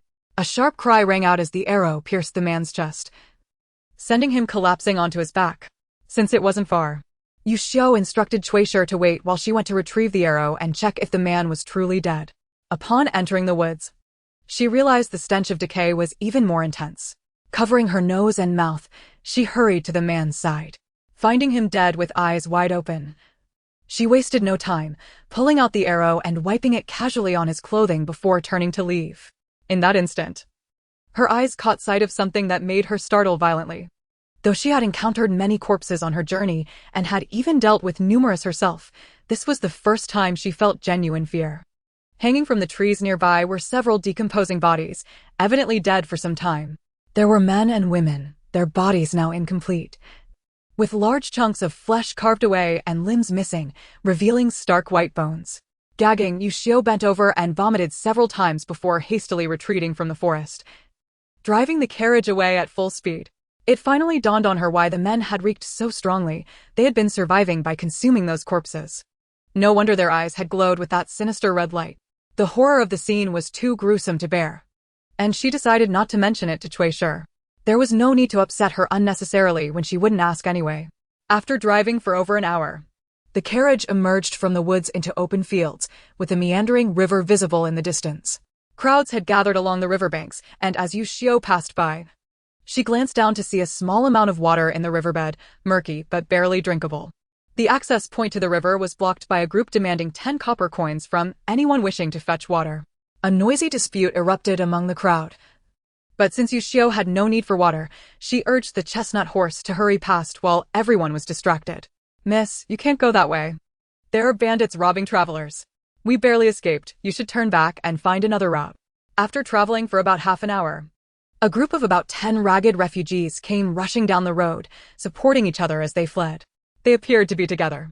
Seeing a young girl driving a carriage headed in that direction, a frail-looking woman urgently stopped her. "There were over 100 of us walking together earlier. Many were killed by those bandits, and the rest were tied up. Who knows what will happen to them? We were at the back, so we managed to escape. We're telling the truth. You must not go any further. Run quickly, before they catch up and it's too late." The group gathered around the carriage, earnestly pleading with her. Yuxiu had been observing these individuals, noting their chapped and peeling lips, yet their eyes radiated clarity and integrity, resembling the honest and unassuming common folk. "Fear not, for I possess great strength. I shall go and take a look," she said with a gentle smile, mimicking the pose of a mighty warrior, which elicited laughter from the members of the Cui family in the carriage. "Oh dear, why is this girl so disobedient?" a frail old woman exclaimed, anxiously stamping her foot. She had just overheard that the people inside the carriage were women as well. For them to venture forth would merely be akin to delivering vegetables. There were no alternative paths, and it was entirely possible that by the time they arrived, those individuals would have already departed. These people were well-meaning, and upon learning that the bandits numbered quite a few, at least 100, Yuxiu expressed her gratitude, giving a gentle pat to the chestnut horse, which obediently trotted forward. "Alas, this girl is surely doomed today. There's no way they will trust us." Sigh, each person has their fate. The onlookers lamented as they witnessed Yuxiu's steadfast determination to proceed. "My dear, there are simply too many of them. You must not truly charge headlong into danger," cautioned Cui, lifting the carriage curtain to peer anxiously ahead. They had been informed that there were at least 180 of those men, regardless of her capabilities. She remained but a slender girl. The bandits must have already retreated a considerable distance, as the path ahead remained flat, requiring at least another half-hour's journey. Even with the horse-drawn carriage, those men, relying solely on their legs, would take even longer.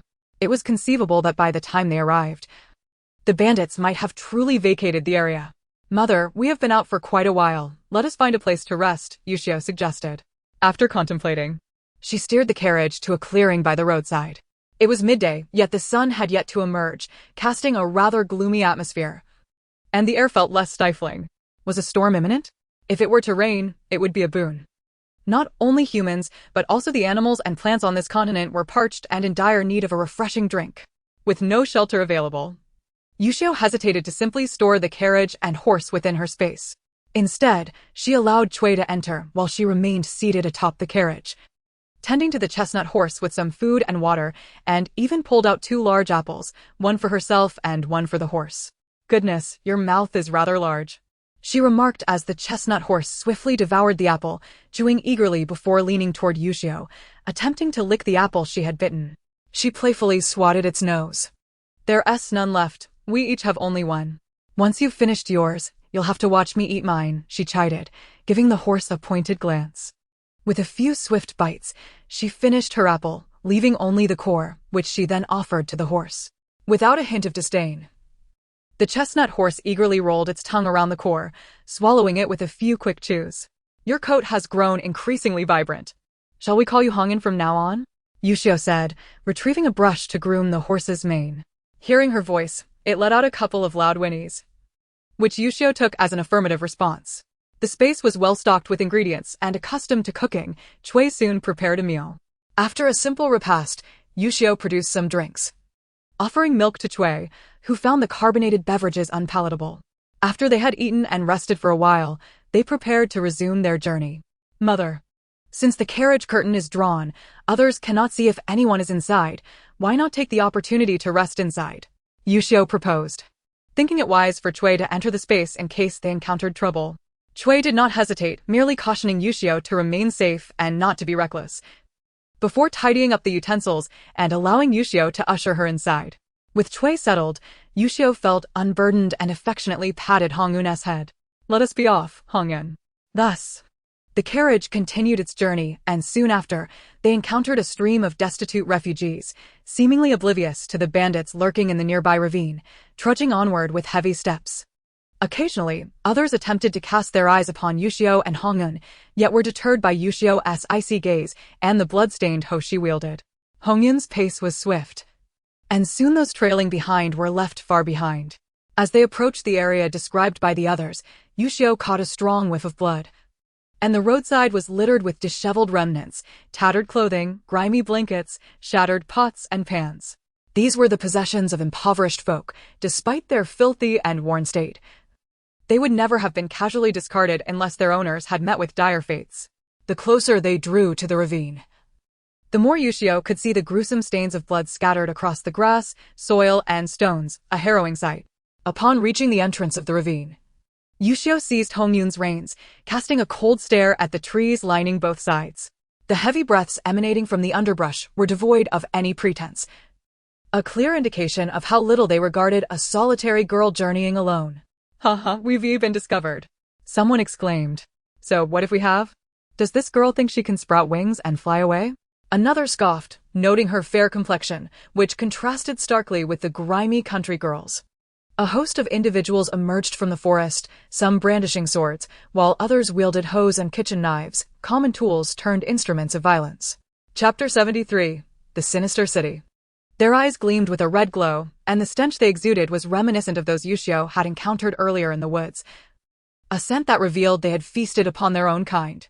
A wretched lot, Yuxiu scoffed silently, mentally issuing them a death sentence. Ding! Congratulations, host. You have triggered a system quest, bandits obstructing the road and committing heinous acts. Please, host, uphold righteousness and eliminate these scoundrels. The reward is a martial arts manual. Yuxiu contemplated the demise of these men, momentarily taken aback by the system's announcement. A martial arts manual? It sounded exceedingly tempting, though she questioned whether she would be able to master it. Yuxiu envisioned herself mastering various formidable techniques, combining them with her own strength, becoming a dazzling figure who could soar through the air. The more she imagined, the more enchanting the thought became, but a glance revealed that those men were rapidly approaching, and a smile crept across her lips. With but a thought, she, along with Hongyun and the carriage, vanished from sight. They were merely doomed souls. Yuxiu harbored no reservations. She left the carriage in her spatial realm and employed her teleportation skill, swiftly ascending to a large tree atop the mountain. Where are they? Mother. Ghosts. Run. Help. The bandits were on the verge of rushing toward Yuxiu when they caught sight of the faint smile gracing the young girl's face, causing their hearts to jolt in alarm. Before they could even process the situation, she vanished into thin air right before their eyes. A singular, chilling thought echoed through every mind present. They had encountered a ghost. It must be said that these men were not born brigands. Most had originally been honest, hard-working villagers from the countryside. However, driven by a recent famine and incited by a few inherently malicious individuals, their numbers had swelled over time, and the atrocities they committed multiplied, eventually forming a formidable gang. As the saying goes, A clear conscience fears no accusation. But these men had done far more than mere wrongdoings. The lives they had brutally taken were beyond count. The mere suggestion of a ghost now sent their hearts pounding violently in their chests, and an eerie chill seemed to permeate the air around them. As the group clamored to scatter and flee, a sharp whistling of wind swept past their ears, followed by the sickening sounds of flesh being pierced thud, thud. An inexplicable sense of danger crashed down upon them, and sheer terror made every hair on their bodies stand on end. Screams of agony, ugh, help, pierced the sky, startling the distant refugees who had been following behind. They had heard rumors of bandits in the area, but never imagined that after so many hours, those villains would still be lurking, and now some unfortunate souls had clearly met a grim fate. By then, the unlucky ones in the mountain hollow had already been riddled with arrows, transformed into human thieves. A small system assisted in tallying the count, exactly 109 individuals. Yuxiu verified the number herself, precisely correct, not a single one missing. Though the count matched, every last one had been struck by an arrow through the head, leaving no survivors. She collected all the arrows and proceeded toward the forest from which the men had descended. From her vantage point high in the trees, she had clearly observed a slope on the opposite side of the hollow, where numerous thatched huts stood clustered, undoubtedly the bandits' hideout. As Yuxiu approached, faint, mournful sobs reached her ears from a distance. The huts had no doors. Peering inside, she found them filled with women and children in tattered clothing, their hands and feet bound tightly with ropes, linked together like strings of zongzi, and gagged with strips of ragged cloth. Whimpers echoed softly when the captives spotted the clean, composed young girl standing at the entrance. They stared back in sheer terror. Without a word, Yuxiu swiftly cut their bonds with a dagger and inspected the other huts. Aside from water and provisions, she found only worthless items and thus took nothing. It was understandable. These bandits had preyed upon refugees fleeing the famine. Ordinary folk with little wealth to speak of, even if they possessed any meager savings. The bandits have all been slain in the hollow. Go quickly and search their bodies for any remaining coins, then gather these supplies and water and flee this place at once, Yuxiu declared before departing. After all, each person's fate was their own. She had saved their lives out of kindness, seeking no reward. Merely wary of encountering again the kind of treacherous women from the mountain stronghold who might provoke her ire, hardly worth the trouble.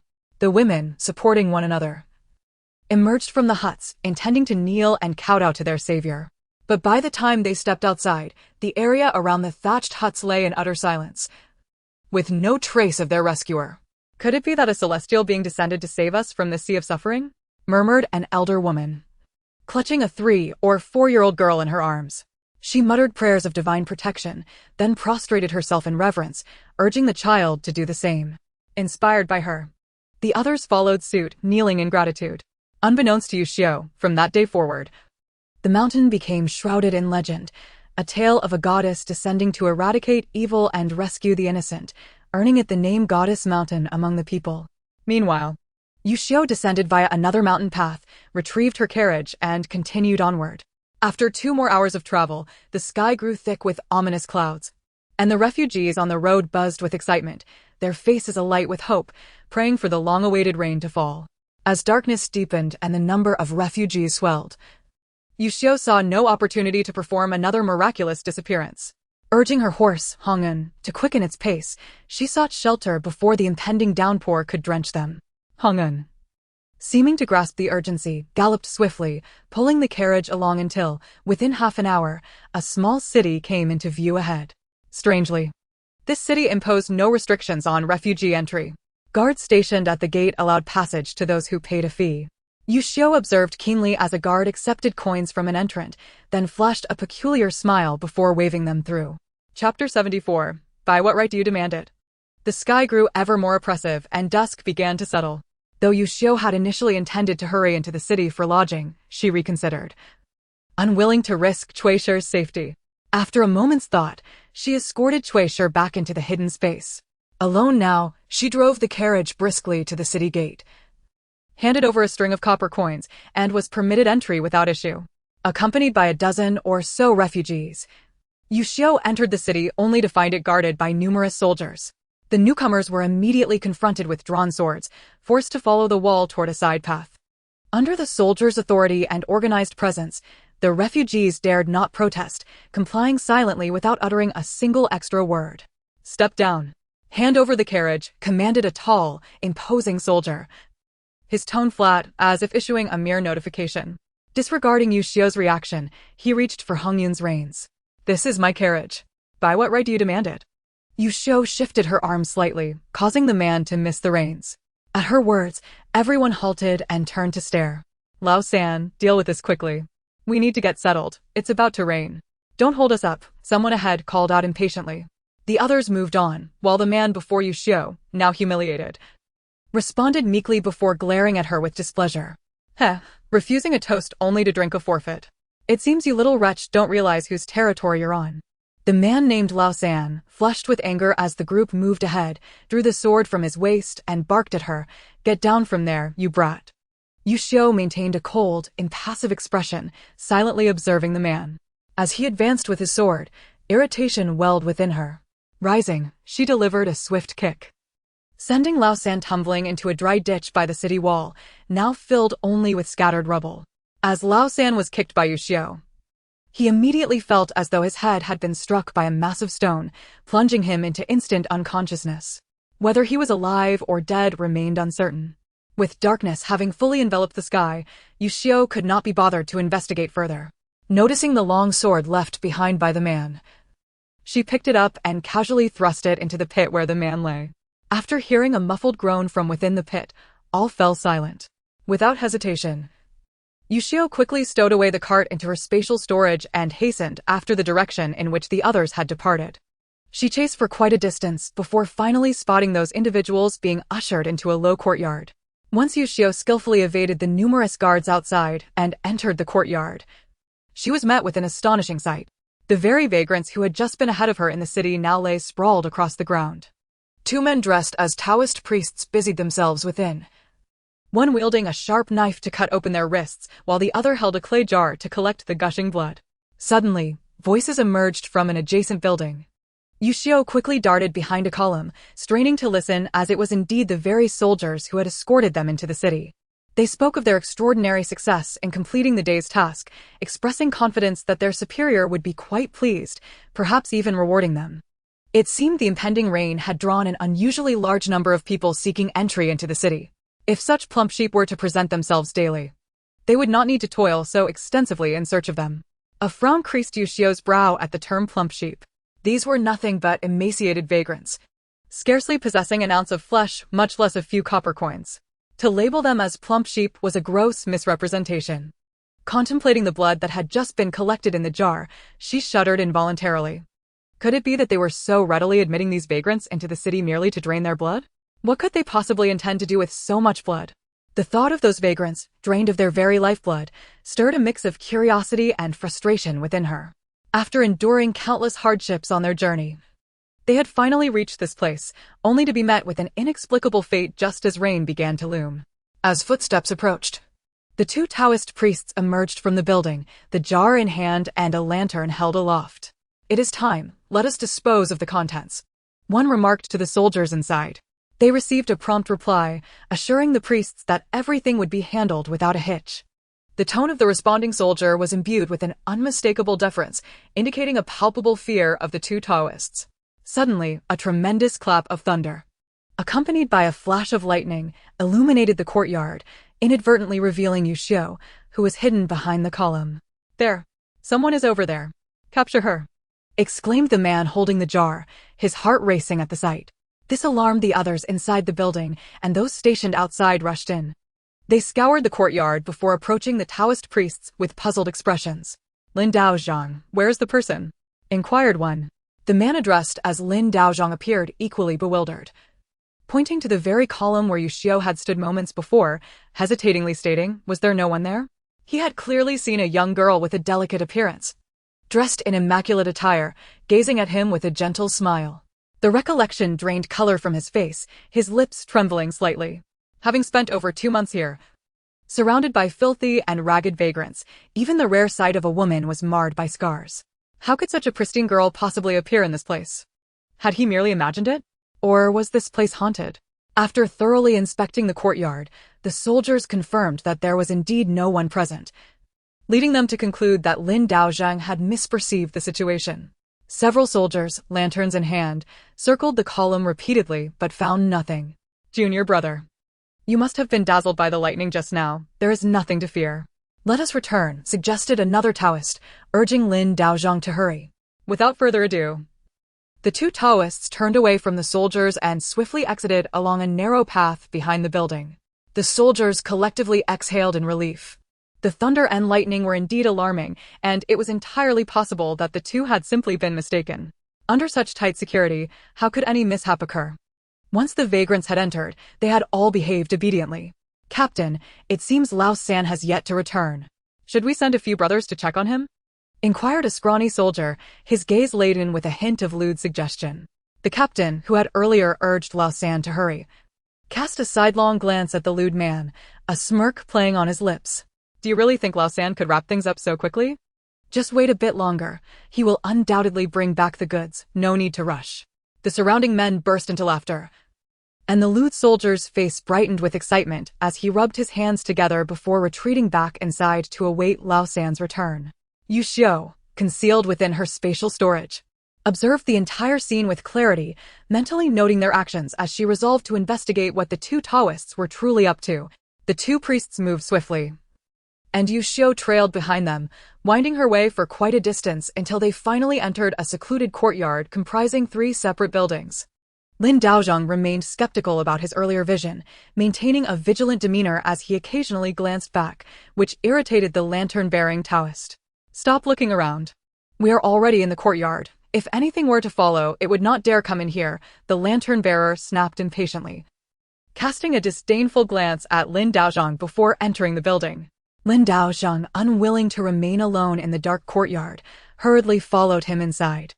Uncertain of the cause for his unease, Lin Daozhang's heart raced like a drum, as if something were indeed lurking behind him, keeping him in a state of heightened anxiety. No matter how he tried to rationalize their actions, he knew they were engaging in heinous deeds. The memory of the thunderstorm from earlier only amplified his fear. Unconcerned with the thoughts of the two men, Xu Yuxiu, taking advantage of her spatial concealment, swiftly positioned herself beneath a window, peering through the narrow gap to observe the happenings within the room. Why are you two returning so late tonight? Did something go awry? A lean middle-aged Taoist approached, frowning as he took the jar from Lin Daozhang, lifting the lid to sniff its contents before nodding in satisfaction. The blood is indeed fresh. The Taoist Lin retracted his neck with satisfaction as he spoke, while the other Taoist holding a lantern chuckled softly before saying, "Master brother, you are unaware that just moments ago, thunder and lightning roared outside, startling our junior brother Lin, who insisted that there were people out there. Those individuals searched for quite some time, but not a single soul, not even a shadow of a ghost, was to be found." The Taoist, addressed as Master Brother, could not suppress a laugh, glancing at Taoist Lin before remarking, "It is only natural to be startled. Perhaps you have been overworked these days. Rest for a day tomorrow. Attend to the master at home, and allow me to accompany Brother Huang." After exchanging a few words, another elderly Taoist, his hair and beard gray, emerged from within. Upon seeing him, the 3 of them respectfully greeted Master. The old Taoist's expression turned solemn as he merely nodded in acknowledgement, then his eagle-like gaze shot towards the window. "Who is there?" he barked sharply. The Master Brother dashed out of the house like an arrow, surveying the courtyard thoroughly and discovering that all doors and windows were securely shut, showing no signs of having been opened. The courtyard was devoid of any human presence. Could it be that we are haunted? Taoist Lin shrank back slightly, softly recounting the earlier incident. This time, no one questioned him. They exchanged glances, their gazes converging on the old Taoist. Regardless, it seemed that their activities had caught someone else's attention. "Gather your belongings, and we shall leave the city tomorrow." The old Taoist examined the surroundings as well. He was certain he had not misheard that faint breathing sound. Even though no clues had been discovered, he had already identified the presence as a formidable expert, refusing to entertain any notions of luck.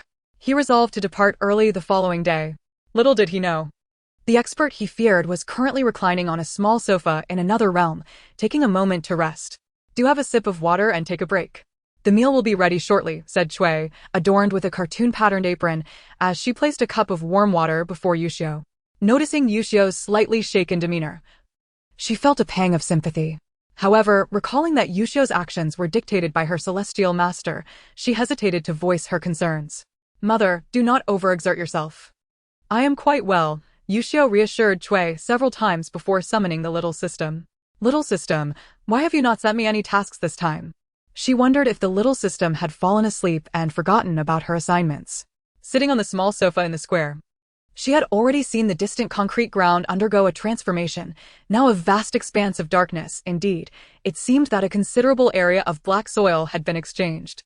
"The host has not triggered a task, however, I can assist in issuing one," the little system replied, somewhat helplessly. This task revolved around the county magistrate of the city. Yet the host had immediately pursued those two Taoists upon entering. The current task was to eliminate the magistrate of Jiashan County, with the reward of a martial arts manual. Jiashan County was the name of this county, and the magistrate had significant connections, being the nephew of the emperor's close eunuch, Eunuch Xing born Rendexing. Eunuch Xing had been abducted into the palace at a young age and, through fortuitous circumstances, had risen to become a major steward by the emperor's side, enjoying a status that drew the favor of many. The position of magistrate of Jiashan County had been orchestrated for his nephew, Ren Wanfu.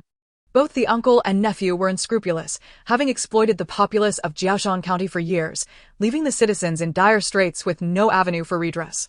After all, Eunuch Xing was a figure close to the emperor. A mere whisper of slander could ruin a lifetime of effort, leading to dismissal or even death. In such circumstances, who would dare oppose him? The Taoists were also hard to come by, having been procured with great difficulty by Eunuch Xing. He was a man of peculiarities, possessing certain undisclosed quirks, and had somehow learned that these Taoists could concoct a particular elixir. If he consumed it for 49 days, he could regain what was lost. Chapter 76. By their own methods. A powerful and wealthy eunuch. If there were any regrets, it was this singular one. Thus, he meticulously sought out these individuals, having heard that fresh human blood was needed for the concoction. Without a moment's hesitation, he penned a letter to Ren Wanfu, instructing him to cooperate fully with the Taoists. Consequently, a continuous stream of common folk was brought into the city, disappearing without a trace. Upon hearing the little system's revelations, Yuxiu could not suppress a shudder. That old wretch, driven by selfish desires, so easily sacrificed so many lives, it was utterly audacious. It was quite ironic that a high-ranking eunuch near the emperor wielded such power over life and death. Yet, Yuxiu did not rush into action. She first claimed her reward for the previous task, receiving a thin manual adorned with grandiose characters, the staff techniques of the mountain. The title alone suggested it was not an extraordinary weapon, but merely a set of staff techniques.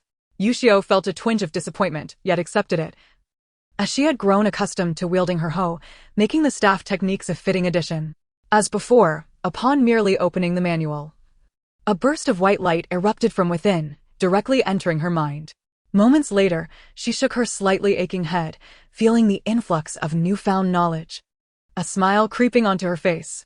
The techniques possessed tremendous lethality. It seemed her formidable hoe could become even more powerful. After Yuxiu and Cui dined and rested in the space, Cui prepared to tend to her precious medicinal herbs. Yuxiu asked the little system to exchange for some rare seed varieties, feeling bored in the space and eager to experiment with planting.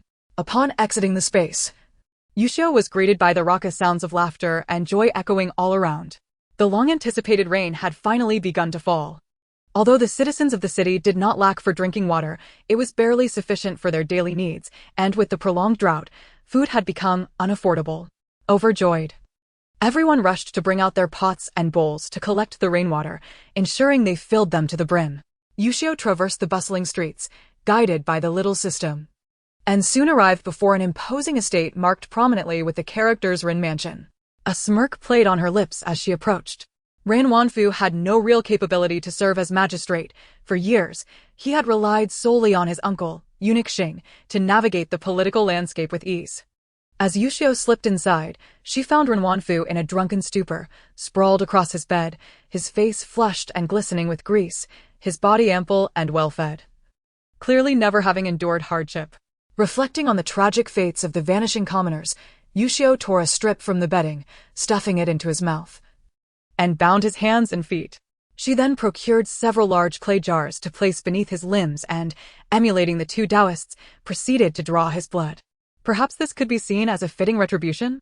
The intense pain jolted Ren Wanfu awake somewhat, and he suddenly realized his hands and feet were bleeding. The sound of dripping water echoing in his ears, sending him into a near panic.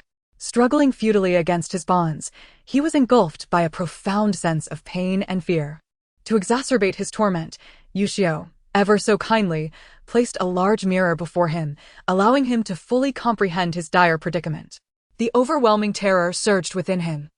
Despite his desperate attempts to cry for help or plead for mercy, no one heeded his cries. Meanwhile, Yuxiu rummaged through the room with relentless zeal, collecting every item that caught her eye into her spatial realm.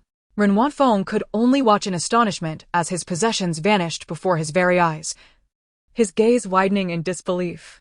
Once she had gathered everything from the room, Yuxiu proceeded to explore the entire estate, leaving no stone unturned. Each treasure she uncovered was summarily appropriated, and the storerooms where items were neatly arranged were left utterly bare. In the midst of cultivating medicinal herbs, Mrs. Cui soon noticed that the square was mysteriously accumulating a plethora of items. One moment, an array of vibrantly colored fabrics appeared. The next, several chests brimming with shimmering gold and silver jewelry materialized, followed by scrolls of ancient literature, intricately carved folding screens, and decorative trinkets. Shaking her head, she chose not to investigate further, fully aware that her daughter was likely dealing with some nefarious individuals, effectively confiscating their entire wealth. Having come to terms with the situation, she recognized that her daughter, guided by her celestial mentor, was undoubtedly in the right, leaving no room for her, an unlearned rural woman, to question her actions. When Yuxiu returned to Ren Wanfen's chamber, having successfully secured the treasures, she found him lifeless, his face contorted in terror. Wasting no time, she swiftly stowed away the mirror and departed from the Ren residence. Upon returning to the dwelling of the Taoists, Yuxiu exercised greater caution this time, using her small system to exchange for some of the medicinal powder she had previously acquired, scattering it throughout several rooms. The old Taoist and his senior apprentice had sensed something amiss, yet they were no match for Yuxiu, who operated with supernatural prowess. Before they could react, they were overwhelmed by a deluge of powder cascading down upon them. Such a potent dose, delivered at such close proximity, would incapacitate even the most skilled of masters. These individuals, merely possessing slightly more ability than ordinary folk, swiftly succumbed, their eyes rolling back as they fell into unconsciousness. The Lin and Huang Taoists fainted even more rapidly, failing to notice anyone entering, losing their senses in the depths of slumber. After contemplating her course of action, Yuxiu resolved to treat these four men in the same manner as Ren Wanfeng. Their dwelling contained little value. She unearthed only a meager sum of wealth, the remainder being an array of medicinal pills and vials. The pervasive stench of blood within the room turned Yuxiu's stomach, compelling her to don a mask before commencing her search. She suspected that the concoctions these men had prepared were not intended for the likes of the infamous eunuch, but rather held some other sinister purpose. Nevertheless, Yuxiu had no intention of probing deeper. Soon enough, these men would meet their end, rendering further inquiry unnecessary. Considering that these items would only pose a threat, Yuxiu decided to incinerate the place, ensuring it was thoroughly cleansed by fire. Fortunately, this courtyard was isolated from others, and with the rain continuing to pour outside, the flames would likely not spread. After dealing with the Taoists, Yuxiu made her way back to the quarters previously occupied by the soldiers. It appeared they had been thoroughly dealt with. The homeless individuals were nowhere to be found, leaving behind an awful stench of blood. The soldiers, now inebriated and sprawled across the floor, looked rather prosperous despite the lives they had claimed. With a sprinkle of medicinal powder, Yuxiu, disinterested in any further theatrics, swiftly cut each of them, allowing them to meet their demise as slowly as the homeless had. Finally, she set both this location and the Taoist quarters ablaze, completing her grim task. The drought had persisted for so long, yet today the rain fell incessantly, accompanied by rumbling thunder and flashes of lightning, as torrential downpours cascaded relentlessly. Unlike modern roads, ancient pathways turned to mud in the rain, and Yuxiu, unwilling to travel in such conditions, retreated into her spatial realm for rest. Upon entering, she found Mrs. Cui sitting in a daze on the sofa. Upon seeing Yuxiu return, she hurried over, her face filled with urgency. "My daughter, you have finally returned." Yuxiu, normally unfazed by her mother's demeanor upon her return, now sensed something was amiss. "Mother, what has happened?" After scanning her mother from head to toe and ensuring her well-being, Yuxiu finally felt a sense of relief. "I'm fine, but look over there, Mrs. Chui urged, leading Yuxiu toward a vast expanse of dark soil. However, the once dark earth was now obscured by an abundance of vegetables and fruits. Lush bok choy tomatoes and cucumbers hung heavily from their branches, while watermelons and cherries ripened enticingly nearby. On the other side, the medicinal herbs flourished vigorously, reaching a standard suitable for harvest. "Mother, these watermelons look splendid. Let us pick one and enjoy it," Yuxiu exclaimed, lifting a round, plump watermelon, ready to carry it to the table, but was halted by Mrs. Chui. "My daughter, don't you find anything odd?" Mrs. Chui expressed her disbelief. How could her daughter be so oblivious? These were seeds she had only recently planted. Some were mere seedlings, others just seeds, and in such a brief time, they had blossomed and borne fruit right before her eyes, leaving her utterly astonished. "Mother, you must have watered them with well water," Yuxiu replied knowingly, having heard tales of the miraculous effects of spiritual spring water on plant growth. Upon witnessing the evidence before her, she confirmed its efficacy. She then elaborated on the wonders of the well water's effects on Mrs. Chui, who listened in awe. Previously, she had only known that the water benefited people and animals. She was astonished to learn it also had such remarkable effects on plants. After a long pause, she finally spoke. "If only we had such miraculous well water back in Xuzhou village, wouldn't we have escaped hunger?" Before Yuxiu could respond, Mrs. Chui shook her head, recalling the past. "Even then, your grandmother would have sold any surplus grain, never allowing us in the second household to partake, not even a grain." She reminisced about the years spent in Xuzhou, a time that felt like a distant dream. After enduring so much, even without Yuxiu's celestial mentor or magical treasures, she would never wish to return to the old Xu family to toil like a beast. Her sentiment was clear. She would rather wander the streets with her children, begging for sustenance, than return to the oppressive grasp of old Lady Qin. "Let bygones be bygones, mother. We need not dwell on the past. Our lives are better now," while they remain unaware of their own fates. Yuxiu supported Mrs. Chui as they settled down, retrieving a clean watermelon knife and deftly slicing the watermelon into bite-sized pieces, offering the largest chunk to her mother. "Mother, do try this. Not only is it seedless, but the taste is exquisite." After she finished speaking, she took a piece herself and took a bite. Indeed, it was refreshingly sweet and juicy, invigorating and thirst-quenching. While Chui felt that the watermelon was exceptionally delicious, Yuxiu could discern that its flavor was incomparably superior to those sold in her supermarket. However, this particular seed was exchanged from the system's mall, and she was uncertain whether its exquisite taste was due to the seed itself or the spiritual spring water. As the two indulged in eating and drinking within their space, Yuxiu decided to hang the ripe fruits and vegetables that they had not consumed yet in her little shop, labeling them as having been nourished by the spiritual spring water, and set a rather lofty price, unsure if they would sell. In any case, the space possessed preservation capabilities, so it mattered not if they remained unsold. They could simply be kept for their own consumption later. The mother and daughter lived leisurely lives, and after Chui went to sleep, Yuxiu recalled that she had not checked on her dear father in 2 days. She quickly summoned the little system to bring up the panel. Today, Su Qinghe was likely still on the carriage, but he appeared to be in much better spirits, his forehead bandage having been removed. Despite looking rather gaunt, he seemed quite spirited. Noting that he was fine, Yuxiu felt relieved, but soon the minute passed, and the image vanished once more. Contemplating that she had not checked in 2 days, Yuxiu thought to inquire if she could look again, but the little system coldly refused. Although she could not revisit the previous scene, the host could observe other places related to her for a minute, should she wish to know about their situations. This was rather agreeable, Yuxiu pondered, as she had no acquaintances here besides her dear father Su Qinghe and the Chui family members. The old Su family was of no concern to her. She had no desire to know what they were up to. Thus, she decided to observe the Chui family. However, it was late at night when the little system brought up the image, revealing the Chui family members fast asleep, creating a strikingly tranquil scene. Yuxiu surveyed the interior. Neatly arranged and evidently enhanced compared to before, likely due to their recent additions.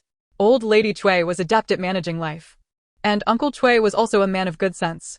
Furthermore, the two Chui cousins were honest and straightforward, causing no disturbances. It appeared they were living well. Unbeknownst to Yuxiu, by opting not to check on the old Xu family, she had inadvertently missed a dramatic turn of events. Chapter 78, The Sorrow of Old Lady Qin. Damn it, if you abandon me, an old woman, like this, you shall face divine retribution. Upon witnessing the old Xu family leave without a backward glance, old Lady Qin cried out hoarsely, but it was all in vain as their footsteps hurried away, with not a single person glancing back at her. Come back. All of you come back. Unfilial wretches, utterly unfilial. The old woman slumped beneath a large tree, having already spent 3 days in Phoenix Mountain, without even ascending the first peak. In fact, since yesterday, villagers had been left behind one after another, and old Lady Qin had mocked them, claiming they had too few sons, unlike herself, blessed with 3 sons and 2 attentive daughters. Her sons and grandsons were numerous, all dutiful and successful, leading a life far better than those poor old women with scant descendants. Yet, in a blink, her old face was left stinging from the slap of reality. This morning, as the journey commenced, her sons and grandsons were solely preoccupied with forging ahead, not uttering a word to her, while her daughters-in-law and daughters hastily ran off with their burdens, ignoring her calls entirely. Panic-stricken, old Lady Qin felt an ominous premonition stirring within her and hurriedly pursued them. However, the mountain trails were treacherous and in mere moments they had distanced themselves significantly. Unfilial beasts! How dare you treat your own mother this way? Do you not fear a thunderous strike from heaven to smite you all? Old Lady Qin, filled with anger and dread, watched the departing old Xu family, her heart brimming with regret and fear, as if a monstrous abyss had opened wide, threatening to engulf her. These were her sons and grandsons, whom she had nurtured with care. Whenever they found something delectable, they would always bring it back for her, yet now they were so cruelly abandoning her. Ironically, even the second son, whom she had so despised, would have carried her out had he been alive, for he would never have shown such unfilial behavior. Overwhelmed by immense fear, the old woman finally recalled the son she had long berated, but it was too late for regrets. Why, among all her sons, did she harbor such disdain for the second Xu Qinghe? This all harkens back to the day he was born. That year, old man Xu was working as a manager at a grand restaurant in the city, and she, heavily pregnant, went to visit him, hoping he would take her to the annual temple fair. Little did she know that the day would be crowded beyond measure, and after a moment of fatigue and heat, she was accidentally jostled and began to bleed. Just as it seemed all hope was lost, the temple's abbot came to their aid, providing them with a secluded room in the back mountains to give birth, and kindly summoned a doctor and midwife. She struggled for a day and a night to bring the child into the world, only to catch a brief glimpse of him in the dim light before slipping into unconsciousness. When she awoke, she found herself back in Xu family village, courtesy of old man Xu, who had not lingered but returned to work in the city. Yet, upon cradling her son, her face blanched. She had clearly seen a sizable black mole at the corner of his mouth, and had even jested that the child would surely be greedy. Now, however, the infant in her arms bore no such mark. Even when she prodded his lip, no mole appeared. Thus, she began to wail and protest, insisting that this was not her child, demanding someone fetch old man Xu.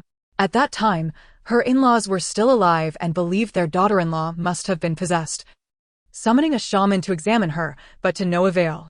It was a month later when old man Xu returned and, upon hearing her cries that the child was not hers, he became furious, striking her several times, warning her that if she continued her nonsense, he would divorce her and find someone else to raise the child.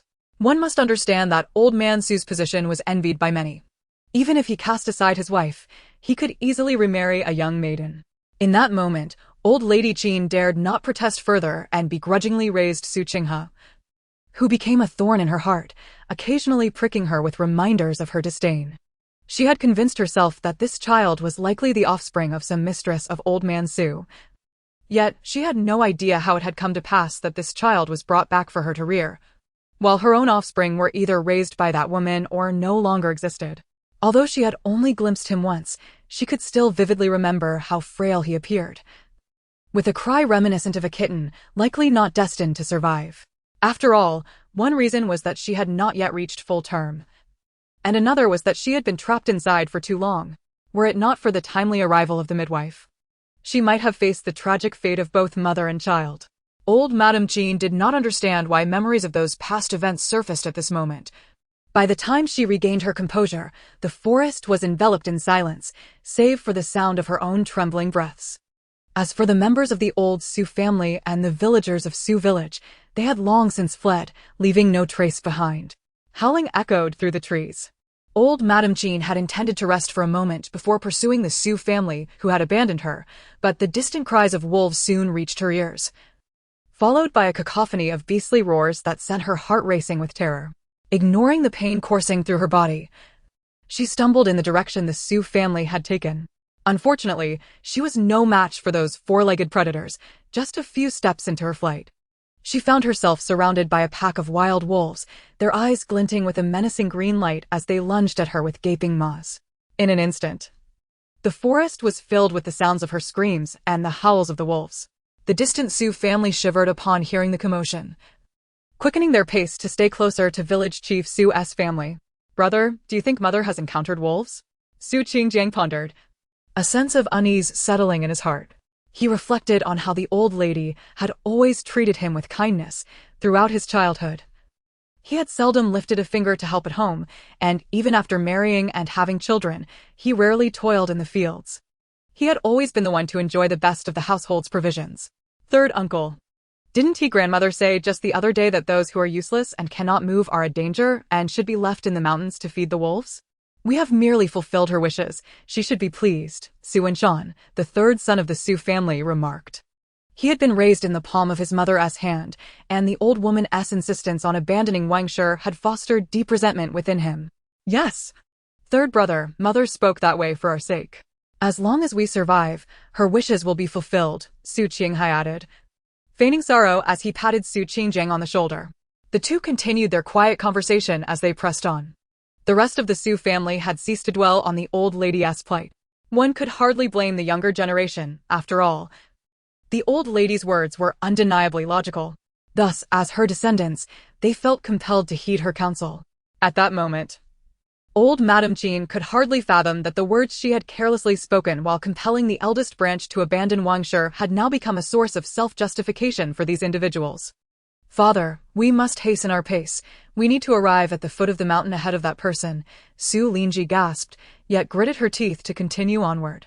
Since leaving the gates of Phoenix City, she had been plagued by a series of prophetic dreams. Following the guidance of these visions, she had successfully led the villagers of Xu to evade several beastly assaults, thereby enhancing her standing among village chief Xu and the villagers. Just last night, she had another dream, this time of a wounded young man besieged by wolves on the opposite side of Phoenix Mountain. If they could rush over and save him, his companions would soon arrive. Though she had not yet dreamt of the subsequent events, the attire and demeanor of the young man suggested he hailed from a wealthy and noble family, undoubtedly promising her significant rewards. "All right, if you tire, let your cousins take turns carrying you. We must reach the place you mentioned as swiftly as possible," Su Qingrong replied, now fully compliant with Su Lingji's directives. Having just unearthed a 50-year-old ginseng root, he knew that ignoring his daughter's insights would lead to missed fortunes. The group traversed the mountain, their presence serving to deter the wild beasts. As time passed, the elderly, the infirm, and the weak were gradually abandoned, leaving only able-bodied adults and youths who moved with greater speed. Meanwhile, Xu Yuxiu and Cui Shi were indifferent to the affairs of the Xu family. Upon waking early that day, they discovered that the torrential rain had finally ceased, yet the roads remained riddled with puddles and mud, prompting them to decide on another day of rest. After hearing from her daughter that Xu Qinghe was alive and well, Cui Shi relaxed her urgency to travel, instead leisurely tending to her small vegetable and herbal garden. This sense of tranquility stemmed from her recent experiences, having gained knowledge under the tutelage of a master from the 3 generations of medical classics. In her eyes, the significance of men had waned considerably. Following the tumultuous events of the previous night in the city, Xu Yuxiu felt compelled to venture out and witness the aftermath. Disguising herself in inconspicuous attire and applying a little makeup to her face, she nonchalantly made her way to the bustling street. However, today she carried a small bundle on her arm instead of her usual basket, containing a few old garments as she strolled freely among the shops. You should have seen it. It was a pitiful sight. I dared not look, but my husband saw it while extinguishing the fire and returned, sickened for a good while. He still feels weak this morning. Those wicked individuals finally got their comeuppance. Who knows which noble hero performed such a commendable deed? On the roadside, a group of women with baskets gathered, whispering amongst themselves. Xu Yuxiu slowed her pace, straining to eavesdrop. If only I knew who that hero was. I would certainly honor him with a longevity tablet. If you find out, do let me know. I too wish to set up a longevity tablet at home to pray for his safety and longevity. How could that be? Who would dare to claim responsibility at such a time? If discovered, that old wretch would devour them.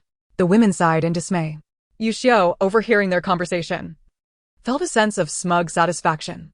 Just as she contemplated moving closer to listen more intently, a group of soldiers suddenly charged from across the street, searching house by house and wreaking havoc in the shops.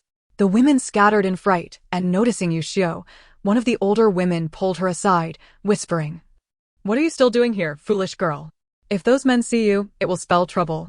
Xu Yuxiu's eyes darted around, uncertain of where to go. And she followed the old woman into a nearby alley. Who is this girl? The streets are unsafe. You should hurry home and stay inside. Don't wander about. The woman urged as they reached the alley. The other women who had been talking quickly vanished, leaving only the old woman who had pulled Xu Yuxiu aside. Sensing Xu Yuxiu's bewildered demeanor, the old woman continued to chatter with concern. Ma'am, there are soldiers everywhere outside, and I'm afraid to go home." Xu Yuxiu feigned timidity. The old woman glanced up just in time to see another group of soldiers rushing past the alley, seemingly in pursuit of someone. "Well, if that's the case, come hide in my home for now," the old woman said, not pausing to think, as she took Xu Yuxiu's arm and led her into a nearby dilapidated courtyard. "Our home is both filthy and dilapidated, so please do not look down upon us." Upon entering the courtyard, the elderly woman hurriedly pulled the rickety door closed and, feeling uneasy, propped it shut with a wooden stick. "Why would I look down on you? Our home is even worse than Auntie's." Xu Yuxiu smiled faintly as she glanced around, but she did not utter falsehoods. The environment of the original residence of the old Xu family truly pales in comparison to this courtyard. Inside, my husband and son were present, making it inconvenient for the young lady to enter. The elderly woman suggested, "Let me bring out a stool for you to sit here for a while." After speaking, she went inside and quickly returned with 2 small stools, sitting together with Xu Yuxiu under the eaves. "Auntie, my grandmother is gravely ill, and I rushed out to buy medicine for her. In my haste, I am unaware of what has transpired," Xu Yuxiu said, feigning ignorance as she sought to inquire about the current situation in the city. It seemed that even in death, certain individuals were still orchestrating matters from behind the scenes, though their identities remained unknown, likely belonging to the same faction as Renwanfeng. Chapter 80. A House of the Elderly, the Weak, and the Sick. It is uncertain what sins we have committed to be subjected to such a county magistrate in Jiaxian. The elderly woman sighed and recounted the day's events in the city. Noticing that Xu Yuxiu, a frail young girl, appeared very unwell, she added with a smile, "But you need not fear, regardless of how those individuals investigate. They cannot trace anything back to us. You should return home shortly and refrain from venturing out again. Any matters that require attention must wait until this situation has passed." According to the elderly woman, Renwanfeng's biological father, the elder brother of the esteemed Lord Xing, was still alive and well, having established a separate residence in the city. Renwanfeng had taken several beautiful concubines for his father, and the old man was living quite comfortably. After the discovery of the fires last night, subordinates sought out the county magistrate Renwanfeng, only to find that he had met a tragic end at home. In desperation, they had no choice but to notify the elder Ren. Although he held no official position, he was the elder brother of the esteemed Lord Xing, ensuring that both the wealthy gentry and officials in the city would treat him with a degree of respect. Given that his only son had been so cruelly dispatched, he would not let this matter rest easily. In the brief time since, the county jail had become filled with suspects. Xu Yuxiu's pallor was not due to fear of the situation, but rather from indignation. Though she did not consider herself a particularly noble person, she could not bring herself to abandon those who had been unjustly implicated, leaving them to bear the consequences of her own troubles. If any innocent citizens were to lose their lives because of her, she could hardly leave in peace. At that moment, a frail old man emerged, leaning heavily on a cane. His complexion was ashen, and his sunken eyes betrayed a long-standing illness. "A young lady has come to visit. Are we disturbing your conversation?" The elderly woman responded casually, her concern evident as she hurried to assist him in taking a seat. I apologize for the intrusion. I shall take my leave shortly. Yuxiu stood to politely acknowledge him, but the old man waved his hand and smiled. Please, young lady, stay a while longer. It has been ages since our home has been this lively. Upon hearing his words, the elderly woman's eyes glistened with unshed tears, yet she said nothing more. She turned to fetch another small stool, and the three sat together under the eaves, conversing for a while. Yuxiu learned that the old man's surname was Li and that he and his wife were not alone in this small courtyard. They had a 30-year-old son who had suffered a debilitating injury from a fall while working last year, leaving him bedridden and frequently on the verge of coughing up blood. To make matters worse, old man Li had recently fallen gravely ill, and their already meager savings could hardly withstand such trials. After acquiring a few doses of medicine, they found themselves at the end of their rope, forced to cease treatment and endure their plight. The Li family had once included a daughter-in-law, but after several years of marriage without children, she returned to her family following her husband's misfortune. The couple quickly finalized their separation. Her family, residing in the city, soon arranged for her to remarry, allowing her the option of bearing children or not, as she would be entering a union with a man who already had children. Meanwhile, old Lady Li had previously been able to earn a few coins by washing clothes for others, but in this year of calamity, even the wells were nearly dry, rendering such work impossible. The family was left to scrimp and save, bracing for the worst. If they could no longer endure, it would be the end for them. Yuxiu felt a pang of sympathy. Regardless of the era, the hardships faced by the impoverished always seemed to be fraught with suffering. In the blink of an eye, a group of 7 or 8 soldiers burst through the door, startling Yuxiu. Initially, she thought they had come to trouble her, and as she stood to confront them, she noticed old Lady Li greeting them with a smile. Esteemed gentlemen, we are but simple folk here, a household of the elderly, the weak, and the sick. We would never engage in any wrongdoing. The lead soldier ignored her, merely letting out a disdainful huff as his cold, ruthless gaze swept over her before gesturing to his companions. They rushed into the house like a pack of wolves, rifling through everything. What are you doing? Yuxiu heard a weak voice call from within, followed by a loud crash, after which silence descended. The elderly couple rushed inside, soon joined by cries of despair. Please, gentlemen, have mercy. My son has lain in bed for a year, unable to stand. The neighbors can attest to it. He could never commit any wrongdoing. We beg you, spare us. Look at us, a family of the elderly, the weak, and the sick on the brink of starvation. It's truly a tragedy. Their anguished cries were filled with desperation, causing Yuxiu's heart to ache as she clenched her fists and slowly approached the doorway. She witnessed a frail, emaciated man being tossed to the ground, his face pale and eyes tightly shut, with dark, congealed blood at the corners of his lips. It was evident he had been violently dragged from his bed, resulting in his unconscious state. The Li couple was crouched beside their son, pleading with the soldiers in agony.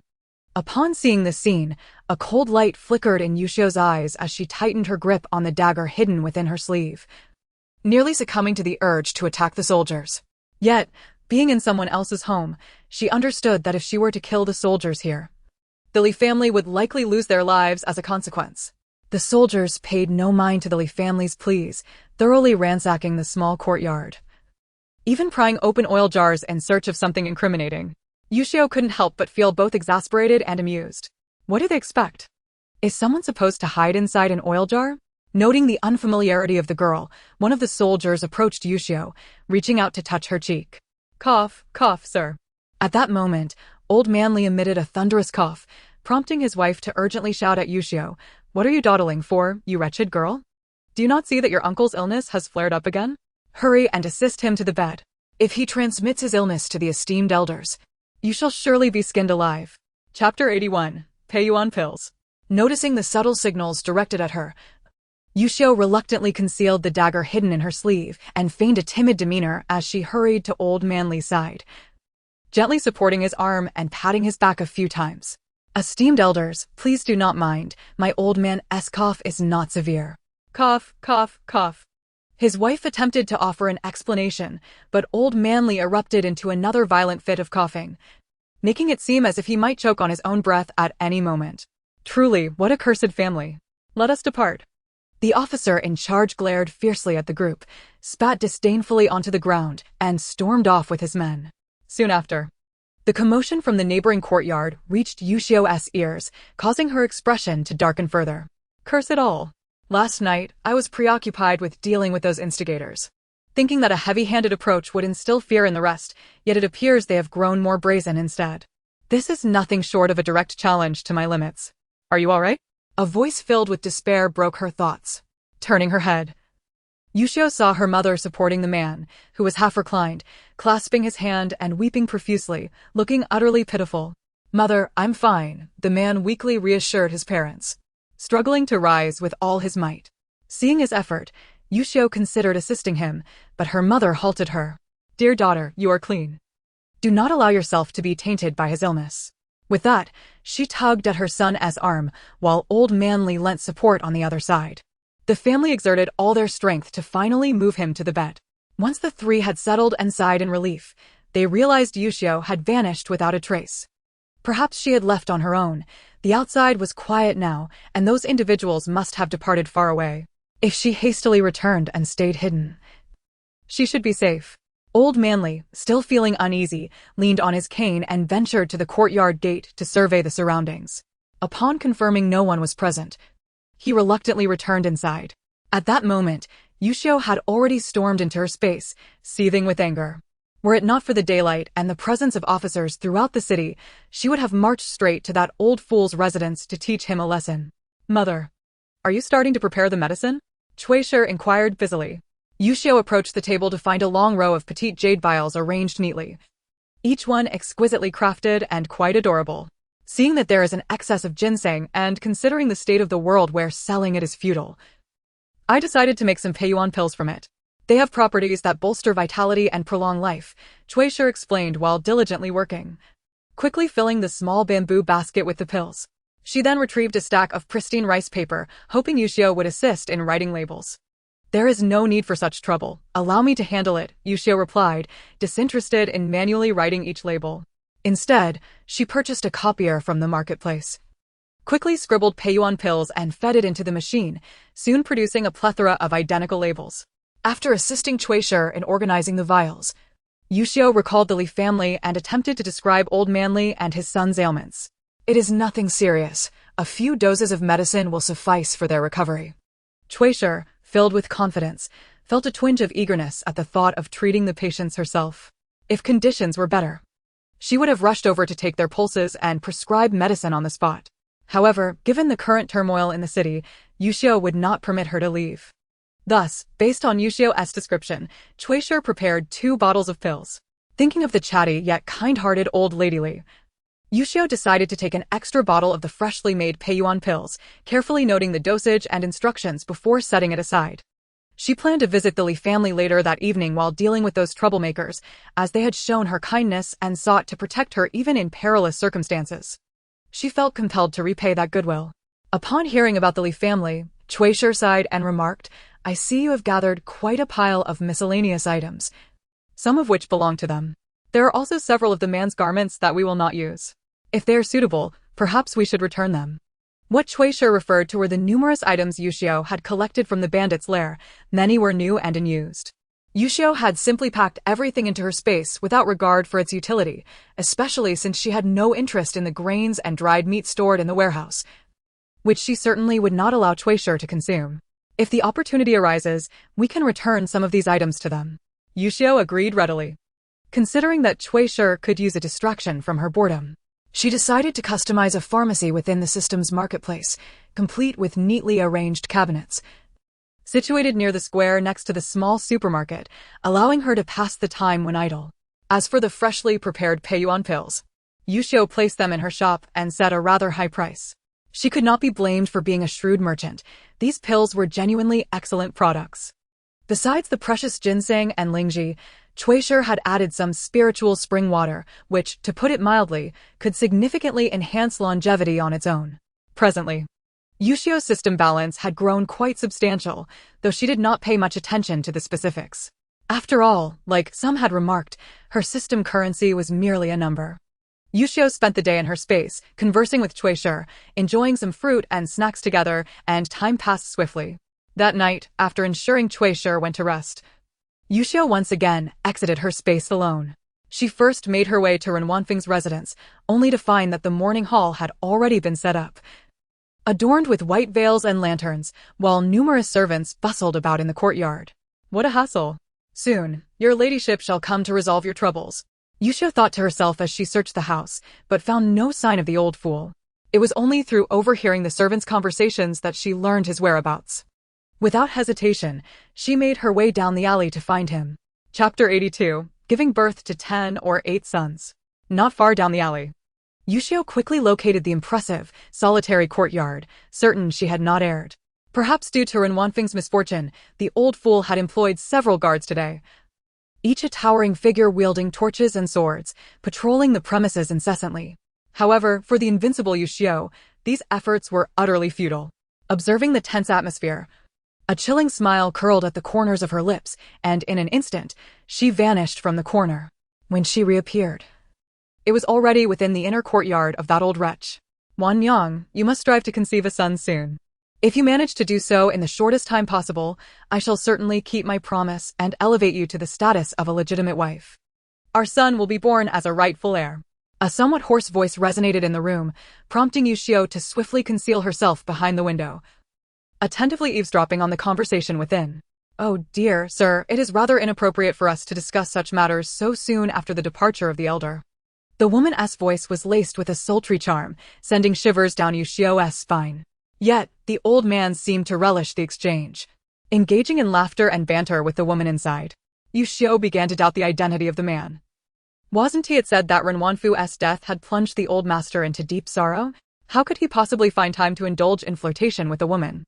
She contemplated the possibility of having mistaken her target, opting to remain patient behind the window, gently prying it open just enough to peer inside. However, upon catching a glimpse, she quickly withdrew, her eyes burning with indignation, and shut the window with a forceful push. It may be for the best that he is dead, otherwise, witnessing my son, whom I have painstakingly raised, heed every word of my good brother would make me want to spit blood. The man's voice was tinged with a mysterious resentment as he continued, from now on, we shall do as we please, unbothered by anyone. As for the son, I could easily father 10 or 8 more. I am more than capable of providing for them. Then I shall strive to conceive at the earliest opportunity and ensure that I bear you a son, my lord. You must keep your word, the woman replied eagerly. A rustling sound followed, signaling that the two were about to take their dalliance a step further. Yuxiu felt a surge of urgency. She did not wish to be nauseated by their antics. With a sudden motion, she flung open the window and scattered a handful of powder inside. The unexpected turn of events left both individuals inside stunned, but the potency of the powder was overwhelming. They fell to the ground without uttering a sound, their eyes rolling back, rendered utterly incapacitated. Fortunately, as the room was located in the inner courtyard, even if they made noise, the servants, accustomed to such occurrences, paid no heed.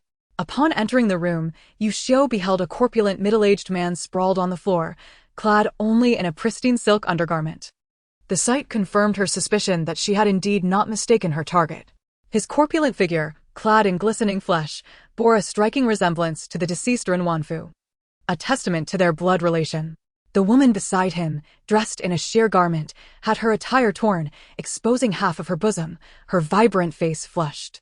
Even in her fallen state, she leaned against the old master. Yuxiu shook her head, binding the two with rope and gagging them before methodically searching the room. Naturally, gold, silver, and jewels were swiftly collected, and as for the clean garments in the chests, Yuxiu decided to take them regardless of whether they had been worn. After all, these two would have no further use for them. Discarding them would be wasteful. Instead, she resolved to take them for future use. Perhaps to offer to impoverished families like the Li family, whether for personal use or to exchange for a few coins. The exquisite furniture in the room did not escape her grasp either, all of it being hastily stored away. Passing by the old master, she delivered a couple of sharp kicks to him. You wretched creature, reveling in indulgence, merely a brother of an old eunuch. And yet you wield such power to oppress the common folk.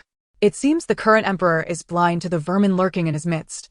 Unbeknownst to Yuxiu, within the imperial palace, a middle-aged man sat under the dim light, reviewing memorials while draped in a bright yellow robe. His brows were tightly furrowed, and after a moment of scrutiny, he began marking his discontent with a brush, only to be interrupted by a series of uncontrollable sneezes. "Your Majesty, it is already late. Perhaps it would be best to rest," urged a cautious eunuch attending him. "I am untroubled. If these matters are not resolved today, they shall become even more cumbersome tomorrow." The emperor replied, massaging his temples. He lamented the ink splotches that marred the memorial he had just sneezed upon, obscuring the text beyond recognition, and sighed deeply, setting the brush aside in resignation. It was unbearable to witness the suffering of the people across several provinces, their lives hanging by a thread. He blamed himself for his ineptitude as emperor, which had led to such dire circumstances.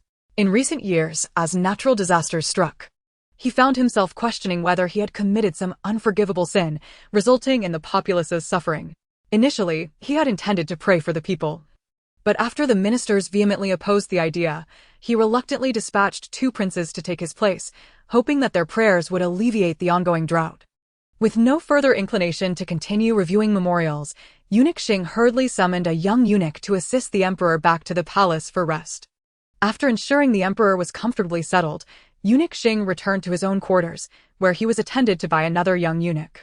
His life within the palace was undeniably more lavish than that of many ministers. Yet, unbeknownst to the indulgent eunuch Xing, his nephew had met a tragic end just the previous night, and soon, his only elder brother would also face dire consequences. Chapter 83. The Mechanisms of the Secret Passage. Host, I have more tasks for you." As Xu Yuxiu meticulously cleared the room, just as she intended to drain the blood from the old master, the voice of the small system resonated in her mind. "Killing him here will not serve as a deterrent. Please make the Rand family's crimes public, allowing others to take heed and thus ensure a period of peace for the citizens of this city." The small system's words prompted Xu Yuxiu to reflect, indeed. After she had slain those soldiers yesterday, the remaining ones had only grown bolder. It seemed they felt no fear, as the blade had not been held to their throats. Thus, she resolved to deliver a more severe blow this evening. Contemplating this, she seized a cup of cold tea from the table and splashed it onto the woman's face on the floor. The woman stirred, her eyes fluttering open. And upon seeing Xu Yuxiu before her, she began to whimper in terror. "Do not make a sound, or my blade will not distinguish friend from foe."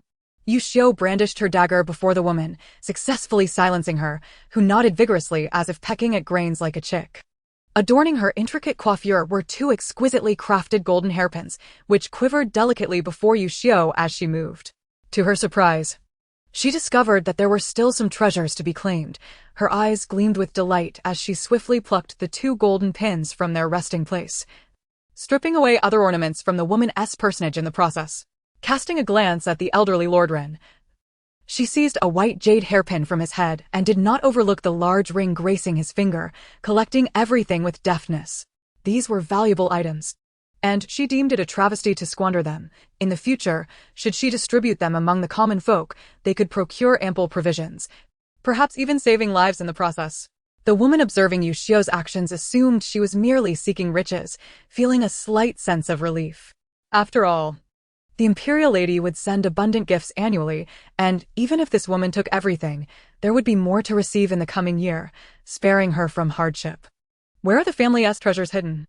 Speak plainly, for if you do not know, then your life holds little value," Xu Yuxiu declared as she pressed a dagger against the woman's throat, removing the cloth from her mouth. "Please wait. I know," the woman stammered, feeling the cold edge of death at her neck, too fearful to gamble with her life. After all, these treasures were not hers to begin with, and their absence bore no significant weight. Thus, she spoke in hushed tones, "It's right there, beneath the bed. There's a secret passage leading to a hidden chamber. Our master he goes down there daily to count his riches before he can sleep soundly." Her voice dwindled, revealing a trove of gold, silver, and jewels, many of which were clandestinely gifted by the imperial lady, true treasures of the royal court, though the method of their acquisition remained a mystery. Yet she withheld some details. Casting a furtive glance at Xu Yuxiu, relieved to find her focus fixated on the bed. "Go retrieve them, but beware, you may descend with your life, yet not return alive," the woman thought, secretly pleased with her cleverness. Little did she know that Xu Yuxiu merely caught her fleeting thoughts with a disdainful smirk. This time, she felt no need for subtlety. In the woman's presence, with a mere flick of her wrist, the grand bed vanished, leaving the woman wide-eyed and on the brink of a scream, only to be silenced by the dagger pressed against her throat. The sharp blade pierced her skin slightly, causing both pain and fear to wash over her, compelling her to gaze at Yuxiu, trembling, no longer daring to harbor any rebellious thoughts. In that moment, she belatedly realized that the once opulent room had become desolate, the lavish furnishings had mysteriously disappeared, and she could only surmise that they had been whisked away in the manner she had just witnessed, an act beyond the realm of mere mortals. Is she a human or a ghost? Noticing the woman's pallor, Yuxiu nodded with satisfaction, pleased that fear had taken root in her heart. Though the woman possessed a modicum of cleverness, it was utterly insufficient before Yuxiu. Once the bed was concealed, a hidden door beside the wall came into view. Yuxiu grasped the woman and pushed her forward to open the door, forcing the paralyzed figure ahead of her. "Please, spare my life." The woman's plea echoed in panic as she attempted to resist, but the dagger at her waist quelled her struggle, prompting her to divulge the secrets of the chamber. She was the favored mistress of Lord Run and had ventured within these walls multiple times, aware that wandering aimlessly would trigger traps that could turn her into a pincushion. "Do not enter. There are traps," she warned, but before she could finish, Yuxiu detected the faint sound of an arrow being loosed and instinctively sheltered behind the woman. The woman gasped as she lurched towards the ground, only to be yanked back up by Yuxiu. The dark passage loomed ahead, and Yuxiu donned a headlamp, revealing a quivering arrow lodged in the woman's throat, its tip coated with venom, causing her to bleed blackened blood before she succumbed. "System, can you identify how many traps are hidden within?" With the flashlight illuminating the surroundings, Yuxiu discovered the entrance to a secret passage. The corridor within appeared expansive yet cloaked in darkness. "That's no challenge, I can see everything," the system responded, promptly presenting a familiar virtual panel before Yuxiu, which showcased the current scene marked with 4 or 5 red circles indicating the locations of concealed arrows. Empowered by the system's guidance, Yuxiu swiftly neutralized the traps and, utilizing the beam of her flashlight, progressed deeper into the passage until she stumbled upon a hidden chamber. This chamber was quite spacious, brimming with large wooden boxes of various sizes, leaving only a narrow path through the center. The boxes appeared impeccably clean, with 2 soft cloths draped over one, suggesting that Lord Rin visited nightly to dust off his belongings. Upon casually inspecting one of the boxes, Yuxiu felt a surge of excitement. Despite her already substantial collection of gold and jewels, the sight of these treasures made her eyes squint with glee. Without hesitation, she began to gather the items, counting a total of 36 boxes filled with precious goods. Concerned that the old man outside might discover her, Yuxiu conducted a thorough check of the hidden chamber to ensure nothing was left behind before hastily retreating. Wrapping Lord Ren's body in a cloth, she stored it within her space and silently exited the room, wandering through the rear courtyard. Before long, she encountered a large storeroom stocked with fabric, dishes, and other miscellaneous items essential for daily life, all preserved for future use. This grand storeroom was filled to the brim. Without a moment's hesitation, she collected its contents and soon found another storeroom dedicated to grains, containing fine rice, flour, and an abundance of dried vegetables and meats, clearly intended to sustain the entire household. With thoughts of sustenance in mind, Yuxiu ventured into the kitchen, despite the enveloping darkness. Yet, her keen sense of smell detected an array of delectable aromas. Illuminating the area with her flashlight, she discovered a large pot simmering with succulent chicken soup, its skin crisp and meat tender, evidently prepared for the old man's breakfast the following morning. After a moment's contemplation, she decided to whisk the entire pot, along with the stove, into her space, followed by several other pots. She gathered various jars, a large basin of dishes and utensils, and an assortment of knives. Additionally, several large barrels of wine caught her eye, which she promptly took as well. As she traversed her path, everything around her vanished into oblivion. At that moment, she had succumbed to the addictive thrill of collecting. Do not speak to her of the utility or futility of her acquisitions, for she would meticulously analyze them at her leisure upon her return. In this courtyard, she indulged herself to her heart's content, ultimately sneaking into the stables and absconding with a few slumbering horses, along with several grand horse-drawn carriages. As she deemed her bounty sufficient, Yuxiu swiftly slipped out of the courtyard while the watchful eyes of others were diverted. Recalling the officials who had rampaged during the day, She enlisted the aid of her small system to locate the addresses of the ringleaders and hastened over to ensnare them into her space, all the while accumulating a trove of ill-gotten gains. By the time she returned to Renwanfu, the servants tasked with keeping vigil had succumbed to fatigue. With no master watching over them, they slumped against one another, drifting into slumber. Yuxiu stealthily entered once more, collecting the remaining items she had left behind the previous night, nearly excavating every inch of the ground, until she finally emerged, satisfied and content. She scattered a handful of sleeping powder to ensure that those present fell into a deep slumber, then swiftly gathered Renwanfu's lifeless body and made her way towards the city gates.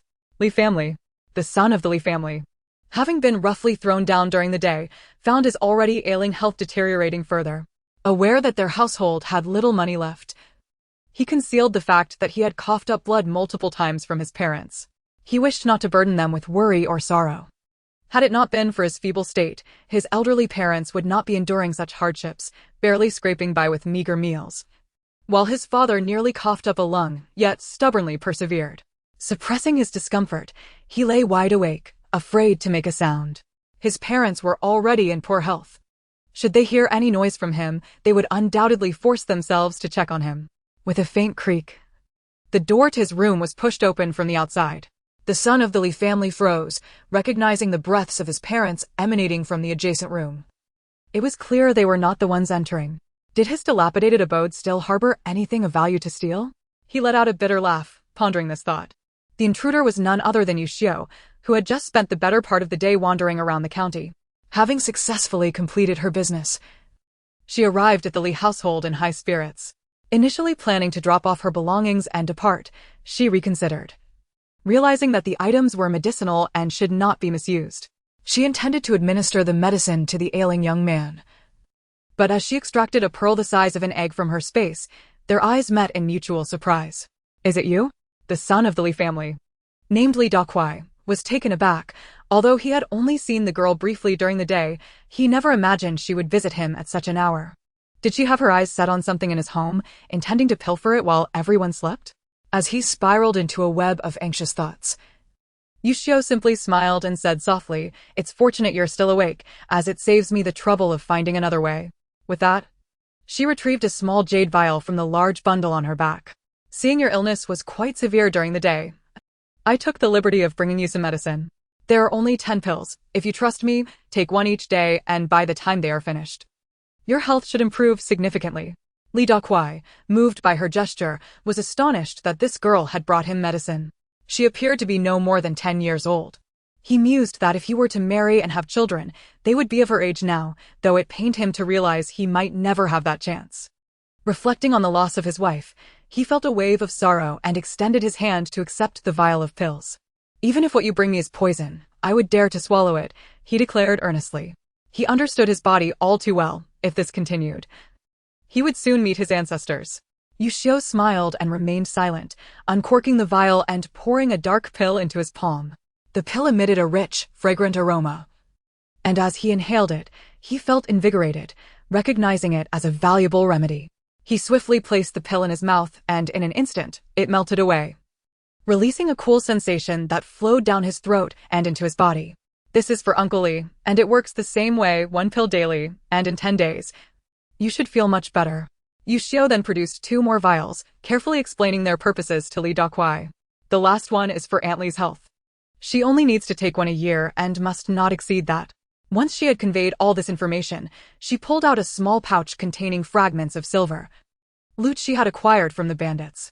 Now that she was not in one of such riches, she decided to offer some to the Li family. "We cannot accept this," Li Donghua exclaimed, startled by the sight of the silver, immediately gesturing to refuse. The fact that she had brought him life-saving medicine was already beyond his capacity to repay. How could he accept such a large sum? "Please, take it back. I worry that your family might chastise you for bringing out such valuables." He was concerned that this girl might have taken the items without her family's knowledge, and he feared for her safety should it be discovered. Gripping the vial in his palm, he attempted to persuade her further, but Yuxiu waved her hand dismissively and gracefully exited. The room was engulfed in darkness once more. The girl had come and gone in the blink of an eye. Were it not for the 3 small vials in his hand and the heavy pouch of silver at his bedside, he might have thought he was dreaming. As he reflected on the lingering pain in his chest, he wondered if it was merely a figment of his imagination, for he felt remarkably better. He could not help but chuckle inwardly. How could such miraculous effects be possible? Lost in his thoughts, Li Dakuai found sleep elusive, lying wide awake until dawn. Where did all this come from? Only when he heard his mother's piercing scream from outside did he snap back to reality, hastily attempting to rise. Normally, such an act would be impossible for him, yet to his astonishment, he found himself sitting upright with effort.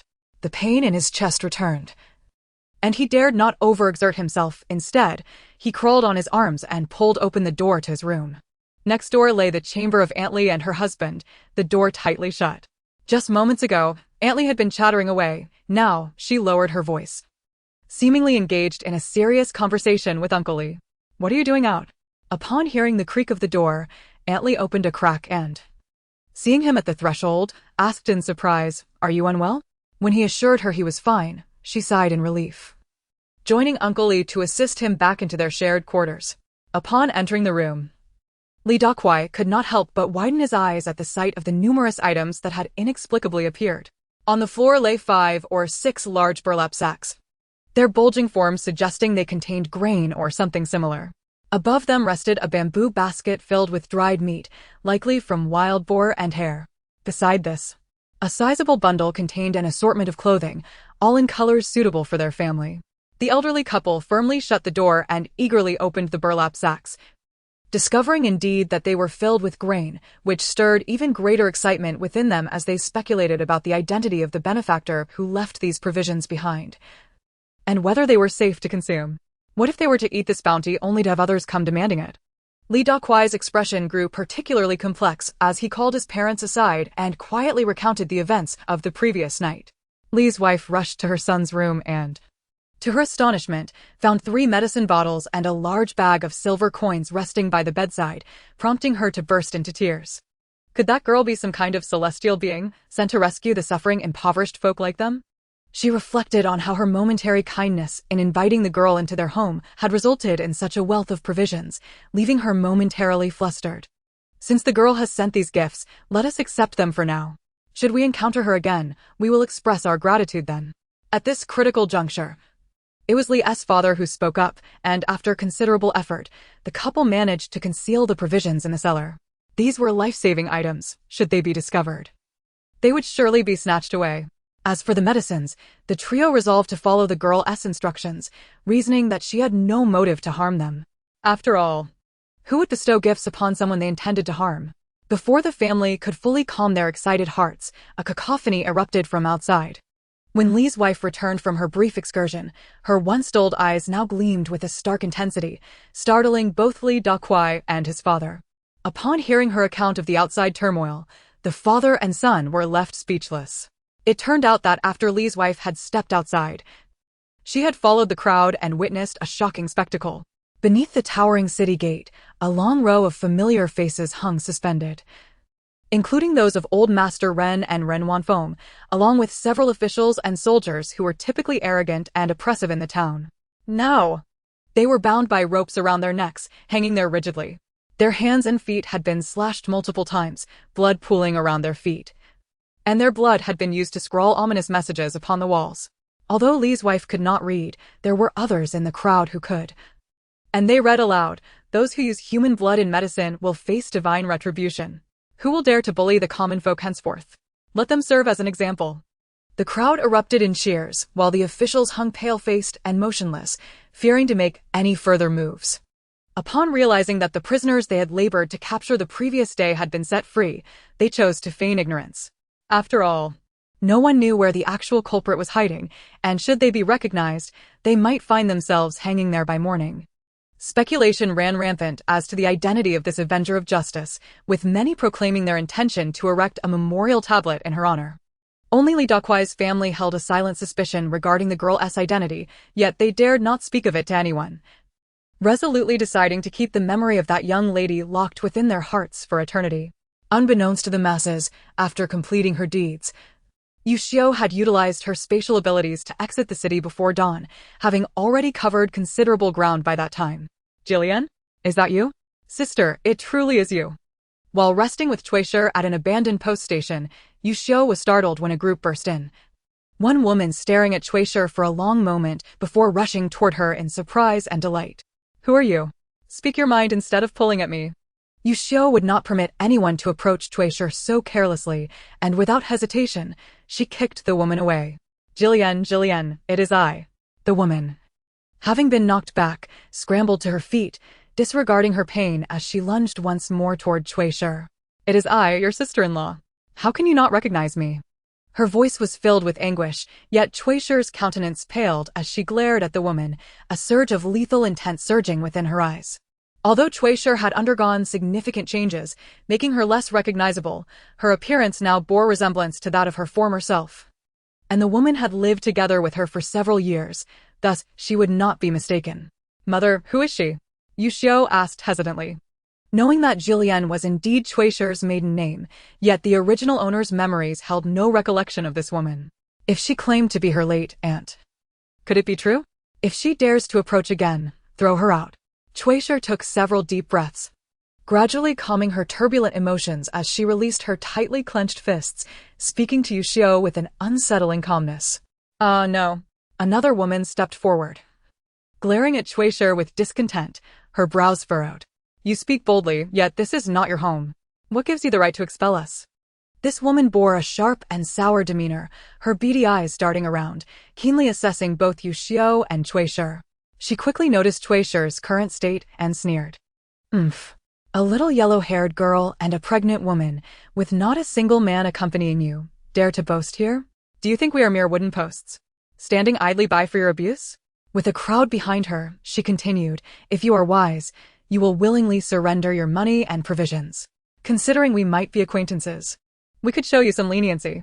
Otherwise, when our companions arrive, you will find us far less accommodating." She had her eye on the sleek chestnut horse, imagining that if she could seize it, it would provide ample sustenance for her group. Yuxiu steadied Chuishi's arm, guiding her to sit in the spot she had just cleared, then turned to face the woman, holding a hoe with a cold demeanor. "By all means, come and try. Let's see how well this hoe negotiates." Having absorbed the techniques from the previous text, the mountain opening staff techniques, she was eager to test her skills on a few opponents. And these intruders had conveniently provided the opportunity. "Wait, don't fight. The initial woman, witnessing the escalating confrontation, rushed forward to grab Yuxiu's arm, only to be deterred by the ferocity in Yuxiu's eyes, leaving her hesitant and retreating. "We are all family, there is no need for such enmity." She was genuinely intimidated by Yuxiu's frosty demeanor. That recent kick delivered to her had left her feeling as though her bones were dislocated, and she dared not approach her again. Instead, she turned to console another woman. "Sister-in-law, please calm down. That is my former sister-in-law. They simply lack understanding. Do not stoop to their level." The sister-in-law she addressed was none other than the acerbic woman, and Yuxiu felt a flicker of curiosity about their relationship, sensing that there were many untold stories that she must inquire about with Mrs. Cui when the opportunity arose. The woman, referred to as sister-in-law, let out a cold snort and resolutely turned her face away, dismissing Yuxiu entirely. The woman, feeling somewhat embarrassed, quickly called out to Yuxiu, "Since you call Jilan mother, you must be my niece, correct? How is it that after just a few years apart, you have grown into such an uncouth creature?" She continued her incessant tirade, and Mrs. Cui could no longer endure it. She picked up a stone from the ground and hurled it at the woman's head with a flick of her wrist. She could tolerate any insult, but any disparagement of her daughter was utterly intolerable. The stone struck with remarkable precision, landing squarely on the woman's nose, causing bright red blood to gush forth, momentarily stunning Mrs. Cui. "Dare you criticize my daughter for her lack of upbringing? What about you, Donghua? Do you possess any refinement? If you truly had any decorum, would you have abandoned your husband and children to elope? If you had any dignity, could you have left your aging parents to engage in such despicable acts?" Mrs. Cui quickly regained her composure, pointing an accusatory finger at Donghua nose and unleashing a barrage of scathing reproaches, which allowed Yuxiu to glean the truth behind the story. Donghua, publicly exposed for her past indiscretions, turned pale and flushed, unable to meet Mrs. Cui's gaze. After a prolonged moment of hesitation, she stammered, "Why must you constantly bring up past events? In truth, it is not at all as you say.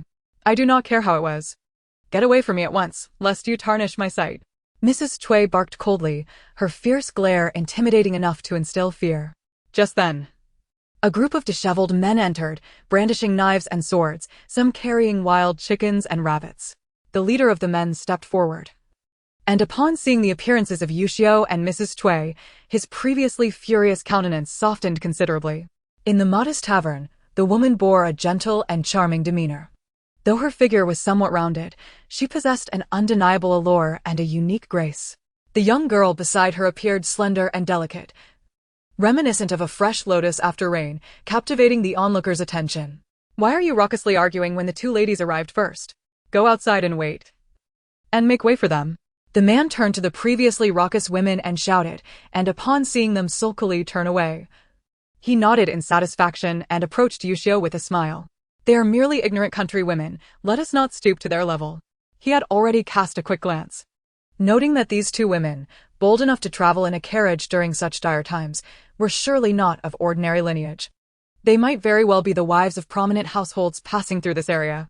Typically, such families would have guards, perhaps akin to his own group, who had ventured into the woods in search of game. He was preoccupied with his thoughts, failing to notice that Mrs. Cui's expression had grown even more severe than it had been when confronting Xu Yuxiu. Chapter 87. The Scandal of the Cui Family. This man did not recognize Mrs. Cui or Yuxiu, but Mrs. Cui had already identified him. Years ago, while Uncle Cui was away working, Xu Yuxiu had taken advantage of the opportunity to engage with a traveling peddler who frequently visited the village, and before long, she abandoned her two young sons and eloped with him, taking all the family's money. When Mrs. Cui returned home, she found her two grandsons wailing from hunger, and the house ransacked, initially believing they had been robbed, until a neighbor revealed the truth. As an elderly woman with limited options, she had to hastily send word to Uncle Cui, who was coincidentally returning home with Cui Qinghe, and they both hurried to pursue Xu Yuxiu. However, when they finally caught up with the peddler and Xu Yuxiu, she adamantly refused to return. Seeing Uncle Cui enraged, nearly breaking the peddler's leg, she threw herself in front of him to shield the peddler. This scene profoundly shocked Uncle Cui, prompting him to write her a divorce letter and allow both of them to leave. Upon returning home, he requested the neighbor to keep the matter confidential, telling outsiders that Xu Yuxiu had died of a sudden illness. This way, the Cui family retained some semblance of dignity and spared her two sons from being subjected to ridicule. Now, standing before them was none other than the man who had eloped with Xu Yuxiu. Even after all these years, Mrs. Cui recognized him at once. Mother, does this man bear a grudge against us? Yuxiu inquired in a hushed voice, noticing Mrs. Cui's troubled expression. You were too young to understand back then. But he is the one who seduced that shameless woman and ran away, leaving your uncle to fulfill both parental roles, enduring great hardship to raise your two cousins. Yuxiu had already suspected this connection, and upon hearing the confirmation, she felt a sense of clarity. The events of those years were not her concern. They belonged to the past. Yet, it seemed that these individuals were determined to confront her, bringing their troubles to her doorstep. Who are you? The peddler, having grasped the implications of Mrs. Cui's words, felt his expression twist, the previously feigned smile evaporating. He had initially thought they were from a prominent family and considered taking advantage of the situation, but realizing they were tied to the Xu Yuxiu family, he dismissed them as mere peasants unworthy of his attention. Regardless of your identities, do you two powerless women dare to challenge us? The peddler scoffed, striding toward the chestnut horse tethered nearby, reaching for the rope. The horse glanced at him sideways, but otherwise remained unperturbed. The peddler, filled with arrogance, had no inkling that as he grasped the rope, he was met with a sudden and forceful kick from the horse. The sound of bones cracking echoed sharply, causing Mrs. Cui to shudder involuntarily, followed by the peddler's anguished wails. It hurts. The peddler rolled on the ground, clutching his leg, his cries drawing the attention of the others outside, who rushed in. Brother, what happened? Seeing the peddler's contorted face, a young man reached out to help him, while several others brandished their clubs, advancing menacingly toward Yuxiu and Mrs. Cui. Brothers, these two women dared to lay hands on our brother. Seize them. Yes, avenge our brother. Beat them and tie them up. They held no regard for Yuxiu and her companion whatsoever, rubbing their hands in anticipation before charging forward recklessly. Yet before they could even brush the edge of their garments, Yuxiu's massive hoe came swinging through the air, sending them flying. Thud. It hurts so much. Help! Amid the ensuing chaos, the men lay scattered across the ground in disarray. Apart from a few who had lost limbs, most had been struck in vital spots by the hoe, never to rise again. The women outside, who had been busy preparing wildfowl and rabbits for a meal, now that the heavy rain had quenched their thirst for water, had decided to stew a pot of wild chicken soup to nourish everyone.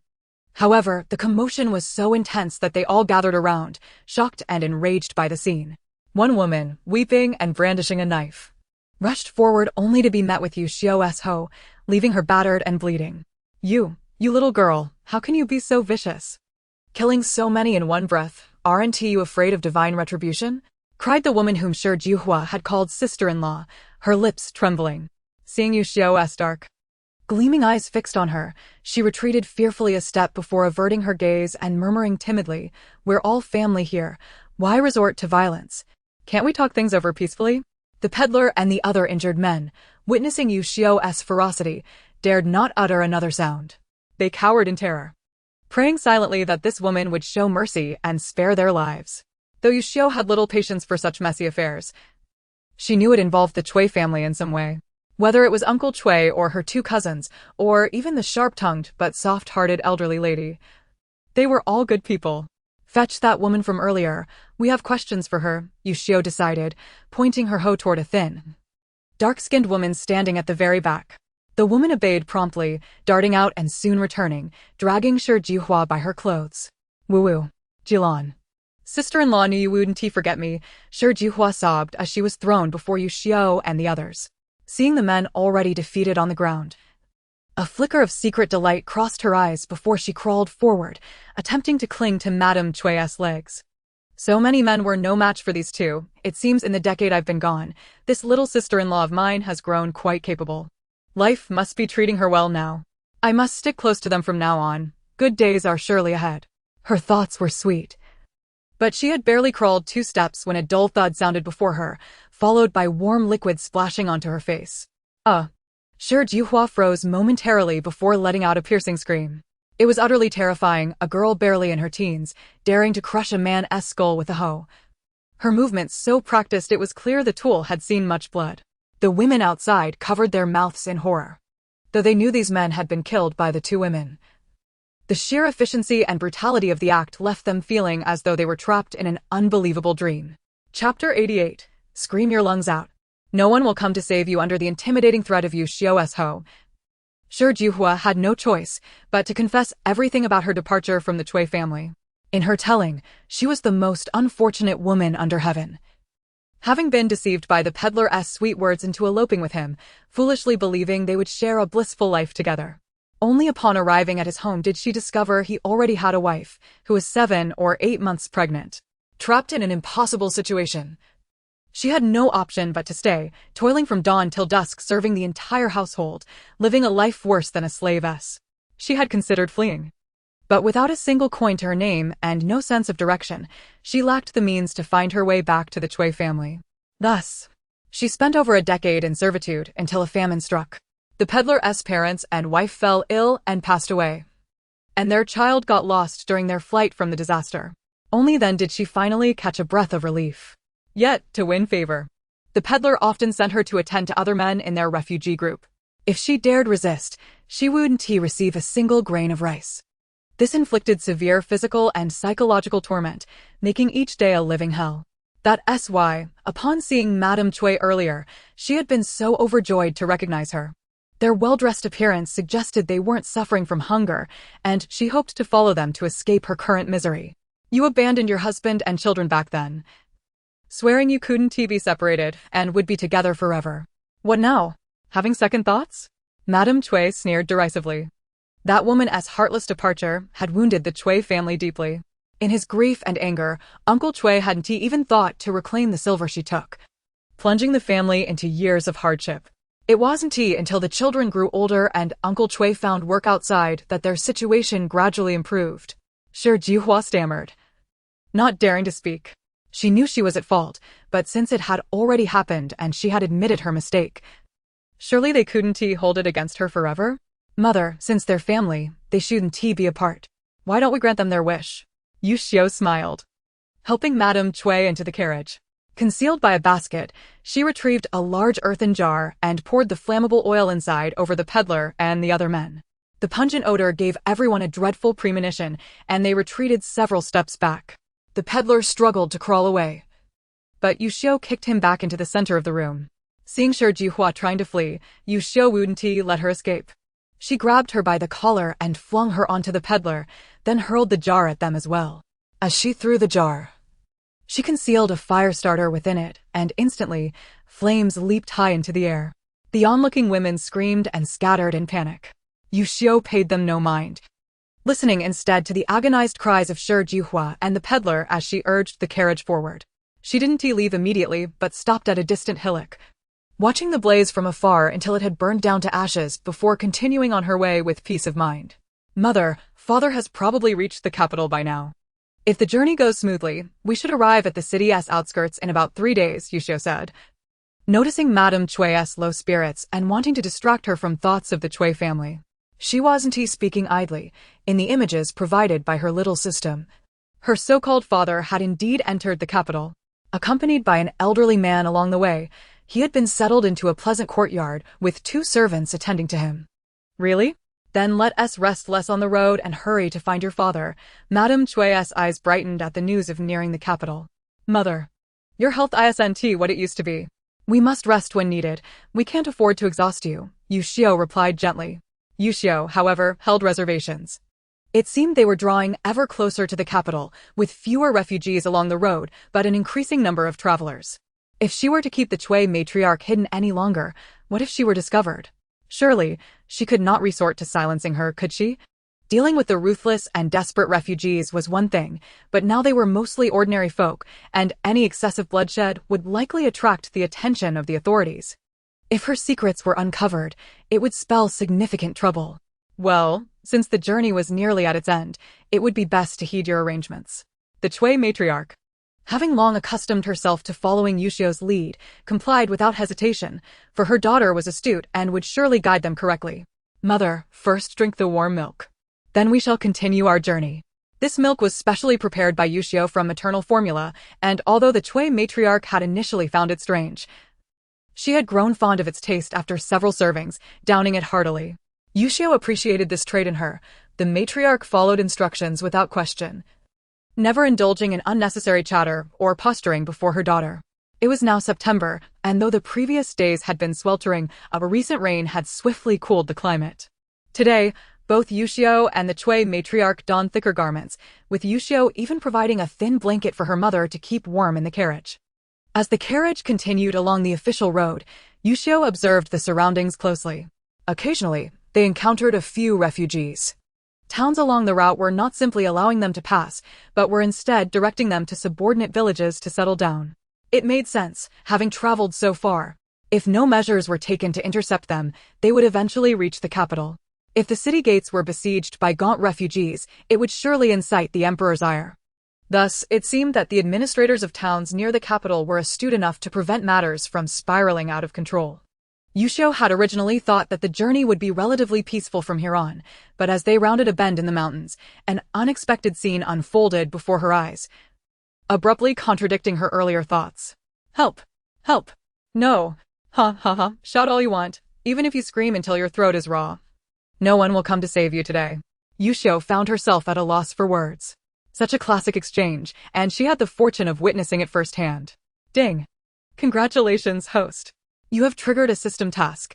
Bandits disregard the law, and a vulnerable woman is being harmed. Please assist her in escaping her plight promptly. The reward for task completion remains a martial arts manual. Just as Yuxiu was about to draw her bow and take aim at the assailants, the little system's voice chimed in, bringing her much delight. Being a woman herself, she could not bear to witness another being violated and tormented. She had intended to intervene against these men, and now that the system had issued a task, it was merely a matter of opportunity. Yet, why was the reward still a martial arts manual? Did the system wish to cultivate her into an unparalleled martial artist? Though puzzled, Yuxiu did not delay her actions. With light steps, she ascended a nearby tree, surveying the scene from above. I am the beloved daughter of the city lord. Should you dare lay a finger on me, my father will not let you go unpunished. The words came from a young woman clad in a pale purple dress, her hair adorned only with a few simple hairpins. She had retreated to the side of the carriage, her voice trembling as she admonished the men before her. Nearby, a dozen guards lay incapacitated on the ground, while 2 maids were bound tightly and discarded aside. The bandits, numbering around 30, stood with their swords, eagerly watching the terrified woman. Ha ha ha. Don't think that just because you're the city lord's daughter, you're safe. Even if you were the emperor's own daughter, you would still come with us today. The leader, a tall man with an exceedingly unattractive face, let out a raucous laugh, his words dripping with arrogance and pride. Just perfect. I could use a new wife for my bandit lair, and your noble status makes you a fine match. Come, let us return. As he continued his brazen taunts, the young woman's face paled further. When he reached out to her with a sinister grin, she seized a gold hairpin from her head and thrust it toward his eye. However, she did not succeed, for at that moment, a sudden spray of blood erupted from the man's mouth as he collapsed to the ground, lifeless. An arrow protruded from the center of his back. Who dares? Step forth if you have the courage. Hiding like cowards, what kind of heroes are you? The bandits, witnessing their leader fall so effortlessly, were engulfed by fear. Clutching their swords tightly to their chests, their eyes darting nervously, wary of another arrow flying their way. Yuxiu, perched in the tree, scoffed disdainfully. She was no hero. Nor did she possess any extraordinary abilities, but dealing with these scoundrels was well within her capabilities. Fearing that delays might lead to further complications, she unleashed a barrage of arrows. The bandits had no time to evade as a rain of arrows struck down most of them, leaving only 7 or 8 who, realizing they were outmatched, scattered in a panic. Yet Yuxiu's archery had undergone numerous upgrades. They were no match for her skill. One by one, she felled them until only one remained. Aiming for his calf, she let loose another arrow. With a sickening thud, the arrow pierced flesh, and the bandit crumpled to the ground, writhing in pain. Once all threats had been neutralized, Yuxiu gracefully descended from the tree.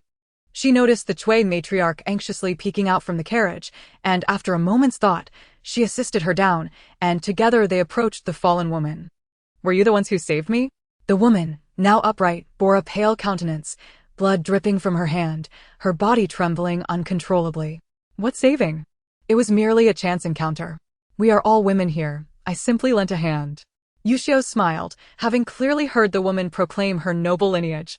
In this era, such status was undoubtedly significant, and it would be wise to cultivate a favorable relationship. Your hand is injured, is it not? Allow me to tend to it. The Xu matriarch, noticing the woman's evident fear, hurriedly approached with her handkerchief to gently wipe away the blood and securely bandage her wound. Satisfied that the woman was in capable hands, Yuxiu swiftly made her way toward the bandit with the injured leg. Ever since her experience at the mountain stronghold in Yangshan, she had come to equate bandits with treasures of gold and silver. Spare me, great hero. Spare me. As she approached with her eyes gleaming, the mountain bandit turned pale with fear, retreating with all the strength his body could muster. The movement aggravated the wound on his calf, causing blood to seep continuously from his trouser leg, each droplet cascading onto the ground beneath him. Which bandit group do you belong to? How far is your lair from here? With a gentle smile gracing her face, Yuxiu walked slowly to his side and reached out, grasping the feathered arrow lodged in the man's leg. We are. The man stuttered, his eyes flickering with uncertainty as he considered fabricating a name in his mind. Just then, a sharp pain shot through his calf, eliciting a cry of agony from his lips. As he fought to suppress the metallic taste of blood in his throat and opened his eyes, he beheld the woman holding a bloodied long arrow, its silver tip still adorned with a small piece of flesh. Looking down at his leg, he saw blood gushing forth, quickly saturating the earth below him. Think carefully about your bandit's name and location. If your answer is unsatisfactory, I will gladly reinstate this arrow into your flesh. Yuxiu's voice was soft, almost nonchalant, yet it struck the man like a sledgehammer, causing his mind to buzz with dread. This woman must have known of their origins, compelling him to divulge the truth. He dared not gamble with his life. She appeared youthful, yet possessed a ruthless capability that made it all too easy for her to extinguish a mere minion like him.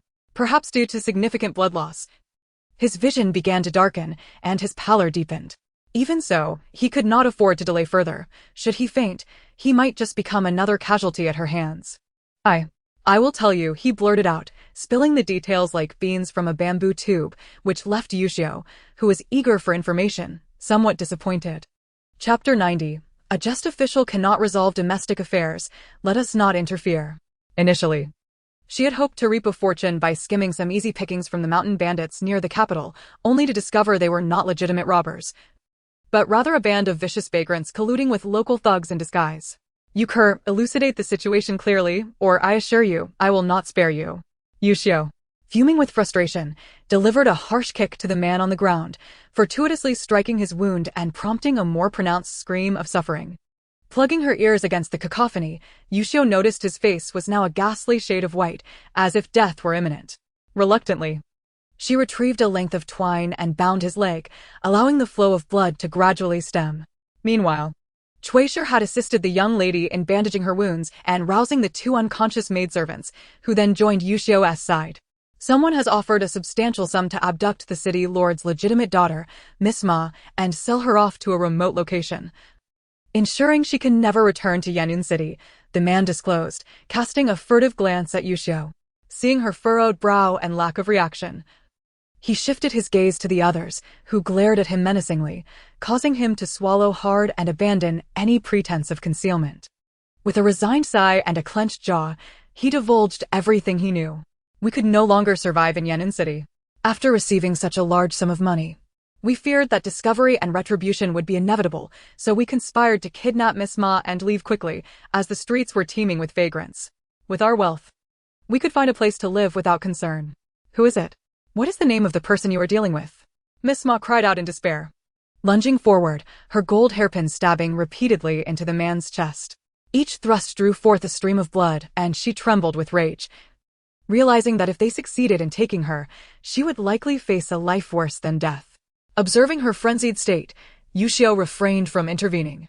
The man had already confessed that these dealings were orchestrated by their leader, and unless one were that leader, no one else could possibly know their identity. However, since Yuxiu had already dispatched the leader with an arrow, such matters were now moot. In time, it was likely someone would eventually slip up. By the time the two maidservants managed to pull Miss Ma away, the man had nearly been transformed into a sieve, having bled out from his mouth and nose, his breath extinguished. I. Miss Ma stammered, her eyes widening in panic as she beheld the lifeless body before her, the gold hairpin slipping from her grasp to clatter on the ground. Her complexion paled as she turned to Yuxiu. "My guards are gone, and my horse has fled. I wonder if you might kindly escort us back to Yan'an City?" She felt a twinge of anxiety. She had ventured out of the city for her mother's death anniversary, a day she always personally honored at her mother's grave, and thus had no wealth on her person. She hoped to request Yuxiu and her companion to take her back, promising to express her gratitude to her father for her rescue. Though Yan'an City was not large, it was the essential route for Yuxiu and Chuishi as they journeyed to the capital, so she did not decline. She called for Hongyun to bring the carriage, preparing to take the three of them, mistress and maid, along for the ride. The guards had all been thoroughly checked, and none had survived. They had all perished at the hands of the bandits. Miss Ma, along with her two maidservants, dragged the fallen guards to the roadside grass, lamenting that these men had been sent by her father to escort her, only to lose their lives in her defense. She resolved to return home and urge her father to send help. As for the bandits, Yuxiu collected their possessions, for they had intended to leave hastily and carried a fair amount of valuables. One bandit, the leader, had produced a small cloth pouch containing over 1,000 taels in silver, including 5 particularly pristine 100-tael notes that still bore a faint fragrance. Yuxiu wrapped the spoils from the bandits in another piece of cloth and tossed them into the carriage. The distance to Yan'an City was now short, and during the journey, Yuxiu learned that Miss Ma's name was Ma Jirong, 14 years old, and the sole child of the city lord and his legitimate wife. Tragically, her mother had passed away when Ma Jirong was merely 3, and her father had since remarried, producing 2 sons and a daughter. "My mother cared for me greatly throughout the years, and we have never experienced any conflicts over status. My sisters and I share a harmonious bond," Ma Jirong rambled on, perhaps feeling grateful for her saviors after the recent fright and seeking to alleviate her anxiety. She recounted numerous tales of her family, oblivious to her maidservants tugging at her sleeves, urging her to maintain her composure. Yuxiu and Chuishi listened quietly, occasionally nodding to acknowledge their attentiveness, but refrained from offering any further commentary. These matters are none of their concern. The domestic affairs of others are beyond their jurisdiction and qualification to meddle in. Furthermore, even a just official finds it challenging to adjudicate familial disputes, let alone two ordinary young women such as themselves. It would be unwise to intrude upon the matters of others, for it would only serve to invite unnecessary trouble. Xu Yuxiu, being astute, would never engage in such folly. After a quarter of an hour had elapsed, Xu Yuxiu, seated in the carriage, beheld the emergence of a city ahead, adorned with elegant characters that proclaimed, Union City. At the sight of these words, Xu Yuxiu was reminded of her time in Phoenix City, when the city lord entrusted her with 2 letters, one of which was addressed to the city lord of Union, Master Ma. At that moment, she had contemplated seeking the city lord should they be unable to enter. But given the current circumstances, it seemed that the letter would likely prove unnecessary. As Xu Yuxiu had anticipated, upon their carriage arriving at the city gates, the guards rushed forth. Initially intending to collect an entrance fee, they hesitated as Ma Jiaorong's maid lifted the curtain, prompting the guards to hastily retract the wooden barriers blocking the gates, allowing Xu Yuxiu and her companions to enter the city. It is no exaggeration to say that, although Union City is modest in size, it is the most vibrant and prosperous locale that Xu Yuxiu and her mother have encountered on their journey thus far. By this time in the afternoon, the bustling streets were alive with throngs of people, from the vendors balancing their wares on poles to pedestrians carrying baskets. Each face bore a subtle expression of contentment, unmistakably revealing that their lives were stable and flourishing.